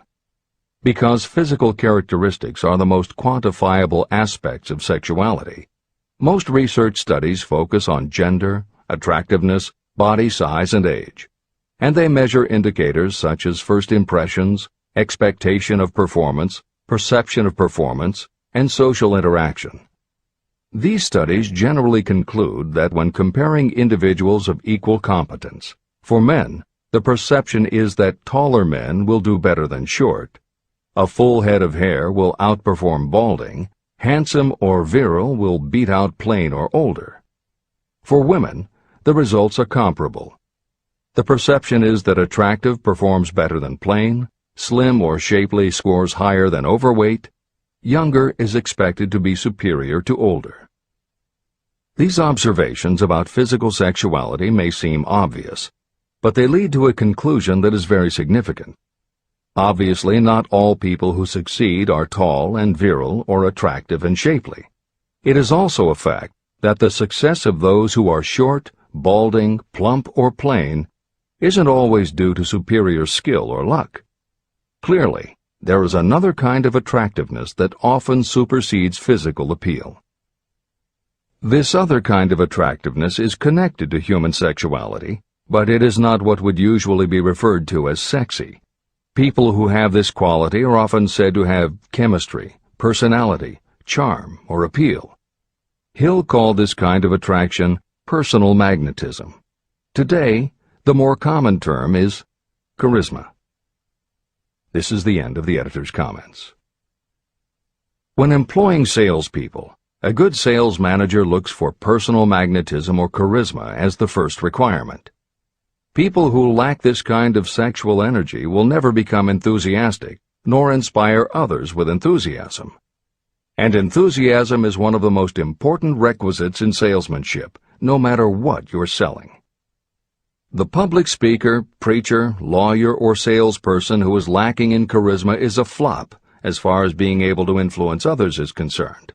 That, plus the fact that most people are influenced through an appeal to their emotions, should easily convince you of the importance of charisma as a part of the salesperson's ability. Master salespeople attain mastery in selling because they either consciously or unconsciously transmute charisma, sexual energy, into sales enthusiasm. That statement explains the actual, practical meaning of sexual transmutation. The meaning of the word transmute is, in simple language, the changing or transferring of one element or form of energy into another. The transmutation of sexual energy means switching the mind from thoughts of physical expression to thoughts of some other nature. Salespeople who know how to turn on charisma have acquired the art of sexual transmutation, whether they know it or not. The majority of salespeople who transmute their sexual energy do so without being aware of what they are doing or how they are doing it. You can cultivate and develop this quality in your dealings with others. Through cultivation and understanding, this vital motivating force may be drawn upon and used to great advantage in relationships between people. This energy may be communicated to others in the following ways. The handshake. The touch of the hand indicates instantly the presence of charisma or the lack of it. The tone of voice. Charisma, or sexual energy, is the factor with which the voice may be colored or made musical and charming. Posture and carriage of the body. People with charisma move briskly and with grace and ease. The vibrations of thought. People with charisma project sexuality through their personality in a way that influences those around them. Clothing and style. People who are charismatic are usually very careful about their personal appearance. They usually select clothing of a style becoming to their personality, physique, complexion, etc. Editor's comments. Having established a link between sexuality and success in the form of charisma, in the following section Napoleon Hill explores how sexuality might also be a motivating factor in success by enhancing creativity. To illustrate the connection, Hill draws upon the biographies of historical figures who exhibited both charisma and exceptional creativity. In the time since Hill conducted his research, many women have risen to positions of power and influence. Their accomplishments have been well documented and are readily available in bookstores and libraries. However, when Hill was assembling his data, the majority of historical biographies available were about successful men. Further, the successful industrialists and political leaders he had personally studied during the previous 30 years were also men. Because of this limitation, Hill does not theorize about the role men might play in motivating the success of women. This issue is addressed in a later editorial comment. This is the end of the editor's comments. Creativity.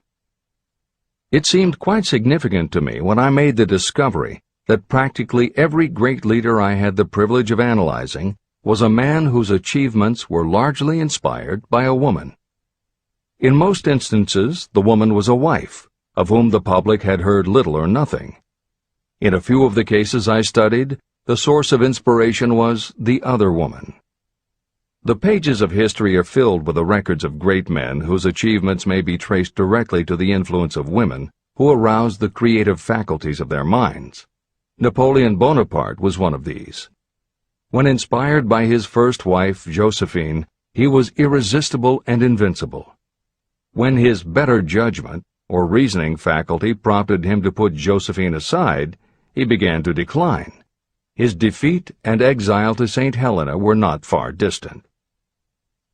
Abraham Lincoln was a notable example of a great leader who achieved his greatness through the discovery and use of his faculty of creative imagination. It is noted in practically every book written about Lincoln that he discovered and began to use this faculty as the result of the love that he experienced when he met Anne Rutledge. This is more than an interesting historical fact. It is of significance in connection with the role sexuality plays in the study of the source of genius. Following is a list of famous men of outstanding achievement: George Washington, Napoleon Bonaparte, William Shakespeare, Abraham Lincoln, Ralph Waldo Emerson, Robert Burns, Thomas Jefferson, Elbert Hubbard, Elbert H. Gary, Woodrow Wilson, John H. Patterson, Andrew Jackson, Enrico Caruso. Wherever there was evidence available in connection with the lives of these men of achievement, it indicated most convincingly that each possessed a highly developed sexual nature. An analysis of the information taken from biographies and historical writings leads to the following conclusions. 1. Those of greatest achievement have a highly developed sexual nature, but have learned the art of transmutation of sexual energy. 2. Those who have accumulated great fortunes and achieved outstanding recognition in literature, art, industry, architecture, and the professions were motivated by the influence of a mate or lover. When driven by these emotions, people become gifted with a superpower for action. If you understand this, you will also understand that sexual transmutation contains the secret of creative ability. Editor's comments. As noted previously, although Hill's analysis focused on men, today there is a wide range of biographies about women who have succeeded in every aspect of life, including business, politics, religion, sports, entertainment, and the arts. Bearing in mind that biographical information is always subjective, the reader can now find ample material from which to draw a conclusion as to whether Hill's theory about sexuality as a motivating force is equally evident in women. Napoleon Hill had to do an in-depth analysis of biographies in searching for indications that the subject's sexuality had a correlation to their success. Today, we just turn on the television, and we're inundated with intimate details about both men and women suggesting that the best and the brightest are apparently also the sexiest. Although scandals aren't usually cited as scientific proof, the exposés of some of the biggest entertainment and sports stars, high-profile CEOs of major companies, numerous politicians, and even a few presidents, all make at least a common-sense case for Hill's theory about the correlation between sexuality and success. This is the end of the editor's comments. Obviously, this does not mean that everyone who is highly sexed is a genius. People attain the status of a genius only when and if they stimulate their minds so that they can draw upon the forces available through the creative faculty of the imagination. Although it is the most important of the stimuli or motivators, the mere possession of sexual energy is not sufficient to produce a genius. The energy must be transmuted from desire for physical contact into some other form of desire and action before it will lift one to the status of a genius. Genius and creative imagination. A definition of genius might be someone who has discovered how to increase the intensity of thought to the point where that person can freely communicate with sources of knowledge not available through the ordinary rate of thought. This definition should prompt some questions in the mind of anyone reading this book. The first question should be, how may one communicate with sources of knowledge that are not available through ordinary thought? The next question should be, are there known sources of knowledge that are available only to geniuses, and if so, what are these sources and exactly how may they be reached? In the following, I will offer methods so that you can experiment and prove to yourself that this is true. By doing so, you will have the answer to both questions. Editor's comment. Humans perceive things through the 5 senses of sight, smell, taste, hearing, and touch. Another kind of perception, as when you have a feeling about something, was discussed in the chapters on desire, faith, and autosuggestion. This kind of perception is often referred to as the 6th sense, and in the following Hill explores the relationship between sexuality, motivation, creative imagination, and the 6th sense. This is the end of the editor's comment. The reality of a 6th sense has been fairly well established.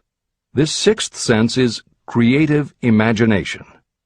The faculty of creative imagination is something the majority of people never use during an entire lifetime, and if they do use it, it usually happens by mere accident. Only a small number of people deliberately use their creative imagination for a specific purpose. Those who do use this faculty voluntarily and with understanding of its functions are geniuses. Creative imagination is the direct link between your finite mind and what I have termed infinite intelligence. All revelations and all discoveries of basic or new principles in the field of invention take place through the faculty of creative imagination. When ideas, concepts, or hunches flash into your mind, they can only have come from one or more of the following sources. 1. From the mind of some other person who has just released the thought, idea, or concept through conscious thought. 2. Your subconscious mind, which stores every thought and impression that ever reached your brain through any of the 5 senses. 3. From another person's subconscious storehouse. 4. Infinite intelligence. There are no other possible sources from which inspired ideas or hunches may be received. When brain action has been stimulated through one or more of the 10 mind stimulants listed at the beginning of this chapter, it has the effect of lifting you far above the horizon of ordinary thought. It permits you to envision distance, scope, and quality of thoughts not available on the lower plane, such as when you are solving routine problems of business. When you are lifted to a higher level of thought through mind stimulation, it is as though you have taken off in an airplane. You can now see over and beyond the horizon that limits your vision when you are on the ground. Not only that, but while you are on this higher level of thought, you are not even aware of such things as the problems of gaining the 3 basic necessities of food, clothing, and shelter. You are in a world of thought in which the ordinary workaday thoughts have been removed, just as the hills and valleys that obstruct your vision on the ground don't interfere when you are in an airplane. While on this exalted plane of thought, the creative faculty of the mind is given freedom for action. The way has been cleared for the 6th sense to function. It becomes receptive to ideas that could not reach the individual under any other circumstances. The 6th sense is the faculty that marks the difference between a genius and an ordinary individual. Developing your creative imagination. A mind stimulant is any influence that will either temporarily or permanently increase the intensity of thought. The previously mentioned 10 major stimulants are those most commonly resorted to. Through these sources you may commune with infinite intelligence, enter the storehouse of your subconscious mind, or perhaps even that of another person. That is all there is to genius. The more you use your creative faculty, the more alert and receptive it becomes to factors originating outside your conscious mind. And the more this creative faculty is used, the more you will rely upon it for your thoughts and ideas. This faculty can be cultivated and developed only through use. What we generally refer to as our conscience operates entirely through the faculty of the 6th sense. The great artists, writers, musicians, and poets become great because they acquire the habit of relying upon the still small voice that speaks from within, through their creative imagination. Anyone with a keen imagination knows that some of their best ideas come through so-called hunches. One of the best-known public speakers admits that his speeches are only really great when he closes his eyes and begins to rely entirely upon the faculty of creative imagination. When asked why he closed his eyes just before the climax of his speech, he replied, "I do it because then I speak through ideas that come to me from within." One of America's most successful and best-known financiers has the habit of closing his eyes for 2 or 3 minutes before making a decision. When asked why, he replied, "With my eyes closed, I am able to draw upon a source of superior intelligence." Dr. Elmer R. Gates created more than 200 useful patents through the process of cultivating and using his creative faculty. His method is significant to anyone interested in attaining to the status of genius. Dr. Gates was one of the really great, though less publicized, scientists of the world. In his laboratory, he had what he called his personal communication room. It was practically soundproof, and all light could be shut out. It had a small table on which he kept a pad of writing paper. In front of the table, on the wall, was a light switch.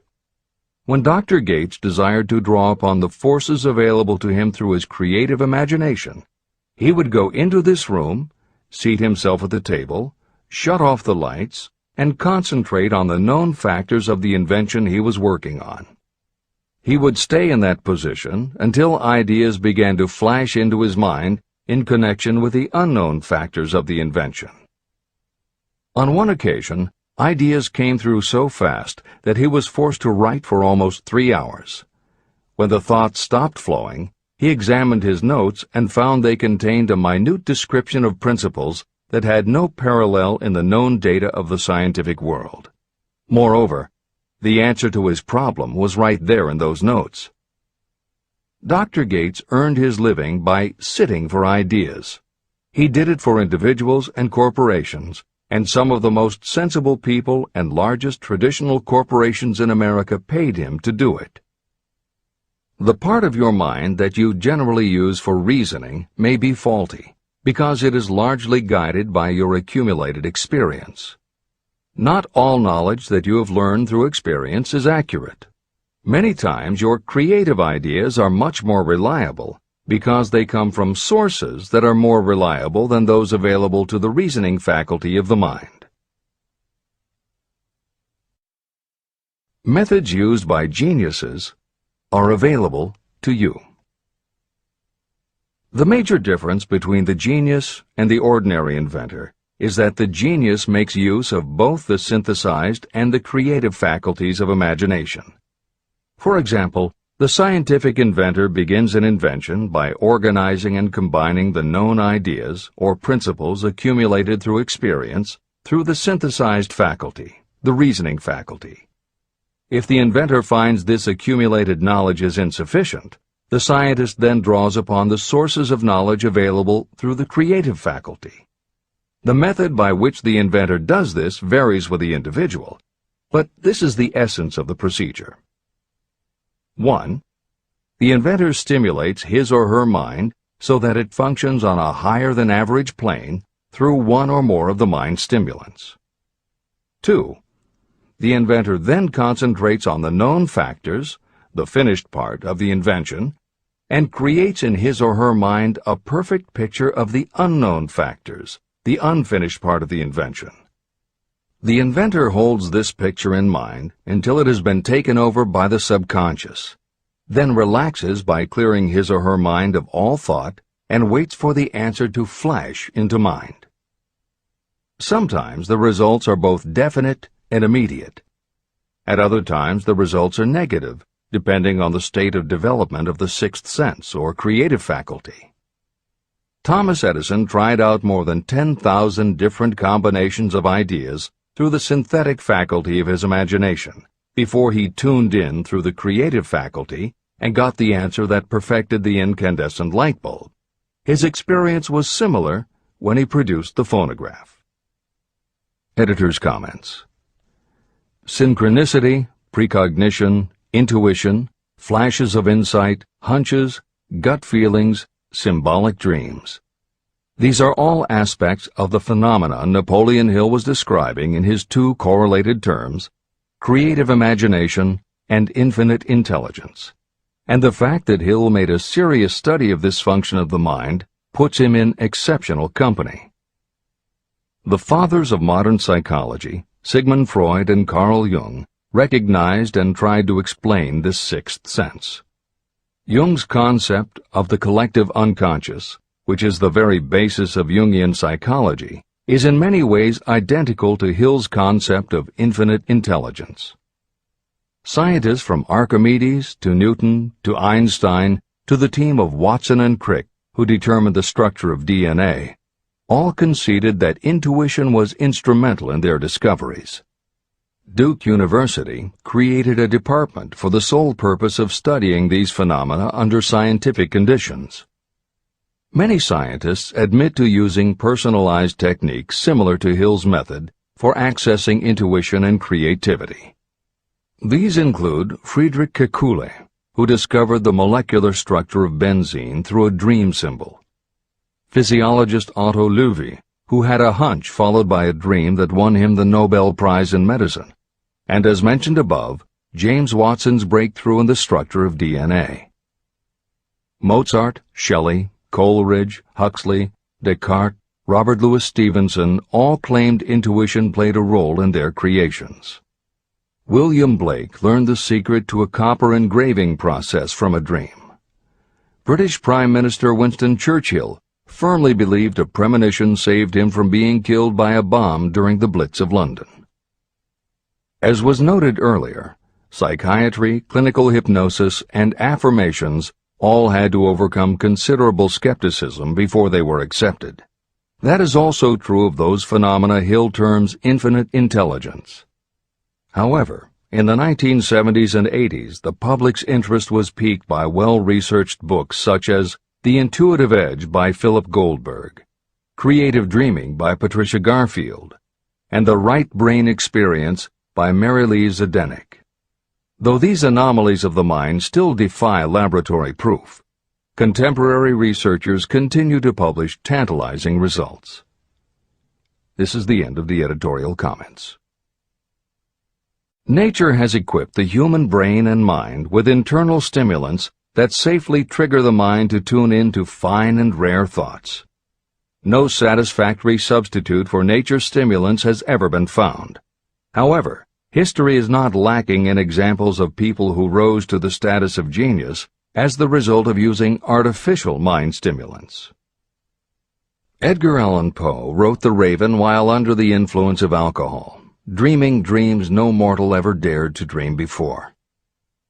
Samuel Taylor Coleridge wrote Kubla Khan during an opium-induced dream, and Robert Burns wrote best when intoxicated. For auld lang syne, my dear, we'll take a cup of kindness yet for auld lang syne. It is true that these and others who are known as geniuses relied upon artificial mind stimulation. But a more important lesson to remember is how many of these people destroyed themselves through the use of those stimulants. Editor's comments. In more contemporary terms, Hill's point about the dangers of artificial mind stimulants was never better made than it was in the television series Behind the Music, which began running on VH1 in the late 1990s. The series was meant to chronicle the lives of rock stars and celebrate their hits, but after viewing 2 or 3 of the shows, they all began to look the same. Young singer and band have a hit record, make millions of dollars, plunge into the sex, drugs, and rock and roll lifestyle, everyone gets addicted, and they blow all of the money. By the end of the show, at least one band member overdoses, the band breaks up, the singer hits the skids, meets someone who inspires him or her to go into rehab, the ex-star makes an anti-drug TV spot and professes newfound faith and family values while announcing a comeback tour.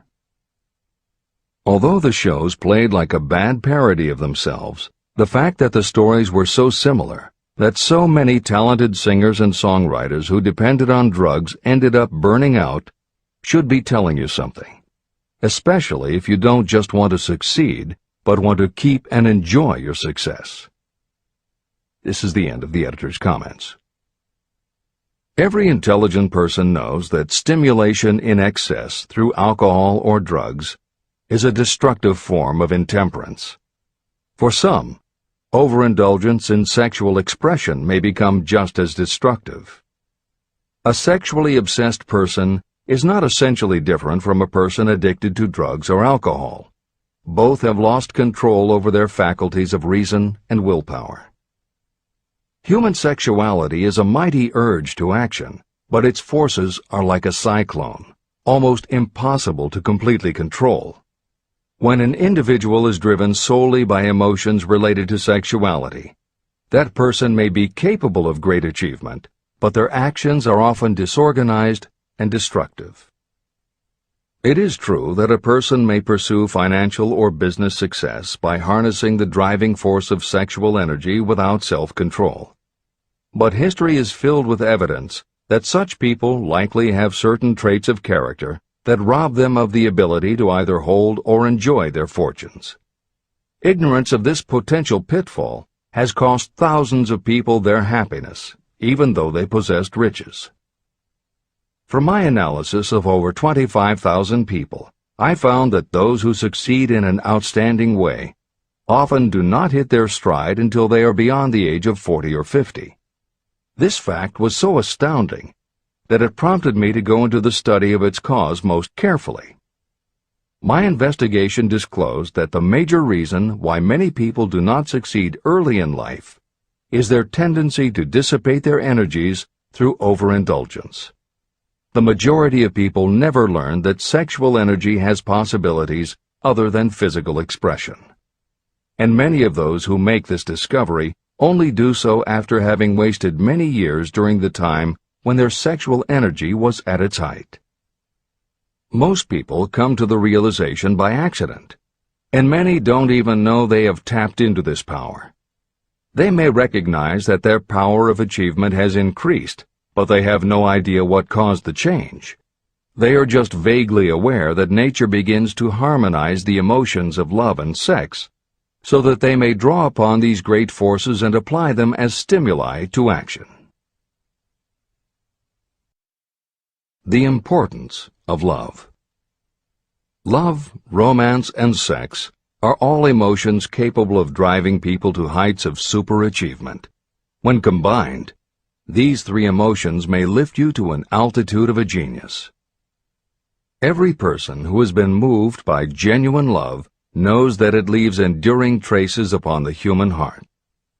The effect of love endures, because love is spiritual in nature.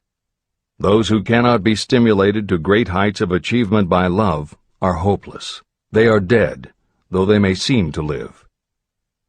If you believe you are unfortunate because you have loved and lost, you are wrong. One who has loved truly can never lose entirely. Love is whimsical and temperamental. It comes when it pleases and goes away without warning. Accept and enjoy it while it remains, but spend no time worrying about its departure. Worry will never bring it back. Dismiss the thought that love only comes once. Love may come and go times without number, but there are no two love experiences that affect you in just the same way. There may be one love experience that leaves a deeper imprint on the heart than all the others. But all love experiences are beneficial, except to the person who becomes resentful and cynical when love makes its departure. Even the memories of love can lift you and stimulate your mind. Go back into your yesterdays at times and bathe your mind in the beautiful memories of past love. It will soften your worries and give you a source of escape from the unpleasant realities of life. And maybe, during this temporary retreat into the world of fantasy, your subconscious mind will yield to you ideas or plans that may change the entire financial or spiritual status of your life. There should be no disappointment over love, and there would be none if people understood the difference between the emotions of love and sex.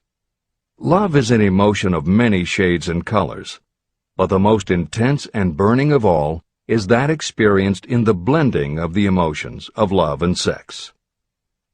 Marriages or committed relationships that are not blessed with love properly balanced with sex cannot be happy ones, and seldom endure. Love alone will not bring happiness, nor will sex alone. Love is spiritual. Sex is biological. No experience that touches the human heart with a spiritual force can possibly be harmful, except through ignorance or jealousy. The presence of destructive emotions in the human mind may poison it in a way that destroys your sense of justice and fairness. Just as a chemist can take certain chemical elements, none of which are harmful in themselves, and by mixing them together create a deadly poison, in a similar manner the emotions of sex and jealousy, when mixed, may turn just as lethal. Love is the emotion that serves as a safety valve and brings balance, reason, and constructive effort. Love is, without question, life's greatest experience. It can bring you into communion with infinite intelligence. When love guides the emotions, it may lead you well on your way toward creative effort. The road to genius consists of the development, control, and use of sex, love, and romance. Briefly, the process may be stated as follows. Encourage the presence of the positive emotions as the dominating thoughts in your mind, and discourage all the destructive emotions. The mind is a creature of habit. It thrives on the dominating thoughts fed to it. Through your willpower, you may discourage the presence of any emotion and encourage the presence of any other. Control of your mind, through the power of your will, is not difficult. Control comes from persistence and habit. The secret of control lies in understanding the process of transmutation. When any negative emotion presents itself in your mind, it can be transmuted into a positive or constructive emotion by the simple procedure of changing your thoughts. There is no other road to genius than through voluntary self-effort. When the emotion of romance is added to those of love and sex, the obstructions between the finite mind and infinite intelligence are removed. Then, a genius has been born.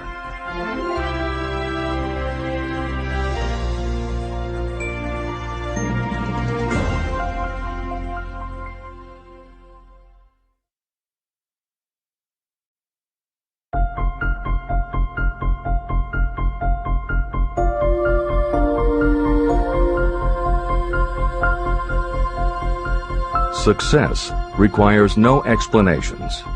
Failure permits no alibis. Chapter 13. The Subconscious Mind. The Connecting Link. The 11th step toward riches. The subconscious mind consists of a field of consciousness, in which every impulse of thought that reaches the conscious mind, through any of the 5 senses, is classified and recorded. The subconscious receives and files sense impressions or thoughts regardless of their nature. You can plant in your subconscious mind any plan, thought, or purpose that you desire to translate into its physical or monetary equivalent. Those desires that have been mixed with emotional feeling and faith in your ability are the ones that are strongest. Therefore, they are the first to which the subconscious responds.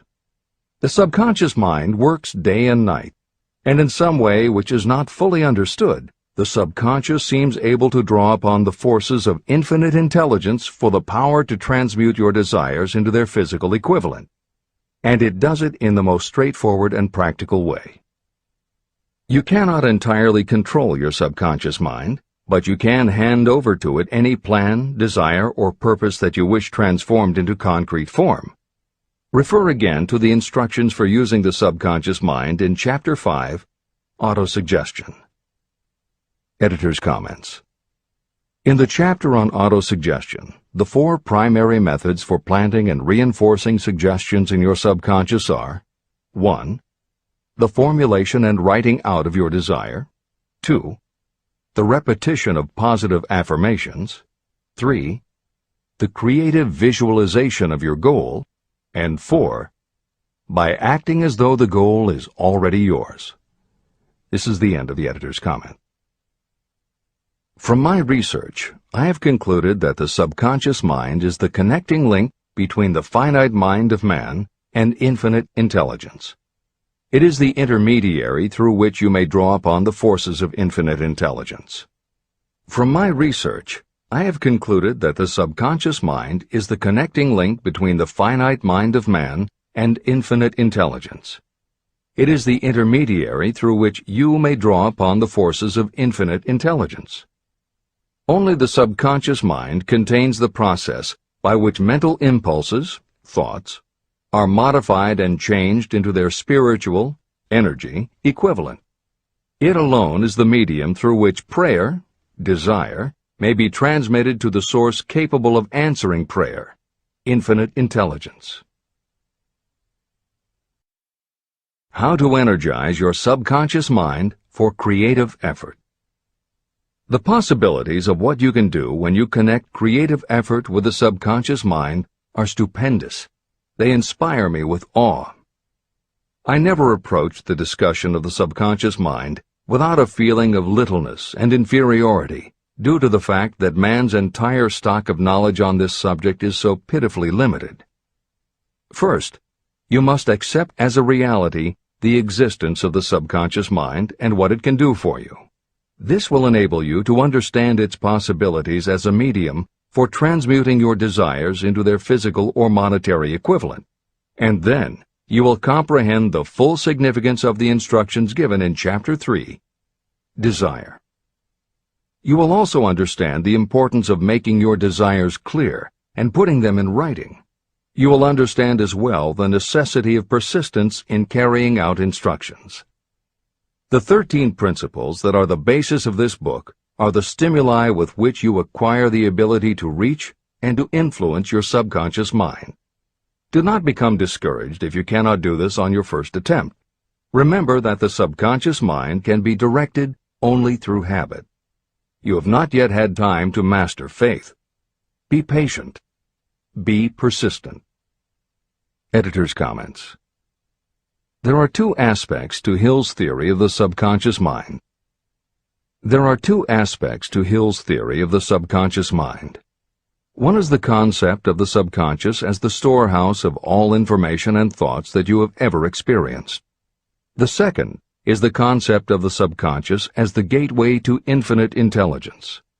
In this chapter, Hill focuses primarily on the subconscious as a storehouse. Expanding on the editorial comment about the subconscious mind that appears in the chapter on autosuggestion, proof that the subconscious is a storehouse of information is confirmed in the use of hypnotherapy by psychiatrists.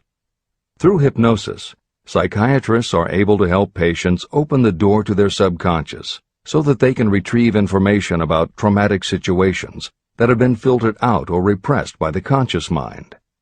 Further proof is in the use of hypnosis by law enforcement officials to recapture information such as license plate numbers and other details that the conscious mind of a witness has filtered out.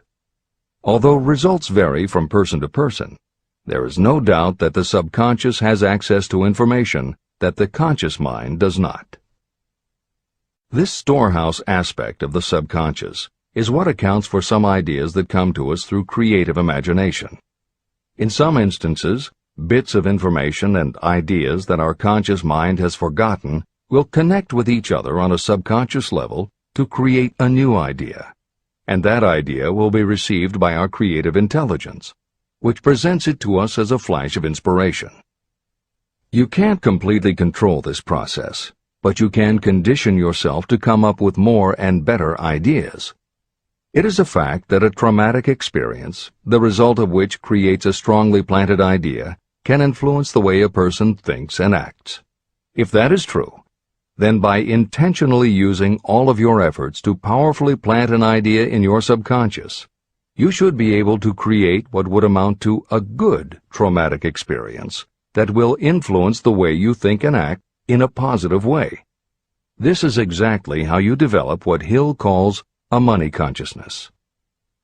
If you do everything within your power to strongly, firmly, and with complete faith and conviction plant the idea that you will be successful and achieve your desire, your subconscious will accept and store that idea. If you have planted the idea so strongly that it is the dominant idea in your subconscious, it will influence all of the other ideas and information stored there. When you have given your subconscious this specific direction that it did not have before, it will begin to put together pieces of information, and through your creative intelligence, you will find that you are coming up with more and better plans and ideas to accomplish your goal. But as Hill says, you can do this only through faith and habit. You must write out the affirmation of your goal, and you must repeat it aloud every day with absolute faith and conviction that you can achieve it. You must vividly and creatively visualize yourself achieving your goal, and you must do it every day. You must conduct yourself with the attitude that says you can accomplish your goal, and that you deserve the help of those who can help you to accomplish your goal. And you must conduct yourself in that way every day. If you seriously commit yourself to doing these things, it will change the way you think and act. Your subconscious will do everything it can to transmute your desire into reality, and other people will want to do what they can to help you succeed. This is the end of the editor's comments. Many statements in the chapters on faith and on autosuggestion are repeated here for the benefit of your subconscious mind. Remember, your subconscious mind functions whether you make any effort to influence it or not. This means that thoughts of fear, poverty, and all negative ideas will affect your subconscious mind unless you master these impulses and give it more desirable food on which it may feed. The subconscious mind will not remain idle. If you don't plant desires in your subconscious mind, It will feed on the thoughts that reach it as the result of your neglect. Both negative and positive thoughts are reaching your subconscious mind continuously. These thoughts come from the four sources. 1. Consciously from other people. 2. Your subconscious. 3. Subconsciously from other people. And 4. Infinite intelligence. Every day, all kinds of thought impulses are reaching your subconscious mind without your knowledge. Some of these impulses are negative. Some are positive. Right now, you should be specifically trying to shut off the flow of negative impulses and actively working to influence your subconscious mind through positive impulses of desire. When you achieve this, you will possess the key that unlocks the door to your subconscious mind. Moreover, you will control that door so completely that no undesirable thought may influence your subconscious mind. Everything that you create begins in the form of a thought impulse. You can create nothing that you do not first conceive as a thought. Through the aid of the imagination, thoughts may be assembled into plans. The imagination, when under your control, may be used to create plans or purposes that lead to success in your chosen occupation. All thoughts that you want to turn into success and have planted in the subconscious mind must pass through the imagination and be mixed with faith, your faith in your own abilities. The mixing of faith with a plan or purpose intended for submission to the subconscious mind can only be done through the imagination. From these statements, it should be clear that if you want to make use of your subconscious mind, it will call for the coordination and application of all 13 principles of success that are the basis of this book. Make your positive emotions work for you. The subconscious mind is more susceptible to influence by thought mixed with feeling or emotion than it is by thoughts originating solely in the reasoning portion of the mind. In fact, there is much evidence to support the theory that only emotionalized thoughts have any real influence on the subconscious mind. It is a fact that emotions or feelings rule the majority of people. If it is true that the subconscious mind responds better and faster to thoughts that are well mixed with emotion, it is essential to become familiar with the more important of the emotions. There are 7 major positive emotions and 7 major negative emotions. The negatives get into your thoughts naturally and go directly to your subconscious without any help from you. The positive emotions must be injected by you through the principle of autosuggestion into the thought impulse that you wish to pass on to your subconscious mind. These emotions or feeling impulses may be likened to yeast in a loaf of bread. They are the action element which transforms thought impulses from the passive to the active state. That is why thought impulses that have been well mixed with emotion are acted upon more readily than thought impulses originating in cold reason. Editor's comments. W. Clement Stone, Napoleon Hill's friend, mentor, and business partner, arranged for the publication of many of Napoleon Hill's later writings. The following is adapted from material that appears in 2 of these books, Napoleon Hill's Keys to Success and Believe and Achieve. Enthusiasm is a positive mental attitude, an internal impelling force of intense emotion, a power compelling creation or expression. Being enthusiastic is an impelling external expression of action. When you act enthusiastically, you accentuate the power of suggestion and autosuggestion. The sales manager, public speaker, minister, lawyer, teacher, or executive who acts enthusiastic by speaking in an enthusiastic, sincere manner develops genuine enthusiasm. If you act enthusiastic, your emotions will follow. By filling your conscious mind with enthusiasm, you also impress upon your subconscious mind that your burning obsession and your plan for obtaining it are certain things. Then, if your conscious enthusiasm dims, your subconscious will be there, full of images of your success, to help you stoke your conscious fires of enthusiasm once again. This is the end of the editor's comments. You are preparing yourself to influence and control the inner audience of your subconscious mind in order to hand over to it the desire for money, which you wish transmuted into its physical, monetary equivalent. It is essential, therefore, that you understand the method of approach to this inner audience. You must speak its language. It understands best the language of emotion or feeling. Following are the 7 major positive emotions and the 7 major negative emotions. I am listing them here so that you may draw upon the positives and avoid the negatives when giving instructions to your subconscious mind. The 7 major positive emotions. The emotion of desire, the emotion of faith, the emotion of love, the emotion of sex, the emotion of enthusiasm, the emotion of romance, the emotion of hope. There are other positive emotions, but these are the 7 most powerful and the ones most commonly used in creative effort. Master these 7 emotions.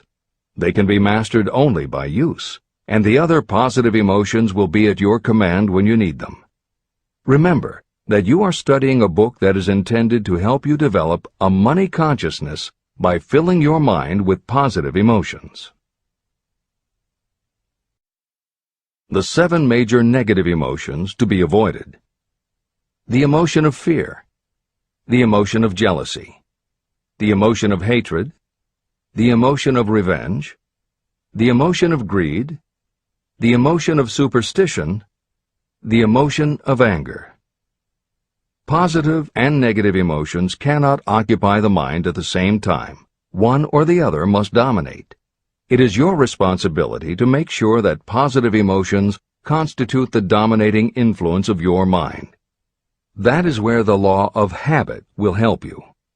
Form the habit of applying and using the positive emotions. Eventually, they will dominate your mind so completely that the negatives cannot enter it. Only by following these instructions literally and continuously can you gain control over your subconscious mind.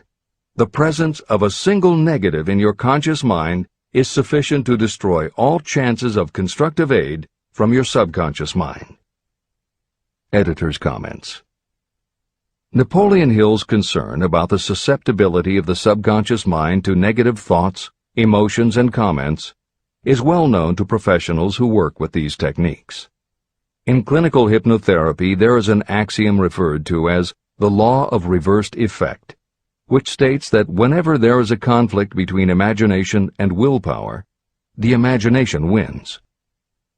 When you attempt to plant an idea, if the subconscious already harbors a negative, trying to force the new idea has the reverse effect, because the subconscious becomes obsessed with defending its established negative idea. And the harder you try to do something, the more the subconscious resists, and the more difficult it becomes. Even the use of the word try is warned against, because it gives the suggestion to the subconscious of a preconceived failure. The concept of trying implies an ongoing effort. You don't want to try. You want to succeed. If you ask your subconscious to help you try, it may do just that. It may help you try, but it will prevent you from succeeding. Because if you did succeed, then it could no longer help you try, which is what you asked it to do. The cautionary note about using the word try is just one example of the care that should be taken when formulating affirmations and using autosuggestion. The following are some other rules of thumb that most modern experts agree on. 1. Affirmations should always be stated as a positive. Affirm what you do want, not what you don't want. 2. Affirmations work best when they are short and very clear about a single desired goal. Take the time to write, rewrite, and polish your affirmation until you can express your desire in a short statement of precise and well-chosen words. 3. Affirmations should be specific about the desired goal, but not about how to accomplish it. Your subconscious knows better than you what it can do and how it can do it. 4. Do not make unreasonable time demands. Your subconscious can't make anything happen suddenly or now. 5. Just saying the words will have little effect. When you affirm your desire, you must do it with such faith and conviction that your subconscious becomes convinced of how important it is to you. As you affirm your desire to yourself, visualize it in your mind's eye as big as a billboard. Make it big, powerful, and memorable. 6. Repetition of your emotionalized affirmation is crucial. At this time, it is your habit to think one way. By repeating your affirmation often every day, your new way of thinking will begin to be your automatic response. Keep reinforcing it until it becomes second nature to you, and your habit will have become to think the new way, the way you want to think. This is the end of the editor's comments. We form habits based on the degree of reinforcement we receive. Habits make no moral judgments. They can be either good or bad. Both are formed through repetition. If we try something and like the results, we repeat the action. You can replace negative thoughts with positive ones. You can replace inaction with action, and you can form any habit you choose. Your thoughts are the only thing that you can completely control if you choose to do so. You can control your thoughts to control your habits. The secret of effective prayer. Most people resort to prayer only after everything else has failed, or else they pray by a ritual of meaningless words. And because most people who pray do so only after everything else has failed, they go to prayer with their minds filled with fear and doubt. Because fear and doubt are the emotions that are mixed with their prayer, these are the emotions the subconscious mind passes on, and these are the emotions that infinite intelligence receives and acts upon. If you pray for a thing, but as you pray you have fear that you may not receive it, or that your prayer will not be acted upon by infinite intelligence, your prayer will have been in vain. Prayer does sometimes result in the realization of that for which one prays. If you have ever had the experience of receiving something for which you prayed, go back in your memory and recall your actual state of mind while you were praying, and you will know for sure that the theory here described is more than a theory. The method by which you may communicate with infinite intelligence is very similar to the way the vibration of sound is transmitted by radio waves. Sound cannot be transmitted through the atmosphere until it has been changed into a very high rate of vibration. The radio station takes the sound of the human voice and modifies it by stepping up the vibration millions of times. Only in this way can the energy of sound be sent over distances. After this transformation has taken place, the energy, which originally was in the form of vibrations of sound, is broadcast or transmitted as a radio signal. When a radio set receives the high-speed transmission, it then reconverts that energy back to its original slower rate of vibration. And when it is stepped down to its original rate, it vibrates the diaphragm of the speaker, which reproduces the original sound of the voice. The subconscious mind is the intermediary that translates prayers or desires into terms that infinite intelligence can receive. The answer comes back to you in the form of a definite plan or idea for procuring the object of your prayer. When you understand this principle, you know why mere words read from a prayer book cannot serve as an agency of communication between the mind of man and infinite intelligence. Do not expect troubles, as they have a tendency not to disappoint. Chapter 14. The Brain. A broadcasting and receiving station for thought. The 12th step toward riches. It was while I was working with the late Dr. Alexander Graham Bell and Dr. Elmer R. Gates that I first proposed the idea that every human brain is both a broadcasting and receiving station for the vibration of thought. In some way similar to the principle behind the operation of a radio receiver, every human brain is capable of picking up vibrations of thought that are being released by other brains. These are received as hunches and flashes of intuition. As was explained in previous chapters, it is your creative imagination that is the receiving set of your brain, which receives thoughts from your subconscious and, under certain circumstances, receives thoughts released by the brains of others. Your creative imagination is the interconnection between your conscious or reasoning mind and the four sources from which you receive thought stimuli. 1. Consciously from other people. 2. Your subconscious. 3. Subconsciously from other people. And 4. Infinite intelligence.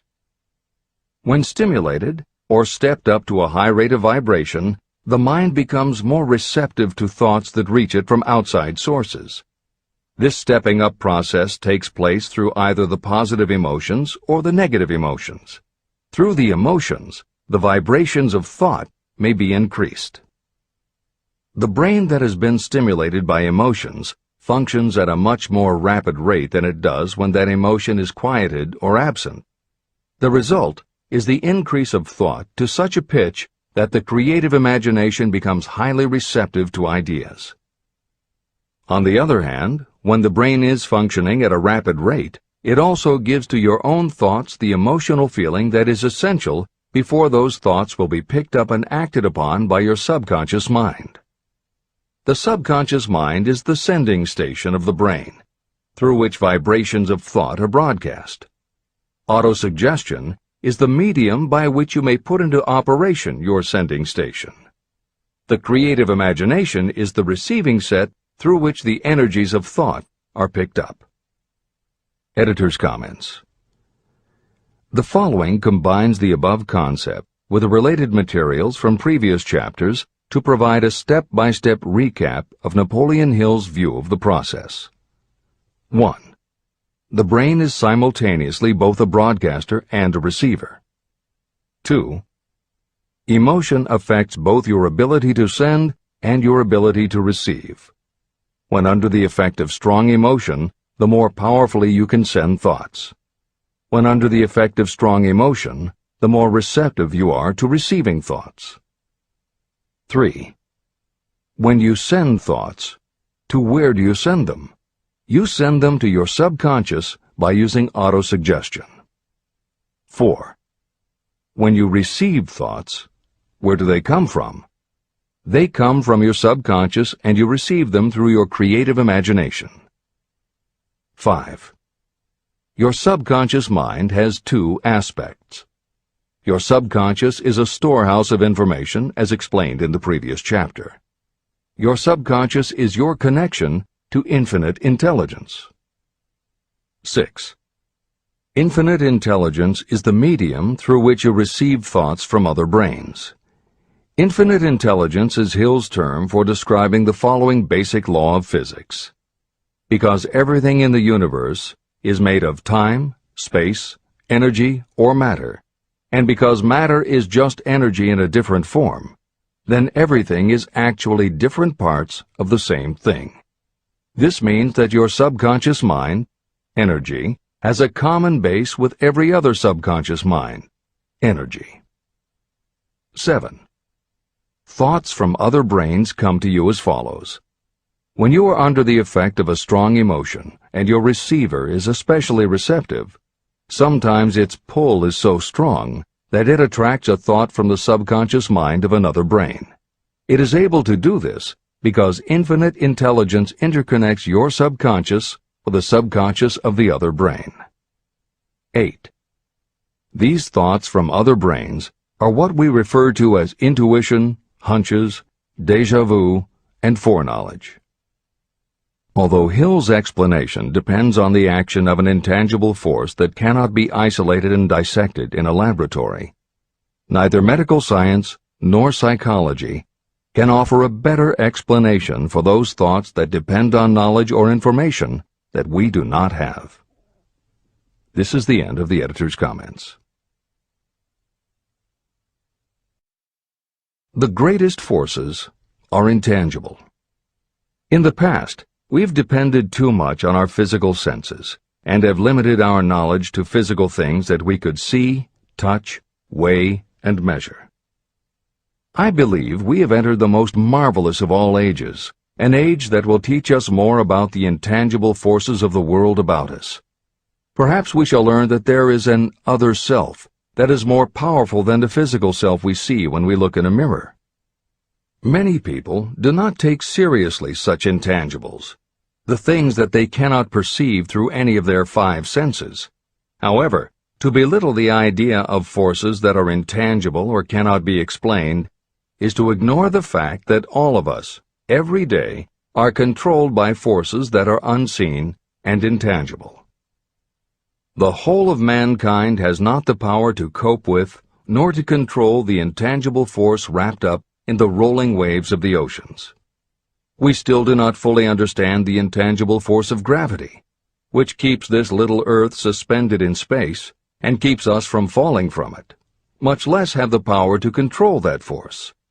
We are entirely subservient to the intangible force that comes with a thunderstorm, and we are just as helpless in the presence of the intangible force of electricity.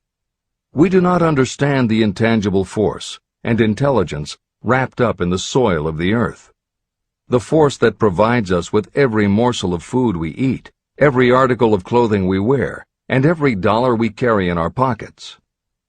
Last but not least, with all of our culture and education, we still understand little or nothing of the greatest of all the intangibles, thought.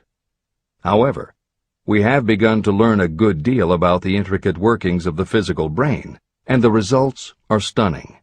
We know that the central switchboard of the human brain, the number of lines that connect the brain cells to each other, is written as the figure 1, followed by 15 million zeros.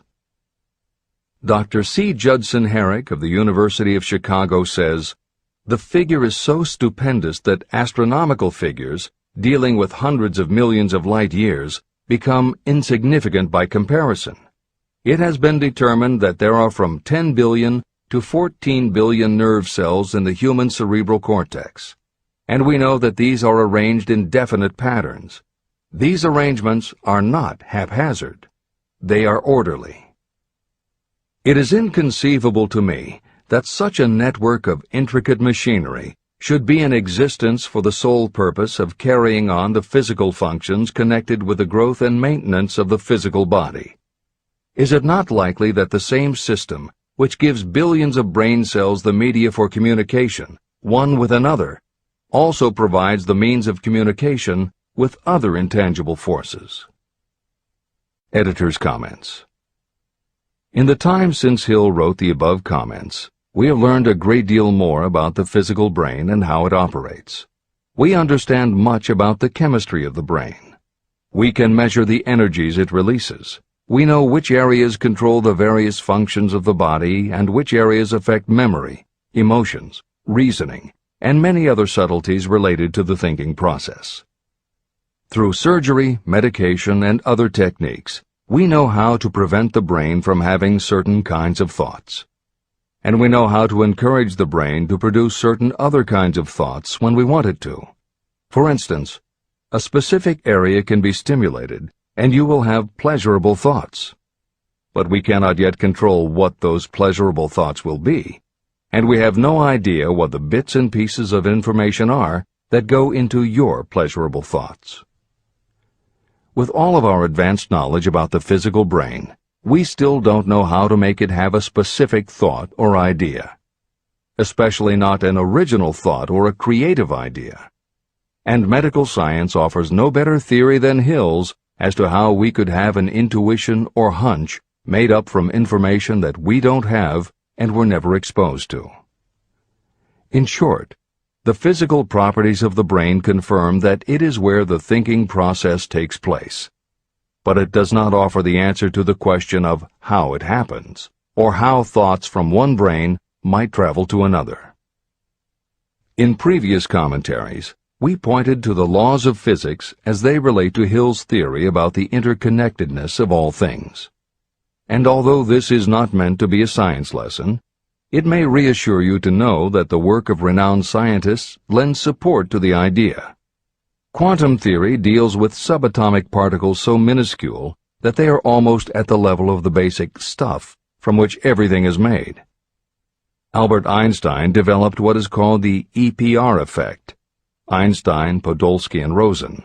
And Irish physicist John Stuart Bell proposed Bell's theorem, both of which pertain to the concept that when two linked subatomic particles are separated from each other, when a change is made to particle A, the same change will instantly happen in particle B, even though the two are distant from each other. Another related concept is called the holographic brain or holographic universe, and is named after an unusual quality of holograms. It is a fact that if you cut a hologram in half, you don't get two halves of a picture. You get two separate but complete pictures. Cut either one of those in half, and you get another two complete pictures. Cut other pieces, and again you get whole images. Every part of a hologram has the whole of the information in the original. In the 1970s, Carl Pribram, a neurophysiologist at Stanford University, announced the results of his studies which suggest that memory is not in a specific part of the brain, but is spread throughout the brain like the image on a holographic plate. At almost the same time, renowned physicist David Bohm proposed that the workings of the universe were like a holographic image, that among all things there is total interconnectivity, and that all things influence all other things. In effect, every part of the universe contains the whole of the universe. That is probably more than enough science for most readers. The point is, Hill was not alone in his conclusion that through some intangible force, your subconscious shares interconnectivity with everything else in the universe. Previously, the example was given of the folds and bumps in a tablecloth, all being different, but all still tablecloth. Here is another way to envision the intangible interconnection of all things. Suppose you were to drill 5 holes in a wall, and have someone outside the room put their fingers and thumb through the holes and wiggle them. If you then bring into your room someone who only believes in tangible things that he or she can see, that person will see 5 separate objects that can move independently of each other. You may tell the person that behind the wall the objects are connected and all part of the same hand, but because they cannot see the connection and disbelieve anything they don't understand, the person will not be convinced. Neither modern medicine, nor psychiatry, nor technology can yet conclusively show us behind the wall. But the fact remains, we have all had a hunch about somebody, and it turns out to be right. A premonition that something will happen, and it does. Or a feeling that something isn't right with someone who is not there with you, and it turns out to be true. How does this information come to us? As mentioned previously, psychologist Carl Jung called the intangible connection the collective unconscious, also called universal subconscious. Others call it the totally unified theory, the great first cause, the universal mind, or spirit, and some see it as another way of describing God. Napoleon Hill calls it infinite intelligence and offers a common-sense explanation that allows you to work with a phenomenon, even if it is not completely understood. And that, after all, is what Hill was aiming for, to give you a way to access intangible forces that will help you turn your desire into reality. This is the end of the editor's comments. After this book had been written, just before the manuscript went to the publisher, the New York Times published an editorial showing that at least one great university and one intelligent investigator in the field of mental phenomena are carrying on an organized research through which conclusions have been reached that parallel many of those described in this and the following chapter. The editorial briefly analyzed the work carried on by Dr. J.B. Rhine and his associates at Duke University. From the New York Times. What is telepathy? A month ago, we cited on this page some of the remarkable results achieved by Professor Rhine and his associates in Duke University from more than 100,000 tests to determine the existence of telepathy and clairvoyance. These results were summarized in the first 2 articles in Harper's Magazine. In the second, which has now appeared, the author, E.H. Wright, attempts to summarize what has been learned, or what it seems reasonable to infer, regarding the exact nature of these extrasensory modes of perception. The actual existence of telepathy and clairvoyance now seems to some scientists enormously probable as the result of Rhine's experiments. Various percipients were asked to name as many cards in a special pack as they could without looking at them and without other sensory access to them. About a score of men and women were discovered who could regularly name so many of the cards correctly that there was not one chance in many a million of their having done their feats by luck or accident. But how did they do them? These powers, assuming that they exist, do not seem to be sensory. There is no known organ for them. The experiments work just as well at distances of several hundred miles as they did in the same room. These facts also dispose, in Mr. Wright's opinion, of the attempt to explain telepathy or clairvoyance through any physical theory of radiation. All known forms of radiant energy decline inversely as the square of the distance traversed. Telepathy and clairvoyance do not. But they do vary through physical cause, as our other mental powers do. Contrary to widespread opinion, they do not improve when the percipient is asleep or half asleep, but on the contrary, when he is most wide awake and alert. Rhine discovered that a narcotic will invariably lower a percipient score, while a stimulant will always send it higher. The most reliable performer apparently cannot make a good score unless he tries to do his best.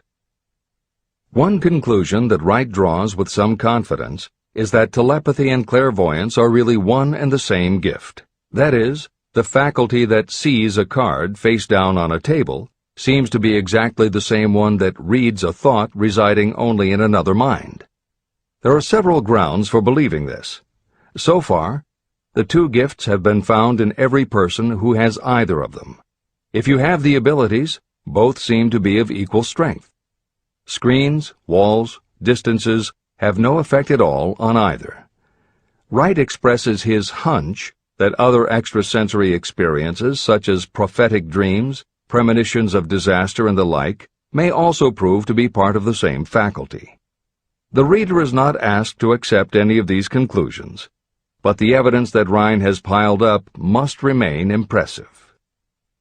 In 1927, Dr. J.B. Rhine and his wife, Dr. Louisa E. Rhine, joined Professor William McDougall, chairman of the psychology department at Duke University, to create a lab that would apply strict scientific procedures to the study of psychic phenomena. They developed scientific methodologies and procedures to study, identify, and test individuals who demonstrated unusual abilities.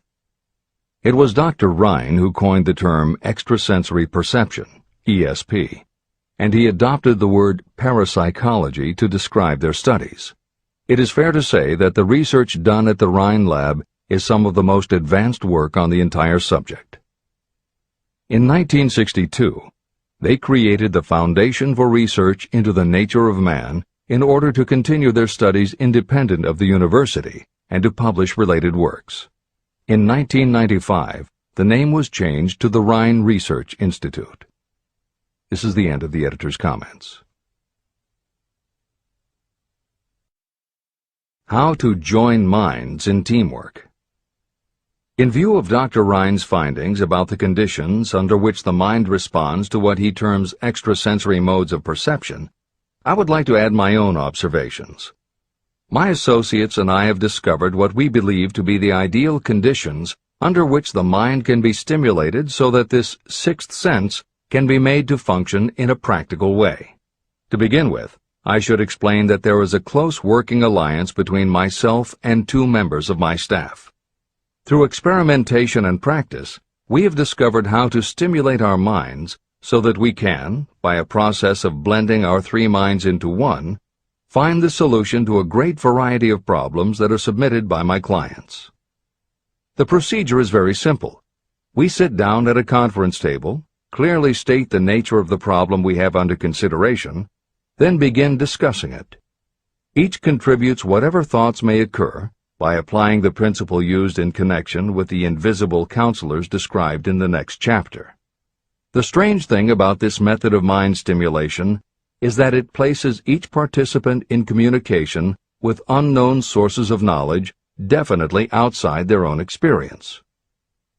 If you understand the principle described in the chapter on the mastermind, you of course recognize the round table as being a practical application of the mastermind. This method of mind stimulation, through the discussion of definite subjects between three people, illustrates the simplest and most practical use of the mastermind. When you tap into the power of your mastermind group, you will find that the more you work together, the more each member will learn to anticipate the ideas of others and to connect immediately with their intense enthusiasm and inspiration. You cannot completely control this process, but the more you use it, the more it will come into play.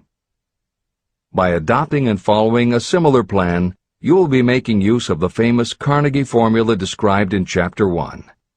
If it means nothing to you at this time, mark this page and read it again after you have finished the last chapter. Great achievement is usually born of great sacrifice and is never the result of selfishness. Chapter 15. The Sixth Sense, the Door to the Temple of Wisdom, the 13th Step Toward Riches. The 13th principle is known as the Sixth Sense, through which infinite intelligence may and will communicate voluntarily without any effort from or demands by the individual. This principle is the apex of the philosophy of success. It can be assimilated, understood, and applied only by first mastering the other 12 principles. The sixth sense is that portion of the subconscious mind that has been referred to as the creative imagination. It has also been referred to as the receiving set through which ideas, plans, and thoughts flash into the mind. The flashes are sometimes called hunches or inspirations. The sixth sense defies description. It cannot be described to a person who has not mastered the other principles of this philosophy, because such a person has no knowledge and no experience with which the sixth sense may be compared. After you have mastered the principles in this book, you will be prepared to accept as truth a statement that may otherwise be incredible to you. Through the sixth sense, you will be warned of impending dangers in time to avoid them and notified of opportunities in time to embrace them. As you develop your sixth sense, it is almost as though a guardian angel comes to you to be of help and assistance, a guardian angel who will open to you at all times the door to the Temple of Wisdom. Miracles of the Sixth Sense. I am not a believer in, nor an advocate of, miracles, for the simple reason that I have enough knowledge of nature to understand that nature never deviates from her established laws. However, I believe that some of nature's laws are so incomprehensible that they produce what appear to be miracles. The sixth sense comes as near to being a miracle as anything I have ever experienced. This much I do know, that there is a power, or a first cause, or an intelligence which permeates every atom of matter and embraces every unit of energy perceptible to man. I know that this infinite intelligence is the thing that converts acorns into oak trees, causes water to flow downhill in response to the law of gravity, follows night with day and winter with summer, each maintaining its proper place and relationship to the other. Through the philosophy explained in this book, this intelligence can help turn your desires into concrete or material form. I know this because I have experimented with it, and I have experienced it. Step by step through the preceding chapters, you have been led to this, the last principle. If you have mastered each of the preceding principles, you are now prepared to accept, without being skeptical, the extraordinary claims made here. If you have not mastered the other principles, you must do so before you may determine definitely whether or not the claims made in this chapter are fact or fiction. Let great people shape your life. I have never completely divested myself of the habit of hero worship. While I was passing through the stage of hero worship, I found myself trying to imitate those whom I most admired. My experience has taught me that the next best thing to being truly great is to emulate the great, to try to act like them, be like them, and feel like them as much as I could. I discovered that the faith with which I tried to imitate my idols gave me great capacity to do so quite successfully.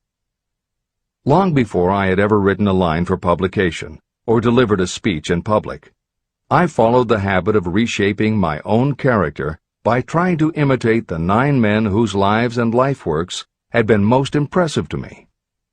These 9 men were Emerson, Paine, Edison, Darwin, Lincoln, Burbank, Napoleon, Ford, and Carnegie.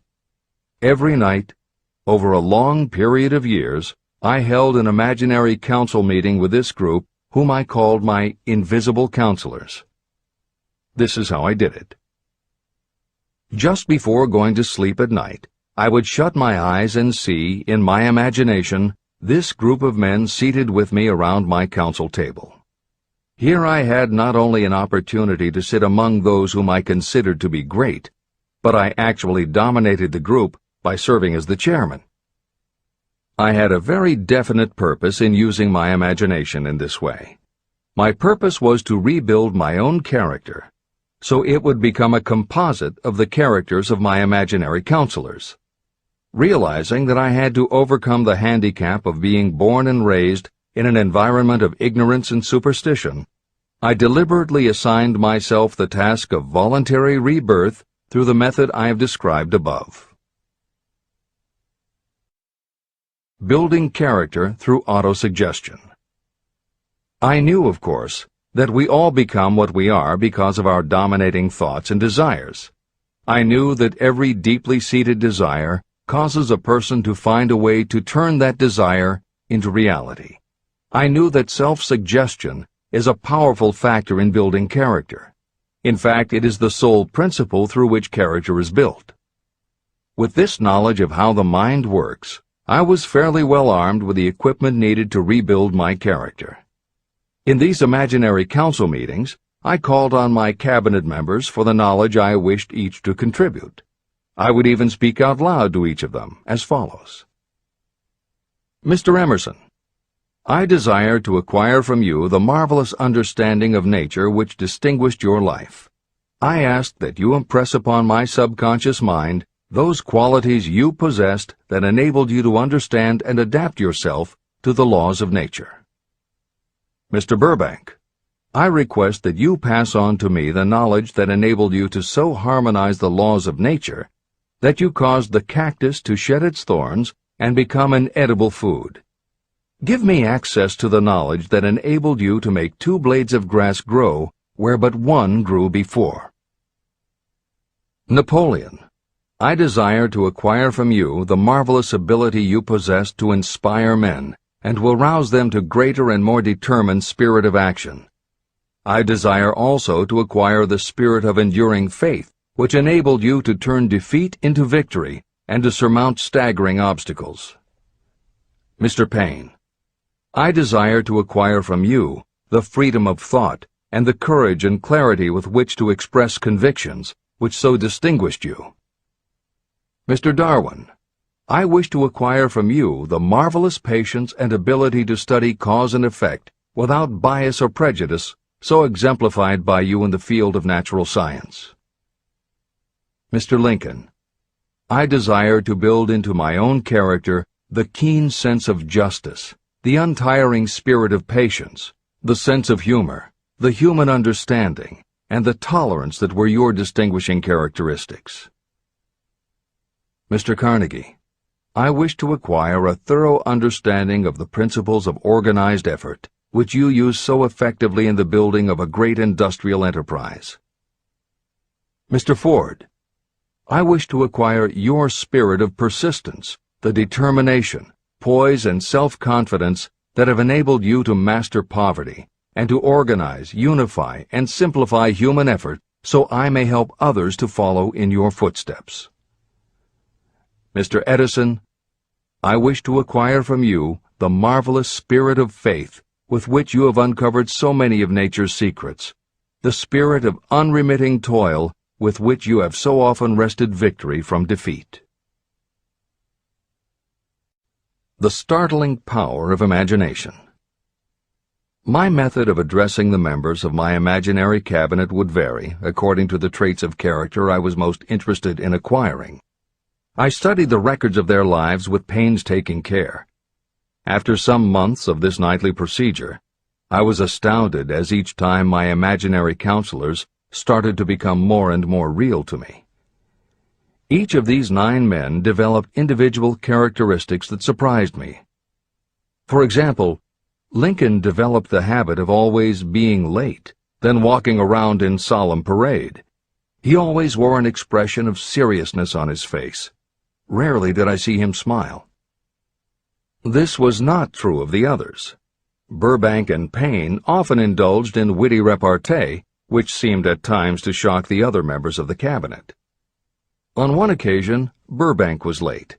When he came, he was excited with enthusiasm, and explained that he had been late because of an experiment he was making, through which he hoped to be able to grow apples on any sort of tree. Payne chided him by reminding him that it was an apple that started all the trouble between man and woman. Darwin chuckled as he suggested that Payne should watch out for little serpents when he went into the forest to gather apples, as they had the habit of growing into big snakes. Emerson observed, "No serpents, no apples," and Napoleon remarked, "No apples, no state." These meetings became so realistic that I became fearful of their consequences and discontinued them for several months. The experiences were so uncanny, I was afraid that if I continued them, I would lose sight of the fact that the meetings were purely experiences of my imagination. In writing this book, this is the first time that I've had the courage to mention this. I knew from my own attitude in connection with such matters that I would be misunderstood if I described my unusual experience. I now have the courage to put this on the printed page, because I am now less concerned about what they say than I was in the years that have passed. While the members of my cabinet may be purely fictional, and the meetings existed only in my own imagination, they have led me into glorious paths of adventure, rekindled my appreciation of true greatness, encouraged my creativity, and inspired me to be honest and bold in expressing my thoughts. Editor's comments. Napoleon Hill's experience with his imaginary counselors is not as uncommon as it may seem on first reading. In fact, it happens to novelists all the time. As an author proceeds with the writing of a book, there will come a point when the characters in the novel become so well defined in the author's mind that the personalities of the characters themselves begin to suggest plot points and dialogue that the author never planned. Often the thoughts that come to the author when he or she is in the character are completely original, and in real life would never have occurred to the author.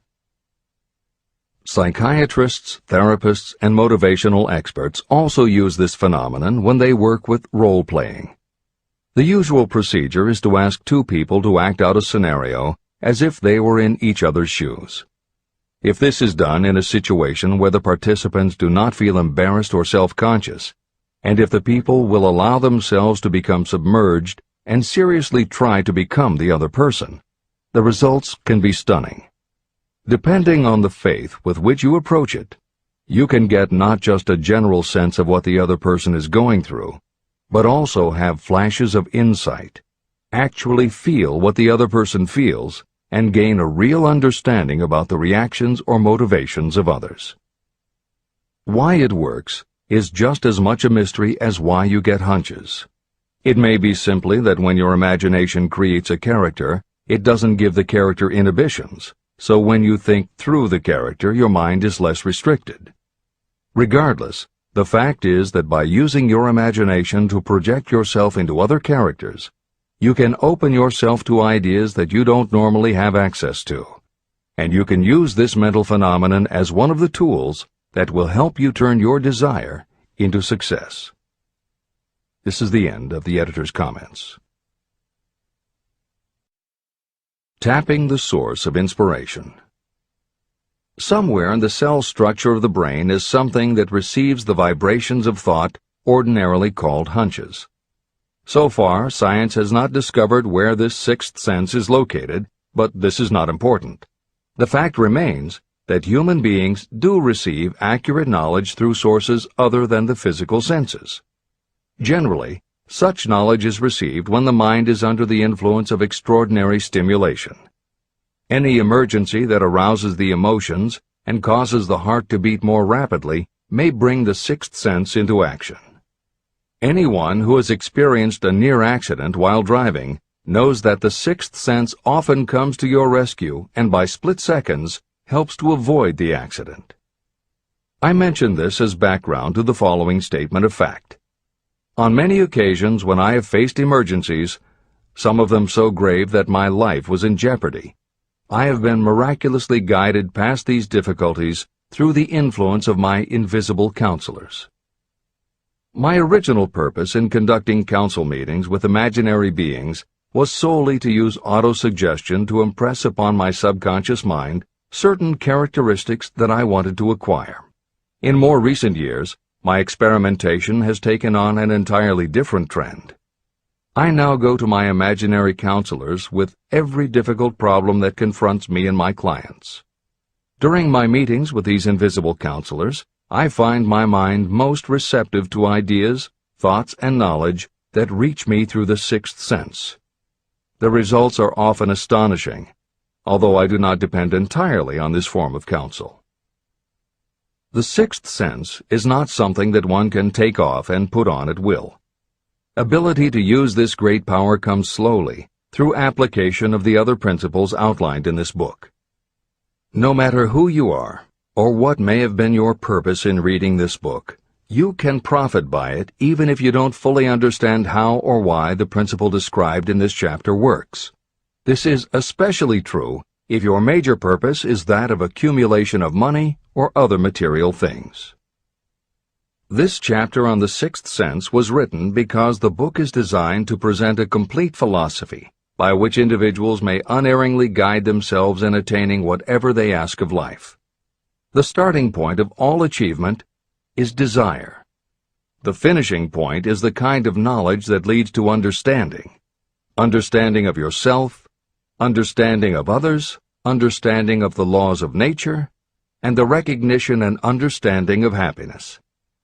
Full understanding of this comes only through familiarity with and use of the principle of the sixth sense. In reading this chapter, you may have found yourself lifted to a high level of mental stimulation. Splendid! Come back to this again a month from now, read it once more, and observe that your mind will soar to a still higher level of stimulation. Repeat this experience from time to time, giving no concern as to how much or how little you learn at the time. Eventually, you will find yourself in possession of a power that will enable you to throw off discouragement, master fear, overcome procrastination, and draw freely upon your imagination. Then you will have felt the touch of that unknown something that has been the moving spirit of every truly great thinker, leader, artist, musician, writer, or statesman. Then, you will be in a position to transmute your desires into their physical or financial counterpart as easily as you may lie down and quit at the first sign of opposition.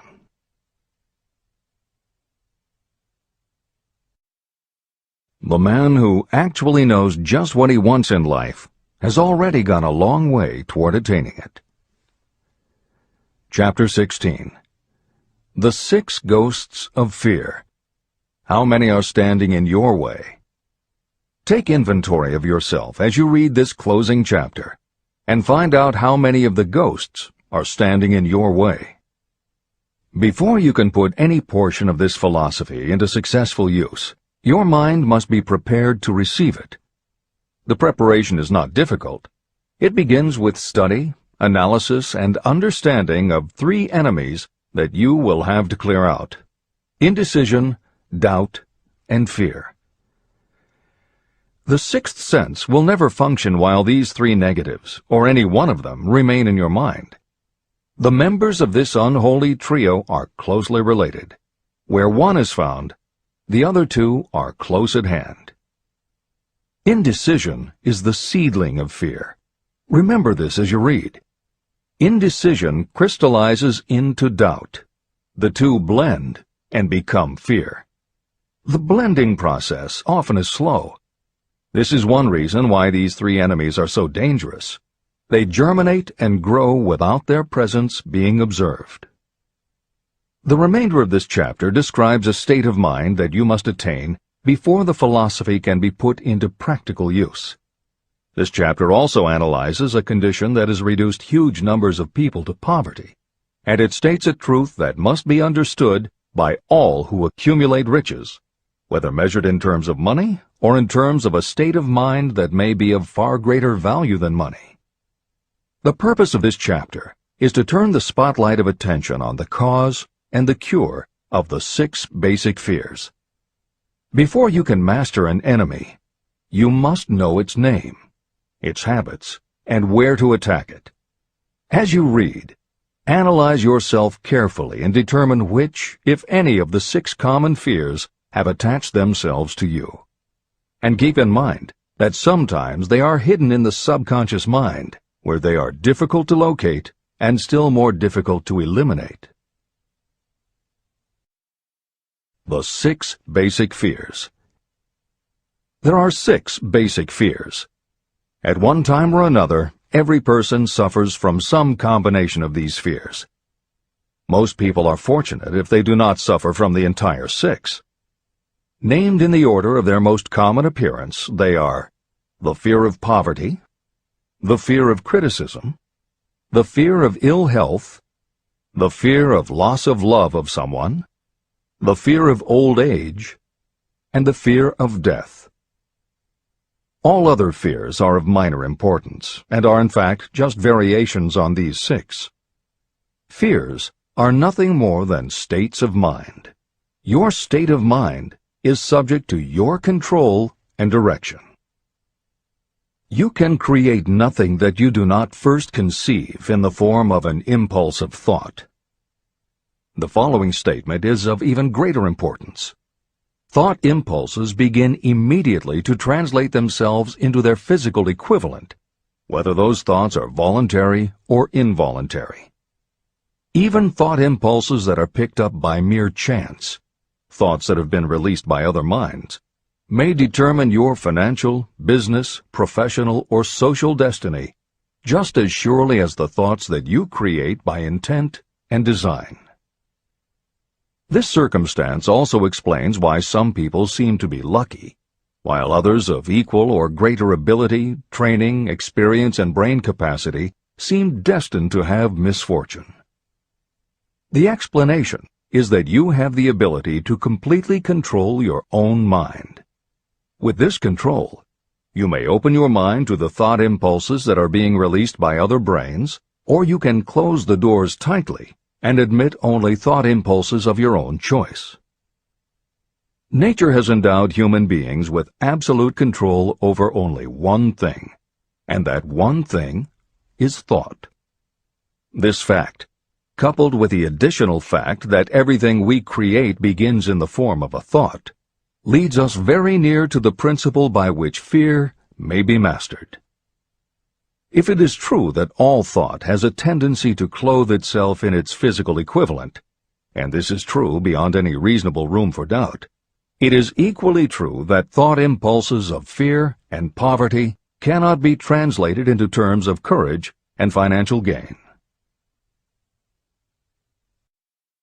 The first basic fear. The fear of poverty. There can be no compromise between poverty and riches. The two roads that lead to poverty and riches travel in opposite directions. If you want riches, you must refuse to accept any circumstance that leads toward poverty. The word riches is used in its broadest sense, meaning financial, spiritual, mental, and material wealth. The starting point of the path that leads to riches is desire. In Chapter 3, you received full instructions for the proper use of desire. In this chapter on fear, you have complete instructions for preparing your mind to make practical use of desire. Here is the place to give yourself a challenge, which will definitely determine how much of this philosophy you have absorbed. Here is the point at which you can tell what the future holds in store for you. If, after reading this chapter, you are willing to accept poverty, you may as well make up your mind to receive poverty. This is one decision you cannot avoid. But if you demand riches, determine what form and how much will be required to satisfy you. You know the road that leads to riches. You have been given a road map. If you follow it, it will keep you on that road. If you neglect to make the start, or stop before you arrive, no one will be to blame but you. This responsibility is yours. No excuse will save you from accepting the responsibility if you now fail or refuse to demand riches of life. All you need is one thing. Incidentally, the only thing you can control, and that is a state of mind. A state of mind is something that is up to you. It cannot be purchased. It must be created.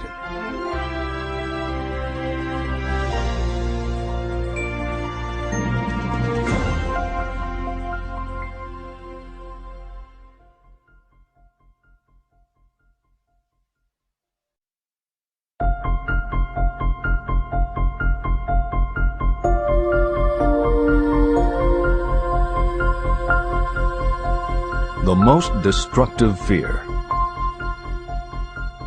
Fear of poverty is a state of mind, nothing else. But it is sufficient to destroy your chances of achievement in any undertaking.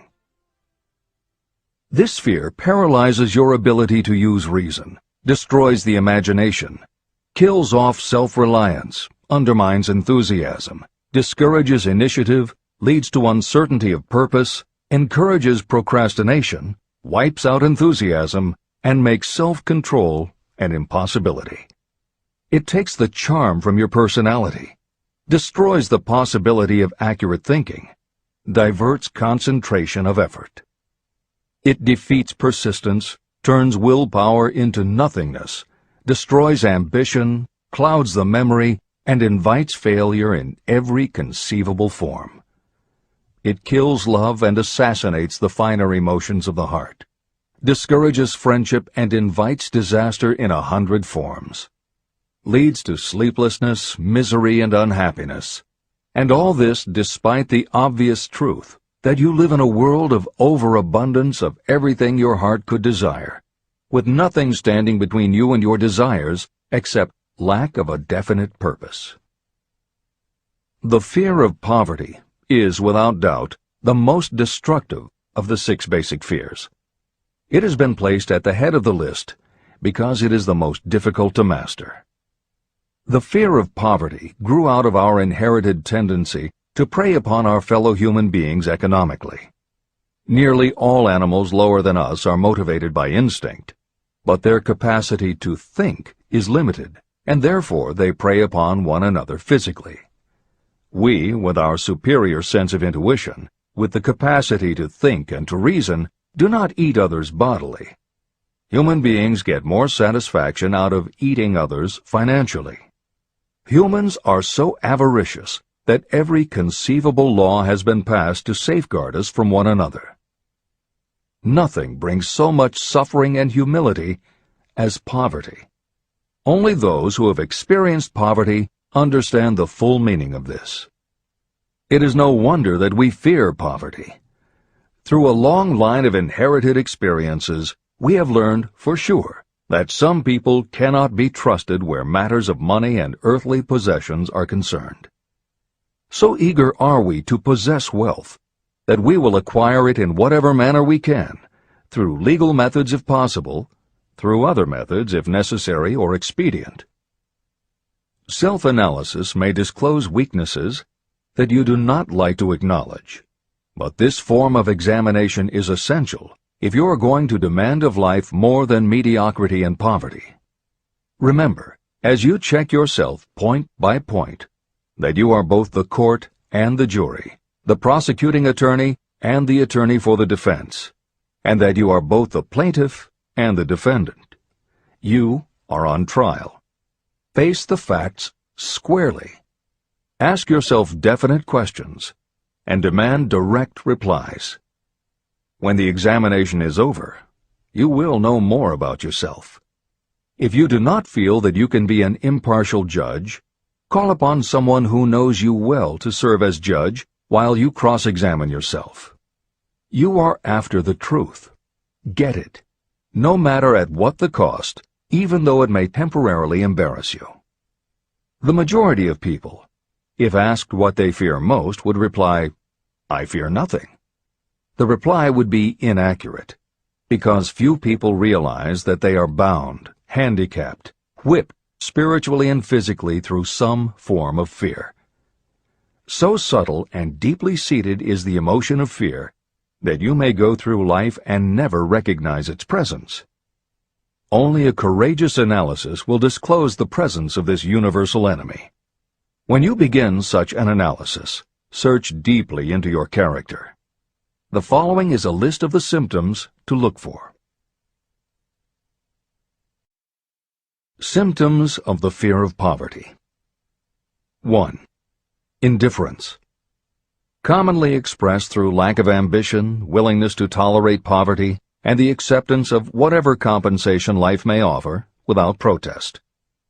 Also mental and physical laziness, and lack of initiative, imagination, enthusiasm, and self-control. 2. Indecision. The habit of permitting others to do your thinking, sitting on the fence. 3. Doubt. Generally expressed through alibis and excuses designed to cover up, explain away, or apologize for your failures. Sometimes expressed in the form of envy of those who are successful, or by criticizing them. 4. Worry. Usually expressed by finding fault with others, a tendency to spend beyond your income, neglect of personal appearance, scowling and frowning, nervousness, lack of poise, self-consciousness, and often the use of alcohol or drugs. 5. Overcaution. The habit of looking for the negative side of every circumstance, thinking and talking about possible failure instead of concentrating on succeeding, knowing all the roads to disaster, but never searching for the plans to avoid failure, waiting for the right time to begin until the waiting becomes a permanent habit, remembering those who have failed and forgetting those who have succeeded, seeing the hole in the donut, but overlooking the donut around the hole. 6. Procrastination. The habit of putting off until tomorrow that which should have been done last year, spending more time in creating excuses than it would take to do the job. This symptom is closely related to overcaution, doubt, and worry. Refusal to accept responsibility. Willingness to compromise rather than put up a fight. Compromising with difficulties instead of harnessing and using them as stepping stones to advancement. Bargaining with life for a penny instead of demanding prosperity, opulence, riches, contentment, and happiness. Planning what to do if you fail instead of burning all bridges and making retreat impossible. Weakness of, and often total lack of, self-confidence, definiteness of purpose, self-control, initiative, enthusiasm, ambition, thrift, and sound reasoning ability.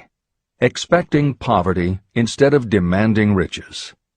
Associating with those who accept poverty instead of seeking the company of those who demand and receive riches.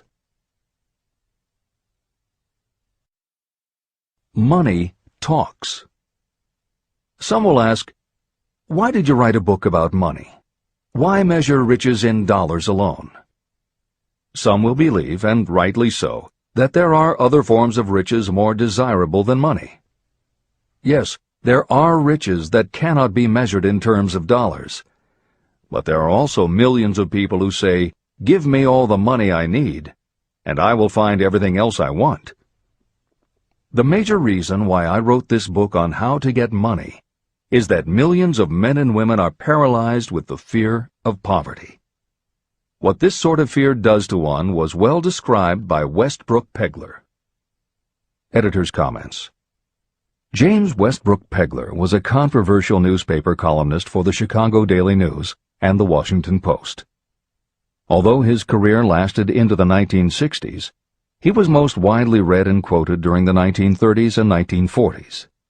During that period, he went from being a public supporter of Franklin Roosevelt and the New Deal policies to the opposite end of the political spectrum, championing conservative points of view. Pegler was also the author of 3 books based on his columns, and in 1940 won the Pulitzer Prize for his expose of union racketeering. This is the end of the editor's comments. We continue with the article by Westbrook Pegler. Money is only clamshells or metal discs or scraps of paper, and there are treasures of the heart and soul which money cannot buy. But most people, being broke, are unable to keep this in mind and sustain their spirits. When a man is down and out and on the street, unable to get any job at all, something happens to his spirit, which can be observed in the droop of his shoulders, the set of his hat, his walk, and his gaze. He cannot escape a feeling of inferiority among people with regular employment, even though he knows they are definitely not his equals in character, intelligence, or ability.